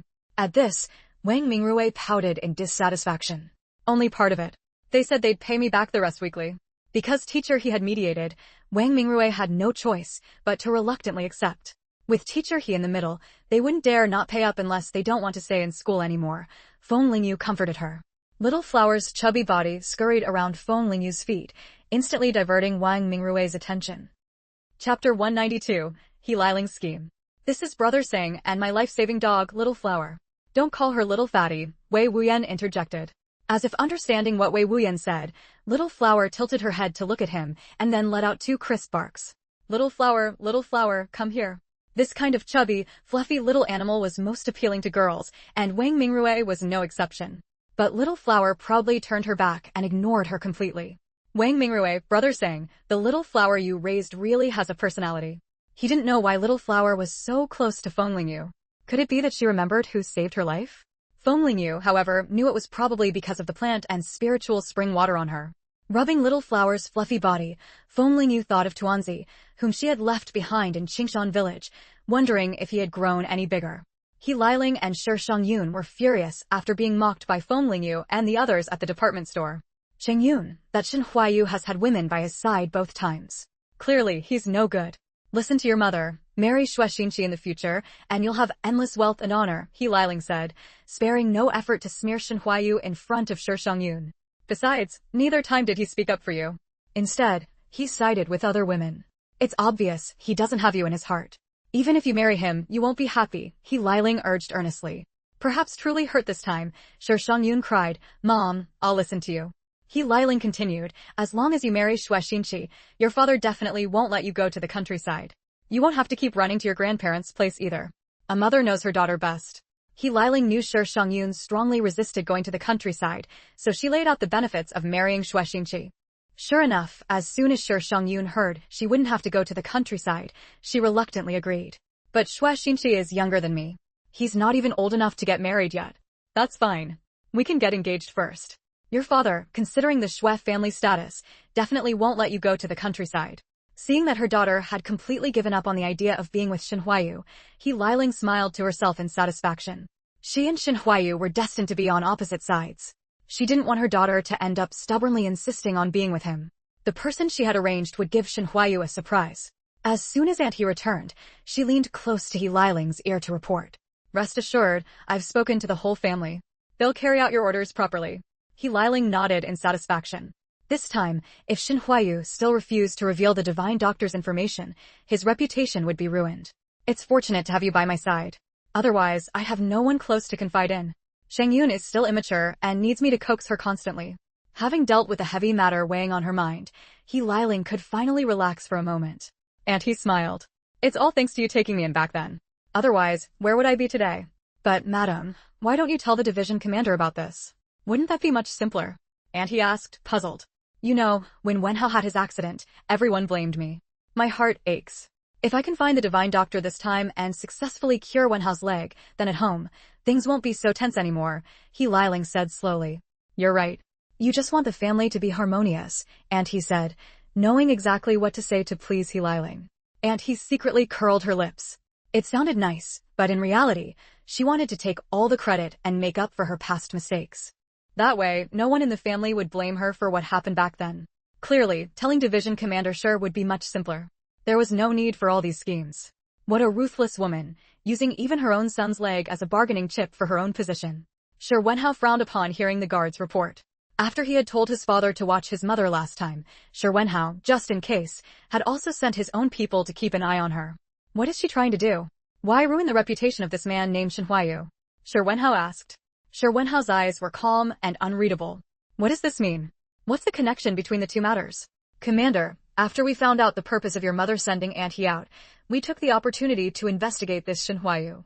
Commander, Shen Huayu is General Shen's grandson. He injured his leg 2 years ago, and many doctors couldn't cure him. Later, he went to the countryside with his grandfather. Now he's back in the capital, and his leg is completely healed. Commander, if we find him, maybe your leg can be saved too, the guard said excitedly. Although the commander appeared calm on the surface, the guard knew how much he cared about his injured leg. He had expected Shi Wenhao to be overjoyed at this news.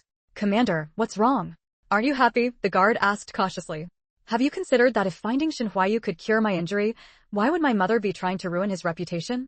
Shi Wenhao's face was hidden in the shadows, a faint restraint audible in his voice. The guard snapped out of his excitement, realizing things weren't as simple as he had thought. Could it be that Shenhuayu refuses to tell? That's why, madam. The guard speculated. Shi Wenhao closed his eyes and sighed softly. That's likely it. Go keep an eye on the people my mother sent. If he makes any suspicious moves, arrest him.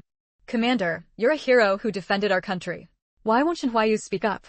Why is he so selfish? The guard said indignantly, his eyes reddening. He felt it was unfair for his commander. His commander had bled and fought on the battlefield, and now that there was a way to heal him, was he supposed to just watch from the sidelines? If he won't say, there must be a reason he can't disclose, or perhaps the healer's identity cannot be revealed. General Shin's grandson wouldn't be that selfish, Shi Wenhao said, trusting that Shenhuayu, coming from a military family, would never stand by and do nothing. Then, should we tell Division Commander Shi about this? The guard asked again. Thinking of his father's regard for him, Shi Wenhao tightened his hands on his legs. No need to tell him. Just keep watch on the people. Chapter 193, Shenhuayu reports in. In the classroom of the Weapons Research and Manufacturing major at the National University of Defense Technology. Today was different from usual. Students who normally buried themselves in their studies were all eagerly looking forward to meeting a new classmate. Aren't you all curious? The transfer student is coming today, said a lively student. Hearing this, a few students who had been reading looked up. He'll be here today anyway, so we'll see him then. No point being curious now. None of the students at the National University of Defense Technology were fools. They all had real talent. After all, a major like this, focused on science and engineering, required a strong foundation in STEM. Trying to coast by was basically impossible. Hey, we've been in class for over a month, and he's only showing up now. Do you think he has connections? Someone whispered, narrowing their eyes. Connections? Can connections help him produce research results? In our major, strength is what matters, another student, who looked down on such behavior, sneered. These conversations were overheard by a tall, thin student wearing glasses. His expression was complicated. Others might not know Shenhuayu's background, but he did. Being accepted as the last disciple of old Xiao meant he was no incompetent fool. Wanbo Yuan, what are you thinking about? Someone who had been chatting asked, surprised to see the top student, who had been leading since enrollment, spacing out. Everyone knew that Wan, the academic superstar, was a workaholic when studying. They had never seen him waste time before. Now, catching him daydreaming while reading was a rare sight. Is the great Wan also thinking about the new guy? Don't worry, he definitely can't match you. No need to stress, said a young man with decent grades, assuming that anyone who got in through the back door must be useless. He expected Wan Boyuan to agree, but instead, Wan shook his head seriously. No, he's very capable. Maybe I can't compare to him. With that, he went back to reading, ignoring the shock his words caused. Everyone knew that Wan Boyuan was the most outstanding student among this year's freshmen. Many professors in the department thought highly of him, and though he never said it, his pride was obvious. But now, Wan Boyuan was saying that this new student might be even better than him. How could that not surprise everyone? Then, Wan Boyuan, tell us, why is Shenhuayu better than you? Someone asked anxiously. Everyone perked up, eager to hear how Shenhuayu was so impressive. Wan Boyuan replied, you'll know when he gets here. My words wouldn't do it justice. Some people inwardly scoffed at his answer, thinking he was being fake. Others actually believed him, suspecting that Shenhuayu might indeed be remarkable. As everyone was lost in their own thoughts, their major's advisor walked in. Behind him followed a handsome, refined young man with a straight posture and features like a painting. The moment he entered the classroom, he drew everyone's attention. They all knew instinctively that this strikingly good-looking young man was Shenhuayu. Class, this is the student I told you about, Shenhuayu. From now on, he'll be studying with you as your classmate. Make sure to get along. Student Shenhuayu is exceptionally talented. He was admitted to our school at the age of 14 as a special case. Due to some delays over the past 2 years, he's only now starting classes. Don't jump to baseless conclusions. The advisor first introduced Shenhuayu, then explained why he was arriving late. The students were all stunned. Admitted at 14? That made the rest of them look like amateurs. Now, no one dared to underestimate Shenhuayu. Student Shin, say a few words, the advisor said, looking at him. Hello everyone, my name is Shenhuayu. I hope we can make progress together, Shenhuayu said calmly, glancing at the seated students. The class wasn't large, only about 30 people, but every one of them was top-tier talent. After his introduction, everyone applauded. Some inwardly grumbled that this new Shenhuayu was just as cold as Wan Boyuan. Suzheng, our class monitor. There's an empty bed in his dorm, so you'll follow him later. Wan Boyuan, our academic representative. If you have any questions about your studies, feel free to discuss them with him, the advisor said, pointing out 2 students. Su Zheng was a cheerful, dark-skinned young man with a bright smile. Wan Yuan, on the other hand, was a slightly thin youth with glasses, who gave Shen Huayu a polite smile. Once the introduction was over, Shen Huayu followed Su Zheng to the dormitory. Feng Lingyu was waiting outside the classroom, keeping an eye on the belongings Shen Huayu needed for boarding. Perhaps because this was a military-style school, the rules were very strict. All students were required to hold themselves to the standards of soldiers. All done? Feng Lingyu asked when she saw Shen Huayu come out. Yeah, I'll take my things to the dorm first. It won't take long, Shen Huayu said apologetically. All right. Feng Lingyu noticed Su Zheng, who had come along, and guessed he was Shen Huayu's classmate. She smiled and greeted him. Hi, I'm Shen Huayu's friend. I came along today to see what it's like. Su Zheng was momentarily stunned by Feng Lingyu's beauty, almost forgetting to respond. Hello.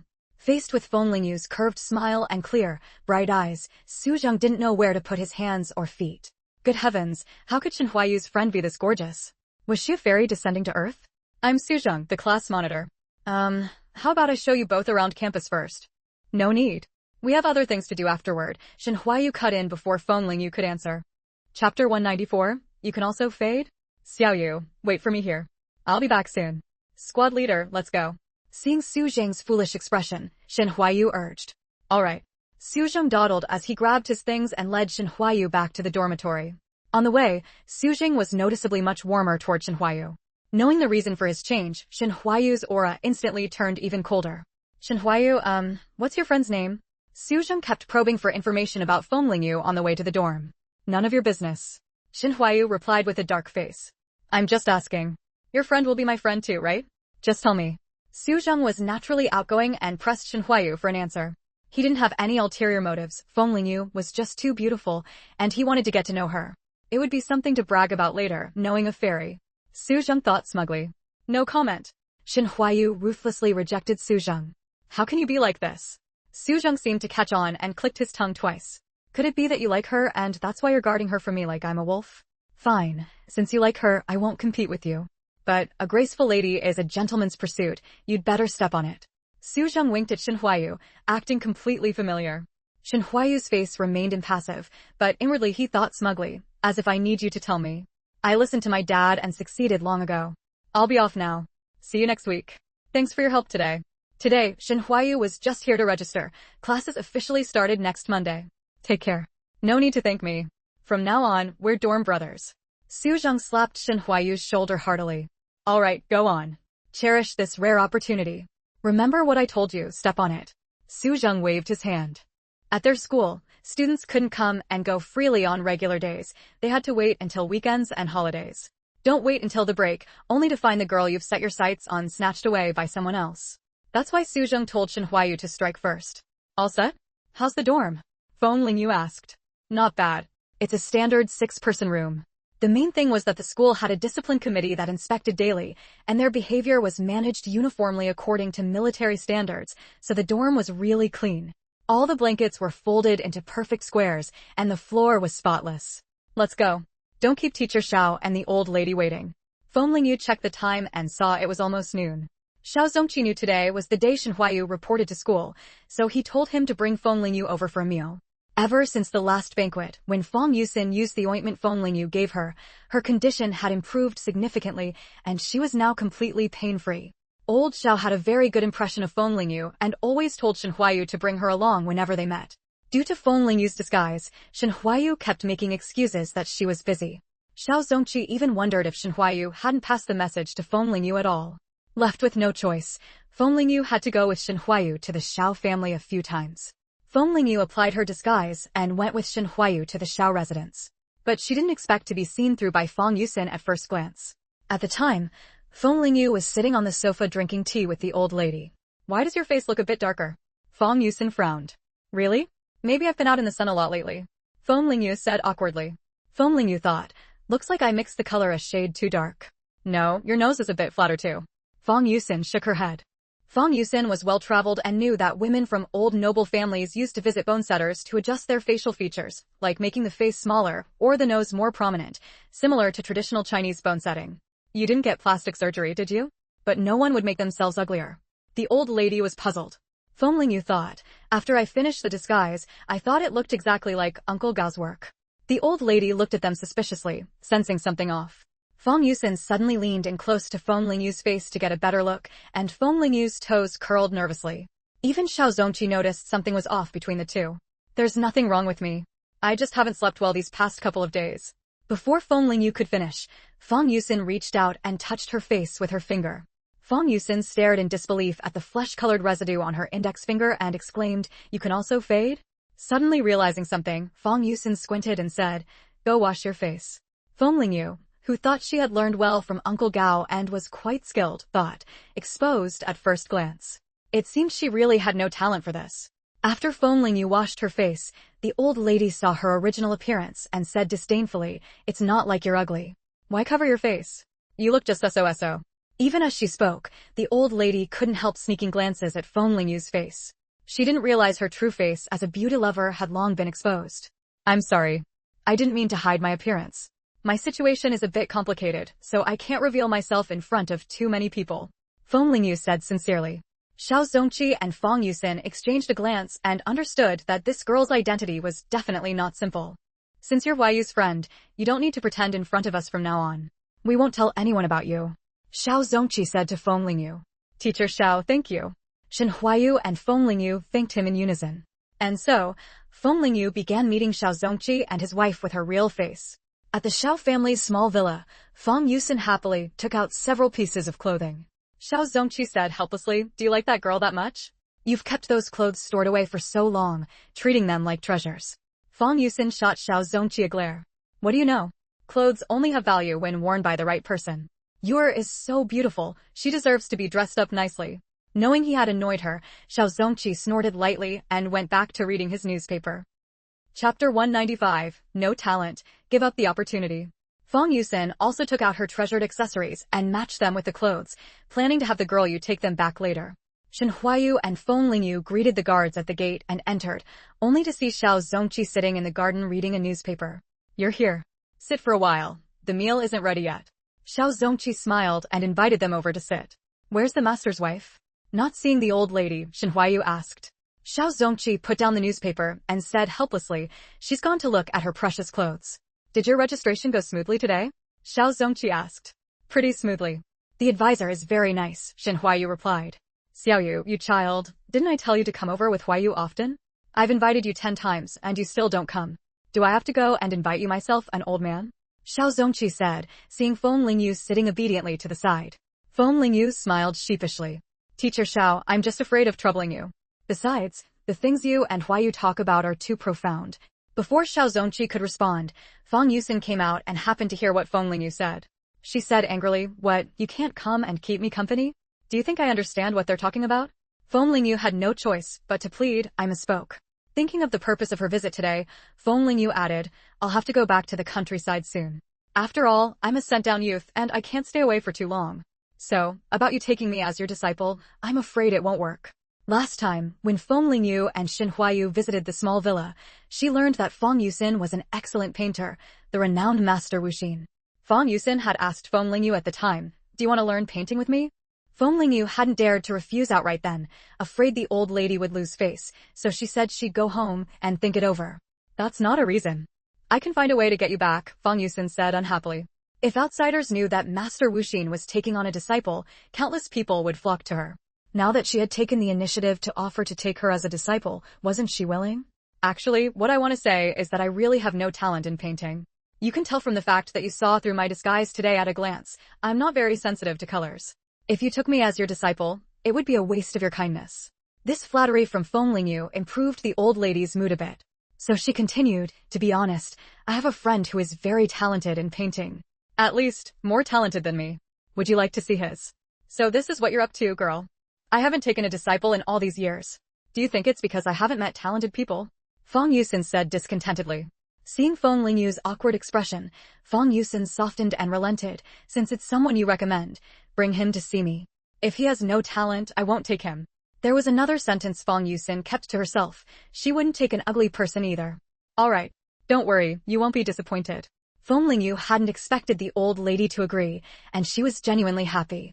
Feng Lingyu had refused because she knew that, whether in her past life or now, she had no talent in painting. Since childhood, whenever the teacher assigned a painting homework, she always drew a house, a few blades of grass, a tree, and a sun. It never changed, except that sometimes the grass had a few flowers. With her level of skill, what could she possibly learn? But Sangfu was different. That day, she happened to see him paint a picture of a winter plum, and even though Feng Lingyu had no artistic ability, she could tell it was exceptionally vivid. So she thought it would be better to give him this opportunity, since Sangfu really loved painting. Plus, with his gentleman in appearance, but beast at heart looks, given the old lady's obsession with appearances, she would probably take a liking to him. After lunch, Shin Huayu was called to the study by Xiao Zongqi for tutoring. Feng Lingyu, on the other hand, was taken by Feng Yusin to the room where she kept her clothes. This time, the experience was different from her last visit. It seems like you have more clothes here than before? Feng Lingyu asked curiously. Last time you came, I didn't hang them all out. Many were stored away in boxes, Feng Yusin said proudly. Although she was famous for her painting, her greatest hobby was collecting beautiful clothes. To indulge this little quirk, she had even learned to make clothes herself, effortlessly creating any style. Come here. What do you think of these clothes? Feng Yusin waved Feng Lingyu over and pointed at a few garments. Really nice. From the perspective of someone from a later era, Feng Lingyu thought the styles of these clothes were very fashionable and ahead of their time. She was amazed that someone could make clothes like this now. Who made these clothes? Feng Lingyu examined them closely. They still smelled of new fabric, clearly just made. If she could find the person who made these clothes and collaborate with them, wouldn't that mean endless profits? Feng Lingyu immediately saw a huge business opportunity. Seeing that Feng Lingyu could appreciate these clothes, Feng Yusin was very pleased. She had always thought this girl was special, and indeed, while others saw these as strange outfits, the girl you found them beautiful. Ahem, I made these clothes myself. Feng Yusin's eyes and brows conveyed a sense of, you have good taste for liking these. You. Feng Lingyu was genuinely shocked this time. One of the dresses had a very low neckline, something absolutely unwearable in this era. She hadn't expected such bold design. So, if you like these clothes, you can take them with you later. They were made to your measurements anyway. Feng Yusin said as she took the clothes off the rack. Try them on first. If they don't fit, I can adjust them. But I can't wear these clothes out now. What do you know? If you can't wear them now, does that mean you'll never wear them in your lifetime? Besides, beautiful clothes are a joy to look at even just displayed at home, Feng Yusin said, thinking Feng Lingyu was being narrow-minded. And so, Feng Lingyu was forced to change into one outfit after another. For each outfit, the old lady would swap out matching accessories, even preparing scarves and coordinating colors. Not bad, really pretty. I have such good taste, haha, next one. The old lady was definitely playing a dress-up game, wasn't she? She was, wasn't she? Chapter 196, remember to dress up nicely. On the way home, Shin Huayu looked at Feng Lingyu's listless expression and asked, what's wrong? Master's wife gave you so many clothes, aren't you happy? Feng Lingyu replied dejectedly, happy? I'm very happy. Shin Huayu, look at your own face, does it look like you're happy? Let's go find Sangfu first and tell him the good news, Feng Lingyu suggested. Wei Wuyan was playing with a dog's tail grass to tease Little Flower when he saw the dog's tail wagging wildly as it ran excitedly toward the door. Little Flower, where are you running off to? Wei Wuyan shouted. So it's you too. No wonder the silly dog is so excited. Wei Wuyan opened the door and saw Feng Lingyu and the others standing at the entrance. We haven't even knocked yet. How did you know we were here? Feng Lingyu asked. Wei Wuyan pointed at Little Flower, who was fawning at Feng Lingyu's feet. This little thing must have caught your scent. It was scratching at the door like crazy. Wei Wuyan stepped aside to let them in. What brings you here? Wasn't Huayu supposed to register today? Feng Lingyu entered the courtyard and noticed Sangfu wasn't there. Where's Sangfu? We're here to see him. Sang went out to buy something. He should be back soon. Have a seat for a bit. Wei Wuyan went inside to pour 2 glasses of water. Feng Lingyu saw that Wei Wuyan looked much better than when they first met, like a completely different person. Didn't you go out with Wang Mingwei today? Feng Lingyu asked. Nowadays, Wei Wuyan followed Wang Mingwei every day to manage the black market business, applying what Sangfu had taught him in real life. He had become a good assistant to Wang Mingwei. I went out for a bit this morning. I came back in the afternoon to finish the tasks Sang assigned me. Wei Wuyan never imagined that at his age, he'd still have to attend lessons every day. But Sangfu's knowledge and insight were truly excellent.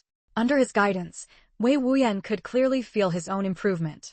Don't be ungrateful. If someone else had such a good teacher giving one-on-one lessons, they'd probably be moved to tears. Just as they were chatting, Sangfu returned. I used to go by the alias Zhao Bizan and met a friend back then. His family has some, so I want to buy it from him, Sangfu explained. So that's why you went out today, looking all dirty again, Wei Wuyan said, suddenly understanding. What brings you here today? Sang Fu changed his clothes inside and then walked back into the courtyard. Feng Lingyu raised an eyebrow. I found you a teacher today. Sang Fu was puzzled. A teacher? What kind of teacher? Of course I know Master Wuxin. You mean the teacher you found for me is Master Wuxin? Sang Fu said urgently. When he was young, despite all the praise for his paintings, he had never succeeded in becoming Master Wuxin's disciple. Rumors said Master Wuxin didn't take students. How did Feng Lingyu find Master Wuxin and get him to agree to take Sang Fu as a disciple? Well, happy? Get ready, we're going to pay respects to the master tomorrow. Sang Fu still couldn't believe that what he had dreamed of for so long was being handed to him so easily. You haven't run into a scammer, have you? Master Wuxin is indifferent to fame and fortune, and no new works have been circulated for a long time. Sang Fu worried that Feng Lingyu might have been tricked, since she didn't understand painting. Feng Lingyu. That's because she's been obsessed with making clothes lately and has no time to paint. Feng Lingyu. Anyway, just get ready. You'll know if it's real when you see him tomorrow. Things like painting skills can't be faked. Alright. Sang Fu tried to stay calm, but his unconsciously trembling leg gave away his excitement. Wei Wuyan was confused. Is this Master Wuxin you're talking about really that impressive? In the past, he only knew about eating, drinking, and having fun. He really didn't understand these matters. Master Wuxin is the greatest living painter of our time. What do you think? I heard he became famous young, and a single painting of his is worth a fortune. Many people beg to collect his works, but he doesn't care. He only paints when he feels like it. Speaking of his idol, Sang Fu was thrilled. Before leaving, she instructed Sang Fu, oh, and one more thing, nothing else matters tomorrow, but you must dress up nicely. Remember, don't waste that face of yours. Sang Fu didn't understand why, but he kept it in mind.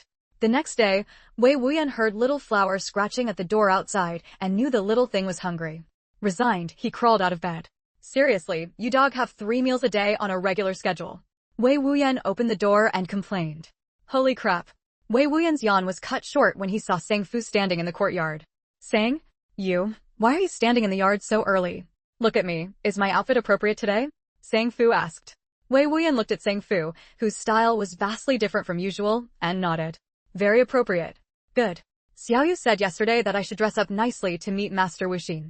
Sang Fu felt relieved. He had struggled for a long time last night before choosing to wear a gray suit. At least it looked formal. Huh? No need. Better to keep it fresh and simple. After a moment, Wei Wuyan couldn't hold back anymore. Sang, maybe you should take off that suit. It's too formal. Just wear a white shirt. Your face is good looking, but the suit makes you look older. Wei Wuyan wasn't good at much else, but he knew his way around food, drink, and fun. In the end, Sang Fu took Wei Wuyan's advice and went out simply dressed. When Feng Lingyu saw Sang Fu, she nodded in satisfaction. With that face, half the battle was already won. Relax. It'll be fine. Feng Lingyu noticed Sang Fu's back was stiff with tension and comforted him. Okay, Sang Fu replied dryly. Chapter 197. Only good or bad, not male or female. Sang Fu saw Feng Lingyu leading him near a small Western-style building and felt surprised. Could the Heartless Master actually live here? Someone of such status wouldn't likely impersonate the Heartless Master. Thinking this, his already eager heart was now almost impossible to contain. Even if the Heartless Master didn't take him as a disciple today, it would be fine. Just meeting him once would be enough. This had been his lifelong wish since childhood. After reporting to the guard, Feng Lingyu led Sang Fu into the small building. Familiar with the place, Feng Lingyu guided Sang Fu to sit on the living room sofa. Then she saw Sang Fu sitting upright, staring straight ahead without looking around. Feng Lingyu couldn't help but laugh. You really don't need to be nervous. It's not like you're going to the execution ground. Sang Fu felt he was overdoing it too, but he simply couldn't control himself. Before long, Xiao Zongqi and Feng Yusin walked in together. Xiaoyu, why didn't Huayu come with you? Xiao Zongqi asked as he sat down on the sofa. Didn't you give him homework? How would he have time to run around with an idle person like me? Feng Yusin saw Sang Fu sitting on the sofa and knew this was the apprentice you girl had found for her. Setting everything else aside, this young man was truly pleasing to the eye, refined and elegant. This is Sang Fu. I mentioned him to you yesterday. His painting skills are excellent. Seeing Feng Yusin looking at Sang Fu with satisfaction, Feng Lingyu knew the matter was 80% settled and quickly introduced Sang Fu to the old lady.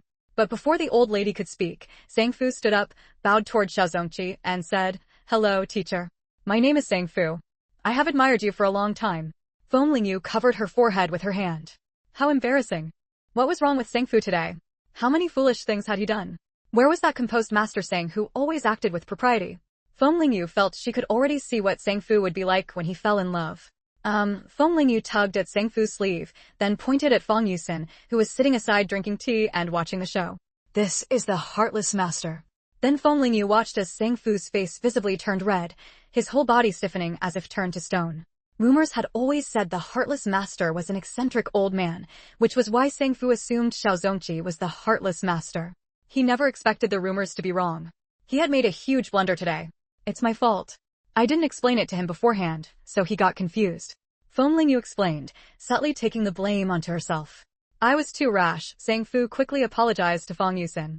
What, do you also think, like those pedantic people, that women can't paint? Feng Yusin said displeasedly. Back then, she had gained fame with several paintings under her identity as a woman, only to be attacked by a few people in the literary and art circles, who claimed that a woman's calligraphy and paintings should not be shown to the public, that it was indecent. Feng Yusin refused to accept this, so she painted a few more works under the male identity of the heartless master, which received widespread praise. Then Feng Yusin boldly wrote a letter to those people, directly accusing them of being hypocritical and two-faced, and gave them a thorough scolding. Perhaps out of guilt, those people dared not reveal that the heartless master was a woman, lest they lose face, and Feng Yusin couldn't be bothered to explain. Thus, almost no one outside knew that the heartless master was a woman. No, it's just that everyone says the heartless master is a man, so I made a preconceived assumption. Painting should only be judged by quality, not by gender. Sang Fu quickly explained. This answer barely satisfied Feng Yusin. She looked at the young man, though he was a bit nervous, his demeanor showed good upbringing. Come with me. Let me see how well you paint. If it's no good, even if your girl recommended you, I won't take you on, Feng Yusin said, then got up and headed toward her studio. The old lady was being quite easygoing today, Feng Lingyu thought to herself, then relaxed and took a sip of tea. Of course it's mine. Feng Lingyu suddenly realized she had spoken her thoughts aloud. It was because she had let her guard down too much after the old lady left. My tea here is top-grade Luanguapian. Have you ever seen better tea than this? Xiao Zongqi's greatest hobby was drinking tea, and now, hearing that Feng Lingyu had better tea, he asked with interest. Feng Lingyu had a few tea trees in her space, which she always watered with spiritual spring water. The leaves picked from these trees after processing gave off a very strong tea fragrance. But once brewed with boiling water, the fragrance would actually fade slightly, and the tea had a clear, sweet, and refreshing taste, very pleasant to drink. Let's just say everyone has their own taste. Your fine tea is wasted on me, like chewing peonies, haha. Feng Lingyu tried to brush it off and get away with it. Xiao Zongqi took one look and knew Feng Lingyu wasn't telling the truth. Is that so? I suppose you're just unwilling to share your tea with an old man. I'm just not lucky enough. Can't even get a sip of tea from the younger generation, Xiao Zongqi said, then raised his newspaper higher and turned sideways, blocking Feng Lingyu's view of him. The tea leaves were already scarce to begin with. From that tea tree, she had only managed to make 3 jars of tea. Moreover, these tea trees seemed to have mutated. Even in the space, they grew very slowly. From Feng Lingyu's observation, it would take at least another year before she could harvest the next batch. In other words, she only got 3 jars of this tea per year. But since Xiao Zongqi had said that, even if it pained her, she had to give up 1 jar. Teacher Xiao, that tea of mine was something I stumbled upon in the mountains while I was in the countryside. There wasn't much to begin with. I'll share 1 jar with you, but you'll have to use it sparingly, Feng Lingyu said with a pained expression. She said this to give her tea a plausible origin. Sure enough, hearing Feng Lingyu's words, Xiao Zongqi said, you must have found an ancient tea tree. That's a rare thing. You're lucky, girl. By the way, is that tea tree still in good shape? Xiao Zongqi worried that young people might be careless, not knowing the value of an ancient tea tree, and might damage it while picking the leaves. Alas, in the old days, discovering an ancient tea tree could fetch varying prices, depending on its age. If the tea you give me is really as good as you say, it would probably sell for a sky-high price, Xiao Zongqi said regretfully. In the current environment, many people couldn't even fill their stomachs. How could they have the energy to pursue such things? Chapter 198. Underestimating Women. Feng Lingyu smiled lightly. Teacher Xiao, as the saying goes, people thrive by moving, trees thrive by staying. This ancient tea tree is best left where it originally belongs. Even if it could be sold for money, I wouldn't sell it. You're a perceptive girl. Just remember to bring me the tea leaves before you head to the countryside. Don't worry, I won't let you suffer a loss. Although he hadn't spent much time with Feng Lingyu, Xiao Zongqi had keenly picked up on her money-loving nature. What good things do you have for me? Feng Lingyu perked up instantly. Wait until you bring the tea leaves first, Xiao Zongqi said, glancing at her sideways. This girl was a bit too greedy for wealth. But the way she laid her thoughts out so plainly came across as straightforward, not off-putting, and even rather endearing.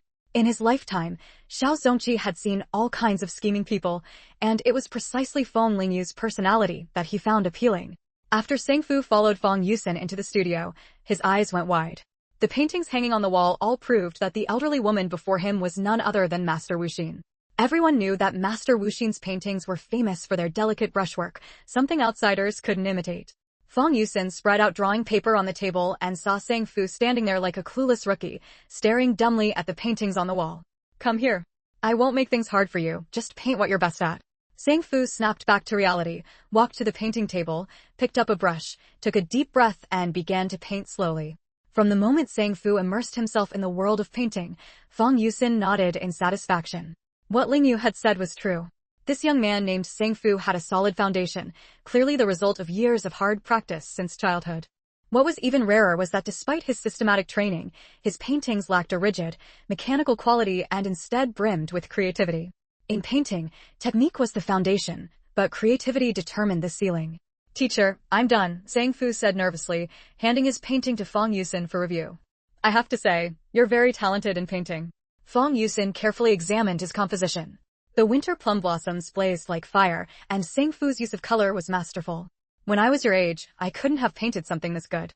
I've had this winter plum painting in my mind for a long time, and have sketched it out a few times before, so that's why it turned out this way. If I had to paint it on the spot, I could never reach this level, Sangfu replied humbly. Do you know why I've never taken on any disciples? Feng Yusin set down the painting and turned to sit in a chair. Sangfu furrowed his brow. He had always assumed that Master Wuxin was indifferent to fame and fortune, and wanted to avoid outside interference, but now it seemed it wasn't that simple. I wouldn't dare to guess recklessly. I hope you can tell me, teacher. Back then, I was young and hot-headed. I felt they looked down on me because I was a woman, so I stopped circulating my paintings and refused to take disciples as a result. Now that I think about it, my thinking back then was rather shallow. Since those people looked down on women, I should have painted even better works to make a name for myself and slap them in the face.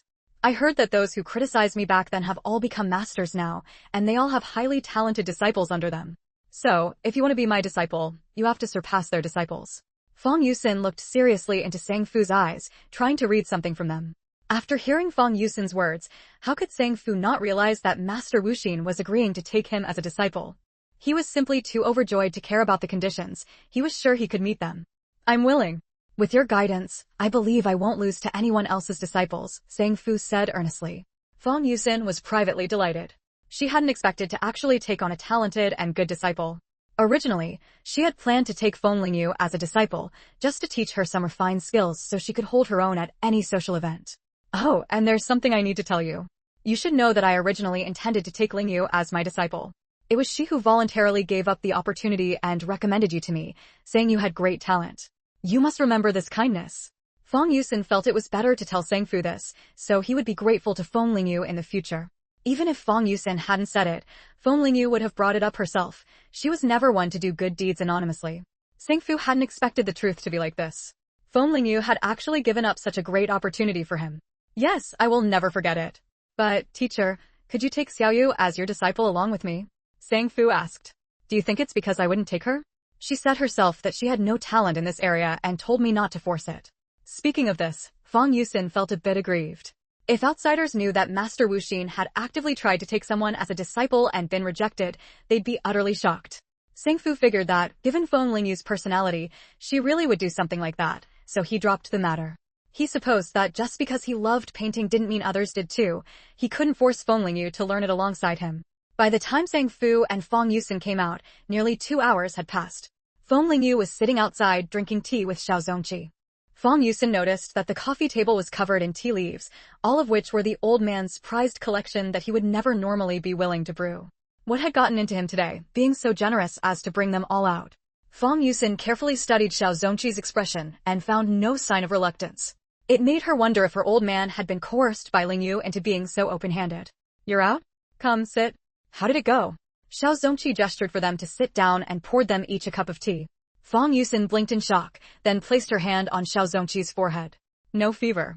Xiao Zongqi, aren't your tea leaves your treasures? How could you bear to brew them? There was a room in the small villa that Xiao Zongqi used exclusively to store his precious tea leaves. He usually guarded it strictly, not allowing anyone in. Precious as they are, they're still just tea, aren't they? Meant to be drunk. Come on, try this tea and see how it tastes. Sang-fu, you too. Xiao Zongqi urged them. Just now, he had gotten a little tea from Feng Lingyu, and suddenly felt that his own tea leaves were nothing special. Chapter 199, Not a Tool for Revenge. Feng Yusin took a skeptical sip of the tea in her hand. As soon as it touched her lips, her eyes lit up. Having been by Xiao Zongqi's side, Feng Yusin had tasted many fine teas, but none could compare to this one she had just drunk. Without exaggeration, drinking this tea even made her feel more clear-headed and sharp-eyed. Where did you get this tea? How come I didn't know you had such good tea stored away? Feng Yusin asked her old man in shock. Feng Lingyu also handed a cup of tea to Sang-fu, gesturing for him to try it. After taking a small sip, Sang-fu was astonished. The tea left a lingering sweetness shortly after entering his mouth, and the fragrance of the tea leaves lingered in his mouth for a long time, refreshing his mind and heart. This tea isn't mine, it belongs to Xiaoyu. Xiao Zongqi quickly explained. Feng Lingyu had also divided some of the tea leaves into tea bags for easy drinking on the go. Seeing that old Xiao was genuinely curious about this tea, Feng Lingyu couldn't bear it and mentioned that she had brought tea bags with her. That was why Xiao Zongqi had taken out all his prize teas, insisting on comparing them on the spot to see if Feng Lingyu's tea was as good as she claimed. Tea bags? You're quite clever. Feng Yusin praised. This kind of small tea bag was perfect for brewing a single cup, and drinking it this way left no residue in the mouth. Teacher Feng, isn't Brother Sang very talented? Have you accepted him as your disciple? Feng Lingyu had borrowed the idea from a later era and didn't dare take credit, so she changed the subject. He's passable. A few more years of study with me, and he might amount to something. Feng Yusin said proudly. Sang-fu smiled humbly and said, Teacher is right, I still need to keep working hard. Feng Lingyu's eyes darted around. If Brother Sang could learn even a third of your skill, it would be enough to make him famous. The most impressive one is still you. Feng Yusin gave Feng Lingyu an appreciative look, acknowledging that this girl had good taste. Sang-fu stared in disbelief as the usually aloof and indifferent Feng Lingyu showered Feng Yusin with endless flattery, while the master Wuxin, whom he had always seen as indifferent to fame and fortune, did not deny it but accepted it happily. So you're actually a master Wuxin who enjoys being flattered. Xiao Zongqi chuckled on the side. This girl certainly knew how to find his wife's weak spot. If only she didn't have to go to the countryside, she could stay by Yusin's side and keep her company more often. Since getting to know Xiaoyu, Yusin's health and mood had improved significantly. Next time you come, make sure to bring some of this tea. Don't be stingy, I won't let you lose out. Feng Yusin said generously. Teacher Feng, you don't even need to say that. Teacher Xiao has already promised he won't treat me poorly. Feng Lingyu replied mischievously. Feng Yusin glanced at Xiao Zongqi and said dismissively, What good things does he have? I know your temperament, girl. You only like valuable things. Xiao Zongqi awkwardly rubbed his nose. Compared to Feng Yusin, he was indeed poor. After all, Feng Yusin had been a young lady from a wealthy family in her youth, with substantial assets. In terms of background, he was far inferior. Feng Lingyu smiled and said, All right, I'll give you the tea then. If Teacher Xiao makes you angry, don't let him have any. You little imp. Feng Yusin pointed at Feng Lingyu and said helplessly. On the way back from the Xiao family, Sang-fu couldn't hide his excitement, walking with a spring in his step. You've been this excited for so long. Is it really that joyful? Feng Lingyu couldn't bear the stares from passers-by anymore, and said helplessly. Sang-fu knew he was overdoing it, but he simply couldn't help it. Xiaoyu, today I realized the dream I've had since childhood. How could I not be excited? Actually, I had selfish motives when I introduced you to Teacher Feng. Feng Lingyu said in a low voice. Now you know Teacher Zhao's identity. When he gets into his research, he often disappears for months. Huayu will probably be just as busy in the future. I saw that the old lady was very lonely, so I wanted to find someone to keep her company. When people have something to do, their entire mental state improves. Sang-fu had thought Feng Lingyu's selfish motives meant she wanted him to be grateful to her. He never expected her intention was to prevent the old lady from being lonely. Don't worry, I'll go accompany Teacher every day from now on. She might even get annoyed with me. Sang-fu said seriously. Thinking of the old lady's proud personality, Feng Lingyu shook her head and smiled. She's all tough talk and a soft heart. What she says isn't necessarily true. If you make her angry, just make sure your face looks presentable, and she'll forgive you. After today's interaction, Sang-fu finally understood why Feng Lingyu had told him yesterday to make himself look decent. Who would have thought that the old lady not only loved hearing flattery, but was also a bit of a looksist? Sang-fu smiled silently.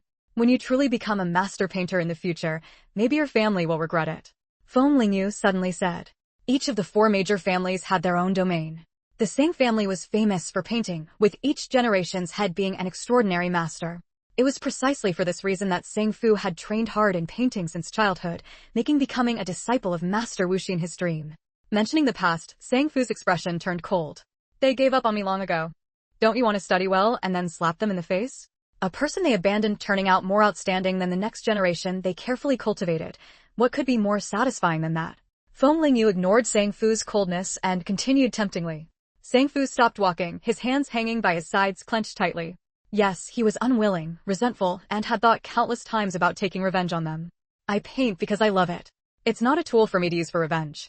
A flicker of satisfaction passed through Feng Lingyu's eyes.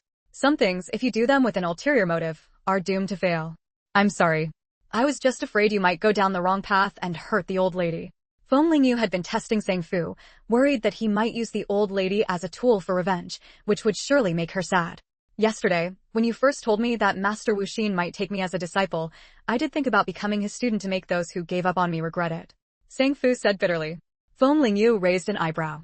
So why did you change your mind? Painting should be pure. I don't want to taint this pure land with my selfish desires. Sang Fu's voice dropped very low. With this realization, you're sure to become a master in the future.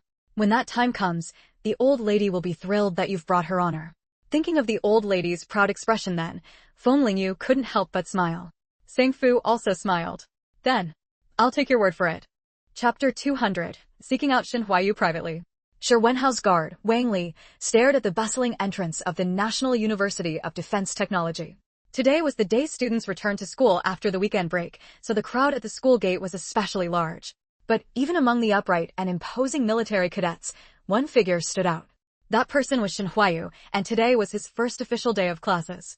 Feng Lingyu, walking beside him, was equally eye-catching, drawing many students to repeatedly glance at this strikingly beautiful young woman. Military academies naturally had more men than women, and even the few female students were often tougher than the men. Seeing such a pretty young girl now, these young men in their early 20s couldn't help but stare. Shen Huayu frowned. What should he do when his girlfriend was too popular? Lingyu, how about you head back first? I'll go in on my own. Shen Huayu stopped walking, unable to bear the way these people were looking at her. Feng Lingyu knew her jealous boyfriend was at it again and said with a smile, all right. From now on, even if you ask me to come, I won't.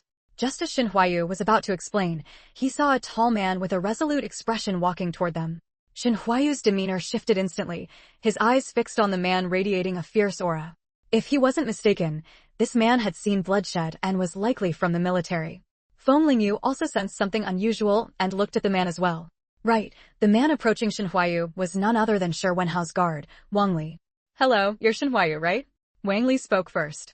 Shen Huayu eyed Wang Li warily, subtly moving Feng Lingyu behind him. Who are you? What do you want with me? Feng Lingyu, meanwhile, quietly gathered her psychic abilities, ready to incapacitate the man instantly if he made any suspicious moves. I'm the guard assigned to Commander Shi. I have something I'd like to discuss with you. Could we find a quiet place to talk? Wang Li glanced at the surging crowd and said in a low voice.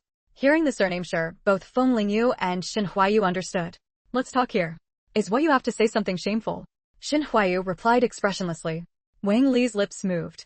This Shen Huayu was indeed hard to deal with. I've come to ask a favor. I want you to reveal the miracle doctor who healed your leg. Commander Shi really needs this opportunity. Wang Li's face was full of sincerity. You came to me today, so you must already know that I turned down Ms. He Liling. Since you know the outcome, why are you still here? Shen Huayu remained unmoved. Seeing Shen Huayu's reaction, Wang Li grew anxious. Madam, he hired people to ruin your reputation today. When my commander found out, he said that as soon as they made a move, I was to arrest them. Comrade Shen, my commander is a good man. He was also injured on the battlefield. You can't refuse to reveal the miracle doctor's information just because, madam, he offended you. Your Commander Shi's mother tried to harm me. Isn't it only right that he stopped her? Should I be grateful to him for that? Besides, I won't reveal the miracle doctor's information because I promised him, and he has already passed away. Shen Huayu said with a frown. He understood Wang Li's anxious feelings, but the fact that Wang Li had privately investigated him and sought him out instinctively displeased Shen Huayu. Just because he stopped someone from harming him didn't mean he should be overflowing with gratitude. Comrade Shen, my commander has been in a wheelchair for 2 years. He's a towering hero, trapped in that chair. I beg you, just tell us. Wang Li couldn't help reaching for Shen Huayu's shoulder, but Shen Huayu dodged. Feng Lingyu sighed inwardly. Though she also disliked this guard coming to them privately, he had a point. She couldn't stand by and do nothing for a hero like Shi Wenhao. You know this is moral blackmail, don't you? There's no rule in this world that says the weak must be helped. Feng Lingyu had a plan in mind, but her words were blunt. She had to make this man understand that his behavior was unwelcome. Wang Li didn't know who the girl speaking was, but her relationship with Xin Huayu was clearly significant. Wang Li smiled bitterly. I'm sorry. I really had no other choice. Commander Shi doesn't know I came to see you privately. And he forbids me from telling this to Division Commander Shi, his father. Comrade Xin, please don't misunderstand my commander. This was all my own doing. Seeing a grown man like Wang Li on the verge of tears, Xin Huayu and Feng Lingyu, who weren't heartless, couldn't help but be moved. By the way, Comrade Xin, since Madam he already knows about your situation, if this scheme of hers fails, she'll likely tell Division Commander Shi. Given how much Division Commander Shi values my commander, you might have no choice but to speak up then. Wang Li thought for a moment and decided to warn Xin Huayu. If he Liling tried underhanded tactics, he could keep an eye on her. But if she directly informed Division Commander Shi, there would be nothing he could do. Xin Huayu knew Wang Li was telling the truth. Under the pressure of Division Commander Shi, he truly had no way out. The excuse he used to fend off He Liling would definitely not work. Thank you for telling me. I'll be careful. But could you give me Commander Shi's address? I'd like to go see him. Xin Huayu, catching Feng Lingyu's look, asked. Hearing Xin Huayu ask for the address, Wang Li was overjoyed. He hoped that after seeing Commander Shi, Xin Huayu would feel compassion, so he readily gave the address. Comrade Xin, just come straight over. I'll let the commander know. Wang Li said, then turned to leave. Miss, is there something else? Wang Li turned back to see Feng Lingyu and asked. Does your commander break out in cold sweats every night, but feel nothing in his legs? Yes, how did you know? Wang Li was surprised. When you go back, decoct the prescription I'll give you and have him drink it. It should help a bit. Feng Lingyu then listed a few medicinal ingredients. Wang Li had often watched doctors treat Shi Wenhao's legs, so he knew a bit about this area. Thank you. Wang Li didn't say whether he believed her or not, but he still expressed his gratitude. Just when they thought the matter was settled, a sudden voice rang out. Xin Huayu. Chapter 201. Threatening Xin Huayu. Feng Lingyu and Xin Huayu looked toward the source of the sound and saw an unexpected person approaching them. Xin Qingping. Xin Qingping walked up and stopped in front of Xin Huayu. She had her grandson, Ma Debao, with her. There was a long scar on Ma Debao's face. Though he was still just a child, his expression carried a dark and gloomy air. Wang Li was confused. He did not recognize the woman before him. Xin Qingping said nothing upon reaching Xin Huayu. Instead, she directly pushed Ma Debao forward by the shoulder. Kneel down quickly and beg your brother Huayu. Hurry. Ma Debao immediately knelt before Xin Huayu, wailing loudly. This scene instantly drew the attention of many people. It was the day for returning to school, and the campus entrance was crowded. Wang Li's pupils contracted sharply. What was going on? Hadn't the people arranged by Madam he already been restrained? What Wang Li did not know was that He Liling had not only sent Auntie to contact people, but had also privately reached out to Xin Qingping herself. She thought that no matter what, Xin Qingping was still Xin Huayu's relative and had an advantage in status. And for the sake of her grandson's face, Xin Qingping had no choice but to agree to He Liling's demands. Xin Huayu's expression darkened. What are you trying to do? Huayu, I heard you know a divine doctor. You can see that Debao's face is badly injured. Could you please tell me who the divine doctor is? I beg you. I know I did wrong, but the child is innocent. Xin Qingping was truly flexible, able to bend and stretch. Tears came as easily as words, and with her white hair, she actually looked somewhat pitiful. The onlookers were all young students, easily stirred up and eager to defend the underdog. Seeing an old woman and a child crying and begging Xin Huayu, they turned accusing eyes toward him. Xin Qingping, seeing this scene, smiled to herself in satisfaction. When He Liling had come to her, her first reaction had been reluctance to cause trouble for Xin Huayu. She knew that Xin Huayu had already driven out second brother Xin Xiuda's family, and the presence of Zhou Shanhai behind him made her wary. But He Liling threatened her, saying that if she did not go, even if He Liling got the divine doctor's information, she would not share it. Thinking of her grandson's increasingly gloomy temperament due to the scar on his face, Xin Qingping gritted her teeth and decided to come. Xin Huayu's sword-like brows furrowed slightly, his gaze sharp as a torch. He did not flinch or fear the crowd's accusations. Comrade Xin, this. I really did arrest the people Madam he arranged. I truly don't know who she is. Wang Li explained anxiously, afraid that Xin Huayu would think he had deceived him. He really had no idea there would be another wave of people. It's fine. This person has nothing to do with you. She and I have our own grievances. Debao, Kaodao. Hurry. Before Shen Huayu could react, Shen Qingping pressed Ma Debao to kowtow on the ground. Ma Debao's mind was filled with dark thoughts. Though young, he knew that kowtowing in public was humiliating. He thought to himself that when he grew up, he would make Shen Huayu pay. His family's current situation was all his fault. Ma Debao was young and cried pitifully, easily drawing sympathy. Everyone looked at Shen Huayu with condemnation, thinking he looked decent but was so heartless. Thus, someone couldn't help but step forward and say, "Classmate, isn't it just asking for a doctor's information? Just tell them. Isn't that doing a good deed? Yeah, as students of our school, we should serve the people. Acting like this brings shame to our school. How can you bear to see an old woman and a child kneeling and begging you? How did someone like you get into our school?" The crowd indignantly began to criticize Shen Huayu. Su Zheng happened to arrive at that moment to watch the commotion and saw Shen Huayu at the center of the crowd. "Hey, you people are accusing him without knowing anything? At least find out the whole story first. No investigation, no right to speak. Everyone knows that, right?" Su Zheng said loudly. In Su Zheng's eyes, Shen Huayu was one of his own, so he had to step up and support him. His words made many people blush with embarrassment. "But the old woman and child kneeling is still a fact," someone said reluctantly, unwilling to admit fault. "Listen to yourself. One of these days, I'll find an old woman and a child to cry in front of you, calling you an ingrate, and you'll have to accept it. After all, whoever is weaker is in the right." Feng Lingyu suddenly said sarcastically. Ma Debao saw Feng Lingyu and a flicker of fear crossed his eyes. He still remembered that this woman had kicked his mother with one blow. "Shen Qingping, no matter what you ask, I will not agree. If you need a doctor, there are plenty of hospitals in the capital. Go find one yourself," Shen Huayu said coldly. "Ordinary doctors can't fix Debao's face. I had no choice but to come to you. Please, let bygones be bygones, just tell us." As she spoke, Shen Qingping kept kowtowing on the ground, and soon her forehead was red and raw. "Whatever grievances you have, the child is innocent. Classmate, if you know, just tell them," someone who couldn't bear to watch urged Shen Huayu. Feng Lingyu narrowed her eyes. The situation was indeed unfavorable for Shen Huayu. Even if she told them about the wrong Shen Qingping had done, these people would only think it was the adult's affair and had nothing to do with the child. As long as Shen Huayu was still studying here, having a good reputation was important. Thinking this, Feng Lingyu walked over and slowly crouched in front of Shen Qingping, grabbing her arm as if to help her up. In reality, Feng Lingyu leaned close to Shen Qingping's ear and whispered, "Do you feel the strength in my arm? Do you believe I can make your grandson disappear from this world without a trace? Your grandson will always be alone at some point. Think carefully, is his face more important, or his life?" Shen Qingping's wailing stopped instantly. She looked at Feng Lingyu with terror. "Are you mistaken? What divine doctor could be better than the doctors at the capital's big hospitals?"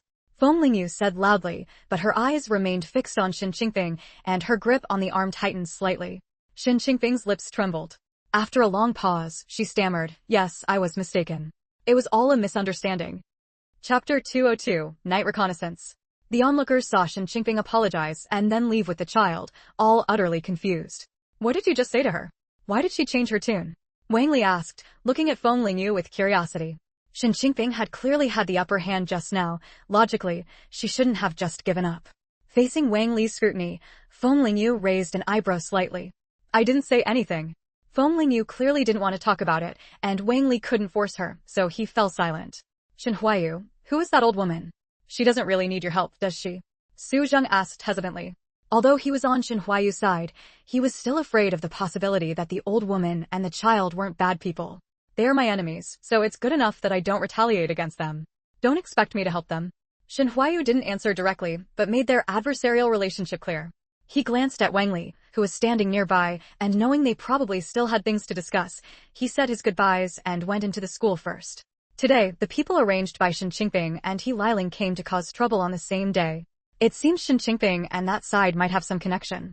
Suddenly, Feng Lingyu said, looking at Shen Huayu. Wang Li was startled to hear Feng Lingyu bluntly address Madam He by her full name. He realized that the relationship between the two of them and Madam He was truly very bad. "Back when He Liling found me at the banquet, I already thought it was strange. How did she know about my past?" Now it seems Shen Qingping must have told her. The lines of Shen Huayu's face hardened a few degrees. Wang Li finally caught on and said apologetically, "I'm sorry, Comrade Shen.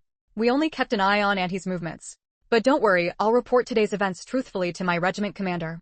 After Wang Li left, Feng Lingyu also said goodbye to Shen Huayu. "Xiaoyu, your own safety is the most important thing." Shen Huayu gave Feng Lingyu a deep look and then said. Feng Lingyu knew that Shen Huayu had guessed what she was planning to do. She smiled lightly and said, "Aren't you reassured by me? Just focus on studying well with Teacher Xiao." Shi Wenhao was sitting in his wheelchair, soaking up the sun, when he saw Wang Li standing not far away with a look of evasion. Having spent many years with Wang Li, Shi Wenhao knew immediately that he had done something wrong and was too embarrassed to face him. "What are you hiding over there for? You're blocking my sun." Shi Wenhao's sudden voice startled Wang Li, who was lost in his own thoughts. "Regiment. Regiment commander." A flustered expression appeared on Wang Li's dark face as he hesitated to step forward. Facing Shi Wenhao's sharp gaze, which seemed to see through people's hearts, Wang Li couldn't help but swallow. "The people Aunt he hired made a move today, and my brothers and I stopped them." Shi Wenhao knew that if it were just that, Wang Li wouldn't be acting like this, so he continued, and then, "I'm sorry, Regiment Commander. I went to see Shen Huayu on my own, hoping to ask him for information about the miracle doctor." Hearing Wang Li's words, Shi Wenhao's hand on his leg clenched tightly, distorting the blanket covering his legs. "Do you think because my legs are crippled, you can act on your own now?" "Regiment Commander, I wouldn't dare. I was just worried about you," Wang Li said, his face flushed red. "What is the most important rule for a soldier? I think you've been living too comfortably by my side." Shi Wenhao looked at Wang Li with disappointment. Wang Li's straight shoulders slumped, and he said dejectedly, "Obey orders." "Regiment Commander, I was wrong." Shi Wenhao squeezed his eyes shut tightly. He knew that Wang Li had only done it because he was too worried about him. But no matter what, he should never forget who he was. "What was Shen Huayu's reaction when you went to see him?" After a moment of thought, Shi Wenhao asked again. If this reckless Wang Li had offended someone, it might bring another enemy to the Shi family. After all, in Shen Huayu's eyes, Wang Li was his man, and any grudges would be counted against him. Wang Li scratched his head. "I explained it to him. I don't think he'll hold a grudge. But my request was rejected." His voice dropped as he finished. Wasn't that obvious? His own mother had already offended him. Shi Wenhao lowered his eyes and said nothing. "Oh, right. I thought today would be uneventful, but someone still came out to cause trouble for Shen Huayu. I later found out that this person was contacted directly by Madam."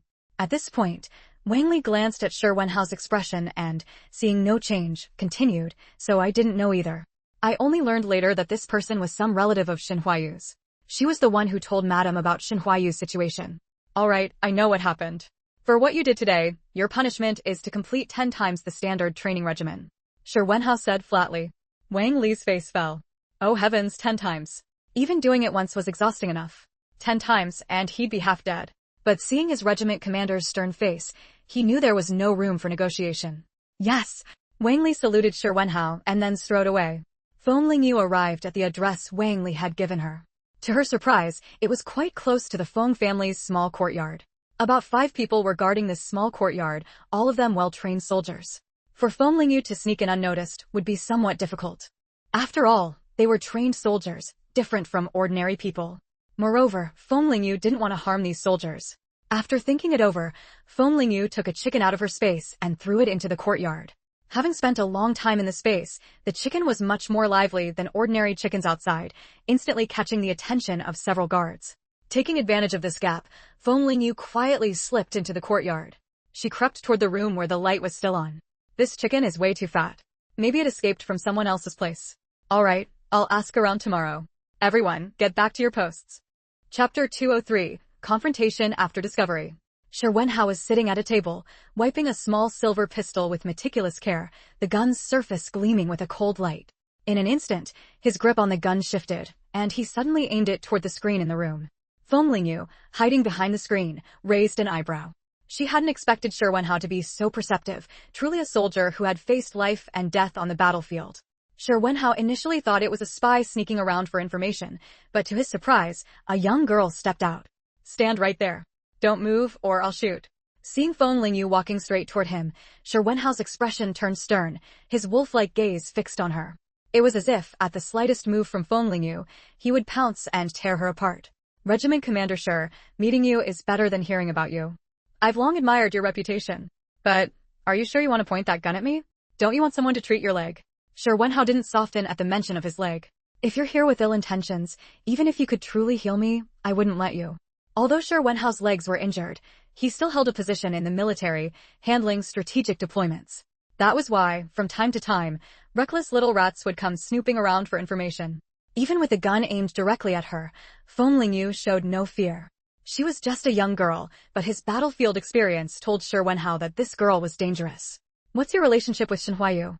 Shi Wenhao wasn't foolish. He naturally picked up on something from Feng Lingyu's words. Since you've already guessed my identity, Regiment Commander Shi, I'll speak plainly. Your mother learned from Shen Qingping that Shen Huayu's leg was injured and then healed, and she wanted to ask him for the doctor's information. But, unfortunately, your mother and sister don't know how to behave. Shi Wenhao frowned. He knew his mother and sister's temperaments well. They must have said something offensive. I've already sent my men to keep an eye on them. I'll also discuss this with my father. He Liling cared most about her position as the Shi family's matriarch, so only if his father stepped in would she restrain herself. Feng Lingyu let out a cold laugh.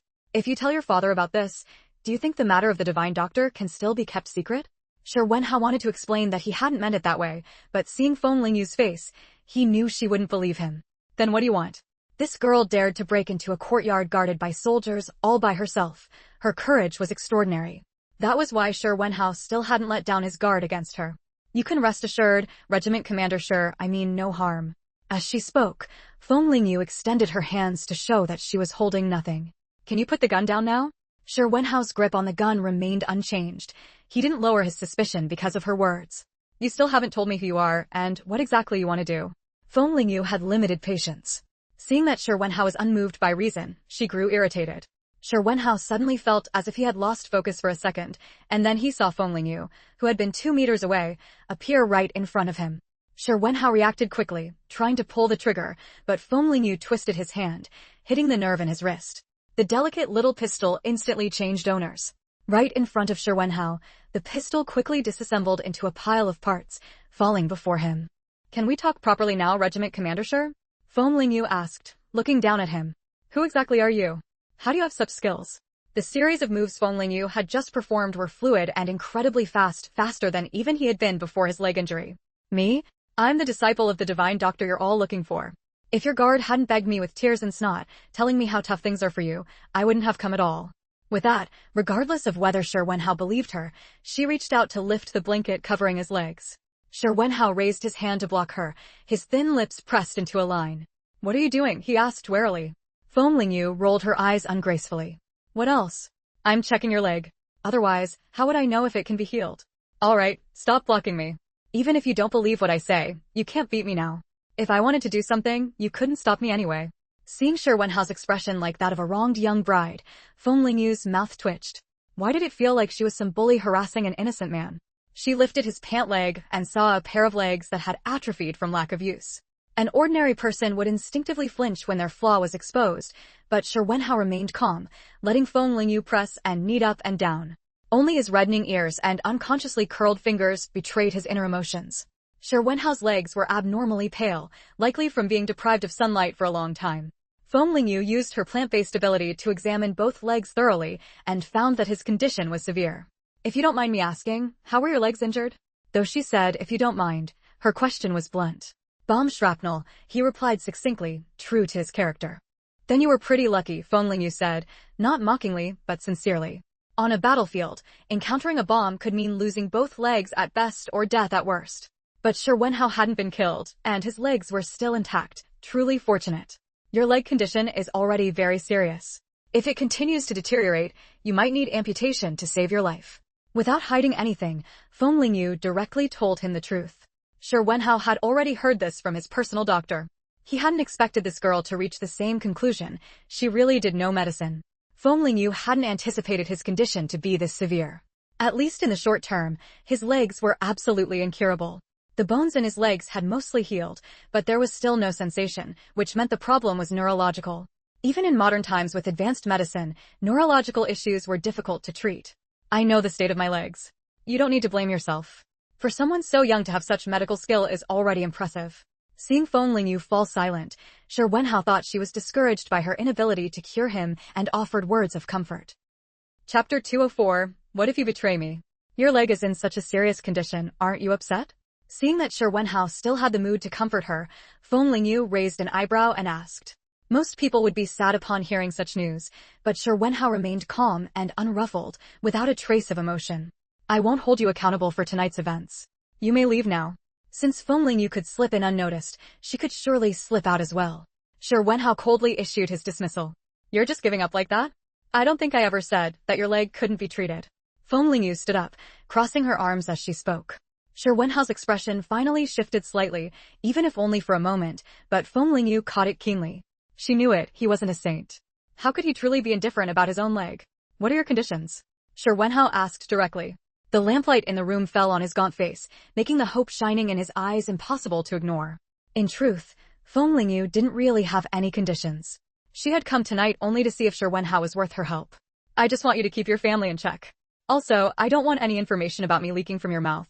Just in case, I'll give you a pill to take. If you dare speak a word about me, you'll die bleeding from your 7 orifices. Shi Wenhao could understand Feng Lingyu's request, but he couldn't accept it. He was first and foremost a soldier of China, and only then himself. If he took the pill, what if Feng Lingyu later asked him to do something that violated discipline? I won't agree to this. You can leave. Even if it means your leg can be treated, you still won't agree? Feng Lingyu asked in surprise. If you don't leave now, the people outside will start to notice something's wrong.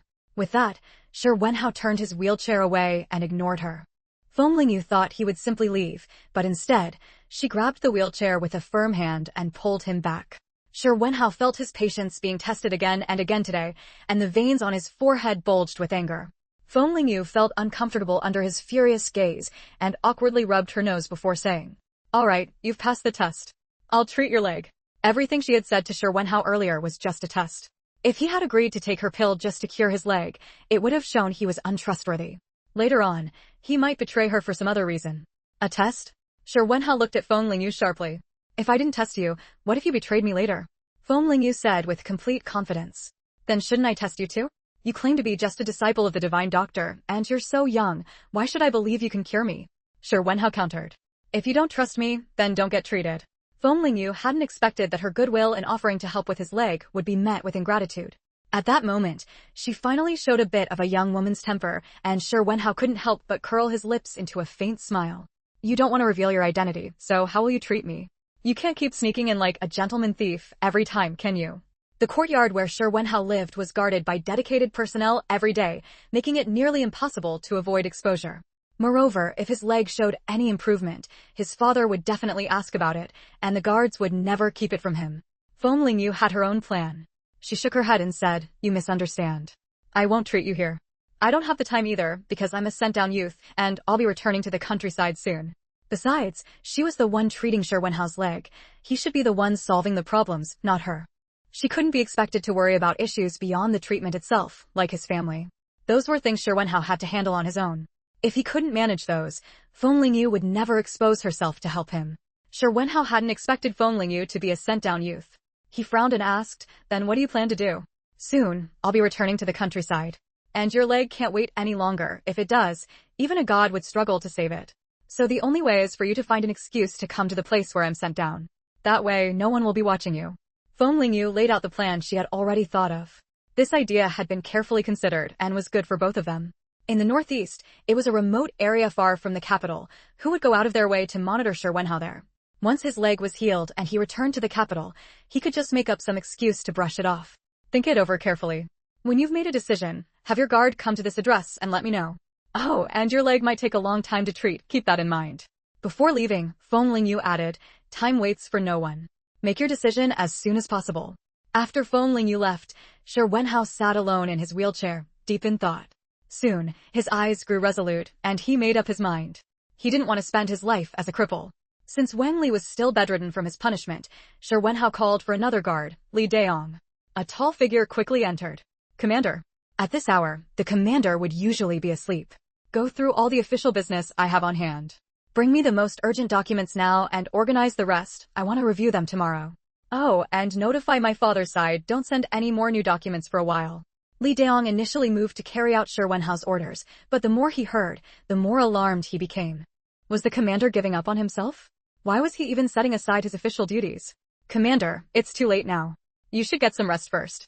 After a moment's thought, Li Daong tried to persuade him. He couldn't just stand by and watch the commander ruin his health.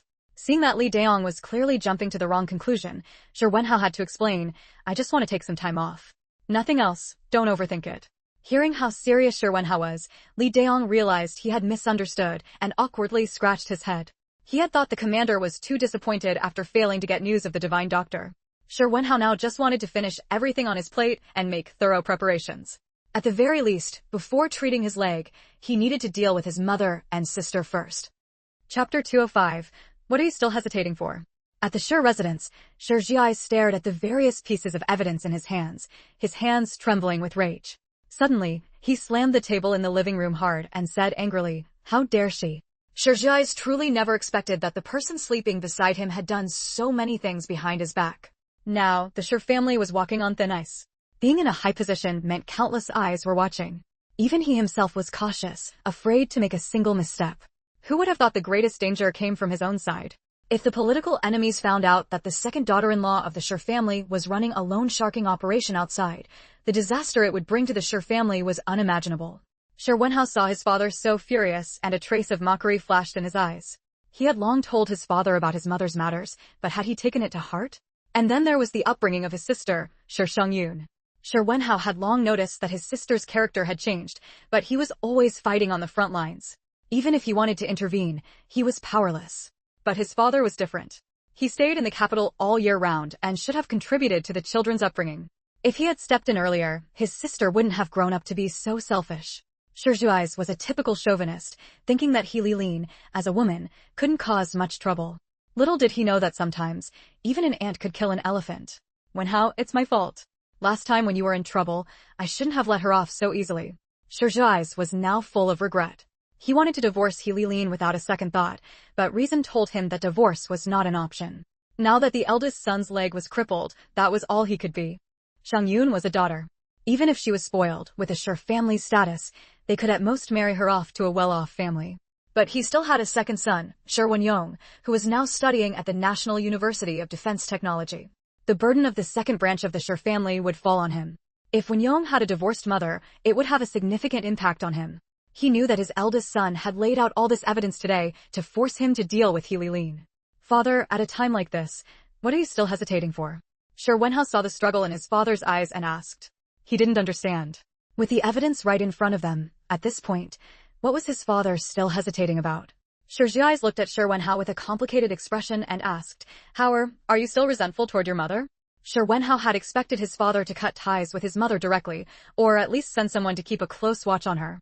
He never thought his father would ask him this. If he had still had a trace of warmth just now he was completely cold and ruthless. So this is how father sees me? You think I went out of my way to find all this evidence to frame her because I resent my mother? Shi Jiai realized he had misspoken and quickly explained, "That's not what I meant. Howard, don't worry. I will handle this matter properly.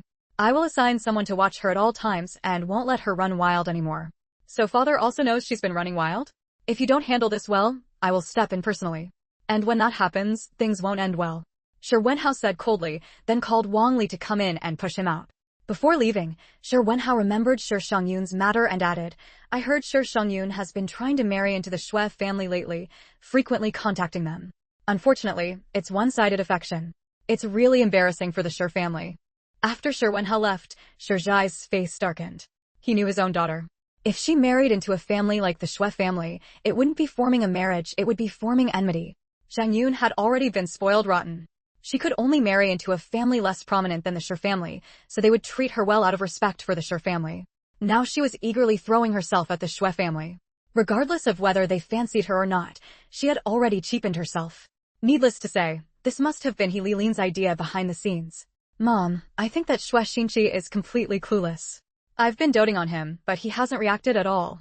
Shi Shengyun tugged at He Lilin's arm and complained. She had been pampered since childhood, and now she had to fawn over others. She simply couldn't do it.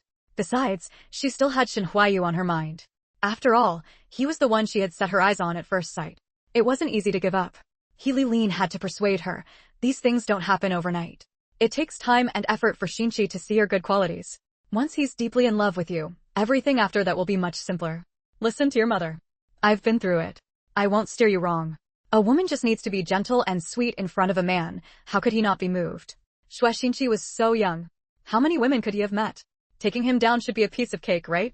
But He Lilin didn't say that out loud. And he, who always knew He Lilin's intentions, chimed in, "That's right." I think Shui Xinqi's attitude softened quite a bit today. Once Shengyun successfully wins him over, won't everything in the Shui family be up to you? Before he could finish, a scolding came from the stairs. "I never knew this was how you taught Shengyun." and his face turned pale with fear. She turned to look and saw Shirjai's, who was usually never home at this hour, looking down at them from above. He Lilin and her daughter didn't look much better than Aunt He. Finally, unable to bear Shirjai's icy gaze any longer, He Lilin forced a smile and asked, "Jais, so you're home?" Aunt He didn't dare to breathe. She was originally a distant relative of He Lilin's, and Shirjai's had never liked her. So this is why Shangyun has become more and more disobedient. So it's you two teaching her behind my back. He Lilin, Shangyun is your daughter. Why are you teaching her such disgraceful things? He Lilin felt a chill run down her spine. She had never seen Shirjai's this angry. There was a saying, when the storm is coming, the calm before it is the most terrifying. Shirjai's eerie calmness now made He Lilin extremely afraid. She had a feeling that something she didn't know about had spiraled out of control. Chapter 206, Which Path Will You Choose? Jais, didn't I tell you before that I wanted Shangyun to marry into the Shui family? He Liling forced herself to stay calm as she explained to Shirjai's. She wanted to step forward and grab Shirjai's hand, but he dodged her without mercy. But there are many benefits to Shangyun marrying into the Shui family. Our two families can join forces. Join forces for what? Are you afraid the Shui family isn't dying fast enough? Shirjai's was now filled with exhaustion. Their Shui family was currently walking on thin ice, and keeping a low profile was already a struggle. If they also formed a marriage alliance with the Shui family, they would truly become a target for others to attack. Back then, in a moment of soft-heartedness, marrying this woman He Liling was truly a mistake. Back in our hometown, my father's younger brother is in poor health. You'll go on behalf of our family to accompany him. Otherwise, people will say we're heartless. Shirjai said in a deep voice with his eyes closed. Shangyun didn't understand. She had no idea why her father's topic shifted so abruptly, suddenly bringing this up. She disliked all the relatives back in their hometown, finding them dirty and foul-smelling. But He Liling's eyes widened in disbelief. Was he implying he wanted to send her to the countryside?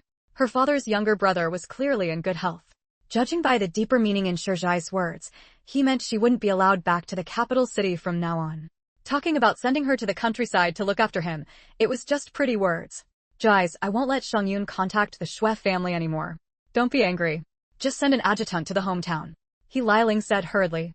She had worked hard to become the Shui family's daughter-in-law, not to go to the countryside and become a peasant. As she spoke, tears began to fall from her face. From now on, I'll ask you before deciding anything. I won't act on my own again. Watching this woman start putting on an act again, Shirjai's face darkened. He Liling, do you enjoy treating others like fools? Do you think you're the only smart person in the world? The pitiful expression on He Liling's face froze. She hadn't expected Shirjai's to be so ruthless, showing no sign of being moved at all. She couldn't help but overthink. Just because of Shangyun contacting the Shui family, given Shirjai's temperament, he wouldn't treat her like this. Something else must have happened that she didn't know about. Could it be that the matter with the divine doctor had been discovered? No, impossible. She had kept that secret well. Only she and Aunt He knew about it. Jais, I did it all for our daughter's sake. No matter what, I am your wife. How could it look for me to stay in the countryside for a long time?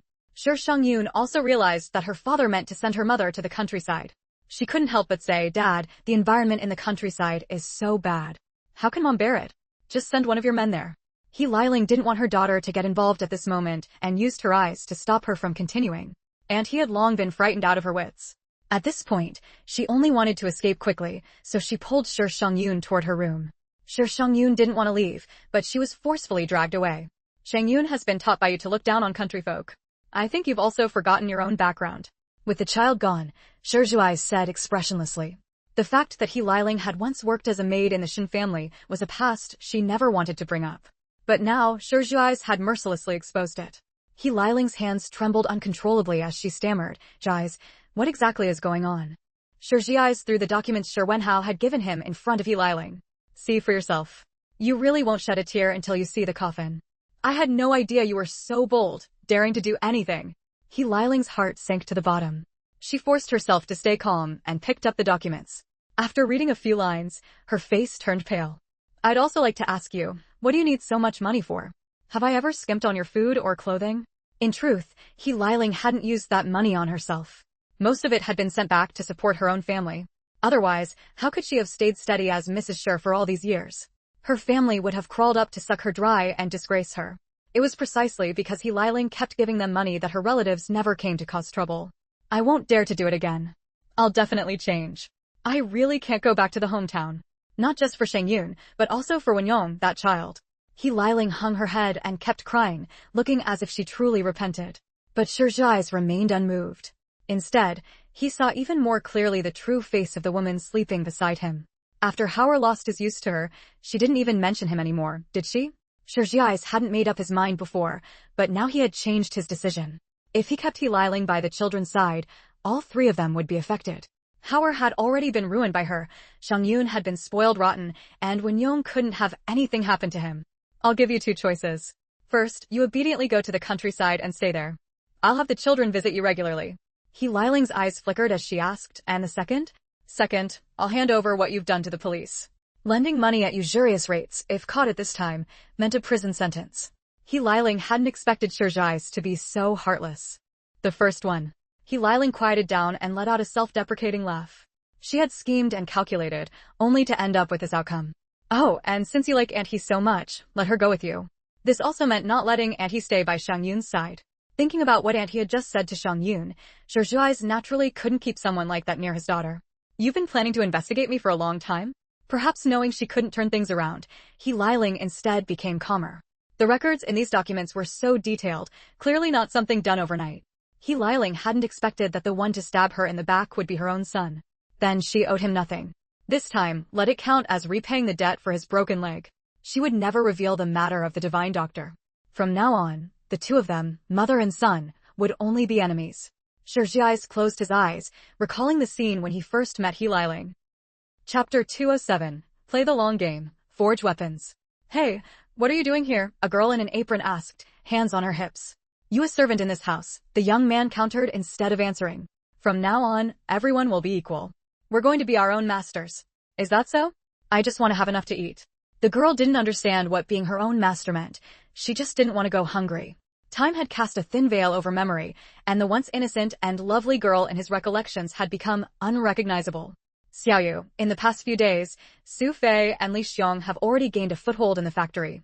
Gao Dashu had been beaming lately. He was finally able to help Xiaoyu out. There were 6 people in the convoy, and only the one planted by the leadership wasn't one of their own. That man's name is Zhu Zhengji. On the surface, he seems unremarkable, but I suspect he's got some serious background. In the machinery factory, because of the last public recruitment drive, 5 of the slots had been taken by their own people. Only 1 slot was left for the factory leadership to maneuver with. Under these circumstances, whoever got that slot would be in a tough spot. So this parachuted-in Zhu Zhengji must have an unusual identity, otherwise, he'd definitely be harassed by others. But from what he'd observed, the factory leadership treated Zhu Zhengji fairly politely, so he must have some kind of backing. In the past few days, I've watched him and haven't noticed anything special. He keeps a low profile, acts humble, and seems to just follow orders. When the time comes, assign someone sharp to keep an eye on him, stick to him like glue. Feng Lingyu had already decided that once she returned this time, she would start opening up trade routes between the two sides. All kinds of mountain delicacies from the northeast, animal furs, game, medicinal herbs, hauling them to the capital city would fetch good prices. Time flies. It's already been over a month since I came back. Feng Lingyu sighed as she watched the leaves in the yard gradually turn yellow. Not only had she saved Shen Huayu and Wang Mingrui, punished Brother Liu, and found the culprit, but she'd also been lucky enough to run into Wei Wuyan and Sang Fu. She'd successfully built her own convoy and consolidated the black market. Xiao Wei had dealt with Xin Xiuda and Xin Qingping, taken back her house, successfully enrolled in school, and even taken on a very impressive teacher. The two families of Xin Xiuda and Xin Qingping had now lost their jobs, and Xin Xiuda had even been kicked out of the Xin family compound. Feng Lingyu had already instructed Wang Mingwei to have some people drop by and greet them from time to time. Those two families wouldn't get to live in peace so easily. The only thing left unresolved was Zhang Weiming. Unfortunately, she hadn't found any leverage on him. But, play the long game to catch the big fish, she didn't believe that damn second madam of the Feng family could resist contacting Zhang Weiming. From now on, Uncle Gao can come see you and shadow often. Gao Dashu thought Feng Lingyu was reluctant to leave, so he tried to comfort her. Feng Lingyu had already decided to head back to the countryside this weekend. She'd finished everything she needed to do in the capital, and staying any longer would be pointless. Besides, Village Chief Yang had already called to urge her. The educated youth office had been asking questions, and if she stayed any longer, he wouldn't be able to explain it. Uncle Gao, if you have anything to give Xiao Dao, prepare it in advance. I'll take it back for her. After all, Feng Lingyu had her space. She could bring as much as she wanted. I know that kid Xiao Dao. Just bring her some snacks. Gao Dashu had been preparing some specialty pastries that could only be bought in the capital these past few days, like the 8 treasures of Beijing, to take back and let Shadow enjoy. Fortunately, even though Wang Mingrui had lost her memory, her cooking skills were still excellent. No matter what it was, as long as Feng Lingyu described it in detail, she could recreate the taste with about 90% accuracy. The meat sauce that Feng Lingyu and Gao Xiaotao loved so much, Wang Mingrui had been working overtime these past few days to make it. Since the space could keep things fresh, Feng Lingyu took out some mushrooms and had Wang Mingrui make some mushroom meat sauce. There was also Sichuan-style cured meat and sausages, which Feng Lingyu had stored plenty of in her space. And honestly, ever since the black market was hers, buying things had become much more convenient. Whatever she wanted, she just told Skinny Monkey, and the cost was deducted from her share of the dividends. In just these 2 short months, Feng Lingyu's share of the dividends alone was nearly 20,000 yuan. That was pure profit. Sure enough, no matter the era, doing business was the fastest way to make money. That evening, Feng Lingyu returned alone to the old Feng family courtyard. She hadn't been back since her return, afraid of being discovered by Zhang Weiming, so she'd been staying at Gao Dashu's place. Compared to when she left last time, the courtyard looked a bit more rundown. That's how houses were. If no one lived in them, they quickly fell into disrepair. Feng Lingyu walked around and saw no signs of any outsiders having entered. After thinking it over, she went into the kitchen and saw the rice vat made of black iron still sitting there undisturbed. Feng Lingyu carefully examined it and found no trace of it having been tampered with. She figured it was because Brother Liu was trapped in his hiding place and couldn't send anyone to investigate. She lifted the vat and stored it in her space, planning to forge it into a weapon for self-defense. As for the secret room beneath it, she filled it up with stones and dirt. These stones and dirt had been collected earlier from Little Green Mountain. After looking around to make sure nothing was left behind, Feng Lingyu left. Inside her space, Feng Lingyu smelted the rice vat down into a pool of molten iron. In the end, only a small bit of essence remained in the furnace. Feng Lingyu decided to forge a versatile weapon for herself. In her past life, Feng Lingyu had once saved a master of cold weapon forging. To repay her for saving his life, he had taught her the methods of making weapons. The black iron broadsword she had wielded before was something she had made herself. Given the current social environment, there was no way she could be seen carrying a broadsword around. So Feng Lingyu decided to create a weapon that could change in countless ways, at least in appearance. It shouldn't look like a weapon at all. When the final product came out, Feng Lingyu nodded in satisfaction. All those days of pondering hadn't been in vain. The result didn't disappoint her. A plain-looking iron bracelet now adorned her left wrist. Only the occasional glint of light revealed that this bracelet was anything but ordinary. Chapter 208, Space Exposed. With just a stroke over her wristband, Feng Lingyu could instantly detach it and turn it into a dagger. Silver needles were also installed around the wristband, capable of shooting 10 needles at once, catching anyone off guard. In critical moments, this wristband could transform into a diamond claw, gripping onto any surface to escape danger. All of this was thanks to the material properties of black iron, which combined both flexibility and hardness, truly a blend of toughness and resilience. No other material could have produced such a wristband. Feng Lingyu had crafted 2 of these wristbands, and the remaining one was meant as a birthday gift for Xiaowei. Feng Lingyu had decided to leave this week because she wanted to wait until Xin Huayu's birthday was over. The wine Feng Lingyu had brewed last time was almost ready. Before leaving, she planned to take it all out, keeping the good ones for her own people. The ones of average quality would be sold by Wang Minghui. After all, she had been brewing continuously, so there would never be a shortage of wine in the future. Through 2 months of constant sowing and harvesting, the spiritual energy in the space had become much richer than when it first opened, and its area had more than tripled. Now, Feng Lingyu had grown enough grain and such, so she used all the expanded area to raise small animals. The wild chickens and rabbits she had caught on Shaoqing Mountain had already begun to breed and thrive in the forest within the space. As for poultry like chickens, ducks, and geese, Feng Lingyu kept their numbers under control. Otherwise, the sheer number of eggs laid each day would be staggering. The nursing goat she had bought earlier had grown old, but luckily, Wang Minghui had found her 2 more, so she could continue drinking goat's milk. Feng Lingyu tidied up the space, looking at the dazzling array of grains, vegetables, fruits, and various poultry, and nodded in satisfaction. Today, Gao Dashu's yard was bustling with activity, as everyone was present. It was Xin Huayu's 17th birthday, and also the day to bid Feng Lingyu farewell. Gao Dashu and Wang Mingrui had started preparing the meal early, with all the ingredients prepped by Wang Minghui. Dishes like shrimp and crab meat with seasonal vegetables, abalone sauce with rare mushrooms, and braised fish ma with matsutake mushrooms immediately caught everyone's attention as they were brought to the table. Wei Wuyan couldn't help swallowing his saliva, so fragrant. Uncle Gao really has great skill. These dishes were all made by Mingrue. I just assisted her. I can't take the credit. Gao Dashu explained with a smile. Wang Mingrue truly had a talent for cooking, producing dishes that were perfect in color, aroma, and taste. I'm glad everyone likes them. Today is Brother Shin's birthday, so stop praising me. Wang Mingrue, playful and mischievous, stuck out her tongue. Everyone present was familiar with each other, and the atmosphere was harmonious. Soon, they all sat down to eat. Xiaoyu, hurry and bring out your wine, I've been craving it for so long. Wei Wuyan urged from the side. Ever since he last drank Feng Lingyu's wine, he couldn't stop thinking about it. Feng Lingyu had agreed with everyone that they could call her Xiaoyu in private, reserving Miss Feng only for formal occasions. Feng Lingyu pulled out 2 bottles of wine she had prepared earlier from under the table. Here, I already had them ready. Everyone, drink up tonight, no one leaves sober. Perhaps due to her memory loss, Wang Mingrue was childishly arguing with Shen Huiqing about something. Gao Dashu and Zhou Shanhai were debating who was better at chess. Wei Wuyan, meanwhile, was clinging to Sang Fu, complaining and asking him to assign less homework. Feng Lingyu watched the scene with a smile and said softly, what a pity that Teacher Xiao and the old lady didn't come. Teacher has a special status, so it's not easy for him to come out for a meal. Shen Huaiyu, his eyes full of warmth, patted Feng Lingyu's head to comfort her. Noticing Shen Huaiyu's action, Feng Lingyu looked at him with moist eyes. Perhaps because she had secretly taken a small sip of wine earlier, her eyes still held a hint of daze. Shen Huaiyu. Feng Lingyu called his name softly. You just touched my head, Feng Lingyu said in a tone of complaint. That'll stop me from growing taller. A ripple of laughter came from Shen Huaiyu's chest. He hadn't expected the usually formidable Feng Lingyu to care about her height. Are you still laughing? Do you think I'm short? Feng Lingyu felt even more wronged and turned away in dissatisfaction. Shen Huaiyu hadn't expected Feng Lingyu, after drinking, to be so childlike.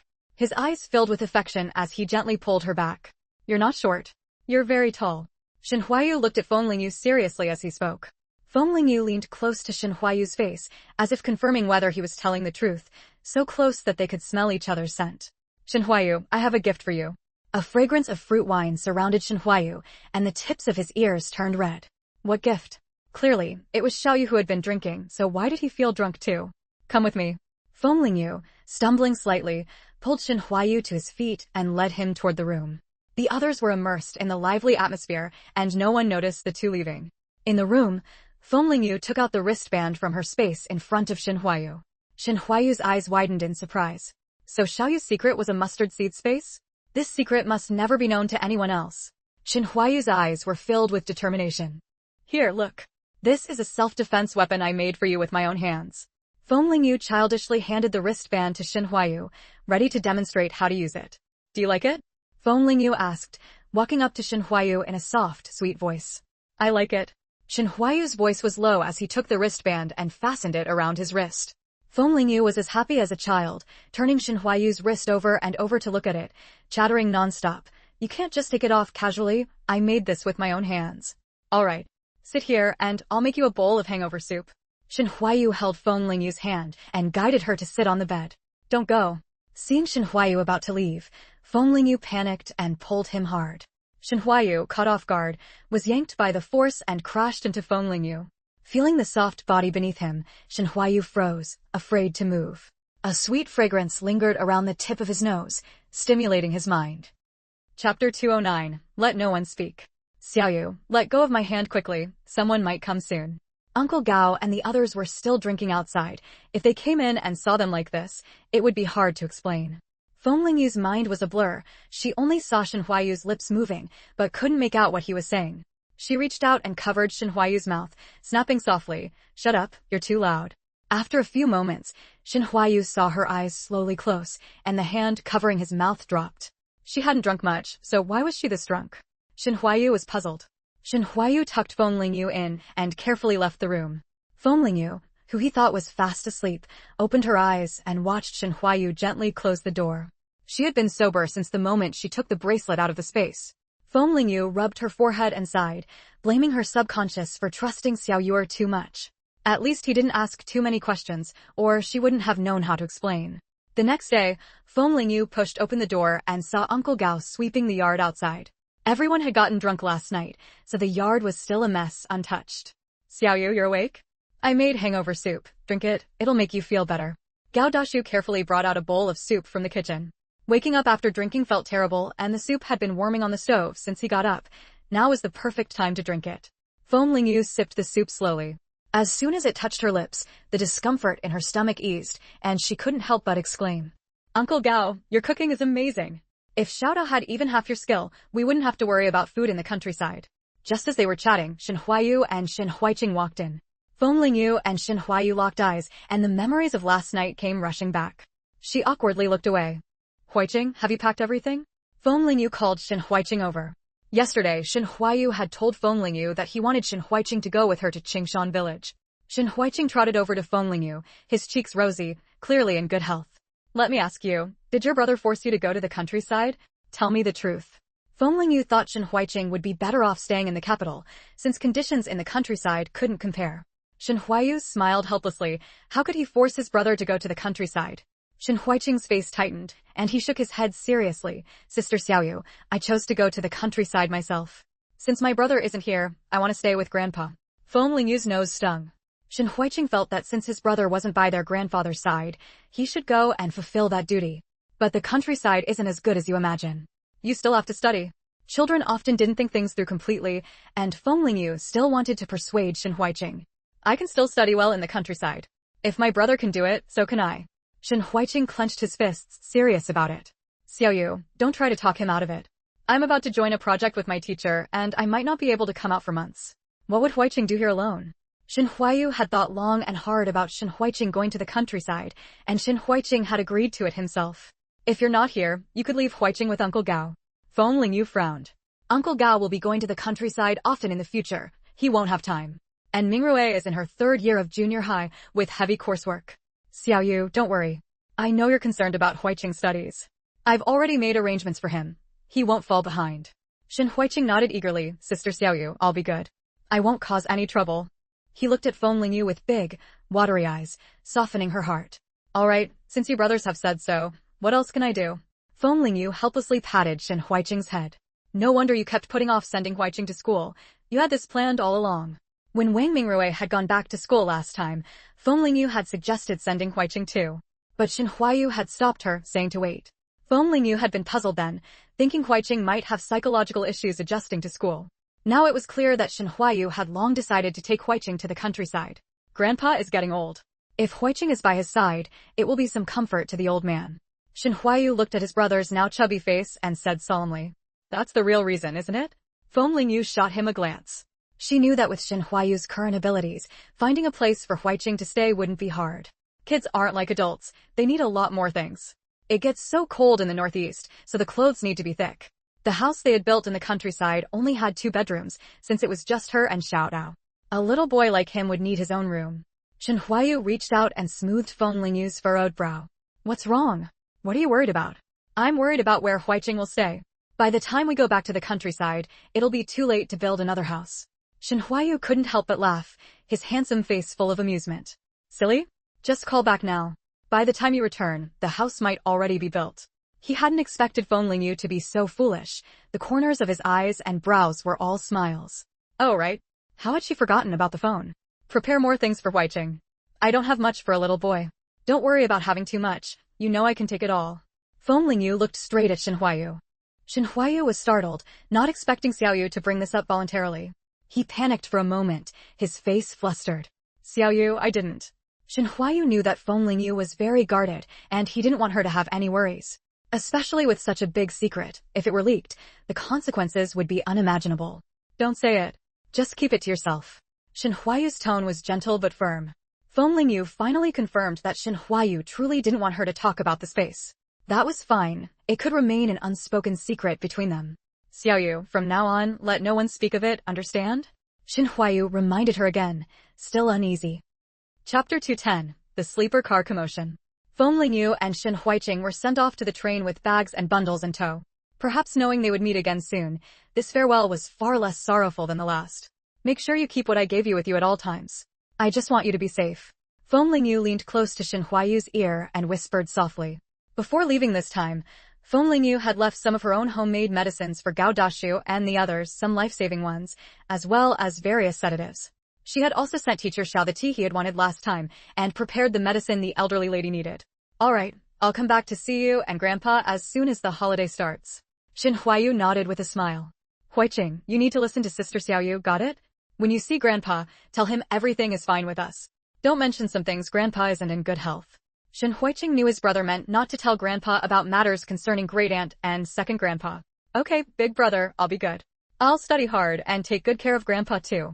Xin Huiqing promised solemnly, like a little adult. You all go back now. We'll have plenty of time to see each other later. Today, aside from Wang Mingrui who had returned to school for exams, everyone else had come. Using the luggage as cover, Feng Lingyu's hand gripped Xin Huayu's tightly, but they soon let go. I'm off. We'll see each other again soon. Feng Lingyu took Xin Huiqing and waved to everyone, and soon the train pulled out of the platform.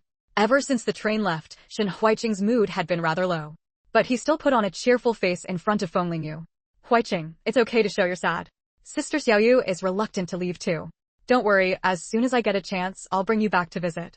Your brother will come see Grandpa Xin and you too. Xin Huiqing sat on the lower berth, and Feng Lingyu gently patted his shoulder. Okay, Sister Xiaoyu. When that happens, I'll have my brother check how much I've learned. Xin Huiqing said earnestly. Children's emotions come and go quickly. Before long, Xin Huiqing took out a book and started reading seriously. Young lady, your little brother is really well behaved, studying on his own. If it were my boy, he'd never pick up a book by himself. A middle-aged woman across the way said enviously. This time, Feng Lingyu had bought 2 sleeper tickets. Considering Xin Huiqing was a child, both were lower berths. But it wasn't time to sleep yet, so Feng Lingyu and Xin Huiqing sat on one side, leaving the other side empty for others in the sleeper car to sit. In response to the middle-aged woman's praise, Feng Lingyu gave a slight smile as a reply but said nothing. Feng Lingyu didn't want to waste time on pointless socializing.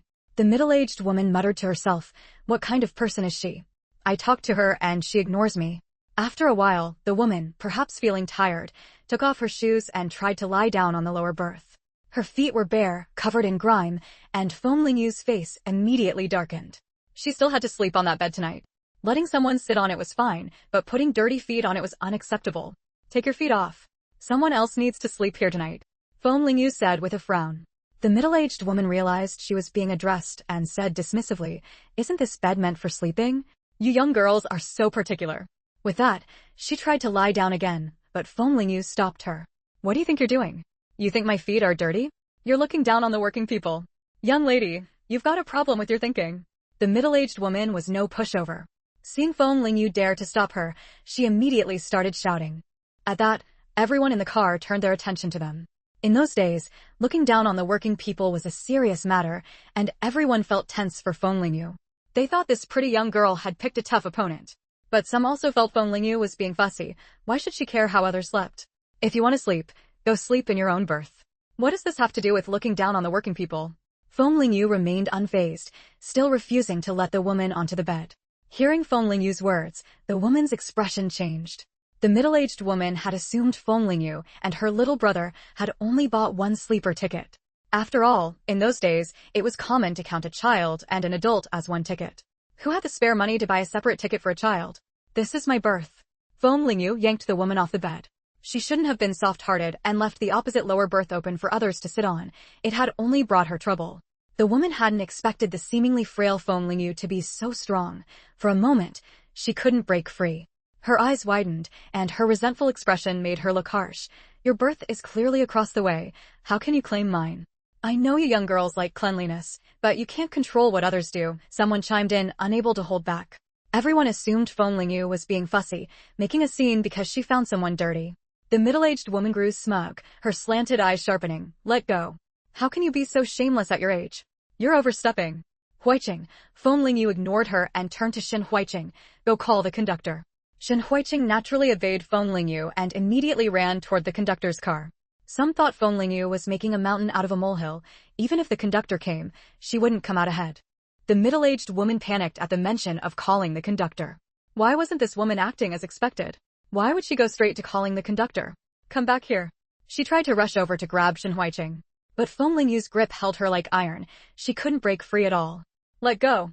I won't sleep here, fine, she said frantically, her face reddening and her eyes starting away. A bystander couldn't stand it anymore and criticized Feng Lingyu. Even if the conductor comes, they can't stop someone from sleeping in their own berth. Let her go. I told you, that's my berth. Feng Lingyu added sarcastically, if you're so generous, you can let her sleep in yours. You have no empathy at all, the person accused. I said, you can let her sleep in yours. Just as the standoff was happening, Shen Huiqing returned with the conductor. Chapter 211. The train police arrived. The middle-aged woman struggled even more fiercely when she saw the attendant approaching. Let me go. Little girl, I was wrong. The attendant who arrived was a capable-looking older woman. What's going on here? She asked with a frown. You see, this little girl looks down on us working people. She thinks I'm dirty and won't let me on the bed. The middle-aged woman's eyes darted around as she began to wail. Her spittle sprayed onto the attendant's face as she spoke, filling the attendant with disgust. Comrade, is what she said true? The attendant's heart was actually leaning toward Feng Lingyu, but on the surface, she tried to remain impartial. She can sleep in her own berth for all I care, but she can't sleep in mine. Since the attendant had asked her, Feng Lingyu's tone softened a bit. The attendant understood the situation and turned to the middle-aged woman, who was still throwing a tantrum. Comrade, please show me your train ticket. The middle-aged woman panicked for only a moment before pointing at Feng Lingyu and saying, why aren't you asking for her ticket? If you're checking tickets, check hers first. Where would a young girl like her get the money for a ticket? Probably dirty money. In truth, one look at Feng Lingyu's clothes and demeanor made it clear that her family was well off. So the woman's words were purely meant to disgust Feng Lingyu. Feng Lingyu's face darkened, and the people around her were all intimidated by the terrifying aura she gave off. Faced with an obviously unreasonable woman and a seemingly well-educated young girl, the attendant had no choice but to say to Feng Lingyu, Comrade, please show me your ticket.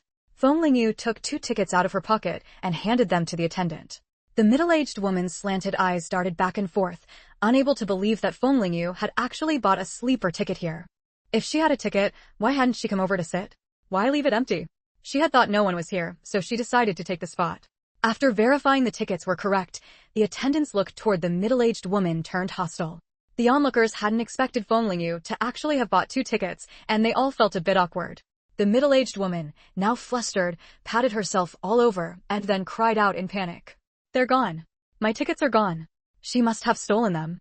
Feng Lingyu hadn't expected this woman to refuse to admit defeat until the very end and even try to frame her. You're lying. We bought those tickets together. How could they be yours? Shen Huiqing couldn't hold back anymore. He hadn't expected there to be people in this world who could lie so blatantly. My ticket was just on me. Your sister must have stolen it. You're young. Why can't you do something better than being a thief? The middle-aged woman stiffened her neck and refused to back down.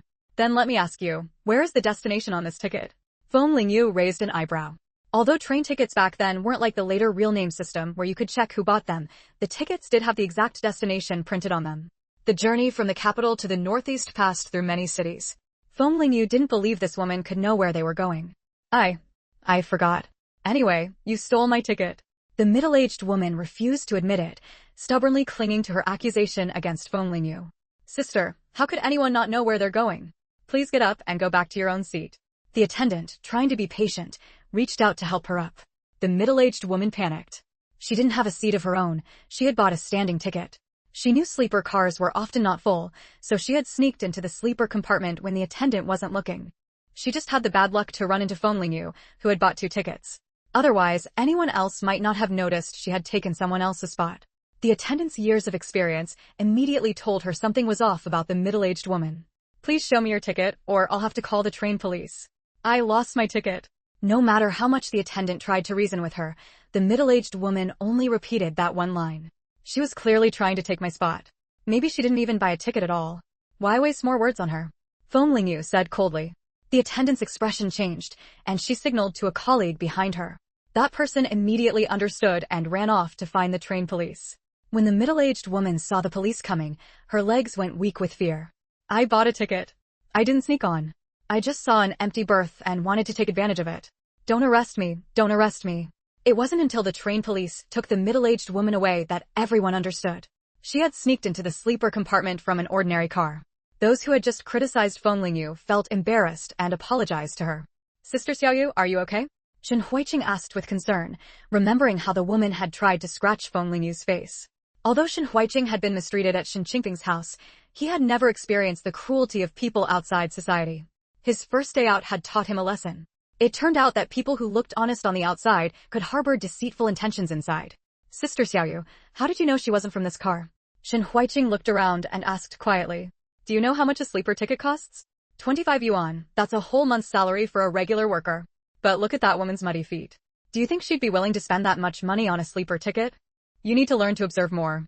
A person's gestures and behavior can tell you a lot sometimes, Feng Lingyu said patiently. Shen Huiqing nodded thoughtfully, committing this lesson to memory. Long-distance train rides were really draining, not only long but also slow. A child like Shen Huiqing quickly became listless. Get some rest. Don't ruin your eyes. What do you want to eat tonight? In front of a child, Feng Lingyu still acted like a proper older sister. A fellow passenger in the car noticed and teased, Comrade, you're really good to your little brother. You don't look that old yourself. How did your family feel safe letting the two of you travel alone? In those days, there were quite a few kidnappers, especially targeting young boys and pretty young girls like Feng Lingyu. They were prime targets for human traffickers. Chapter 212, A Word of Caution. Most families would never feel at ease letting a young girl take her younger brother on a long journey alone. Perhaps my family is just carefree, Feng Lingyu said, not wanting to elaborate. Seeing that Feng Lingyu was aloof, the others began chatting among themselves. Everyone was quite talkative, while Feng Lingyu and Shen Huiqing remained very quiet. Each person brought out their own prepared food, and some spent money to buy food on the train. Feng Lingyu and Shen Huiyu ate the special large rice wraps made by Wang Mingrui. From the outside, they looked ordinary, but once you bit through the outer layer, the filling inside was revealed. There were eggs, corn kernels, carrot bits, and pork pieces, along with sesame oil and sesame seeds. The rice balls smelled very appetizing. Shen Huiqing buried his head in his food, eating like a little pig, clearly enjoying it very much. People who could afford sleeper berths generally came from well-off families, so the food everyone brought out was quite good. Some ate large meat buns, some ate dumplings, and others ate fried spring rolls. But Feng Lingyu felt that the large rice wrap in her hands was the best. Because the ingredients all came from the space, the taste was far better than food made with ordinary ingredients. After Shen Huiqing finished one large rice wrap on his own, he felt full, his belly already round. When Wang Mingrui made the large rice wraps, she used generous amounts of filling, making each one as big as two of Feng Lingyu's fists. Seeing Feng Lingyu eat 3 large rice wraps in one go, the people around her were secretly astonished.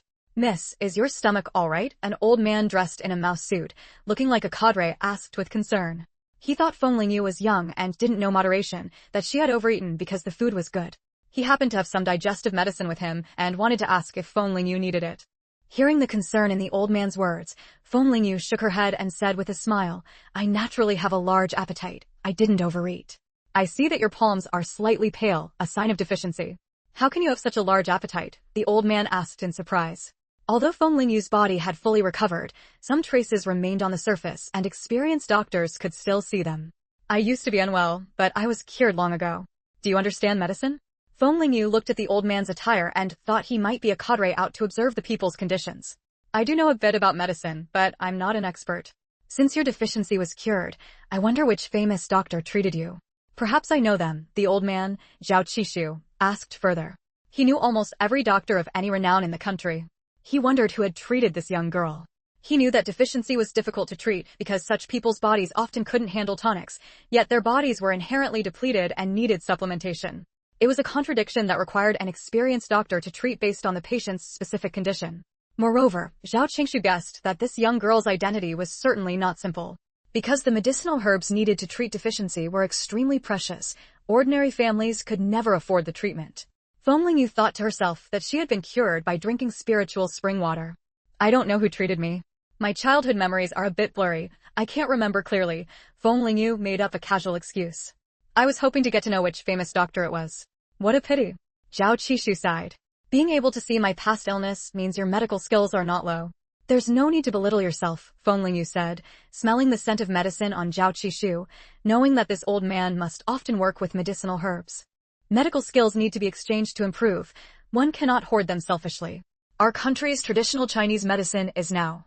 Zhao Qingshu touched on a painful topic, but stopped himself in time. If someone overheard and reported him, he would be finished. At that time, the four olds were being destroyed, and traditional Chinese medicine was also opposed by many, leading everyone to seek Western medical treatment. Zhao Qixu was afraid that Chinese medicine in China would suffer a devastating blow. Because if young people were unwilling to learn, traditional Chinese medicine would soon have no fresh blood, and its extinction would only be a matter of time. It will get better in the future. Feng Lingyu couldn't say much and offered vague comfort. My name is Zhao Qixu. You can call me Grandpa Zhao, little comrade. What's your name? Zhao Qixu had a good impression of Feng Lingyu and asked. My name is Feng Lingyu, and this is my younger brother, Shen Huiqing. Hearing Feng Lingyu mention his name, Shen Huiqing greeted Zhao Qixu clearly. Hello, Grandpa Zhao. Zhao Qixu initially thought Shen Huiqing was Feng Lingyu's biological younger brother, but hearing their names, he realized he had made a mistake. No, but we are like siblings, Feng Lingyu said gently, looking at Shen Huiqing. He was Xiao Wei's biological younger brother, so wasn't he practically her own younger brother too? I see. I just saw him reading a book, so he must really like learning. I have a picture book here that's just right for a child his age. Zhao Qixu took a book from his bag and handed it to Shen Huiqing. Shen Huiqing's first reaction was to look at Feng Lingyu. Only after receiving her approval did he accept the book. Thank you, Grandpa Zhao. The illustrations in the book were exquisite, exactly the kind of picture book children loved. Shen Huiqing couldn't put it down. Feng Lingyu thought to herself that the books they had prepared for Huiqing were all study materials, forgetting that children needed a balance between work and rest. After returning to Qingshan village, she would have Shen Huiyu find some children's books to send over. You're welcome. Grandpa Zhao is old. I have no use for these picture books anymore. Zhao Qixu was pleased to see Shen Huiqing liked them. I have some homemade food here. I made it myself. I hope you'll accept it, otherwise, we'd feel too embarrassed to take your book for free. Feng Lingyu took out a jar of mushroom meat sauce from her bag and handed it to Zhao Qixu. Since she had put it that way, Zhao Qixu couldn't refuse and accepted it. He had thought Feng Lingyu was a cold, hard-to-approach girl, but it turned out she was quite easy to talk to. Because earlier, when someone had tried to strike up a conversation with Feng Lingyu, she hadn't responded. So before Zhao Qixu spoke up to warn her, he had hesitated, since no one likes to be snubbed. But in the end, his doctor's ethics made him speak up. He was afraid Feng Lingyu might have digestive issues. It turned out this young girl was cold on the outside, but warm on the inside. Chapter 213, Long Time No See. The 3-day train journey had left everyone exhausted. When the train arrived in Danang City, Feng Lingyu had intended to say goodbye to Zhao Qixu, but unexpectedly, he had also packed his luggage. So Grandpa Zhao's destination is also Danang City. This time, Feng Lingyu didn't carry much on the surface. The bulk of her belongings were in her space, and besides, Shen Huiqing could also carry a backpack with some items. Thus, Feng Lingyu helped Zhao Qixu carry his luggage off the train. Thank you, Xiaoyu. Otherwise, these old bones of mine would have suffered, Zhao Qixu said. Seeing that Feng Lingyu was accompanied by Shen Huiqing, he added, Where are you headed? I can have someone take you there. This time, Zhao Qixu had come to the northeast on a mission, and there should be a special car waiting for him outside. Grandpa Zhao, no need. There should be someone picking me up outside. Although Feng Lingyu and Zhao Qixu had enjoyed a pleasant conversation throughout the journey, neither had revealed their specific details. Seeing that Feng Lingyu had politely declined, Zhao Qixu didn't insist.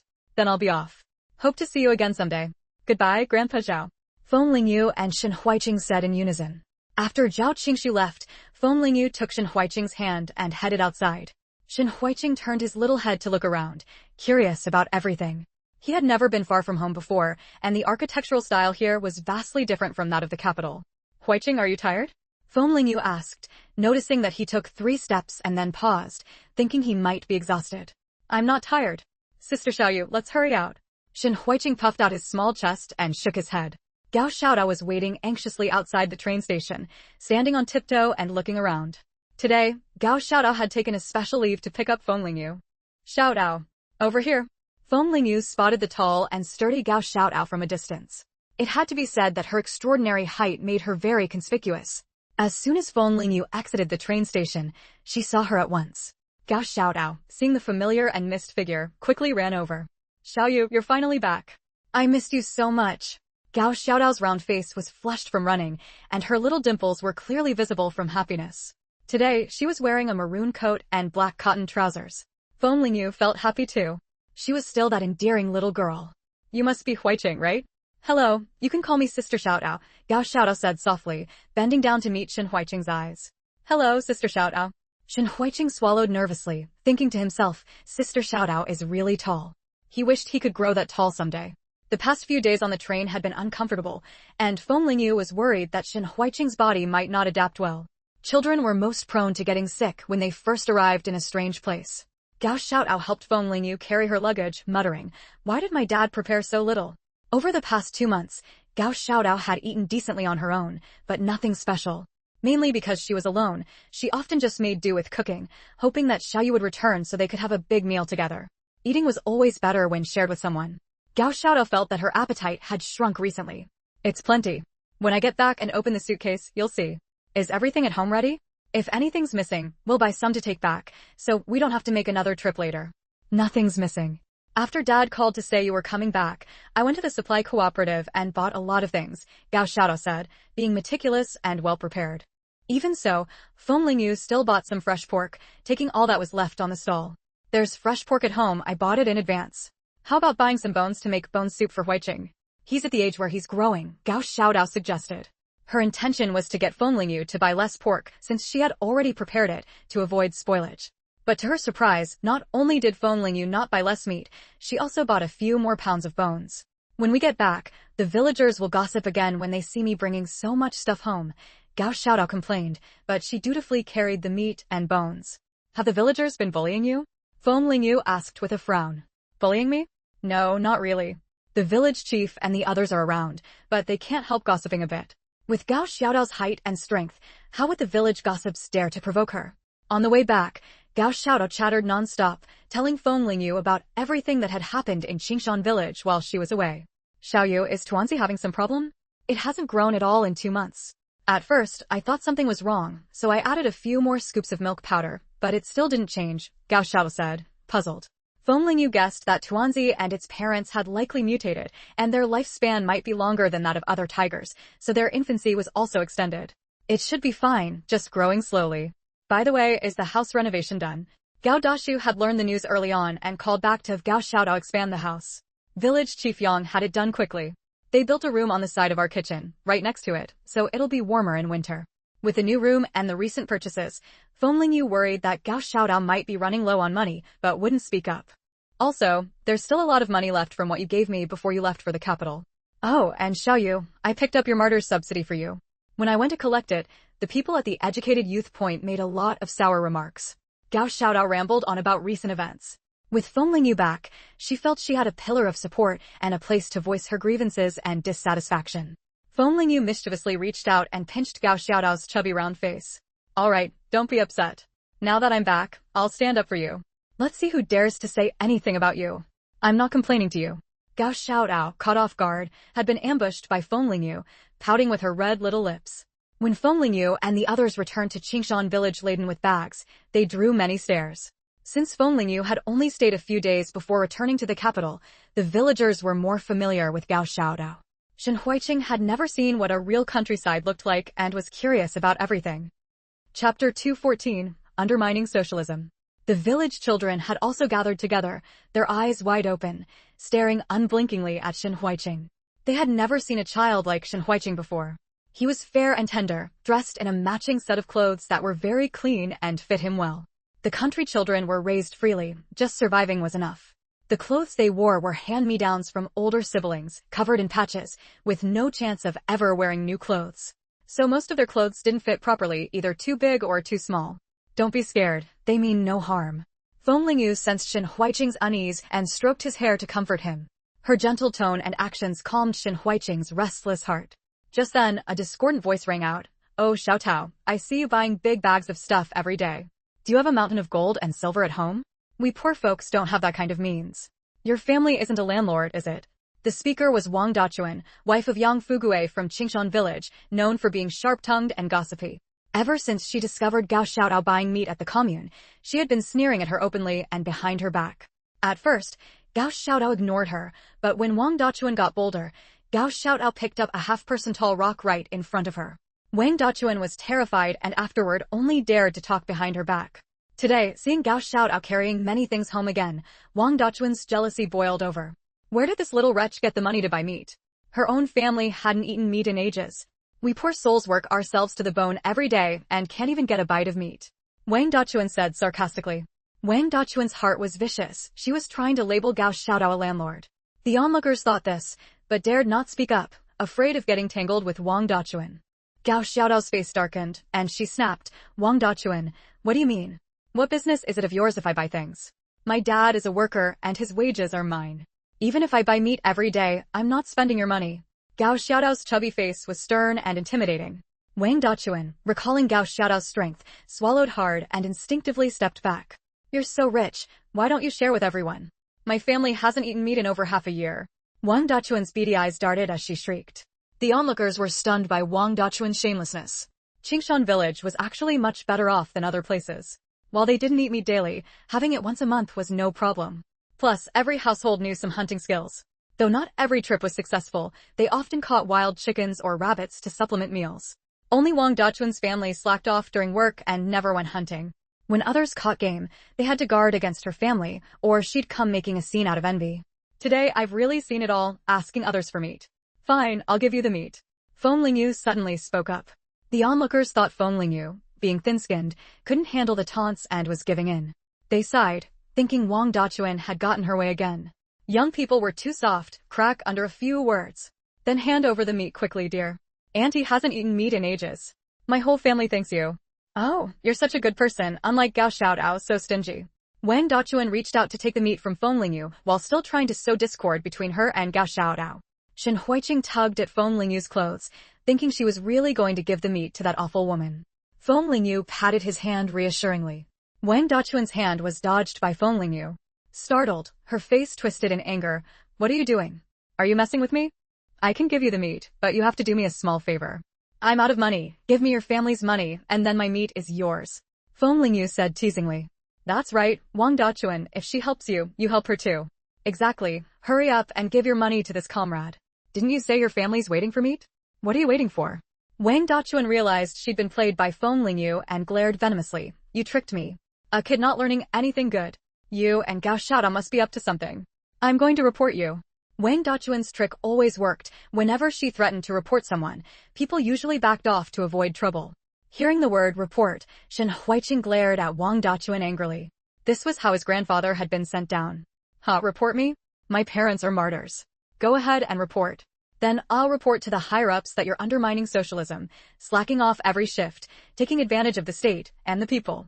Her parents were her best shield. Who could claim to be more red-blooded than her? Wang Dachuan tried to grab Feng Lingyu, but Gao Xiaodao quickly tripped her, sending her to the ground. Don't you dare. You're lying.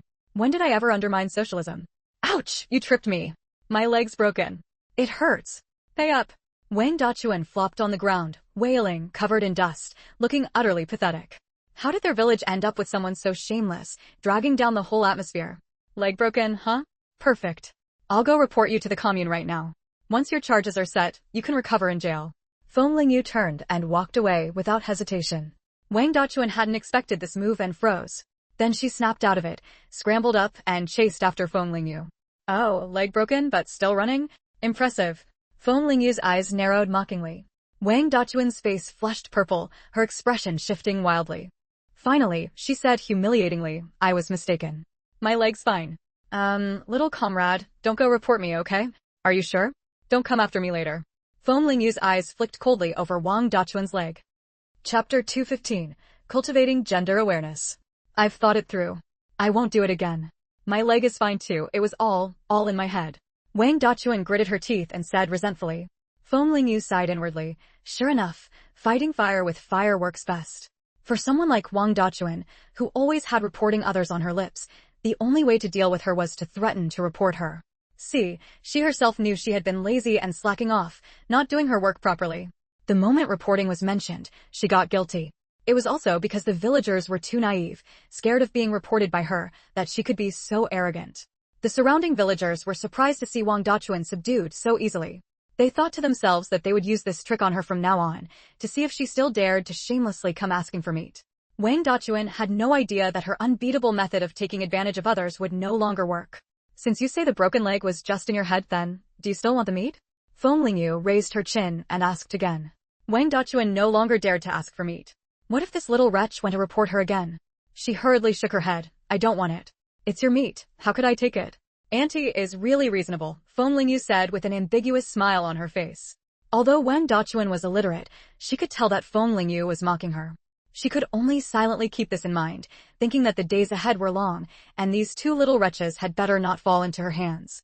After dealing with Wang Dachuan, Feng Lingyu and Gao Xiaodao took Shen Huiqing home.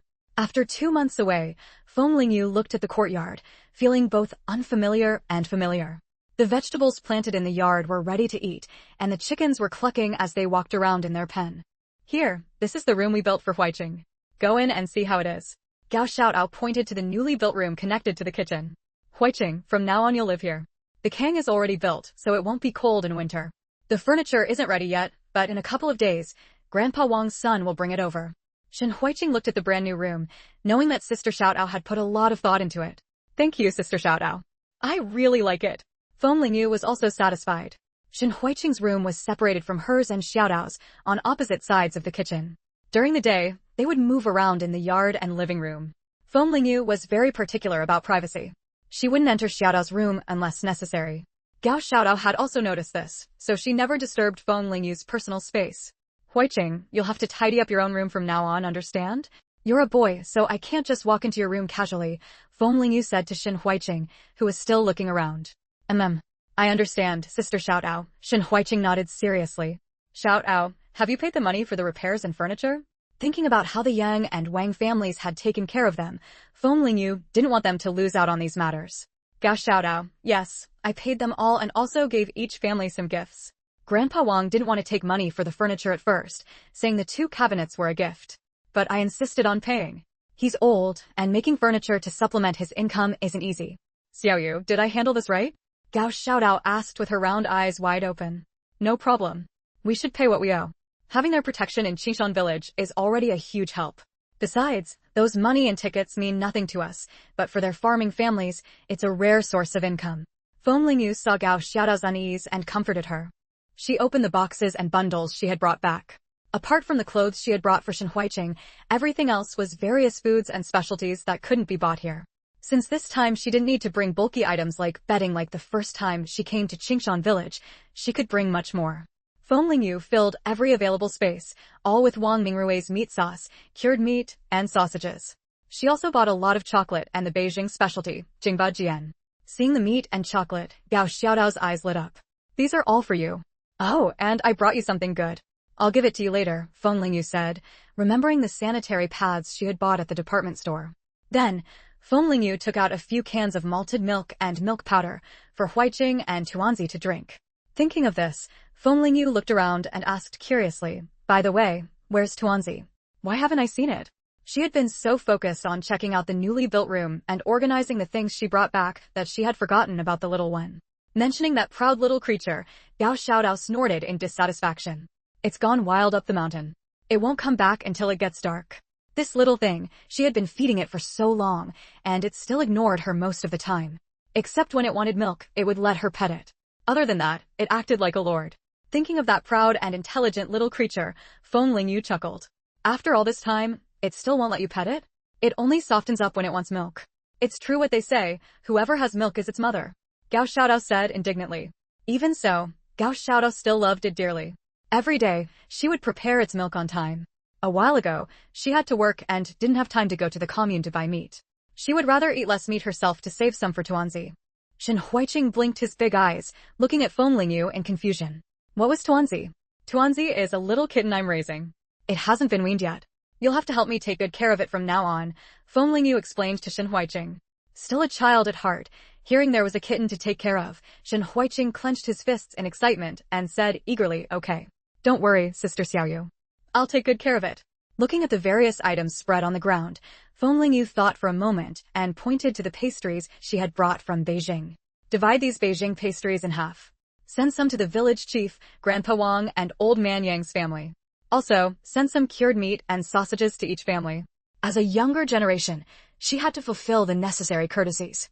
Besides, during her absence, Xiaodao had received a lot of care from them. This floral fabric and leather shoes are for Lemay. I'll give them to her separately later. Soon, a small pile of items was set aside from the ground. Xiaoyu, Grandpa Wang's grandson's wife, just had a baby. Maybe instead of pastries, we could send a can of milk powder. Hearing that Grandpa Wang's grandson's wife had no milk after giving birth, Gao Xiaodao suggested. Chapter 216, Elementary School Bickering. Nowadays, Precious things like milk powder couldn't be bought even with money. Originally, after Gao Xiaodao learned this news, she planned to send a can to Grandpa Wang's house. But unfortunately, Tuanzi had just finished his last can. She didn't have a milk powder ticket either, so she could only wait for Xiaoyu to bring some back from the capital. Since it was for a baby, Feng Lingyu naturally had no objections and said cheerfully, "All right then, add one more can of milk powder. By the way, Sun Yiming and Zhao Nanshan are also from the capital. Give some to them too." Since she was giving gifts anyway, Feng Lingyu was generous and took out some more for Sun Yiming and Zhao Nanshan. The rest of the items were all carried by Gao Xiaodao into the storage room. These would last them a long time. While Shen Huiqing went back to his room to organize his things, Feng Lingyu took out some sanitary pads and handed them to Gao Xiaodao. "Keep these well. Use them when you're on your period each month. When you run out, just ask me. I bought plenty." Ever since she saw sanitary pads with Shen Huayu at the department store last time, Feng Lingyu had gone back alone and bought a lot. "Oh, and Uncle Gao made you a few outfits and bought 2 pairs of cowhide-soled boots. Go to your room and try them on to see if they fit." Gao Dashu had thought it through thoroughly. Working in the countryside required being well covered, and cowhide-soled boots were both soft and sturdy, perfect for labor. These boots were said to be from Hong Kong, priced at nearly 50 yuan a pair. Gao Dashu had bought 2 pairs each for Feng Lingyu and Gao Xiaodao. Okay. Gao Xiaodao happily took the things Feng Lingyu gave her and went to her room to put them away. After Gao Xiaodao finished tidying up, the two of them took Shen Huiqing and headed out. The timing was just right, the villagers should all be at home. They also brought Shen Huiqing to meet the village chief, so Yang Jiangwo would be aware. Shen Huiqing would need to attend school later. Sun Yiming and Zhao Nanshan lived next door, so Feng Lingyu naturally went to find them first. The two were sitting at home eating when they heard a knock on the door. Sun Yiming grumbled as he opened the door and saw an unexpected person standing outside. "Feng Lingyu, when did you get back?" Sun Yiming said in surprise. Before Feng Lingyu could answer, he suddenly slapped his head in realization. No wonder Xiaodao asked for leave from work today. "She went to pick you up, right?" Sun Yiming opened the door wide and warmly invited them in. "Huh? Who's this kid?" "Feng Lingyu, you went back to the city and came back with a child." Seeing Shen Huiqing following Feng Lingyu, Sun Yiming was shocked. "This is my younger brother, Shen Huiqing. He'll be staying in Qingshan village with me from now on." "Huiqing, this is brother Yiming, and that's brother Nanshan. They're both my friends." Feng Lingyu rolled her eyes at Sun Yiming. He was making a big deal out of nothing. "Hello, brother Yiming. Hello, brother Nanshan." Shen Huiqing obediently greeted them. Sun Yiming awkwardly rubbed his pants and said with a dry laugh, "Hello. Come in and sit down." Zhao Nanshan, quick-witted, went to his room and brought out some candy. "Huiqing, come here." Shen Huiqing could tell from the candy's packaging that it was high-end and felt a bit shy about taking it. Zhao Nanshan directly grabbed Shen Huiqing's wrist and stuffed all the candy into his hands. Shen Huiqing's hands were small, and he couldn't hold it all. Some candy kept falling to the floor. "Hey, Sun Yiming, last time I asked if you had any candy left, didn't you say you didn't?" During the time Feng Lingyu was away, Sun Yiming and Zhao Nanshan had been looking after Gao Xiaodao. So now their interactions were close and casual. "Gao Xiaodao, what, are you trying to snatch candy from a kid?" Sun Yiming shot back without backing down. Seeing Zhao Nanshan's accustomed expression, Feng Lingyu knew this bickering was a habit for them. It seemed that during her absence, they had gotten along well. Shen Huiqing, perceptive as ever, gave half of his candy to Gao Xiaodao. This immediately drew merciless teasing from Sun Yiming. "Gao Xiaodao, you're shameless enough to take candy from a kid? So what if I did? I'll buy him even more candy later, and you little jerk, won't get any." Gao Xiaodao shot Sun Yiming a triumphant glare. At least little Huiqing knew whose side to take. Coincidentally, Sun Yiming, like Gao Xiaodao, was also very fond of eating candy. So he always kept candy around, never running out. Back when they were still at the educated youth point, the chocolate he gave Gao Xiaodao as a return gift was specially mailed to him by his mother. "These are some specialties I brought back from the capital. Oh, and these jars of meat sauce were made by a younger sister of mine. Try them." Unlike the childish bickering between Gao Xiaodao and Sun Yiming, the atmosphere between Feng Lingyu and Zhao Nanshan was peaceful and serene. "Thanks. I thought you weren't coming back this year." Zhao Nanshan gazed steadily at Feng Lingyu. Compared to 2 months ago, her demeanor was more restrained. The weather here was about to turn cold. Once winter came, it would be dozens of degrees below zero outside, and she wouldn't be able to return then. "Feng Lingyu, how could I? I finished all my business and came back. Thank you both for looking after Xiaodao these past 2 months." Sun Yiming then noticed the items on the table and realized they were gifts Feng Lingyu had brought for him. Having been away from home for months, Sun Yiming looked at these familiar things and felt a bit like crying. Some things were like that. When you could eat them every day, you didn't think they were that good. Once you left home and couldn't eat them anymore, you realized the food in your memories was the best. Thank you, Xiaoyu. Next time I call my mom, I'll ask her to buy some things and mail them to you all too. Sun Yiming said sincerely. He hadn't expected Feng Lingyu to bring him things from so far away. He could never forget this kindness. Gao Xiaotao watched Sun Yiming look so moved he was about to cry and felt goosebumps all over. All right. You're not really going to cry, are you? Over a bit of food? Gao Xiaotao said disdainfully. But she still pulled a big handful of chocolate from her pocket. Sun Yiming took the chocolate, stunned for a moment, and said awkwardly, when have I ever been stingy? All my candy this month has been eaten by you. Chapter 217, Thorough in Handling Matters. After leaving Sun Yiming's house, Feng Lingyu took Shen Huiqing to the village chief's home. Gao Xiaotao, meanwhile, took the other items to Grandpa Wang's house. Aunt Hohot was at the dinner table chatting idly with Yang Jiangwo. Husband, I heard Xiaoyu came back today? Yang Limei's eyes lit up. Dad, really? Lately, she had been working alongside Gao Xiaotao, and their bond had deepened, making her miss Feng Lingyu as well. Yang Jiangwo took a light sip of his wine, his expression relaxed. Xiaotao took leave today to pick Xiaoyu up. She should be back soon. Then I'll go see her after I finish eating. Yang Limei said joyfully. No sooner had she spoken than a knock came at the door. Is Aunt Hohot home? Recognizing the familiar voice, Yang Limei set down her bowl and said cheerfully, Mom, it's Xiaoyu. With that, she hurried to the door and opened it. Seeing Feng Lingyu standing outside with a smile, Yang Limei quickly greeted her, Xiaoyu. You're back. Come in and sit. Feng Lingyu entered the house and placed the things she was carrying on the table. Uncle Yang, Auntie, these are specialties I brought back from the capital. Have a taste. The pastries inside are very soft, so Grandpa Yang can eat them too. Seeing the beautifully packaged items on the table, Aunt Hohot grew anxious. Keep these for yourself. How can you be so generous with them? Listen to me. In Lu Hohot's eyes, these things were very valuable. Having lived a simple life all her years, she felt embarrassed to accept such precious gifts from others.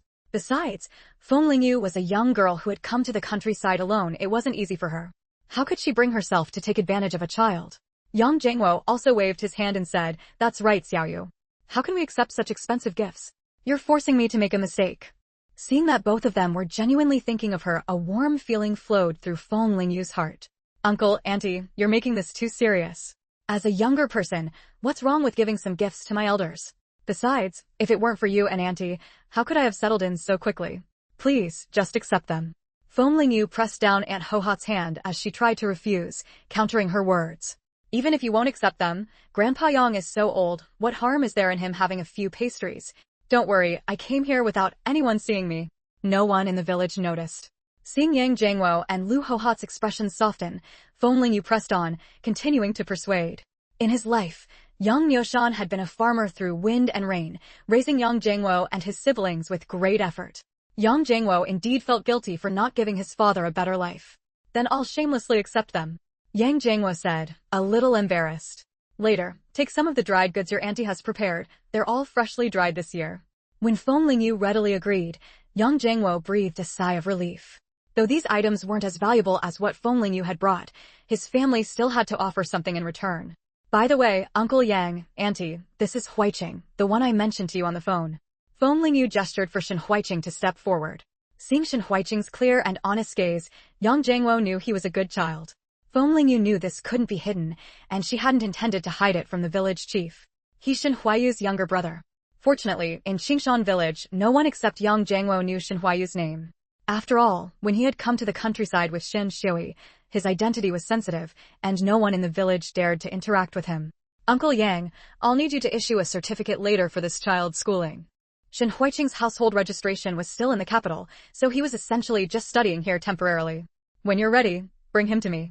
But only the commune has an elementary school, middle and high school are in Danong City. School has already started now, so getting him in midterm won't be easy. Issuing a certificate was simple, but getting him into school was something Yang Jiangwo couldn't manage. Dad, I used to have a good relationship with my teachers. I can help. Yang Limei had studied in Danong City all the way through high school. She had been a good student, and her teachers liked her. If she could still go to college now, she would definitely get into a top university. But these days, getting into college depended entirely on recommendations. Yang Limei's family had no connections, so how could a spot ever come to her? So after graduating high school, she had been working in the village with everyone else. Huiqing's grades are fine. Then I'll have to trouble you, Limei, to introduce me to a responsible and dedicated teacher. Having an acquaintance makes things easier. Yang Lemei's help saved Feng Lingyu from having to find other solutions. No problem. My old homeroom teacher is the most responsible. Yang Lemei was delighted to be able to help. Xiaoyu, have you delivered all these gifts? Yang Jingwo asked hesitantly. I don't mean anything by it. I'm just worried that if others find out, it might stir up unnecessary trouble, even though your intentions were good. Afraid Feng Lingyu might misunderstand, Yang Jingwo explained. Feng Lingyu understood. Yang Jingwo was concerned that she was young and hadn't thought things through completely. If it came out that she had only given gifts to his family, the other households might be unhappy. Grandpa Wang and Old Man Yang might not mind themselves, but they each had large families behind them. Yang Jingwo meant well, so how could Feng Lingyu be upset? Uncle Yang, don't worry. I had Xiaoyu deliver gifts to Grandpa Wang's house and Old Man Yang's house. You're a thorough one, child. Yang Jingwo nodded in praise. Carrying the dried goods Aunt Ho-Hot had packed, Feng Lingyu was seen out the door by Yang Lemei. When Aunt Ho-Hot wasn't paying attention, Feng Lingyu took out a prepared floral fabric and a pair of leather shoes and handed them to Yang Lemei. Keep these. They're a gift for you. Open them after I leave. Before Yang Lemei could react, Feng Lingyu pulled Shen Huiqing and left. By the time Yang Lemei came to her senses, she was calling after her, Xiaoyu. Take them back. Xiaoyu. If you give them back to me, I'll be angry. Feng Lingyu said seriously, looking at Yang Lemei. Yang Lemei didn't know whether to laugh or cry, feeling very embarrassed. Xiaoyu, then I'll shamelessly accept them. Thank you. Feng Lingyu nodded in satisfaction, waved her hand, and headed home. Though Yang Lemei didn't know exactly what Feng Lingyu had given her, she was sure it wasn't cheap. She thought she had prepared herself mentally, but when she returned to her room and opened the package, she was still stunned. There was a piece of floral fabric with exquisite patterns and beautiful dyeing. Back when Yang Lemei was in high school in Danang City, the leather shoes the girls in her class wore didn't even look as good as the ones in front of her. She remembered that one girl had boasted that her leather shoes cost 15 yuan. So how much more expensive were the leather shoes Feng Lingyu had given her? Chapter 218, The Dispute Over Milk Powder. With something so expensive, Yang Lemei dared not make a decision on her own. She hurriedly took the items out to ask her parents for their opinion. Mom, just now Xiaoyu gave me a package when you weren't paying attention. I didn't expect it to be something so valuable. Yang Lemei showed the fabric and leather shoes to Lu Ho-Hot. As soon as Lu Ho-Hot's hand touched the fabric, she could feel its softness. In her entire life, when had she ever seen such fine material? Oh my goodness, this fabric is so smooth I don't even dare to touch it, afraid I might scratch it. Lu Ho-Hot didn't know what to do now. Head of the household, what do you think we should do? Yang Jingwo's eyes flickered. He took a deep drag from his tobacco pipe. Since Xiaoyu gave it to you behind our backs, it means she doesn't want us to refuse. In that case, just accept it. Lei Mei, getting along well with Xiaoyu is your own business. Your mother and I won't interfere. But you must remember, just because Xiaoyu is kind to you, don't think about taking advantage of her. Yang Lemei pressed her lips together tightly and nodded firmly. Dad, I understand. Seeing that father and daughter had made up their minds, Lu Ho-Hot felt relieved. When Feng Lingyu returned home, she saw that Gao Xiaodao had already come back and was cooking. Feng Lingyu had only visited Yang Jingwo's family, while Gao Xiaodao had gone to 2 households. Logically, Feng Lingyu should have returned before Gao Xiaodao. Xiaoyu, you're back. Wait a moment. Dinner will be ready soon. Seeing that Gao Xiaodao looked upset but was forcing a smile, Feng Lingyu's eyes flickered as she asked, what happened? It's nothing, Xiaoyu. Just sit down and wait to eat. Thinking about the unpleasant incident that had just occurred, Gao Xiaodao didn't want to tell Xiaoyu and make her unhappy. Feng Lingyu had sharp eyes. How could she not tell that Gao Xiaodao was glossing over things and changing the subject? Did delivering the gifts cause some trouble? Even if Gao Xiaodao didn't say it, Feng Lingyu could guess a bit. Feng Lingyu's expression darkened. If someone was ungrateful, she wouldn't tolerate it. The ones who had shown her kindness were the old gentlemen, and it was to them she wanted to give back. The others were just an afterthought. Knowing she couldn't hide it from Feng Lingyu, Gao Xiaodao had no choice but to recount what had just happened. Old Master Yang had a high status in the family, and his household was simple, with no conflicts. So when Gao Xiaodao went to deliver things to him, the family was very polite, inviting her to drink sugar water and stay for dinner. But when she arrived at the Wang family's house, trouble arose. Old Master Wang's full name was Wang Xingfa, and he had 3 sons and 1 daughter. Each son had married and had children, and the eldest grandsons had also married and had great-grandchildren. It could be said to be a large, flourishing family. Today, Gao Xiaodao had brought milk powder with good intentions. Wang Xingfa's eldest grandson's wife was so happy she almost cried. After giving birth, she had no breast milk, and the child had been surviving on malted milk and rice water. But how could those compare to the nutrition of milk powder? Seeing the child growing thin and sallow, barely able to survive, the milk powder Gao Xiaodao brought was like rain in a drought. But unexpectedly, Wang Xingfa's second grandson's wife immediately became unhappy and complained, "Grandpa, you can't favor the eldest branch. This milk powder was given to our whole family. Everyone should have a share. Why should it all go to the eldest brother's family?" Everyone present had their own thoughts, but those with opinions kept silent. Wang Xingfa's second grandson tugged at his wife, signaling her not to cause trouble, but she didn't back down. Instead, she shot him a dissatisfied glare. Why was he pulling her? She was fighting for the welfare of their own little family. Didn't she see that her mother-in-law hadn't said a word? That must mean she approved of the commotion. Wang Xingfa saw that the second branch's people remained silent, and a flicker of disappointment passed through his eyes. As a grandparent, it wasn't appropriate for him to scold his grandson's wife directly. But since she wasn't speaking up now, Wang Xingfa understood that she also had objections. She was using her grandson's wife's mouth to express her dissatisfaction. "Little Stone is barely surviving. You're all adults, are you going to fight a child for a mouthful of food?" Wang Xingfa slammed the table hard, his face red with anger. "Back when the famine hit, didn't I give up food and drink for the younger generation? Is this how I taught you?" For a moment, Wang Xingfa felt like a complete failure in raising his children. How else could they have grown up to be so selfish? "Grandpa, we've all contributed to this family. What Gao Xiaodao brought naturally belongs to everyone. I don't envy what others deserve, but what's mine, no one can take away. I have a child too. Little Tiger has never had milk powder either." The second grandson's wife felt wronged too. Why should the whole can of milk powder go to the eldest brother's family? On what grounds? Gao Xiaodao hadn't expected that her good intentions in delivering milk powder would cause such trouble. Watching this farce unfold, she felt extremely awkward. At the same time, she felt sorry for Grandpa Wang.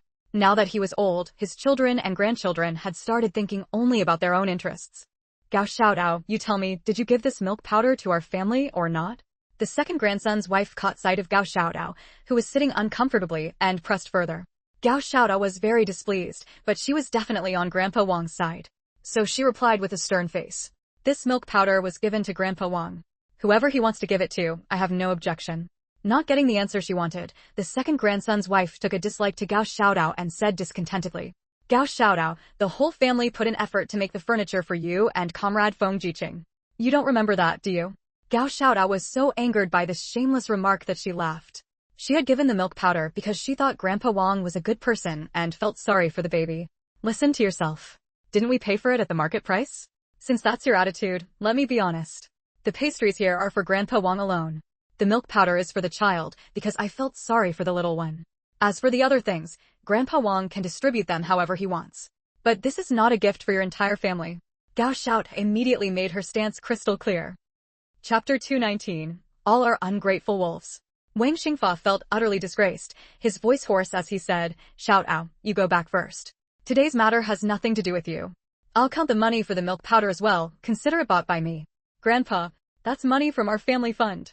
The second grandson's wife hadn't expected not only to fail in getting the milk powder, but also to have to pay out, and she immediately felt pained. "Second daughter-in-law, are you just going to watch her defy her elders here? I'm not dead yet, this family isn't for you to decide." Wang Xingfa pointed at his daughter-in-law, who stood silently, and scolded. Seeing the old man so angry, he was gasping for breath. Gao Xiaodao quickly went over to soothe him. 2 lines of murky tears streamed from the corners of Wang Xingfa's eyes. He hadn't expected that the one who cared most about him would be an outsider. Ever since his wife passed away, he had painstakingly raised his children, and this was the result he got. "Xiaodao, I'm fine. Wait here, I'll go get the money for you," Wang Xingfa said slowly. How could Gao Xiaodao take his money? She pressed down on his hand and said, "Grandpa Wang, this milk powder was originally for the child. No need to pay." After saying that, Gao Xiaodao turned to Wang Xingfa's eldest grandson and his wife and said, "This milk powder was brought for your child. Aren't you going to say anything? Are you just going to watch your grandpa take the lead and fight your battles for you? Wouldn't you fight for your own child's survival rations?" The eldest grandson and his wife, suddenly called out by Gao Xiaodao, were at a loss. Wang Xingfa was also disappointed by his eldest grandson's evasive gaze. He knew that his eldest grandson didn't want to confront the second branch of the family. "Xiaodao, you go first. Today, you've seen our family's shame. In a couple of days, I'll deliver the furniture I've made to you." Also, what Xiaodao just said is right. She paid for the furniture, and she and Xiaoyu don't owe our family any favors.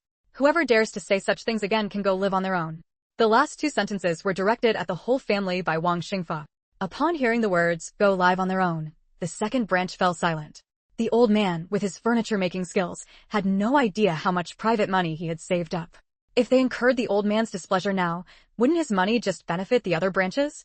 But although they said nothing on the surface, cracks had already formed in everyone's hearts. After confirming that Wang Xingfa was physically fine, Gao Xiaotao returned unhappily to cook. Xiaoyu, don't you think Wang Grandpa's children and grandchildren are too much? Gao Xiaotao complained as she stir-fried. The spatula clanged against the iron wok, showing how much force she was using. Since his family doesn't appreciate it, there's no need to care about them next time. Just look after Grandpa Wang, Feng Lingyu said with a frown. They say raising children provides for old age, but if you raise ungrateful wolves, it's better to have no children. Without the burden of children and grandchildren, one might even have a peaceful old age. I see Grandpa Wang's hair is all white, and they still defy him like that, making him angry. It's hard to describe how uncomfortable it makes me feel. Gao Xiaotao wrinkled her chubby face, speaking a bit dazedly. She might not understand big life philosophies, but an old man who has given his whole life for his children shouldn't be treated like this. Some people are just born that way. It's not worth getting angry over. Grandpa Wang has so many children and grandchildren, there are bound to be good ones. If you're worried, you and I can go visit him more often, Feng Lingyu comforted her. Gao Xiaotao's bad moods came and went quickly, and she happily agreed. If anyone dared to be unfilial to Grandpa Wang again, she'd just sneakily put a sack over their head and give them a beating. It smells so good. Mingrue's cooking is really something. I heard she lost her memory, so she probably doesn't remember me. But as long as she's safe and healthy, that's good enough. Gao Xiaotao steamed the sausage Feng Lingyu had brought back, and upon smelling the familiar aroma, she felt a bit down but also relieved that nothing else had happened to her. Don't worry, she's the same as before. When it's time for family visits, we'll go back together, and you'll get familiar with her soon. Feng Lingyu walked over and asked softly, what's wrong? What do you want to say? Sister Xiaoyu, my grandpa. Shen Huiqing looked up and said quietly. Ever since arriving at Qingshan village, Shen Huiqing had been following Feng Lingyu, but what he wanted most was to see his own grandpa. Oh, it's just that. I thought you were hesitating about something else. How could I forget Grandpa Shen? When it gets dark, I'll take you to see him. Feng Lingyu breathed a sigh of relief. She had thought the child was throwing a tantrum, and she wasn't good at coaxing kids. My fault, I forgot to tell you, making you worry. It was only natural for Shen Huiqing to miss his grandpa. It showed the child valued relationships. Gao Xiaotao also smiled and said, don't worry, I made double portions of all these dishes. They're all warming in the pot. When it gets dark, we'll take them over together. During the time Feng Lingyu was away, Gao Xiaotao had been taking care of Shen Xiui. Although Shen Xiui looked ragged on the outside, the clothes he wore next to his skin were comfortable and well-fitted. Gao Xiaotao often brought over nutritious food. So without Feng Lingyu having to ask, Gao Xiaotao had already made an extra portion of the meal. Thank you, Sister Xiaotao. A shy smile spread across Shen Huiqing's fair face. It made Gao Xiaotao's hands itch, and she grabbed his face and pinched it. You're welcome. Gao Xiaotao herself had a chubby face, yet she still went around squeezing Shen Huiqing's. Potato braised ribs, radish bone soup, and the braised meat sausage Feng Lingyu had brought back. These meat dishes were more than enough for the three of them. Add to that the eggplant and lettuce Gao Xiaotao had picked from the vegetable patch, stir-fried into 2 vegetable dishes, and this meal was quite lavish. Xiaoyu, Huiqing, come try it. As soon as they sat down, Gao Xiaotao eagerly urged. Feng Lingyu tried a piece of ribs and was pleasantly surprised to find it tasted great. Xiaotao, have you been secretly practicing your cooking these past 2 months? Before, Gao Xiaotao's cooking was about the same as hers, just home-style fare. Now, she could probably work as a chef in a restaurant. It's not really secret practice. Xiaoyu, I found a tattered book. I was going to throw it away, but it turned out to be a recipe book. Following the methods in it, the dishes I make taste much better than before, Gao Xiaotao said happily. She had been waiting for Xiaoyu to come back so she could show off her cooking skills. Even though her cooking still couldn't compare to Mingrue's, it was already pretty good. Seeing Gao Xiaotao look at him, Shen Huiqing immediately expressed his agreement. Chapter 220. The Sudden Attack of Tuanzi. Seeing that both of them had expressed their approval, Gao Xiaotao's eyes curved happily, and the dimples on her face grew deeper. I accidentally kicked this while walking. I was going to throw it away, but then I found out it was a cookbook. Gao Xiaotao took a tattered book from the cabinet behind her and handed it to Feng Lingyu. It looked like this on the outside. I thought it was trash, but luckily I flipped through it, Gao Xiaotao said thankfully. The words on the cover were already damaged, with only the faint outline of the words home-style dishes visible. Feng Lingyu couldn't help but marvel at Gao Xiaotao's luck. She could pick up a cookbook just by walking. I waited by the roadside for a long time, but no one came, so I brought it back, Gao Xiaotao added, afraid Feng Lingyu might misunderstand. The dishes in here are all home-style recipes. It should be something a master chef gave to their apprentice to learn from, not some secret formula, Feng Lingyu said calmly after flipping through a couple of pages. Hearing this, Gao Xiaodao felt relieved. It wouldn't be good if she had accidentally picked up someone's family heirloom recipe. Then I'll just follow these methods to cook from now on. We'll have good food to enjoy regularly, Gao Xiaodao said, lovingly patting the dust off the book before putting it back in the cabinet. Feng Lingyu suddenly remembered that she had a cookbook passed down from the Feng family in her space. Unlike this home-style recipe book, that one contained genuine secret formulas. Mingrue loved cooking so much. She would give that cookbook to her later and collaborate with her to open a high-end restaurant. It would surely be bustling with guests. Just as the three of them had eaten their fill, a white shadow darted in. The shadow moved like lightning. Before anyone could react, it charged straight toward Feng Lingyu. Xiaoyu, watch out. Gao Xiaodao stood up to block it. But the next second, she saw Feng Lingyu casually reach out and grab the shadow with one hand. Feeling the furry texture in her hand, Feng Lingyu laughed helplessly and flicked its forehead. Tuanzi, what are you trying to do? Ambush me? A babyish voice sounded. Two-legged beast, you're finally back. I missed you so much. With Feng Lingyu gripping its fate by the throat, Tuanzi flailed its limbs, struggling to get down. Seeing the little thing covered in dirt, as if it had crawled into some corner, Feng Lingyu grimaced with disgust and set it on the ground. It gets dirty every few days, but it likes to be clean. Just boil some hot water for it every day and it'll groom itself. Tuanzi didn't notice Feng Lingyu's disgust and still leaned affectionately toward her. Gao Xiaodao was furious. This little thing won't even let me touch it. Shen Huiqing's eyes sparkled as she looked at Tuanzi. What an adorable little cat. Feng Lingyu moved her leg aside to keep Tuanzi from rubbing against it. Gao Xiaodao and Shen Huiqing watched with envy. Truly, the well-fed don't know the hunger of the starving. If Tuanzi were that close to them, they'd pet it until it went bald. Sensing Feng Lingyu's avoidance, Tuanzi sat on the ground pitifully and licked its paws. I want to drink some nice water. Feng Lingyu couldn't understand it. What's it grumbling about? It's grumbling, right? She asked in confusion. She pressed her finger against Tuanzi's forehead. Go clean yourself up, or don't come near me. Tuanzi gave Feng Lingyu a resentful look, then trudged dejectedly to the kitchen. There, Gao Xiaodao had prepared its bathwater. Sister Xiaoyu, Tuanzi is so pretty, Shen Huiqing said happily, holding her bowl. It's still nursing. From now on, feeding it is your job.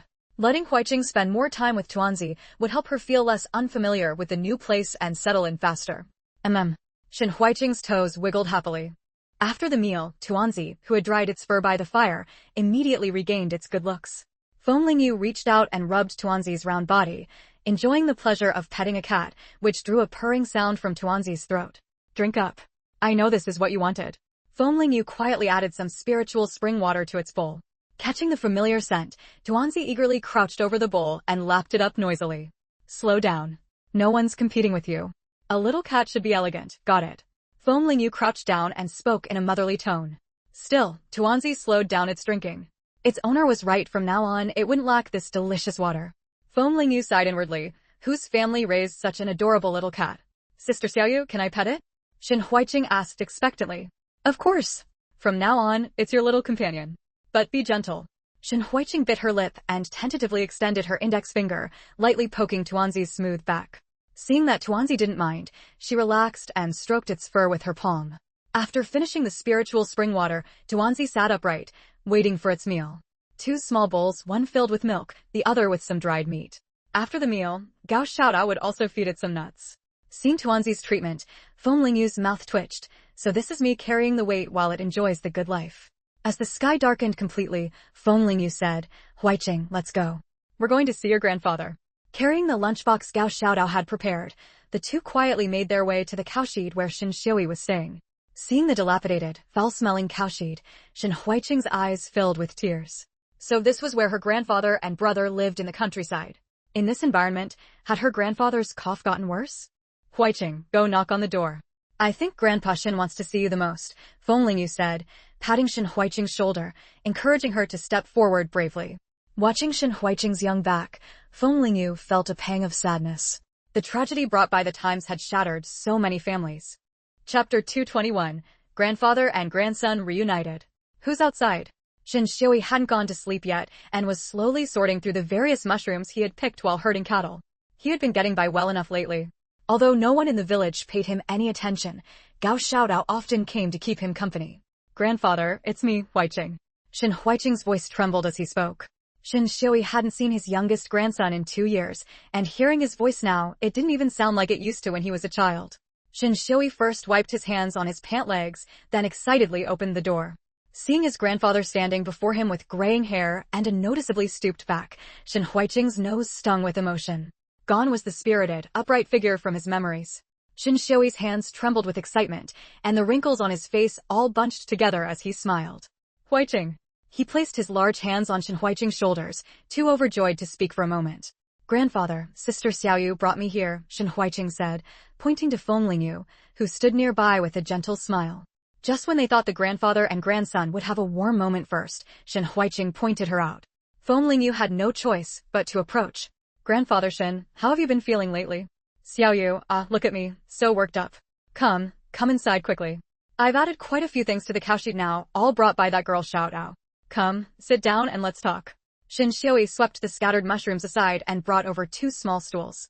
Feng Lingyu looked around the room, which was vastly different from before, and silently marveled at Xiaodao's thoughtfulness. Although many things had been added, they were all items others wouldn't covet and didn't affect usability. A chipped basin, a cabinet on the verge of falling apart, a small stool pieced together from a few wooden boards, and so on.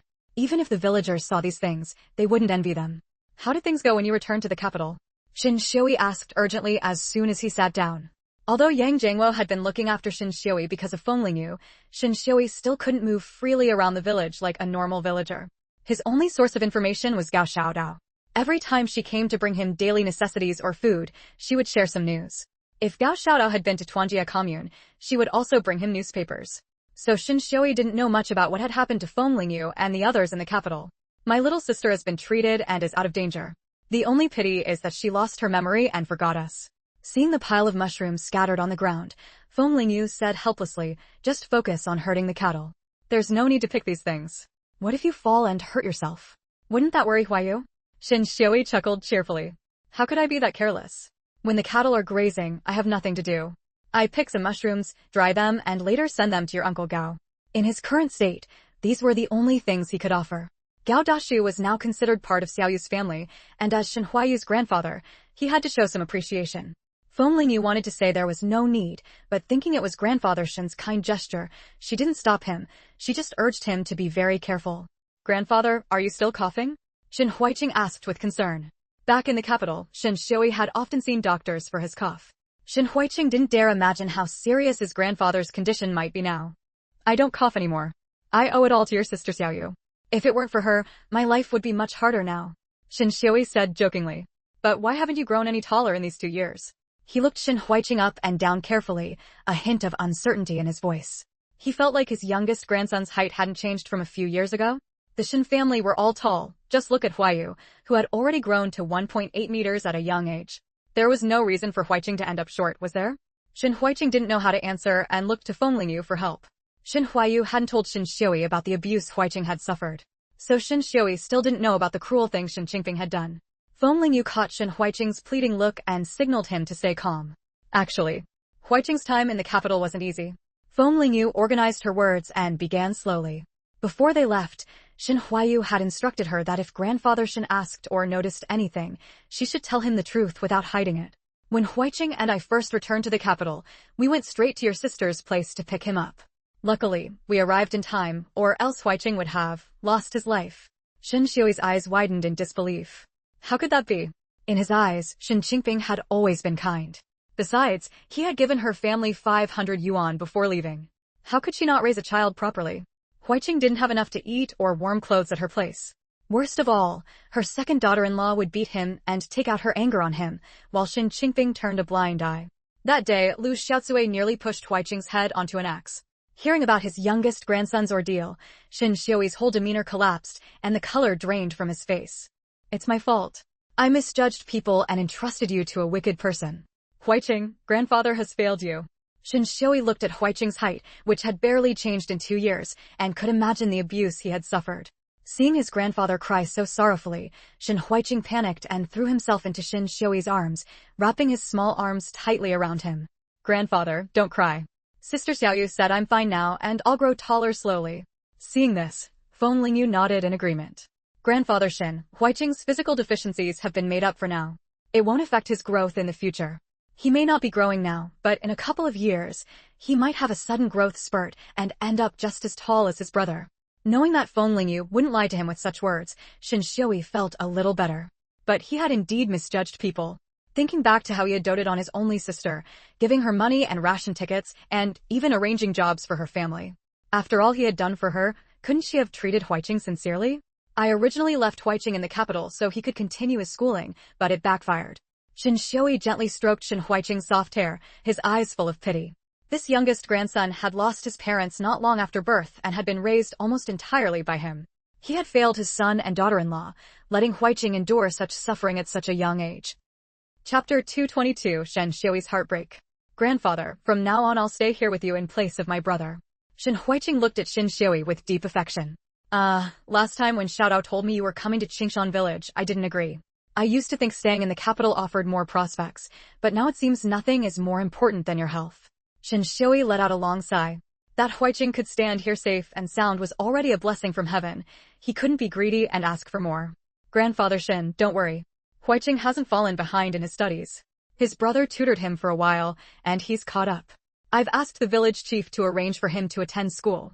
Knowing that Xiaoyu was concerned about Huiqing's education, Feng Lingyu added. Sure enough, Xiaoyu's brow relaxed considerably upon hearing this. That's good. That's good. Although he couldn't take the college entrance exam now, seeing Huiyu proved that as long as one had knowledge, there would always be a way forward. After all, didn't factory recruitments in the city all require educational qualifications? Better positions required high school graduation, while apprenticeships required at least junior high school graduation. Thinking of this, Xiaoyu instructed Huiqing again. Grandfather's identity is too sensitive. You just stick close to your Xiaoyu sister and don't reveal our relationship in front of others, understand?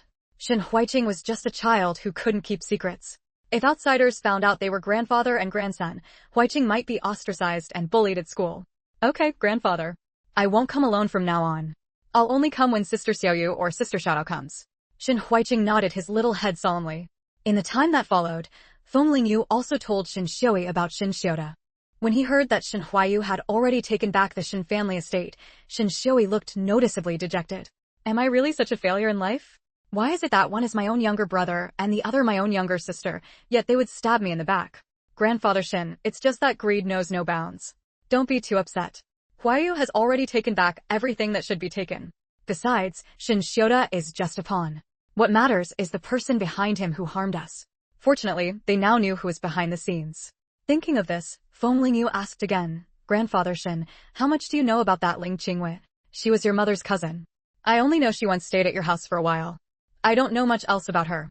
Xiaoyu thought carefully but couldn't recall anything more about Ling Qingwei. I wonder why she did these things. Since she came to your mother for refuge back then, she must have been on good terms with her, right? Xiaoyu was utterly puzzled. Feng Lingyu, however, sneered, her eyes cold and sharp. I don't want to know why she did these things. Since she dared to reach out her hand, I'll chop off her claws. What's more, she had cost her a life. Between them, there was already a blood debt, a situation of no compromise until death. Grandfather Xin, I'm sorry. I didn't expect my family's affairs back then to implicate you. Feng Lingyu said earnestly. How can you say that? Back when I was away fighting, it was thanks to your father's help that the Xin family was preserved. Otherwise, relying solely on Xiaoda, the family fortune would have been squandered long ago. Unfortunately, he thought too highly of himself, believing he was the one who saved the Xin family. Toward the end, Xiaoyu's tone was clearly laced with sarcasm. Xiaoyu, no matter what other families think, my Xin family has always supported your father. In the past, our Xin family was the most famous jeweler, with all kinds of precious gems in hand. These things attracted a lot of covetous eyes.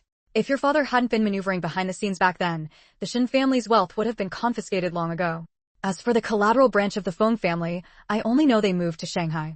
I really don't know much about them. Logically speaking, since your mother and father were already married, the Ling family wouldn't marry another daughter into the Feng family. To avoid internal strife, large families often wouldn't marry two daughters into the same family, preventing conflicts of interest. My mother's family has already moved abroad entirely. Otherwise, I could have found out the whole story. Feng Lingyu said regretfully. In the current social environment, it was basically impossible for ordinary people to go abroad. Otherwise, she could have gone to ask the Ling family. Just from the dowry the Ling family prepared for her mother, it was clear that they must have doted on her greatly. But a rat that hides its head and tail will always show itself one day. Right now, Ling Qingwei doesn't know that I'm onto her. That's my greatest advantage. She believed that when she one day appeared before Ling Qingwei, that woman's expression would be quite something. By the time they returned from Xin Shui's place, it was already very late. Gao Xiaodao was sitting in the living room, her head nodding drowsily, looking extremely sleepy. Xiaodao, if you're tired, go to bed. Don't worry about us. Feng Lingyu said softly. Gao Xiaodao shook her head. You and Huiqing have been on the train for days and haven't rested today. What am I tired from? I've boiled hot water in the kitchen. You two take a bath before going to sleep. Luckily, they had built a bathroom when renovating the house. As long as the hot water was ready and piped in, they could bathe. Feng Lingyu watched Gao Xiaodao force herself to stay awake, bustling about to get pajamas for her and Huiqing, and felt a warmth in her heart. She had gotten up early to pick them up at the train station. Wasn't she tired too? Go to sleep quickly. I'm not a guest. I know where everything is in the house. There's no need to watch over me. Feng Lingyu urged. He hadn't expected that in the countryside, there would be a dedicated bathroom for bathing.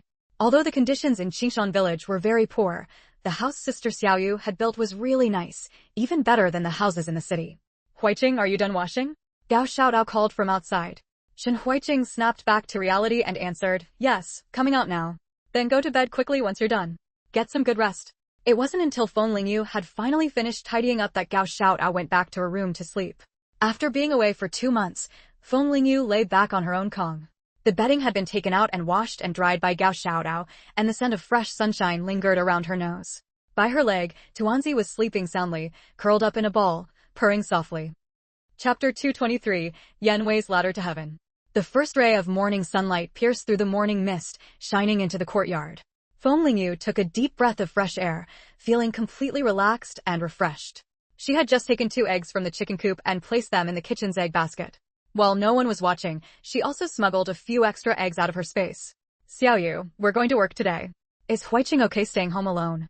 Gao Xiaodao asked after finishing her last sip of millet porridge. It was still early, and Shen Huiqing hadn't woken up yet. Feng Lingyu left a note on the living room table, then headed off to work with Gao Xiaodao. Most of the crops in the fields had been harvested by now, and the majority of people were digging irrigation ditches. That way, when spring came next year and the ice and snow melted, the meltwater would flow directly into the fields through the ditches.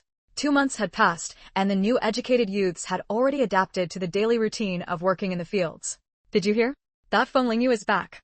Wang Yi leaned close to Qiao Yanfeng's ear and whispered. He had heard the village shrew Wang Dachuan scolding her child that morning, and vaguely caught Feng Lingyu's name. Over the past 2 months, the new educated youths had been through hell.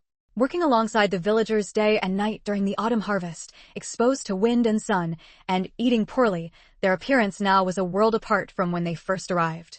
Even though Qiao Yanfeng didn't place much importance on her looks, facing her dark skin and rough hands still filled her with a sense of sorrow. Seeing that Qiao Yanfeng wasn't responding, Wang Yi continued whispering in her ear, "Sigh, that's just how it is, different people, different fates. While we're here toiling away bitterly, others can return to the city whenever they want." A flicker of impatience passed through Qiao Yanfeng's eyes. What's the use of telling me this? You'd be better off minding your own business. These days, the new and old educated youths appeared to keep their distance from each other on the surface, but in reality, they simply ignored one another. Since Sun Yiming and Zhao Nanshan moved out, they basically never interacted with them either. Qiao Yanfeng's initial ambition to become the head of the educated youth point had long since vanished into thin air. She was already exhausted just from working every day. How could she have the energy to care about anything else? Before long, Feng Lingyu and Gao Xiaodao arrived at the ridge of the fields. The old educated youths on Yanwei's side felt a pang of jealousy seeing that Feng Lingyu's face was still so fair and tender. Yanwei, no matter how you look at it, you're still the head of the educated youth point. Shouldn't Feng Lingyu at least greet you when she comes back? Lu Xiaowei said discontentedly. In theory, all educated youths were supposed to be managed by the head of the point. But Feng Lingyu and her group had moved out of the educated youth compound on their own, and that matter was hard to sort out. Yanwei kept his eyes on the fields. I'm not some official. Besides, she doesn't live at the point anymore. Seeing Yanwei's calm reaction, Lu Xiaowei felt a bit dissatisfied, but ultimately didn't say anything more. Yanwei, however, gritted his molars and sneered inwardly. Fool, trying to stir me up to fight with Feng Lingyu. Last time, when Feng Lingyu suddenly returned to the capital, Yanwei had privately gone to the United Commune's educated youth office to ask about it. The answer he got was Feng Lingyu had been transferred through military connections. Upon learning this, Yanwei's heart burned with fervor. It seemed this Feng Lingyu's background was truly no simple matter. The capital's military district, that was the heart of China.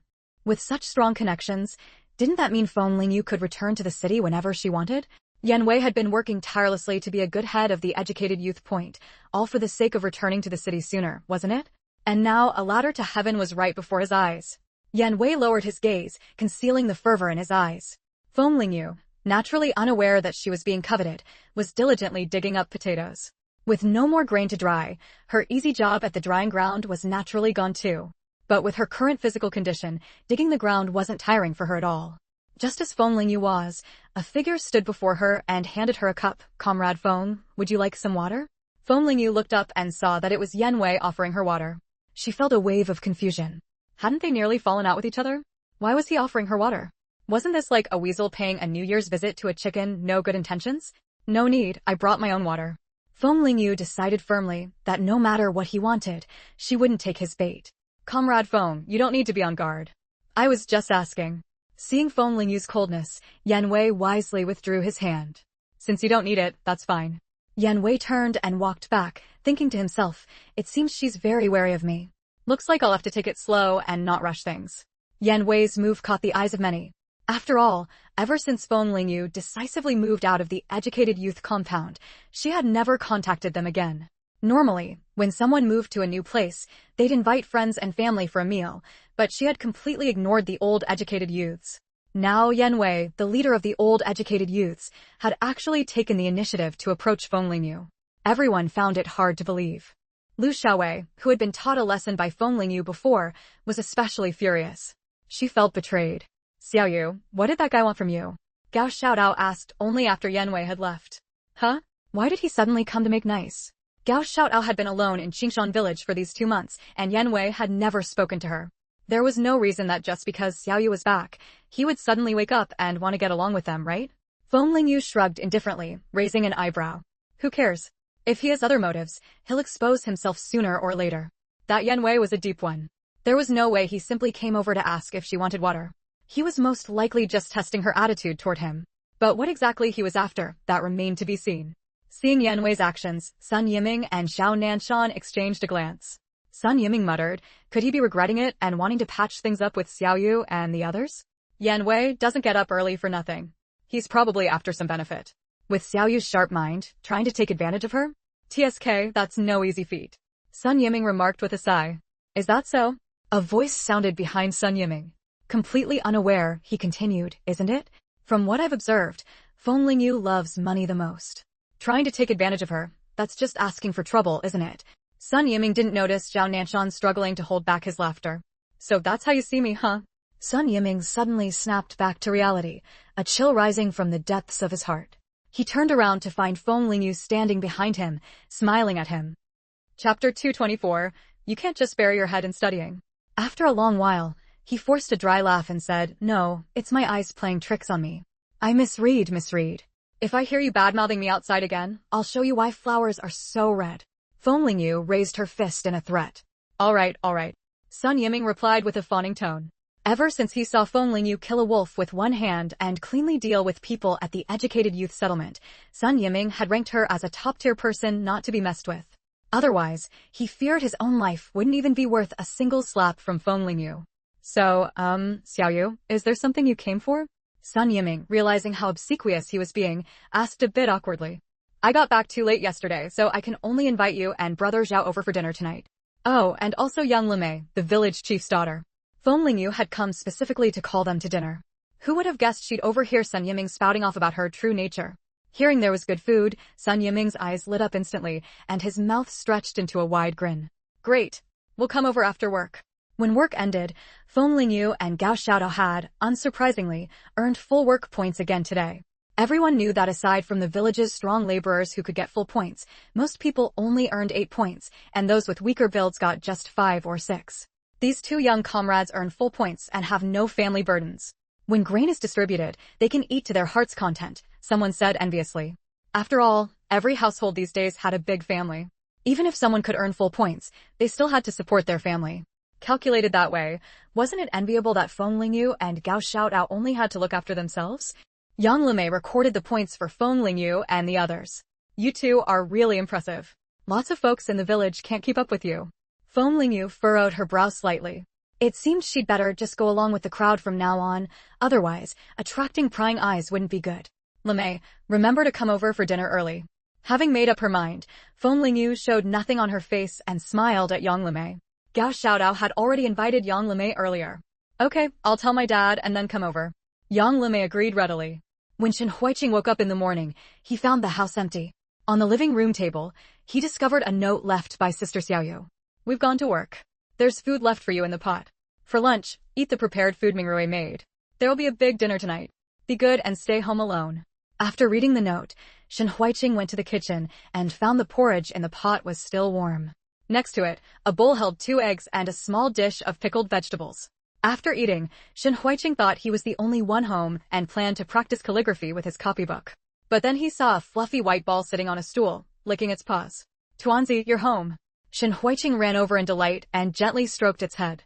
Adu, if the owner hadn't told me to stay and keep you company this morning, I'd have left long ago. Shen Huiqing didn't understand Tuanzi's meaning and was simply overjoyed. Remembering the dried meat Gao Xiaodao had fed Tuanzi yesterday, Shen Huiqing opened the cabinet, took out a piece, and gave it to Tuanzi. With Tuanzi's company, Shen Huiqing no longer felt at a loss. He obediently took out the lessons his brother had arranged and reviewed them. His brother was so capable, he couldn't let him down. So when Feng Lingyu and Gao Xiaodao came home, the scene they saw was Tuanzi sprawled out on Shen Huiqing's lap, fast asleep. Meanwhile, Shen Huiqing sat upright, studying. Ugh, why is Tuanzi willing to sleep on Huiqing's lap? Gao Xiaodao felt a pang of heartache, her whole face scrunching up like a steamed bun. Was it her personal aura that didn't attract animals? What Gao Xiaodao didn't know was that Tuanzi wasn't an ordinary animal, it was highly intelligent. It was close to Feng Lingyu because Tuanzi trusted her and saw her as its owner. It didn't reject Shen Huiqing because, in Tuanzi's eyes, he was still a cub and posed no threat.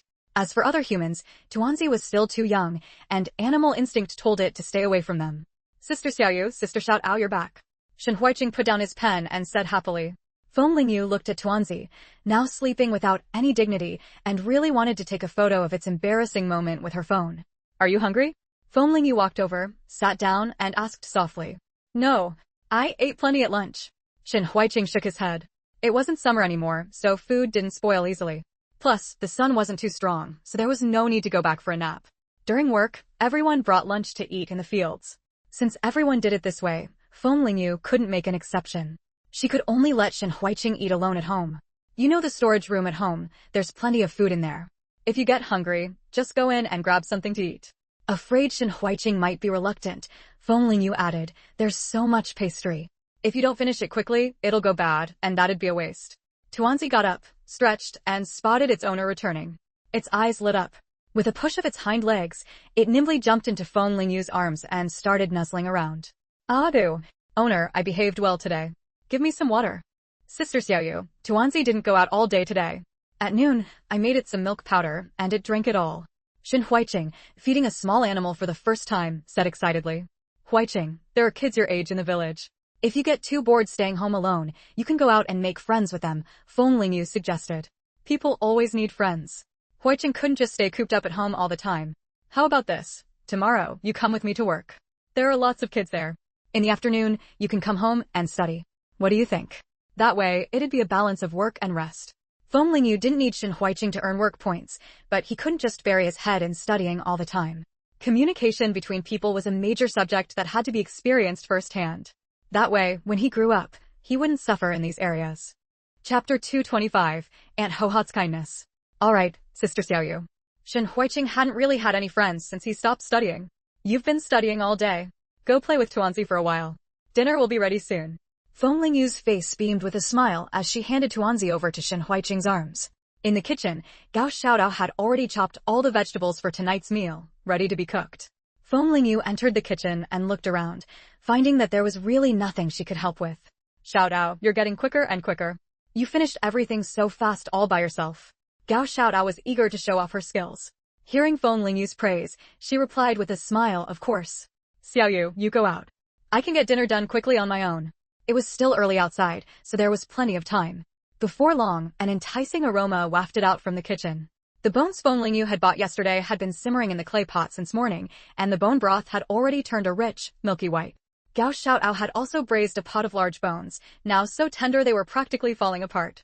She sliced and arranged the roast duck they'd brought back from the capital, and the meat dishes on the table already looked quite impressive. Xiaoyu, we're here. Sun Yiming knocked on the door. The door's not locked. Just come in. Feng Lingyu was squatting in the yard picking vegetables with Xin Huiqing and had left the door open in advance. That smells amazing. As soon as Sun Yiming entered the yard, he caught the scent of meat. Xiaoyu, Nanshan and I bought some yarn in the capital. I brought some over for you. Sun Yiming naturally wouldn't come empty-handed for a meal. He'd gone home and rummaged through his things, finally finding some yarn he'd bought before. Winters in the northeast were so cold, and a knitted sweater would be much warmer. But the yarn the guys had bought was all black or gray, so this yarn was meant for making clothes for Xin Huiqing. This yarn is good quality. I'll knit a sweater for Huiqing to wear. As soon as Feng Lingyu touched the yarn, she knew it was wool. Given Sun Yiming and Zhao Nanshan's family circumstances, buying wool yarn wasn't easy either. At the supply cooperative, ordinary yarn cost 7 yuan per caddy, plus ration tickets, and knitting an adult sweater required at least 2 caddies. The ball of yarn Sun Yiming had given her weighed at least 2 caddies, more than enough for a sweater for Huiqing, with some left over for a pair of gloves. You two are really generous, giving away such expensive yarn. Feng Lingyu led them into the living room, where the table was already laden with dishes. I bought this yarn from a friend of mine. He produces these things so the price isn't high. Zhao Nanshan's clear voice rang out. Could I buy some more? I'd like to get some too. Wool yarn could be sent back to the capital for Uncle Gao and the Xiao couple to wear. More importantly, getting in touch with this friend would allow Wang Mingwei to contact him. Such good wool yarn would be a shame not to sell outside. You want some too? Even though this wool yarn is cheaper than at the supply cooperative, it's not that much cheaper. Zhao Nanshan knew Feng Lingyu wasn't short on money, but it still wasn't cheap. That's fine. Help me ask. I want to buy some to send to my elders in the capital. Even just a bit cheaper than the supply cooperative would be great. Even if it were more expensive than the cooperative, she could still make a profit, let alone if it were cheaper. As they chatted, Yang Lemay also arrived. In those days, people rarely showed up empty-handed for a meal at someone else's house, unless they intended to take advantage. After Yang Lemay told Yang Jiangwo and Lu Hohot that Feng Lingyu had invited her for dinner, they had her bring some homemade cured meats to add to the meal. My mom made this outfit for Huiqing. Have him try it on later to see if it fits. Yang Lemay took out a small bundle. Feng Lingyu hadn't expected Aunt Hohot to be so thoughtful. She'd only brought Huiqing to meet the village chief yesterday, and today the clothes were already done. The key was that Aunt Hohot had to work during the day, which meant she must have stayed up all night to finish the outfit. This is really... Even though Feng Lingyu had always been somewhat reserved, she was moved and didn't know what to say. Ever since she'd come to the countryside, Yang Jiangwo's family had given her a lot of help. Now, even for Huiqing, whom she'd brought along, someone had immediately made him a set of clothes. In those days, it was hard for country folks to save up ration tickets all year, and cloth tickets were even scarcer. Uncle Yang and Aunt Hohot were still wearing patched clothes themselves, yet they'd made new clothes for a child like Huiqing. Tell your aunt that Huiqing has enough clothes. She doesn't need to go to the trouble of preparing these things for him. Xin Huiqing quickly added, That's right, I have clothes to wear. There's no need to make more. My mom made this as a token of her affection as an elder. Just accept it. Even if she wanted to make more for Huiqing in the future, she wouldn't have enough tickets. Yang Lemay handed the clothes to Huiqing. Since Yang Lemay put it that way, Feng Lingyu had no choice but to let Xin Huiqing accept the outfit. Food's on the table.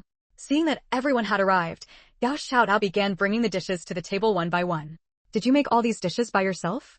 Sun Yiming secretly swallowed his saliva and pointed at the food in disbelief. 100% genuine, all made by me. The proof is right in front of you, how could it be fake? Gao Xiaotao said proudly. Brother Zhao, Lemay, hurry up and sit down to eat. Gao Xiaotao started ushering the other two to their seats. Yang Lemay hadn't expected Gao Xiaotao to cook so well. Xiaotao, with skills like yours, I think you could work as a chef at a state-run restaurant. She gave a thumbs up in praise. Seeing everyone enjoying the meal, Gao Xiaotao's eyes crinkled with a smile. Oh, by the way, Xiaoyu, next week I'll take you to see my teacher. The farm work should be mostly done in the next few days, Yang Lemay suggested. 5th grade. Before Feng Lingyu could answer, Xin Huiqing spoke up first. By the general standards of the time, children started school late, so Huiqing would probably be in 3rd or 4th grade. But Huiqing had started school early. If it hadn't been for the 2 years he'd wasted with Shen Qingfeng, he should have been in middle school by now. Seeing that Xin Huiqing had his own ideas, Feng Lingyu naturally wouldn't object. Let him decide. 5th grade it is then. 5th grade? But he'll be taking the middle school entrance exam next year. Isn't he a bit too young? Yang Lemay was puzzled. I'll be fine. My brother has already gone over the material with me, Xin Huiqing replied. His brother had been admitted to university at 14. He still had a long way to go. Seeing that Feng Lingyu didn't object, Yang Limei didn't press further. Alright then. But since Huiqing is so young, he might need to take a test if he wants to enter 5th grade. That's only fair. We'll leave it to you then, Limei. Feng Lingyu said earnestly. Chapter 226. You sure are confident. After the meal, since Gao Xiaodao had cooked a lot, aside from the portion set aside for Xin Shui, all the other dishes were taken away by Yang Limei and Sun Yiming. Yang Limei felt a bit embarrassed, taking food to go on top of eating her fill, especially since it was all real meat. Sun Yiming, on the other hand, gladly accepted and even pushed his luck, asking, Xiaodao, next time I buy meat, could you braise it for me? Today's braised pork bones had been a big hit. The bones were well flavored, and Sun Yiming had eaten a lot. Of course, but you'll have to pay me, Gao Xiaodao said with a raised eyebrow, looking pleased with herself. Sun Yiming was willing to go to great lengths for food. I'll share all the snacks I buy with you from now on. That's acceptable, fine. Gao Xiaodao grinned smugly. Her smug look annoyed Sun Yiming so much it made his teeth ache. The next day, Feng Lingyu, as she had said the day before, brought Shen Huiqing to the worksite. Feng Lingyu even made sure to dress Shen Huiqing in rougher clothes. Comrade Feng, who is this child? Someone working nearby asked. She knew all the children in the village, but this one she had never seen before. He's my younger brother. He'll be living with me for a while, Feng Lingyu replied. The people around were surprised. It was unheard of for someone to bring their younger brother along when being sent to the countryside. Shen Huiqing slowly followed behind Feng Lingyu, picking up potatoes. For every one she dug up, he picked one up. Most of the children in the fields did this kind of work. Since Huiqing's household registration wasn't here, he earned no work points for his labor. He was essentially working for free, so no one said anything about it. At first, the village children were curious, but too shy to approach, just watching Huiqing from a distance. Later, seeing that Huiqing had no method to his work, a boy with skin tan dark and shiny took the initiative to teach him how to do it more efficiently and quickly. By the time Feng Lingyu looked over at Huiqing again, she saw him surrounded by a group of children, all enthusiastically talking to him. In the eyes of these children, Shen Huiqing was a kid from a big city, and they were all very curious about him. They gathered around him, asking one fanciful question after another. Far away, I took a train for several days to get here. What's a train? Does it have fire on it, and can you still sit on it? The children, having grown up in the village, had never even been to the commune. They had only seen bicycles and didn't know what a train was. A train is a mode of transportation. There's no fire on it. Oh. The children didn't really understand, but that didn't stop them from thinking it sounded impressive. At lunchtime, Huiqing sat beside Feng Lingyu, beaming with joy. Sister Xiaoyu, I made a lot of new friends today. They invited me to go up the mountain tomorrow to pick wild fruit. Feng Lingyu sighed inwardly, feeling that her decision to let Shen Huiqing go out and make friends on his own was indeed the right one. Look at him now, so full of life, so much better than before. Then go with them tomorrow, Feng Lingyu said with a smile. Shen Huiqing realized he was getting too excited and blushed a little. I'll go back and study this afternoon. I won't go out to play. Seeing that he still remembered his studies, Feng Lingyu chuckled. If she had been this disciplined back then, she would have gotten into Tsinghua University long ago. After lunch, Shen Huiqing reluctantly said goodbye to his new friends and went home to study. In the village, most children Huiqing's age were helping with chores at home, and few were sent to school. When the people at the educated youth point discovered that Feng Lingyu had brought her younger brother along, they were stunned. The countryside was such a harsh place. Why would anyone bring a child here? The day before, the atmosphere at the educated youth point had been tense because of Yan Wei going to talk to Feng Lingyu. Lu Xiaowei felt deeply wronged. Back then, Feng Lingyu had nearly killed her, so what did Yan Wei mean by trying to curry favor with her now? The others were also puzzled, but they all wanted to hear Yan Wei's explanation. Yan Wei, of course, couldn't reveal what he had discovered. He simply said he thought they should maintain good relations with Feng Lingyu and the others who had moved out. Look at her, bringing her little brother to the countryside. Anyone would think they're here on a vacation. Wang Yi said bitterly again. What does that have to do with you? Worry about yourself, Xiao Yanfang said coldly. Wang Yi's mindset was becoming more and more unbalanced, constantly making sour remarks. Did he not see that Feng Lingyu, Sun Yiming, and the others were not people to be trifled with? Xiao Yanfang had come to understand that those people were no ordinary folks. Trying to control them was nothing short of a fantasy. Lu Daqing, who rarely spoke, chimed in. Wang Yi, calm down. Haven't the fates of Lu Xiaoling and Wu Meiyu taught you anything? As outside educated youths, they needed to keep a low profile. One wrong step could lead to disaster. Seeing everyone criticizing him, Wang Yi could only shut his mouth in resentment.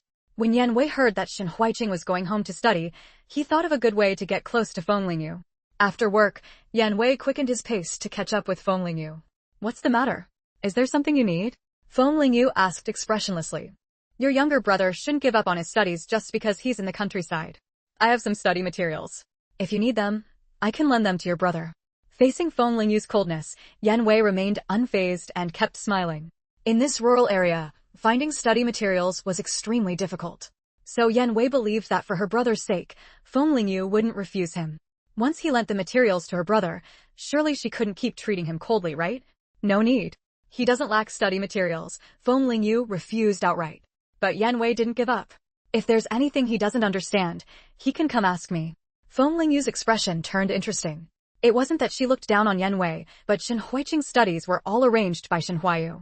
Some of the content was very difficult. Even she, a university student in her past life, couldn't understand some of it, let alone Yan Wei. Yan Wei was baffled by Feng Lingyu's words.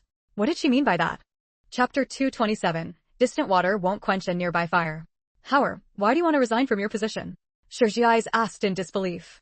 Although Shi Wenhao's leg was injured and he could no longer go to the battlefield, he was perfectly capable of handling some clerical work in the military now. Shi Wenhao was a battle-hardened veteran. Even in a wheelchair, he could still be the finest instructor. Father, I want to go to the countryside to rest for a while.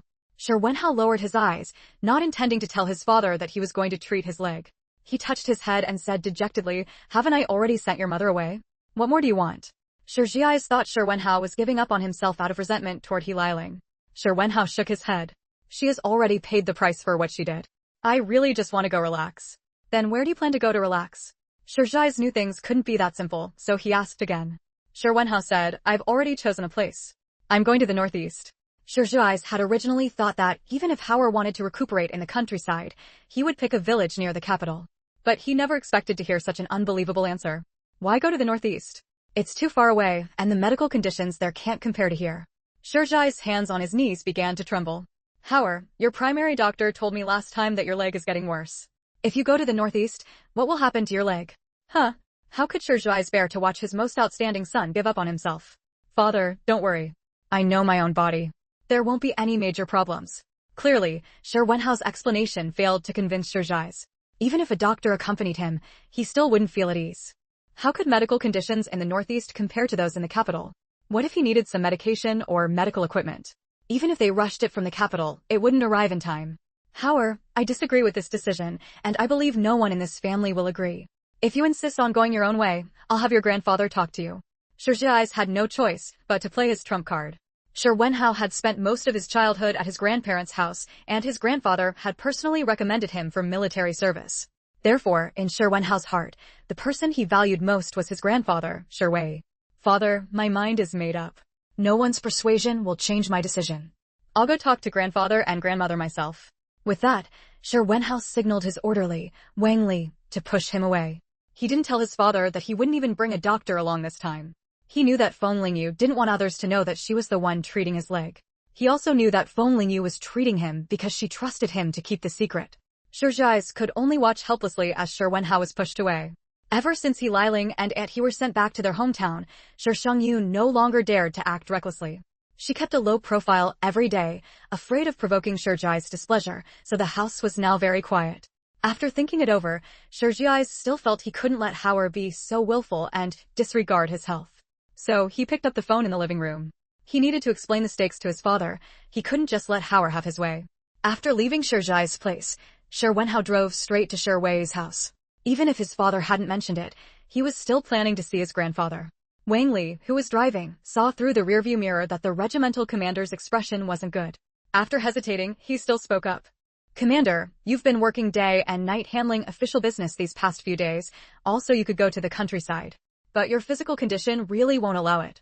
Last time, Dr. Li, Shi Wenhao's primary physician, had already described the severity of the regimental commander's leg condition. Wang Li was truly worried. I have my own plans. You and He Bin will come with me. Shi Wenhao had already decided he would only bring these two trusted men. He was afraid that if he brought others, they would listen to his father and keep reporting on his condition. But Wang Li and He Bin were different. They had been by his side since they were new recruits. As long as he told them not to speak, they would never tell his father anything. Commander, aren't you even bringing Dr. Li? How can that work? Wang Li was driving and had to keep his focus on the road, but he was still very anxious. He even started imagining all sorts of scenarios. Could the commander really be giving up on himself, wanting to exile himself to the countryside? Just listen to me. I'm not going to joke with my own life. Besides, you've been with me for so long. Don't you know me by now? Do I seem like someone who would give up on himself? Shi Wenhao stared out the car window, speaking calmly. After his leg was broken, hadn't he still worked actively, searching for his own value? Moving out of the Shi family was simply because he didn't want to face that mother. When Wang Li heard Shi Wenhao's words, he fell silent. He should trust his commander, just like when he had successfully led his brothers out of the enemy's encirclement. By the time Shi Wenhao arrived at Shi Wei's place, over half an hour had passed. Since his leg was injured, he had never come back to the military compound. Looking at the familiar flowers and plants in the yard, Shi Wenhao felt a wave of nostalgia. When he was a child, he used to stand in this yard every day, punished by his grandfather to do horse stance, while his grandmother would mediate and stop his grandfather from punishing him. Those warm days were long gone. You're here, why don't you come in? Can you stare flowers out of the ground out there? A voice, somewhat aged but vigorous and powerful, rang out. Grandfather. Shi Wenhao choked out. Wang Li, quick-witted, pushed Shi Wenhao into the living room, saluted Shi Wei, and then withdrew. You brat, do you still have any respect for me as your grandfather? Huh. Ever since your leg was hurt, you never came here again. I thought there was some monster lurking in my place. Shi Wei snorted angrily, finding fault with everything about Shi Wenhao. Liu Huilan, coming out of the kitchen with a kettle, shot Shi Wei a displeased look. Enough. When Howard wasn't here, you kept mumbling about him. Now that he's here, why are you scolding him? Howard, stay for dinner tonight. Grandma will personally make your favorite braised pork. Liu Huilan sat down beside Shi Wenhao, her eyes full of affection. Seeing Shi Wenhao's pale and gaunt face, Liu Huilan held back her tears. Shi Wei, embarrassed at being called out by Liu Huilan, rubbed his nose awkwardly. Grandma, I'm sorry. I've been unfilial, not coming to see you often. Shi Wenhao pressed his lips together and said. Chapter 228, I must go. It's enough that you have this thought. Grandma knows you feel terrible inside, and I don't blame you. Liu Huilan's eyes were completely red. Among all her grandsons, Howard was the one she had raised since childhood. In terms of affection, she and Shi Wei both shared the deepest bond with Howard. Back when she first learned that Howard's legs had been blown off, the old man had spent an entire night smoking alone in his study. With red-rimmed eyes, he asked, was I wrong to send Howard to the military back then? She understood Howard's hardships. How could she blame him? Seeing Liu Huilan crying uncontrollably, Shi Wei could no longer keep a stern face. He handed her his handkerchief and said, all right, stop crying. You're this old now, still crying in front of your grandson. Liu Huilan took the handkerchief and wiped the tears from her face. What's wrong with me crying? My eldest grandson is here, and I'm happy. Don't provoke me today. Shi Wei wisely shut his mouth. When a woman was being unreasonable, anything he said would be wrong. Once Liu Huilan went into the kitchen to busy herself, Shi Wei's expression turned serious again. Tell me, why do you want to go to the northeast? Shi Wei was not surprised. He refused to believe that someone he had personally trained would be weak enough to need to go to the countryside to clear his mind. Shi Wenhao knew he couldn't hide the truth from his grandfather. He said in a low voice, Grandfather, I have something very important to do. I have to spend some time in the northeast. This concerns my future. Shi Wei raised an eyebrow at this. Your future? I haven't heard of any mission in the northeast that requires you recently. As one of the highest-ranking leaders of the Huaxia military, Shi Wei naturally knew the general movements of all troops. It's not military-related. It only concerns me personally. Shi Wenhao shook his head. Seeing Shi Wenhao like this, Shi Wei knew he wouldn't get anything else out of him. Shi Wei smiled. Your father called me, hoping I would stop you. But I never intended to do that. Shi Wenhao was stunned, his eyes widening slightly. Why? He had thought he would need to argue extensively to convince his grandfather. After all, his grandfather, like him, was a stubborn person. Because I trust you. And also, I want my grandson to spend the rest of his life doing what he wants, not trapped in the shackles of being the Shi family heir. You've already done enough for this family. Shi Wei softened his voice. Shi Wenhao had always held himself to the strictest standards, never allowing himself to slack off. Shi Wei hoped he could truly step out of the shadows of the past. A man had many ways to live a brilliant life. What did it matter if his legs were broken? Grandfather, rest assured, I will take good care of myself. Shi Wenhao suppressed the emotion in his heart and said seriously. He had a feeling that Feng Lingyu could definitely heal his legs. Once his legs were better, he would still be the most loyal soldier of the Republic. When Shi Jiai's learned that his father had already agreed to let Shi Wenhao go to the northeast, he was furious. Father, Wenhao is throwing a tantrum. Why are you getting involved in this mess? He can't go to the northeast. Seeing his second son so frantic, Shui couldn't help but laugh. When you were his age, you did plenty of stupid things. Did I ever scold you for them? Hearing his father's mockery, Shui's expression turned awkward for a moment. But his physical condition doesn't allow him to go to the northeast right now. Father, I'm not joking with you. Last time, Dr. Lee said Howard's legs have already started to deteriorate. If he goes to the northeast now, the temperature there will keep dropping over the next few months. If something happens to him, we won't even be able to save him. We can't just watch him walk into danger, father. Think about it. Shui's really hadn't expected his father to agree to this, catching him completely off guard. He had heard that Howard had already bought his ticket and was preparing to leave. Guys, we can no longer limit Howard's life under the excuse of for his own good. Shui said with a bitter smile. Shui slumped down in defeat. I just want him to live well. At the very least, he should take Dr. Lee with him. Back then, you insisted on marrying that woman Heliling. Did I stop you? If she hadn't given the Shui family 3 children, I would never have let her off so easily. Shui said with a dark expression, the wrinkles on his face deepening. Since father sees no problem with it, then I won't stop him either. But it's really too few for him to only bring 2 guards with him. Can you send 2 of your men? The guards around Shui were the most elite soldiers in Huaxia. With them around, Shui could feel more at ease. Since he couldn't stop Howard from going to the northeast, he had to do everything possible to ensure his safety. No need. Shui replied with just 2 words. Why? Shui couldn't understand his father's decision. Howard's safety was the most important thing. Howard told me that bringing just 2 men is enough. Lao Er, you still don't understand what I just said. From now on, let Howard do what he decides to do. We should no longer interfere. At this point, Shui's voice carried a hint of sadness. Besides, haven't you already decided to groom Wenyong? Father, but that doesn't mean I've given up on Howard. Someone needs to inherit the foundation of our Shui family in the military. Shui explained. Enough. You know what you're thinking. Let Howard do as he pleases. Seeing that his father was adamant and there was no room for negotiation, Shui had no choice but to give up trying to persuade him. After Shui left, Lu Huilan let out a sigh and said softly, if only we had never let Heliling into this family back then. It's also my fault. I wanted a granddaughter too badly, so I spoiled Shangyun beyond reason, giving that woman Heliling the audacity to act so recklessly. Lu Huilan had been thinking lately that if it hadn't been for their excessive favoritism toward Shangyun, which made Heliling feel she had leverage, perhaps things wouldn't have come to this. What are you blaming yourself for? Once we noticed Shangyun's problems, didn't we change our attitude toward her? It's her mother who is greedy beyond measure. Shui quietly comforted his wife. For the sake of their granddaughter, they had indeed treated Heliling much better. Who would have thought that Heliling would then pour all her heart into Shangyun, neglecting her 2 sons? Don't worry, it will be fine. Shui and Lu Huilan's hands clasped together. Chapter 229. The Bird Egg Incident. Feng Lingyu received word that Shui Wenhao was coming. Xiaoyu, who is this person? What are they coming here for? Gao Xiaodao asked, puzzled. A soldier. He has a problem with his leg and is coming to me for treatment, Feng Lingyu explained. It had been so long since she'd heard anything from Shui Wenhao that she'd thought he wasn't coming. Then where will he stay? Gao Xiaodao pouted. She had only just finished building Huiqing's house, surely she wouldn't have to build another one. Feng Lingyu was amused by Gao Xiaodao's troubled expression. She tapped her on the dimple and said, what are you worrying about? No matter where Shui Wenhao goes, his status commands respect. You don't need to fret about where he'll stay. Besides, given Shui Wenhao's steady nature, he would have already arranged everything himself. It wasn't her place to worry. That's good. I really don't want to build another house. Oh, by the way, has Yan Wei gone crazy lately? Why does he keep trying to talk to you? The other day he even asked me if I needed help. I feel like he's up to no good, Gao Xiaodao said, bringing up Yan Wei's strange behavior recently. In truth, he hadn't done anything out of line. On the surface, it seemed like he just wanted to build a good relationship with them. Anyone who is uncharacteristically is surely after something. Let's just keep our distance, Feng Lingyu said, unconcerned about Yan Wei's recent overtures. As long as he didn't do anything harmful to them, it was fine.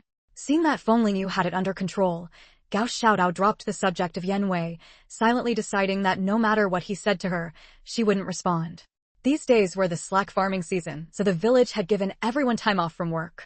As a result, the villagers were either tending to their own crops in their private plots or heading up the mountain in groups to gather wild goods. In the coming months, once the temperature dropped and the world outside was frozen and snowy, people would stay indoors to keep warm. So now, during this idle period, everyone was doing their best to stock up on food for their families. Most of the village men had gone up the mountain to hunt, and even the children were scurrying around Little Green Mountain, cheering every time they found something good. Huiqing followed his new friends until his face was flushed red from running.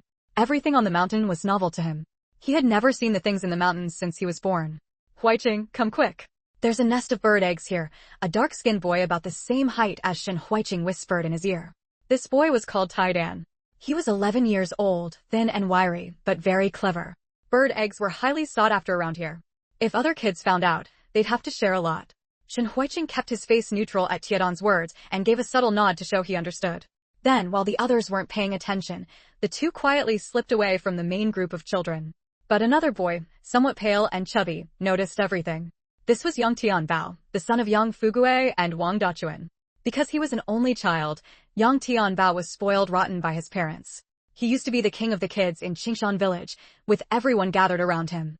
But ever since Shen Huiqing arrived, the admiring glances had shifted. Everyone was clearly more envious of Shen Huiqing now. He wanted to see what Shen Huiqing was up to, following that little bastard Taidan. Taidan led Shen Huiqing through twists and turns until they came to a camphor tree. It was quite tall. Shen Huiqing craned his neck and saw a bird's nest perched in the branches. Taidan, this tree is too tall. Let's forget it, it's too dangerous. Shen Huiqing frowned, trying to persuade him. In his opinion, climbing such a tall tree for a few bird eggs wasn't worth the risk. If he fell, it wouldn't be a joke.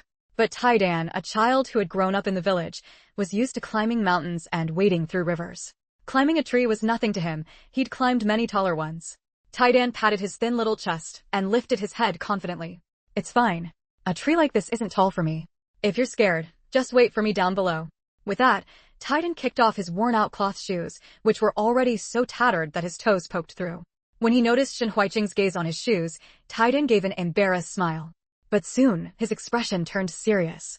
He locked his eyes on the branch with the bird's nest, kicked off with his feet, and climbed up like a monkey, his movements swift and agile.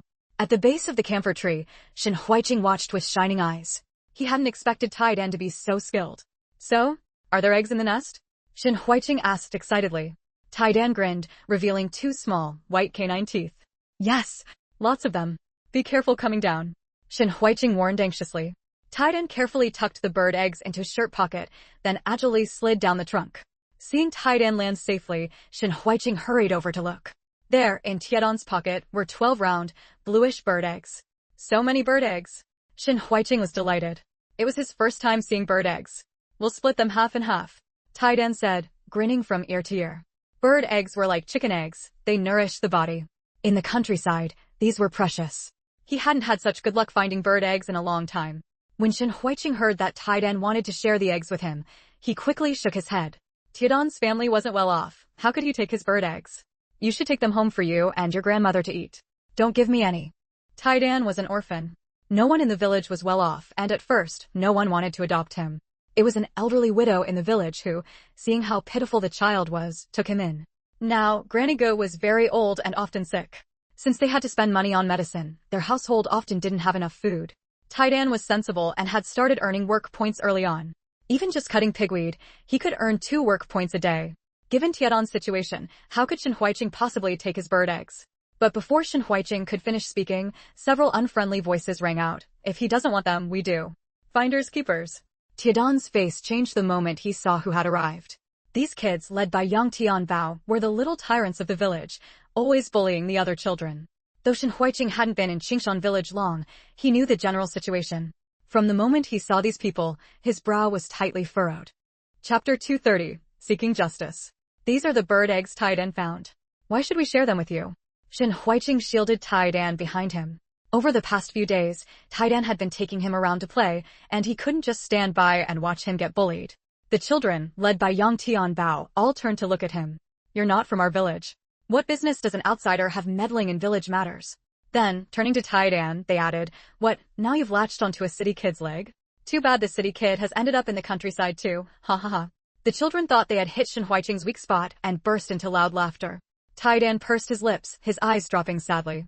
His grandmother had told him not to cause trouble in the village, so whenever other kids snatched things from him, he never dared to openly resist. He knew his grandmother was afraid that after she passed away, he would have no one to protect him in the village. Forget it, Huiqing. Taidan tugged at Shen Huiqing's sleeve and whispered. Seeing this, young Tianbao and the others smirked triumphantly. See? Even Taidan says forget it. Hurry up, I saw you sneaking off earlier. I knew you'd found something good again. Looks like I need to teach you a lesson about hoarding. Yang Tianbao reached out his hand to Tide and expectantly, waiting for him to hand over the bird eggs. Tiden pulled half the bird eggs from his pocket and was about to hand them over. But Yang Tianbao slapped Tiadan's hand hard. There are 4 of us here. What do you mean by only giving half? Shen Huiqing's eyes widened in shock. He hadn't expected Yang Tianbao to be so unreasonable. Tidan was already willing to share half the eggs he had found, and they still weren't satisfied. You're going too far. Tidan found these eggs himself, climbed the tree, and took them from the nest. What does any of this have to do with you? Shen Huiqing said angrily. Tidan, let's go. Don't give them anything. If they try to take them by force, we'll go to the village chief and report them. But their path was immediately blocked by Yang Tianbao and his gang. Think you can leave? Not so fast. Hand over the goods first. In these times, eggs were a rare treat, and they hadn't had any in a while. Tidan had to hand over those bird eggs today. Feng Lingyu and Gao Xiaodao were also on Little Green Mountain at the moment. Yang Limei was leading them, along with Zhao Nanshan, wandering around the mountain. Hey, look over there, a persimmon tree. Gao Xiaodao, sharp-eyed, pointed at a tree laden with fruit not far away. Xiaodao, keep your voice down. Don't let anyone else find out. Yang Limei put her finger to her lips. Everyone in the village was out on the mountain right now, and no one would announce it if they found something good. If they attracted attention, they wouldn't be able to keep all the fruit for themselves. As they approached, they saw that the persimmons had already turned red. We're so lucky. No one else has discovered this tree yet. These persimmons could be made into dried persimmon cakes. In winter, sitting on a warm kong, nibbling on them little by little, they were sweet and delicious. Sun Yiming and Zhao Nanshan took the lead, climbing the tree nimbly and picking the persimmons. Some persimmons were already ripe on the tree. Sun Yiming picked one, wiped it on his sleeve, and took a bite. Wow, this is so sweet. Those are fully ripe. The harder ones aren't edible yet, or your mouth will feel really astringent, Yang Limei explained with a smile. With so many persimmons, even if each of them took a share, there would still be plenty. Yang Limei mentally noted the tree's location, planning to come back next year to pick more. Feng Lingyu had been bending over to pick up persimmons, but suddenly straightened up, her expression turning serious. What's wrong, Xiaoyu? Sun Yiming asked, puzzled. Something's happened, Feng Lingyu said, walking out of the woods. The others, seeing this, abandoned the persimmons and followed her out. As soon as Feng Lingyu stepped out of the woods, she saw a crowd gathered around a large tree not far away. Recalling the commotion she had just heard, Feng Lingyu frowned. Could Huiqing be in trouble? When Feng Lingyu approached the crowd, she heard a familiar voice crying. Some onlookers, seeing Feng Lingyu arrive, made way for her. Comrade Feng, go check on your little brother. Shen Huiqing was covered in blood, sitting on the ground, holding a child and wailing loudly. Feng Lingyu's pupils contracted sharply. Huiqing. As soon as her hand touched Huiqing's shoulder, Feng Lingyu realized the blood wasn't his. Huiqing was so immersed in grief over his friend's impending death that it took several calls from Feng Lingyu before he snapped out of it. Xiaoyu, you're finally here. Please, look at Taidan, he's bleeding so much. Shen Huiqing sobbed, his breath coming in gasps. The people around, seeing how much blood Taidan had lost, turned away in pity. Oh dear, if something happens to Taidan, how will Granny Ga survive? Why is this child so unlucky? No one wanted him when he was born, and now, at such a young age, this happens. Everyone thought Taidan, having lost so much blood, wouldn't make it. Feng Lingyu used her ability to check Tiadan's condition and breathed a sigh of relief. Fortunately, it wasn't as serious as it seemed. Xiaoyu, is Taidan going to be okay? Shen Huiqing asked, his voice trembling. Don't worry, he'll be fine. Feng Lingyu tore a strip of cloth from her own clothes and wrapped it around the wound on Tiadan's head. The most urgent thing now was to stop the bleeding. Otherwise, it really could become life-threatening. Hearing Feng Lingyu say he would be fine, Shen Huiqing also relaxed. Comrade Feng, forget it. The child has lost so much blood, there's no saving him, a villager said. Feng Lingyu paused in her bandaging. She saw a tear roll down the corner of Tiadan's eye. Who says that? He can be saved. Feng Lingyu said firmly. Tiadan's eyes opened a crack, and he said weakly, Sister, can you tell Grandma to take care of herself? I won't be able to look after her anymore. Due to excessive blood loss, Tiadan's lips were pale. Don't worry. I said you'll be fine, and you will be. Trust me. Taidan looked into Feng Lingyu's bright, shining eyes, which seemed to hold infinite courage and hope. He nodded instinctively. Okay, sister. I trust you. Gao Xiaodao came into the crowd and was startled to see Feng Lingyu holding a child covered in blood. No time to explain, Xiaodao. Take this child to the clinic first. Feng Lingyu had already used her ability to stop Tiadan's bleeding, but the gash on his head needed a doctor to stitch it up. What about you? Gao Xiaodao asked, puzzled. Wasn't Xiaoyu coming along? This child got hurt because of Huiqing. I have to seek justice for him. Chapter 231. The Good Deeds of That Little Beast. Feng Lingyu's sharp gaze fixed directly on Yang Tianbao and the other four, causing them to shudder all over. Shen Huiqing had just told her that these children had tried to steal Tiadan's bird eggs, and Taidan, in protecting Shen Huiqing, had been pushed and fell, hitting his head on a stone on the ground. At such a young age, to injure someone like that just to snatch something from them, there was no denying how vicious it was. If it had been delayed any longer, Taidan could have bled to death. The villagers nearby, who didn't understand the situation, saw Feng Lingyu striding fiercely toward Yang Tianbao and the other children and were confused. What was she doing? Hadn't Taidan fallen from the tree on his own? Some who knew the children's behavior guessed that those little troublemakers had caused trouble again. You, what are you going to do? Yang Tianbao looked at Feng Lingyu standing before him, swallowed hard, and asked guiltily. Come with me, Feng Lingyu said. She felt no sympathy for these children. What use was fear now? Go where? Why should we go with you? We're not going, Yang Tianbao said, trying to muster his courage. This woman wasn't even from their village, so why should he be afraid? You don't have a choice. Feng Lingyu didn't want to waste words with them. She grabbed each of them by the collar with one hand, Yang Tianbao first. He tried to twist and struggle, but Feng Lingyu's hand was like iron, unmoving. Instead, his own struggling choked him, turning his neck red and his face blue from lack of air. Comrade Feng, what are you doing? He's just a child, let go. What if something happens? The villagers grew anxious, not understanding why Feng Lingyu would lay hands on a child. The child lying on the ground bleeding just now was also a child. Where were your words then? Are children divided into high and low? Feng Lingyu's pale face twisted into a mocking smile. Hadn't those people stayed silent earlier because they saw that Taidan and his grandmother had no one to speak for them in the village? Are you coming or not? Feng Lingyu asked harshly, gripping the two children in her hands. The children were terrified and didn't dare refuse, nodding frantically. Huiqing, go call village chief Yang to Wang Dachuan's house to settle this, Feng Lingyu said to Shen Huiqing, then dragged Yang Tianbao away with long strides. The onlookers followed as Feng Lingyu led the children away, curious to see what she would do. By the time Sun Yiming and the others arrived, the crowd had already dispersed. Sun Yiming turned and saw a large pool of blood on the ground, realizing someone must have been hurt. Damn it, it couldn't be Huiqing who's injured. Sun Yiming's heart pounded wildly. Knowing Feng Lingyu's temper, if Shen Huiqing were hurt, there was no telling what she might do. Let's go down the mountain and put down the persimmons first. Everyone's probably back in the village by now, Zhao Nanshan said with a frown. His family was different from the others. They never went up the mountain to forage for food during breaks, and even their work was sporadic. As soon as Yang Tianbao saw the familiar door, he started wailing, Mom. Mom. Wang Dachuan heard her precious son crying outside and immediately jumped out of bed. Someone dared to bully her son right at their doorstep. What nerve? Which reckless bastard is bullying my son? Blind dog, can you afford to hurt my only child? Wang Dachuan came out cursing, and as she opened the door, she saw a crowd of villagers gathered outside. Feng Lingyu loosened her grip, and Yang Tianbao broke free, scrambling toward Wang Dachuan. Mom, that woman just tried to choke me to death. With his mother there, Yang Tianbao felt bolder and immediately started tattling.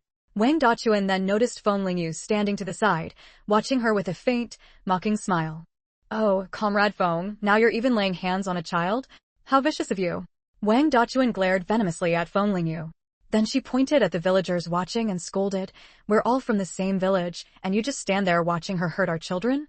No unity at all. The onlookers, who only wanted to watch the drama, were annoyed to be caught in Wang Dachuan's tirade. Wang Dachuan, why blame us for your own family's problems? We tried to stop her earlier. No good deed goes unpunished. Wang Dachuan pointed at the red marks on Yang Tianbao's neck. Look at this. How hard did that bitch squeeze? My son's neck is like this. She's trying to kill. Are you done? If you're done, then let's talk about the good deeds your little beast of a son did today, Feng Lingyu said coldly, each word sharp and deliberate. Little beast? You dare call my Tianbao that? Wang Dachuan was so furious her teeth nearly ground to dust, her hands trembling. A murderer? What good could he be? Yang Tianbao had been burying his face in Wang Dachuan's arms, but when he heard Feng Lingyu curse him, he peeked up and accidentally met her gaze, flinching at the anger in her eyes. What right do you have to call my son a murderer? You bitch. How dare you curse my son? If it had been anyone else in the village, Wang Dachuan would have spewed far worse, and if they were weak, she might have even started a physical fight. But Wang Dachuan had seen Feng Lingyu's ferocity before, and wouldn't dare lay a hand on her. That would just be asking for a beating. Heavens! There's no justice. An outsider, educated youth comes to our village and runs wild. Today, in front of everyone, she calls my son a little beast and a murderer. She's practically pissing on our village. Wang Dachuan's small, beady eyes darted around as she wailed to the watching villagers. Yang Tianbao, familiar with his mother's tactics, sat down on the ground and cried along. Wang Dachuan was clever in her own way, knowing how to shift everyone's attention to the conflict between Qingshan village and the outsiders. Chapter 232, Dead Denial. The villagers had never welcomed the educated youths, believing they did little work yet still took a share of the village's grain. The onlookers, after hearing Wang Dachuan's wailing, turned hostile gazes toward Feng Lingyu. Wang Dachuan was right. No matter what Yang Tianbao and the other children had done, it wasn't Feng Lingyu's place to discipline them. Several people, swayed by Wang Dachuan's provocation, immediately spoke up. Educated youth Feng, no matter what Yang Tianbao and these kids did, it's not your turn to lay a hand on them. That's right, these are village matters. Educated youth Feng, we can't just let you treat the village children like this. Seeing everyone taking his side, Wang Dachuan's eyes practically brimmed with smugness. That little bitch wasn't getting off without paying compensation and apologizing today. No matter what, he was a villager who was Feng Lingyu, an outsider, to come and bully him. If Feng Lingyu wanted to keep living peacefully in the village, she had no choice but to back down. Feng Lingyu was so angry at their words she laughed. You handle it yourselves? Just now, Taidan was bleeding all over the ground. Where were you then? Isn't Taidan a villager? Wang Dachuan, let me tell you, even if I'm not a villager, I can still stand up when I see injustice. If only villagers can handle village matters, then what's the point of laws and the police station? Educated youth Feng is right. But what exactly happened? Please explain clearly so we can all judge fairly. A young man's voice rang out. Feng Lingyu looked toward the voice and saw it was Yan Wei. The other educated youths were also in the crowd watching, most with expressions of schadenfreude, as if they thought she'd offended the villagers and landed herself in big trouble. Whatever Yan Wei's motives, the fact that he stepped forward to support Feng Lingyu showed he had a clear head. Educated youths were already ostracized in the village, and Wang Dachuan was trying to deepen that conflict. If the villagers were truly riled up by her, life would become hard for all the educated youths in Qingshan village. Seeing Yan Wei speak up, Zhu Hongya and Xiao Yanfeng also chimed in. The truth of what happened isn't clear yet. Let's hear the full story before we take sides. These so-called children you're talking about, to steal the bird eggs Taidan found, they pushed him and he hit his head on a rock. If I hadn't gotten there in time, Taidan would be dead now. If that's not attempted murder, what is it? Feng Lingyu pointed at Yang Tianbao and the others, her voice firm. The parents of the other children, having heard the news, had now arrived. Seeing their own kids unharmed, they all breathed sighs of relief. These were all boys, every one of them a family's precious treasure. Oh, educated youth Feng, it's not as serious as you make it sound.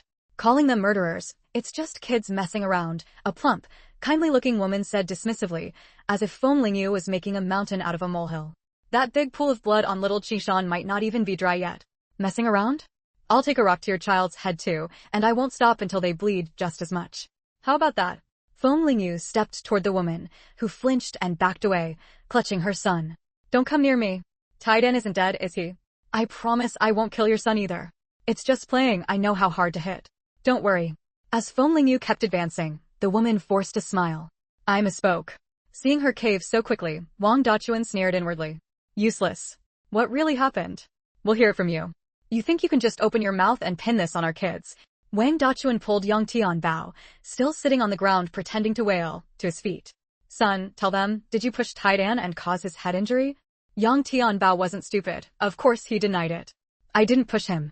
He fell from the tree himself. Since no one else was around, he could say whatever he wanted. Satisfied with the answer, Wang Dachuan turned to the other children. You all speak up too. Did Taidan fall on his own? The children exchanged glances, then, pressured by their parents, shook their heads. He fell himself. A flicker of triumph passed through Wang Dachuan's eyes. Hear that, educated youth Feng? Taidan fell on his own. You want to pin this on us? We won't take it. My precious son's neck is bruised like this from you. If you don't pay up, we're not done here. Ridiculous. You perpetrators claim you didn't do it, so that's the truth? My younger brother was there watching, and Taidan is still alive. Do you really think whatever you say goes? Feng Lingyu wasn't going to waste words with them. If you think there's no problem, then we'll call the police. We'll see what the truth is then. Not just Yang Tianbao and the kids, but even the adults' faces changed at the mention of calling the police. They were used to taking issues to the village chief, not the Public Security Bureau. Educated youth Feng, let it go. That child Taidan is pitiful. How about this? My family is willing to give him 20 eggs to make up for his nutrition, the same honest-looking woman said reluctantly. If her son was really called in for questioning by the police and word got out, wouldn't his reputation be ruined? Compared to calling the police, giving up 20 eggs was nothing. The other parents gritted their teeth and followed suit. We're also willing to give 20 eggs. 20 eggs? Have you seen how much blood Taiden lost? A few eggs are supposed to make up for his nutrition. Feng Lingyu laughed in anger. 20 eggs to settle this. What a nice thought. Educated youth Feng, what do you want then? Strictly speaking, this has nothing to do with you. You can't just decide the compensation. Besides, it's not even certain our kids pushed him, another parent said darkly. Seeing them still stubbornly denying it, Feng Lingyu's face hardened. That's right, how can we call the police? They're just children. Everyone clamored to stop Feng Lingyu. China is a country of law. I think calling the police is the most appropriate. A steady, forceful, slightly magnetic voice rang out from behind the crowd. Suddenly interrupted, everyone turned to look at the speaker. Chapter 233 Shi Wenhao arrives. Feng Lingyu was also startled, her almond eyes widening slightly. How did this person get here so quickly? When the villagers of Qingshan village saw the man speaking, they didn't even dare to breathe loudly. These villagers had never seen someone with such an imposing presence.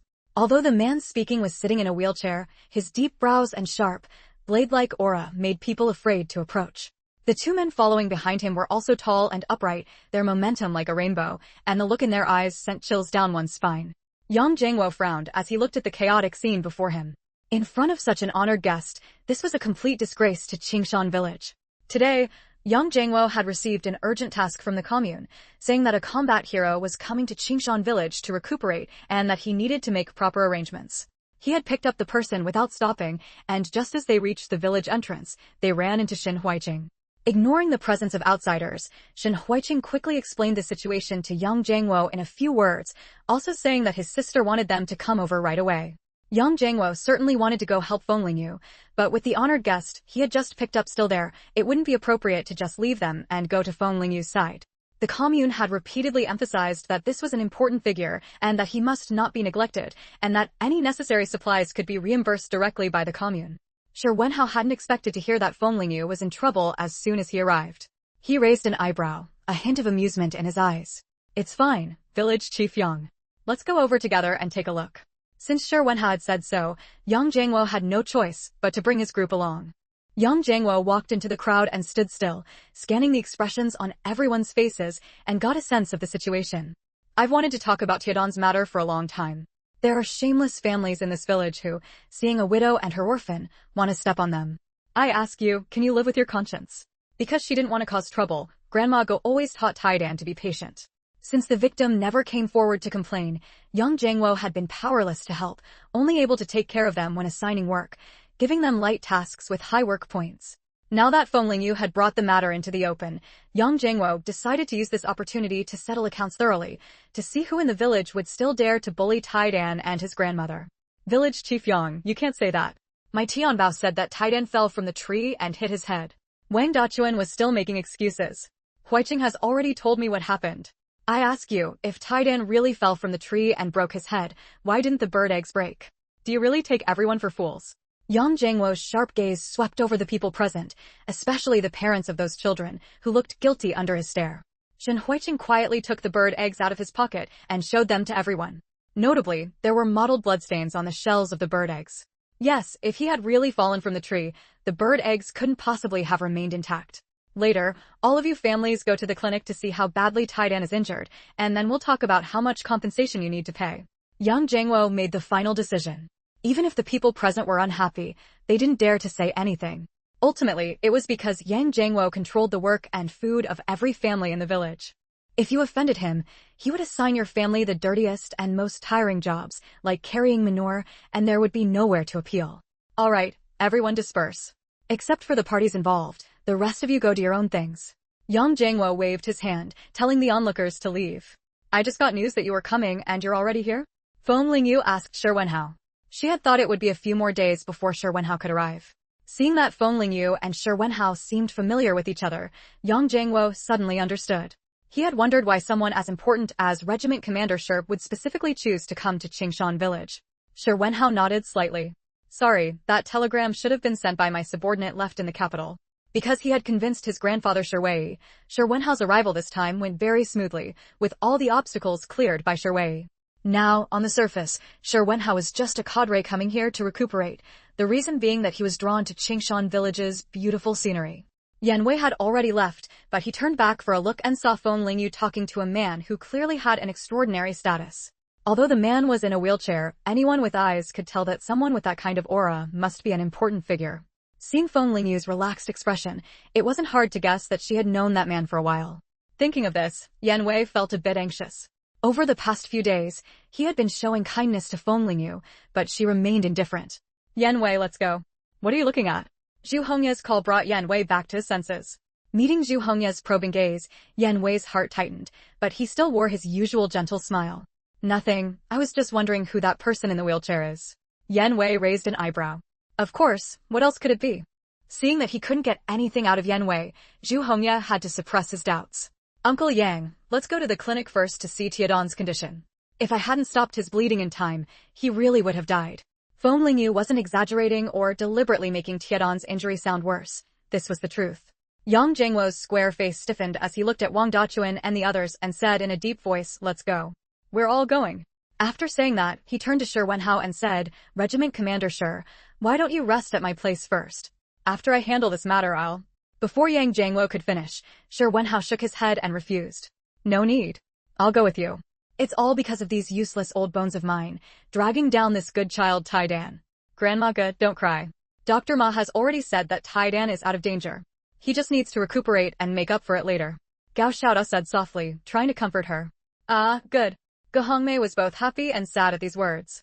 It was good that her grandson's life was not in danger, but with her family's situation, where would they find the means to help Tai Dan recover his strength? Sun Yiming and the others were also at the clinic now. They thought something had happened to Huiqing, so they dropped everything and came to the clinic. It was only after arriving that they realized it wasn't Huiqing who was in trouble. Just as they were about to head to Wang Dachuan's house to see what was going on, Yang Jingwo arrived at the clinic with a group of people. Chapter 234, doesn't look like someone who can't afford to eat.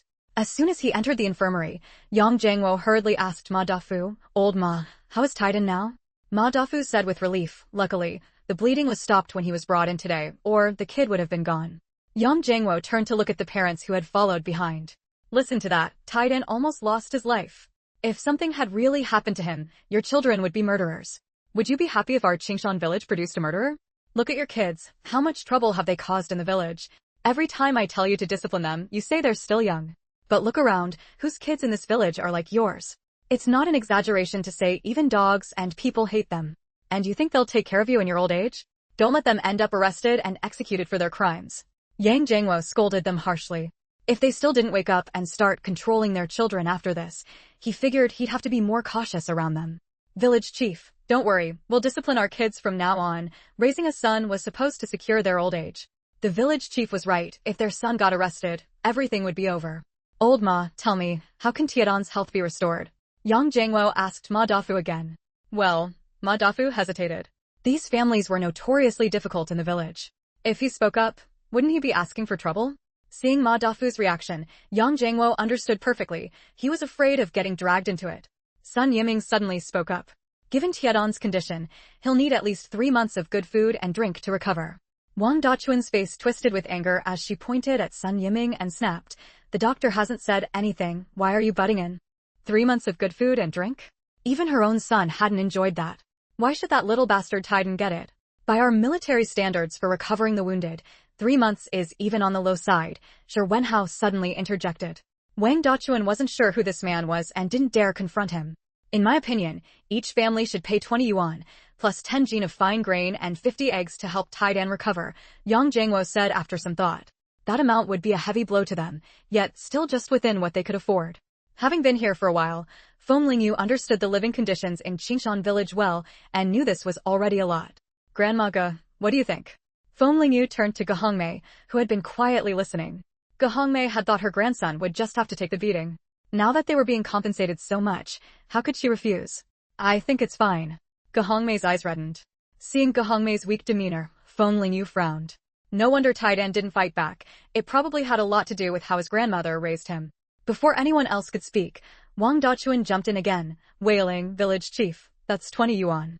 That's all the money my family has for the whole year. And the fine grain, we've already run out. We can't afford to pay. In her mind, 20 eggs would be enough. 20 eggs per family, that would let Taidan have 1 egg a day for months. Don't want to pay? Fine. I'll have my guard take you to the police station and see what they have to say. Sure Wenhao gave Wang Li, standing behind him, a look. Wang Li got the order and prepared to drag young Tianbao out of Wang Dachuan's arms. Wang Dachuan was so frightened she stumbled backward, immediately shouting, I'll pay. I'll pay. Don't take my son to the police station. And the rest of you? Wang Li looked at the other villagers, his hands ready to grab someone at any moment. Seeing this, the others didn't dare refuse and mumbled their agreement to pay. At the same time, some inwardly lamented they hadn't split from their families yet, and paying so much would definitely cause trouble at home. When their own interests were at stake, they couldn't help but feel resentful toward their sons. Village chief, why not make today the day? It's the slack season, so let's settle the payment right in front of you. You can be the witness, Feng Lingyu suggested. It was better to get the money and goods cleared today. If they tried to renege tomorrow, there would just be more arguing. Wang Dachuan now hated Feng Lingyu to the bone, wishing she could eat her flesh. If it weren't for that little bitch, she wouldn't have to pay a single cent today. Just as Wang Dachuan was stewing in bitterness, a slouching, sharp-featured, middle-aged man walked into the infirmary. Yang Fugue, your son got into such big trouble today. Where were you off gallivanting? Wang Dachuan demanded angrily. Having this man around was worse than not having him at all. He was never home, just wandering around outside every day. Yang Fugue ignored Wang Dachuan as he entered. Instead, he swept his bleary eyes around the room, pausing briefly when he saw Feng Lingyu. He thought his movement was subtle, but both Feng Lingyu and Shi Wenhao noticed the pause. Village chief, I heard my son did something wrong? Don't worry, we'll pay what we owe. When we get home, I'll give him a good lesson. Yang Fugue declared with an air of righteousness. Yang Jiangwo didn't know what had gotten into this good-for-nothing Yang Fugue, but as long as he was willing to pay, that was fine. That's only right. From now on, you need to keep Tianbao in line, or he'll suffer when he grows up. Yang Jiangwo said. Wang Dachuan had thought her husband would haggle to reduce the payment, but he agreed outright. So she jabbed Yang Fugue hard in the back. What are you poking and prodding for, woman? The kid's been spoiled because of you. Yang Fugue turned and snapped impatiently. If it weren't for the fact that Wang Dachuan had given him a son, he would have traded her in long ago. Wang Dachuan was tough with others, but she didn't dare cross Yang Fugue. When he got angry, he would beat her half to death. Village chief, we'll go home and get the stuff now. Wait here.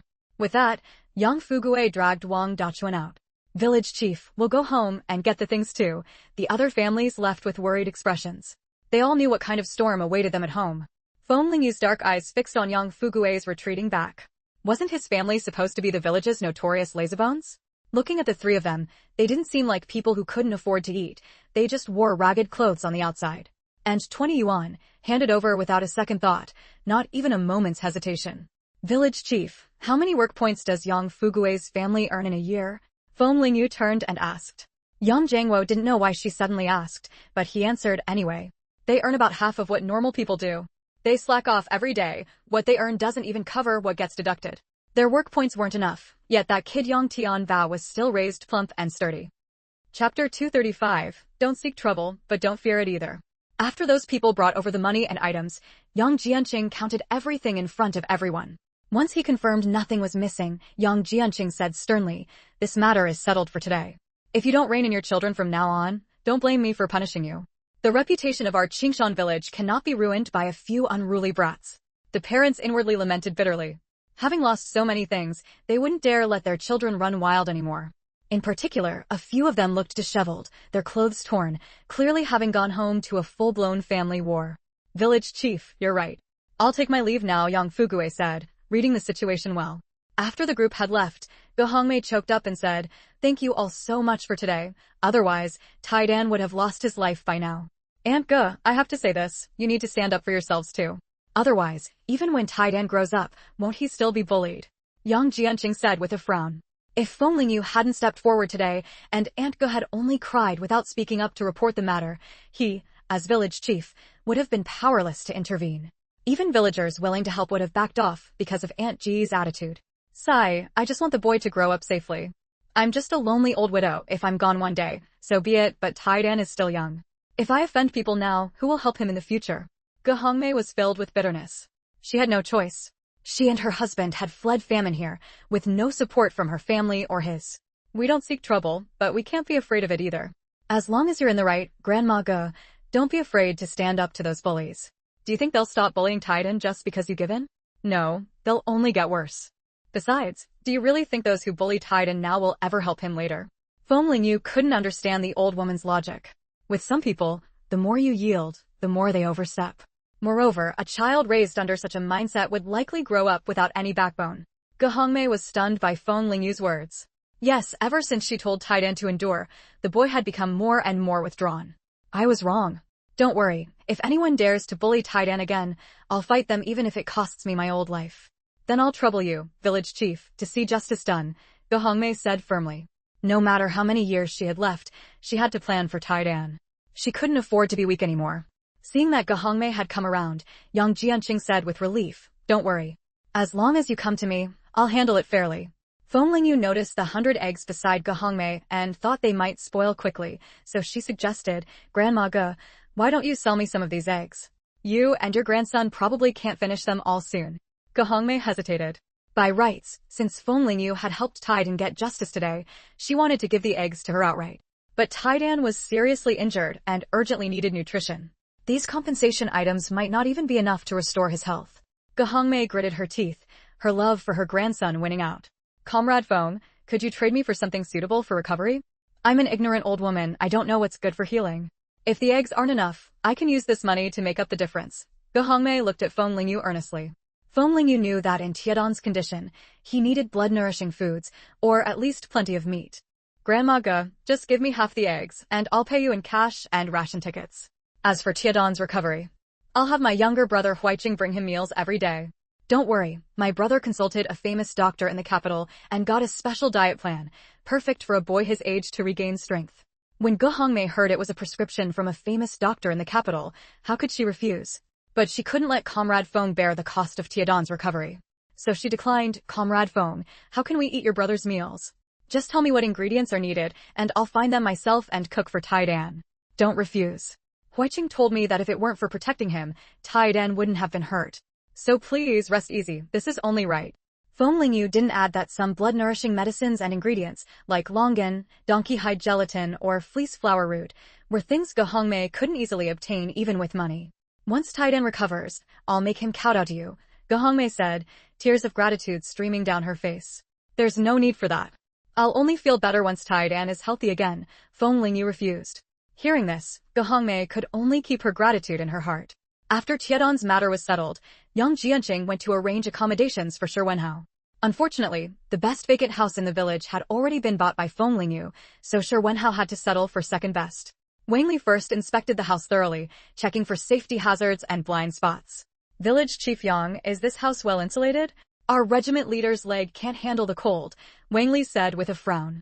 Don't worry, this house was built only a few years ago.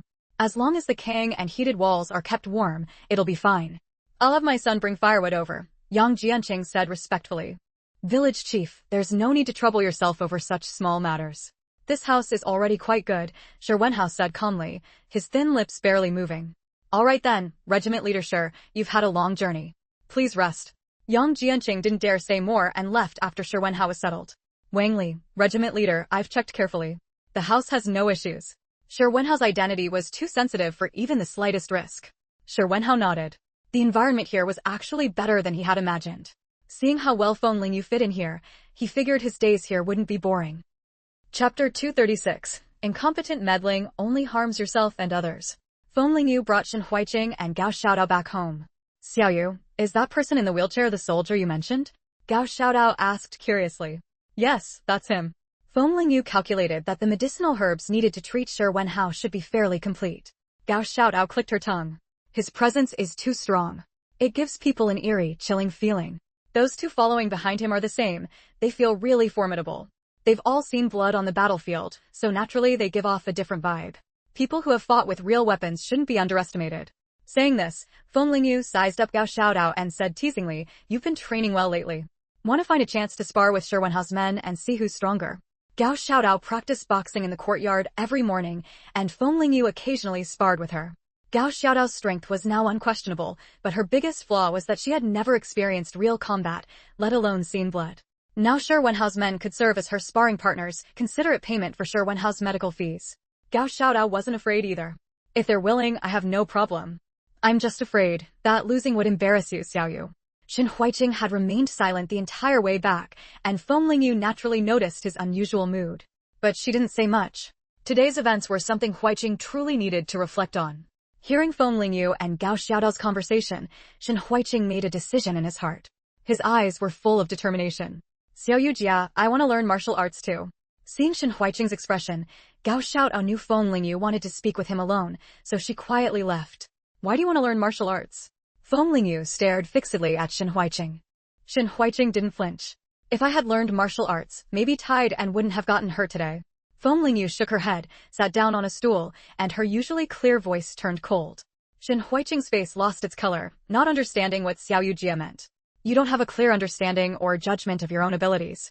Knowing that Yang Tianbao's group outnumbered you, why did you insist on standing up and dragging Taiden into resisting? When you're outmatched in strength, doing that is just stupid. These words were undeniably harsh. Shin Huiqing held back, forcing himself not to cry. But Feng Lingyu didn't soften. She continued. What are 12 bird eggs? So, what if you gave them to him? Only someone without brains would show off for a moment. As long as you protect yourself and wait for the right moment, you can naturally take back even more, principle and interest. At this point, Feng Lingyu's eyes were filled with severity. Whether it was her or Waiyu, the enemies they would face in the future were no simple matter. Huiqing, as a close family member to both of them, would inevitably face plenty of trouble and danger. He had to have a clear mind. So, she had to teach him these principles. Huiqing, today's incident could have been avoided. Taidan wouldn't have gotten hurt either. Huiqing, martial arts are important, but having clear strategy and a broader perspective is even more important. Shin Huiqing finally lost control, tears falling. Xiaoyu Jia, it's my fault. From now on, I'll think more carefully. I won't let something like this happen again. Feng Lingyu thought that today's events had truly taught Shin Huiqing a hard lesson. Incompetent meddling often only harms yourself and others. However, you really should learn some martial arts too. At critical moments, you need to have some ability to protect yourself. Only after Shin Huiqing stopped crying did Feng Lingyu speak again. Shin Huiqing's body was a bit weak, and practicing martial arts would also benefit his health. Alright, Xiaoyu Jia, I'll definitely learn well from you. Shin Huiqing clenched his fist, his fair face full of seriousness. While Feng Lingyu was scolding Shin Huiqing, Tuanzi wisely tucked its tail and didn't dare make a sound. Seeing the atmosphere ease up, it softly mewed at Feng Lingyu. You little one are clever, knowing not to run into the line of fire. Feng Lingyu crouched down and gently poked Tuanzi's forehead. Tuanzi gave Feng Lingyu a proud look, then lightly leaped and landed accurately in Shin Huiqing's arms. Shin Huiqing's eyes widened in surprise, feeling flattered. It's comforting you, Feng Lingyu said with a gentle smile. Shin Huiqing hugged Tuanzi close, burying his face in its soft fur and rubbing against it, the milky scent of Tuanzi filling his nose. Tuanzi, you're so wonderful. I'll make you milk powder every day from now on. In his excitement, Shin Huiqing leaned in to kiss Tuanzi. Seeing Shin Huiqing's dazed expression, Feng Lingyu couldn't help but laugh out loud. Thank goodness they had little Tuanzi at home, how much joy it brought. Yang Fugue returned home with a dark face. Wang Dachuan watched his expression, not understanding why he was so angry. Usually, their son had done far worse things, and Yang Fugue hadn't looked this grim. Although Yang Tianbao had always been doted on by Yang Fugue, he knew how to read the room. Seeing Yang Fugue's gloomy face, he was trembling with fear. I feed you well every day, and you're still not satisfied, running around causing me trouble? Yang Fugue's eyes fixed on Wang Dachuan like a venomous snake. Wang Dachuan hugged her son fearfully, her voice trembling. This time was an accident. That Feng Lingyu kept targeting me. Yang Fugue had no time for her excuses. He slapped Wang Dachuan across the face. I'm telling you, if it weren't for our son, I would have divorced you long ago. Tianbao follows you every day, and you've raised him like this. Yang Fugue said darkly. Thinking of the task assigned to him by his superiors, Yang Fugue grew even angrier. He had been planning to build a good relationship with Feng Lingyu, only to come back today and find out his wife had been arguing with her. Given the current situation, getting close to Feng Lingyu would be extremely difficult. It was all that stupid woman Wang Dachuan's fault, utterly useless and only good for ruining things. Wang Dachuan thought she was living a good life now. Every day at work, she only had to go through the motions, then run around the village causing trouble, claiming her family was poor. But in reality, they had plenty to eat and drink. Such a life was something even immortals wouldn't trade. So when she heard Yang Fugue wanted a divorce, Wang Dachuan immediately said she wouldn't dare cause trouble anymore. Listen, from now on, stay away from anything involving Feng Lingyu. Don't provoke her again.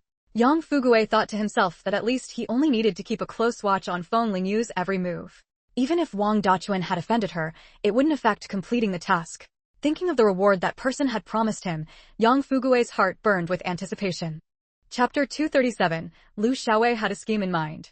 The villagers were extremely curious about Shi Wenhao and his group staying in the village. But they also understood in their hearts that Shi Wenhao's identity was definitely not simple. So when they saw Wang Li pushing Shi Wenhao out, everyone kept their distance, not daring to get close. Another guard who came with Shi Wenhao, He Bin, had gone into town today to buy supplies. When they came this time, aside from bringing some clothes, they basically hadn't prepared anything else. They needed to get everything fully stocked in the next few days. Some of the young village girls blushed at the sight of Shi Wenhao's handsome face. Wang Li also attracted quite a bit of attention. A few fanciful women looked at their daughters with longing and said, "Oh my, if any girl could marry one of those two, she'd never have to worry about food or drink, right? Maybe she could even help her brothers get into the army or something." Although Shi Wenhao was in a wheelchair, he still seemed capable. As long as she married him and quickly had a big, healthy son, wouldn't life be comfortable? Don't be a toad lusting after a swan. Someone like that, would he ever fancy a village girl? What are you thinking? Some clear-headed people immediately retorted, their words dripping with sarcasm. Lu Xiaowei, who happened to be passing by, overheard these words. If village girls weren't good enough, what about city girls like her? If she could marry that soldier, maybe she could return to the city. No matter what, she wouldn't have to do farm work anymore. Even though that man was lame, as long as he could get her back to the city, she wouldn't mind his defect. A healthy, able-bodied city girl like her willing to marry him, he definitely wouldn't refuse, right? Lu Xiaowei had made up her mind. She didn't want to stay in this godforsaken place any longer. Recently, Yan Wei had been acting strangely, constantly approaching Feng Lingyu, which made Lu Xiaowei uneasy and resentful. After all, Feng Lingyu had once taught her a harsh lesson. If Yan Wei, the head of the educated youth point, also sided with Feng Lingyu, Lu Xiaowei felt her situation would become very delicate. Watching Shi Wenhao surrounded by onlookers, Lu Xiaowei thought now wasn't the right time. She would wait until no one else was around to make her move. With a plan in mind, Lu Xiaowei left the place, feeling smug. She had never considered the possibility that Shi Wenhao might reject her. In Lu Xiaowei's eyes, although Shi Wenhao had someone taking care of him now, he was still disabled. Surely no one in the city would want to marry him. Now that she, an unmarried virgin, was willing to marry him, how could he possibly refuse? But Lu Xiaowei overlooked one thing. Ordinary soldiers wouldn't have guards like this by their side. Or rather, she didn't want to think about it, subconsciously ignoring it. She only wanted to grasp the one lifeline in front of her.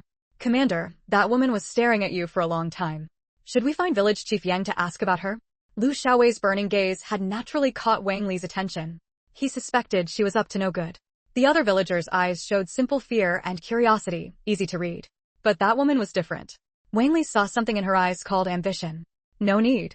Judging by her clothes, she's probably an educated youth sent to the countryside. We came here on a whim. She can't be a problem. Last night, Feng Lingyu had come to give him acupuncture. On the surface, there was no effect, but Shi Wenhao felt pain in his leg for the first time in a long while. Even if that feeling only lasted a second, it was enough to excite him. He believed more firmly than before that Feng Lingyu could heal his leg. "Let's go. We've been out long enough. Let's head back," Shi Wenhao said to Wang Li. Feng Lingyu had advised him to get out and move around more every day, even just for some fresh air, as it would help his leg recover. When Shi Wenhao returned home, he saw Feng Lingyu standing at his doorstep with an outstanding girl of unusual height, smiling warmly. "Why are you here now?" After entering the yard, Shi Wenhao finally spoke. Feng Lingyu gestured for Gao Xiaodao to step forward and said with a smile, "This is Gao Xiaodao, my friend. I told you about her last night, treating your illness for free, hoping your people could give Xiaodao some proper training. I've brought her here today. Even if she doesn't learn everything, 70 or 80% would be fine," Feng Lingyu said modestly. Shi Wenhao looked over Gao Xiaodao, who was puffing out her chubby cheeks, trying to look serious. Her tall figure and the faint, smooth lines of her muscles all proved that Gao Xiaodao was excellent soldier material. "Aren't you very skilled yourself? Why not teach her?" Shi Wenhao suddenly asked. Feng Lingyu hadn't expected him to ask that and had to explain, "My methods aren't suitable for her."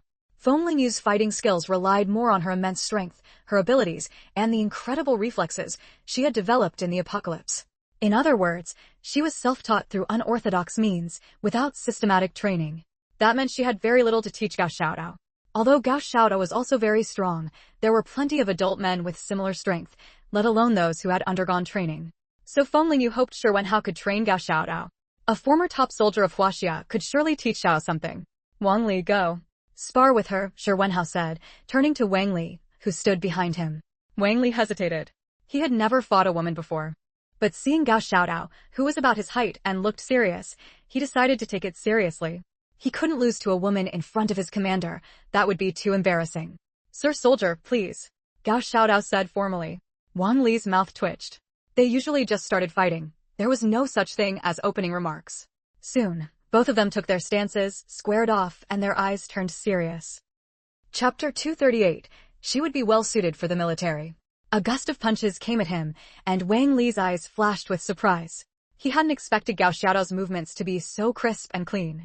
Wang Li's surprise lasted only a moment before he quickly reacted, blocking Gao Xiaodao's fist with his elbow. Even though Wang Li prided himself on being tough-skinned, Gao Xiaodao's punch still stung.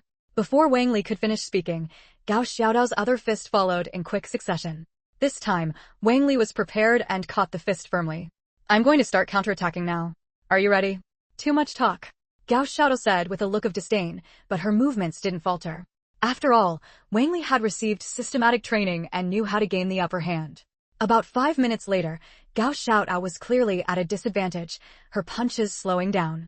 The fight ended with Wang Li cleanly reversing his grip and subduing Gao Xiaodao's hand. I concede, Wang Li said, releasing his hold on Gao Xiaodao. Gao Xiaodao felt a bit embarrassed, not expecting the gap between herself and Wang Li to be so large.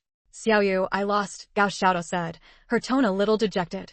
She had been trained by her father for so many years, yet this sparring match had made her realize her true limits. It's okay. As long as you practice hard, I believe you'll be able to beat him, Feng Lingyu said softly, comforting her. Comrade Gao has excellent physical fitness and a lot of room for improvement, Shi Wenhao suddenly interjected. I'm not joining the military. I want to stay by Xiaoyu's side. Gao Xiaodao immediately said. Commander Shi, please take care of things with Brother Wang during this time. Xiaodao still needs more training, Feng Lingyu added. Seeing that neither of them was willing, Shi Wenhao had no choice but to drop it. Forget it, then. When I have time in the future, I'll have Wang Li spar with her more often. Unlike Feng Lingyu's place, Shi Wenhao's current residence was quite remote. The area was surrounded by neighbors, so they had to be careful in their actions. Fortunately, the nearby residents knew Shi Wenhao was not someone to be trifled with and dared not disturb him, saving them a lot of trouble. Feng Lingyu hadn't come this time just to let Gao Xiaodao practice. Another purpose was to deliver medicinal herbs to Shi Wenhao. I examined you carefully yesterday. Your leg can't handle strong medicine. It has to be gradual, step by step. These herbs are for one course of treatment, to be taken twice daily, morning and evening. Drink them for now, and after 7 days, I'll prescribe new medicine based on your condition, Feng Lingyu said. She had already prepared herself for a long-term effort to treat Shi Wenhao's leg. Comrade Feng, are you confident about our commander's leg? Wang Li asked as he saw Feng Lingyu out. Don't worry, I wouldn't act without reason. Besides, your commander's leg is already in this state. There's no room for it to get worse, Feng Lingyu replied noncommittally. Moreover, she still had her ultimate trump card, the spiritual spring water. But for now, Feng Lingyu didn't plan to use it. Shi Wenhao was too perceptive, and it wouldn't be good if he noticed. When the two returned home, they saw that Shen Huiqing had already come back. At mealtime, Feng Lingyu had Shen Huiqing take the food to Taidan. It was either blood-nourishing medicinal meals or various bone soups. Remembering the dried red dates in her space, Feng Lingyu also had Shen Huiqing bring 2 Jin over. How is Taidan doing now? Feng Lingyu asked. Although the injury was to his head, Taidan had lost a lot of blood and shouldn't move around much. So Ma Dafu had suggested that Taidan rest in bed to recover. He's woken up. Grandma Ge is taking care of him. I was worried Grandma Ge wouldn't accept the red dates, so I hid them on Taidan's bed, Shen Huiqing said, his mood still a bit low. Especially when he saw Taidan, his head wrapped in bandages, still comforting him with a pale face. Feng Lingyu reached out and gently rubbed Shen Huiqing's fair, tender cheek. All right, it's over now. Don't be sad anymore. Once Taidan recovers from his injuries, you can still play together. That's right, Huiqing. Learn martial arts from me, and I'll make sure you can take on 5 people at once. Gao Xiaodao chimed in with a playful wink. She had completely forgotten about her loss to Wang Li earlier. Okay, Sister Xiaodao, I'll study hard with you. Feng Lingyu checked the kitchen supplies and found that everything else was fine, but meat and bones were running out quickly. Eggs were also being consumed fast, so Feng Lingyu quietly refilled the egg basket. Since she had to take Shen Huiqing to register for school tomorrow, she could pretend to buy some meat at the commune. Huiqing, tomorrow I'll take you to register for school. Is there anything you need to prepare? Starting school should have a sense of ceremony, whether it was buying pens, notebooks, or new clothes. Feng Lingyu could provide them. Back when Feng Lingyu was in the orphanage, she always envied other kids who had new backpacks and clothes at the start of each school year. Sister Xiaoyu, I don't lack any stationery. I just need a backpack, Shen Huiqing said after thinking it over. Most backpacks these days were small sling bags, and even then, many children didn't have one. All right, tomorrow we'll go to the commune and buy one. Feng Lingyu agreed readily. Since it was elementary school, the Unity Commune had one, so Huiqing could attend nearby. The movement was in full swing now, so school let out early, at 2 in the afternoon. The village children who went to school would come back on the village's ox cart after class. Gao Xiaodao hadn't slacked off either. Breakfast was already prepared. There are actually steamed buns today? Feng Lingyu was surprised to see the steaming buns on the table.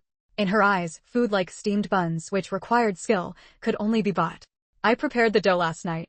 Steamed buns are filling.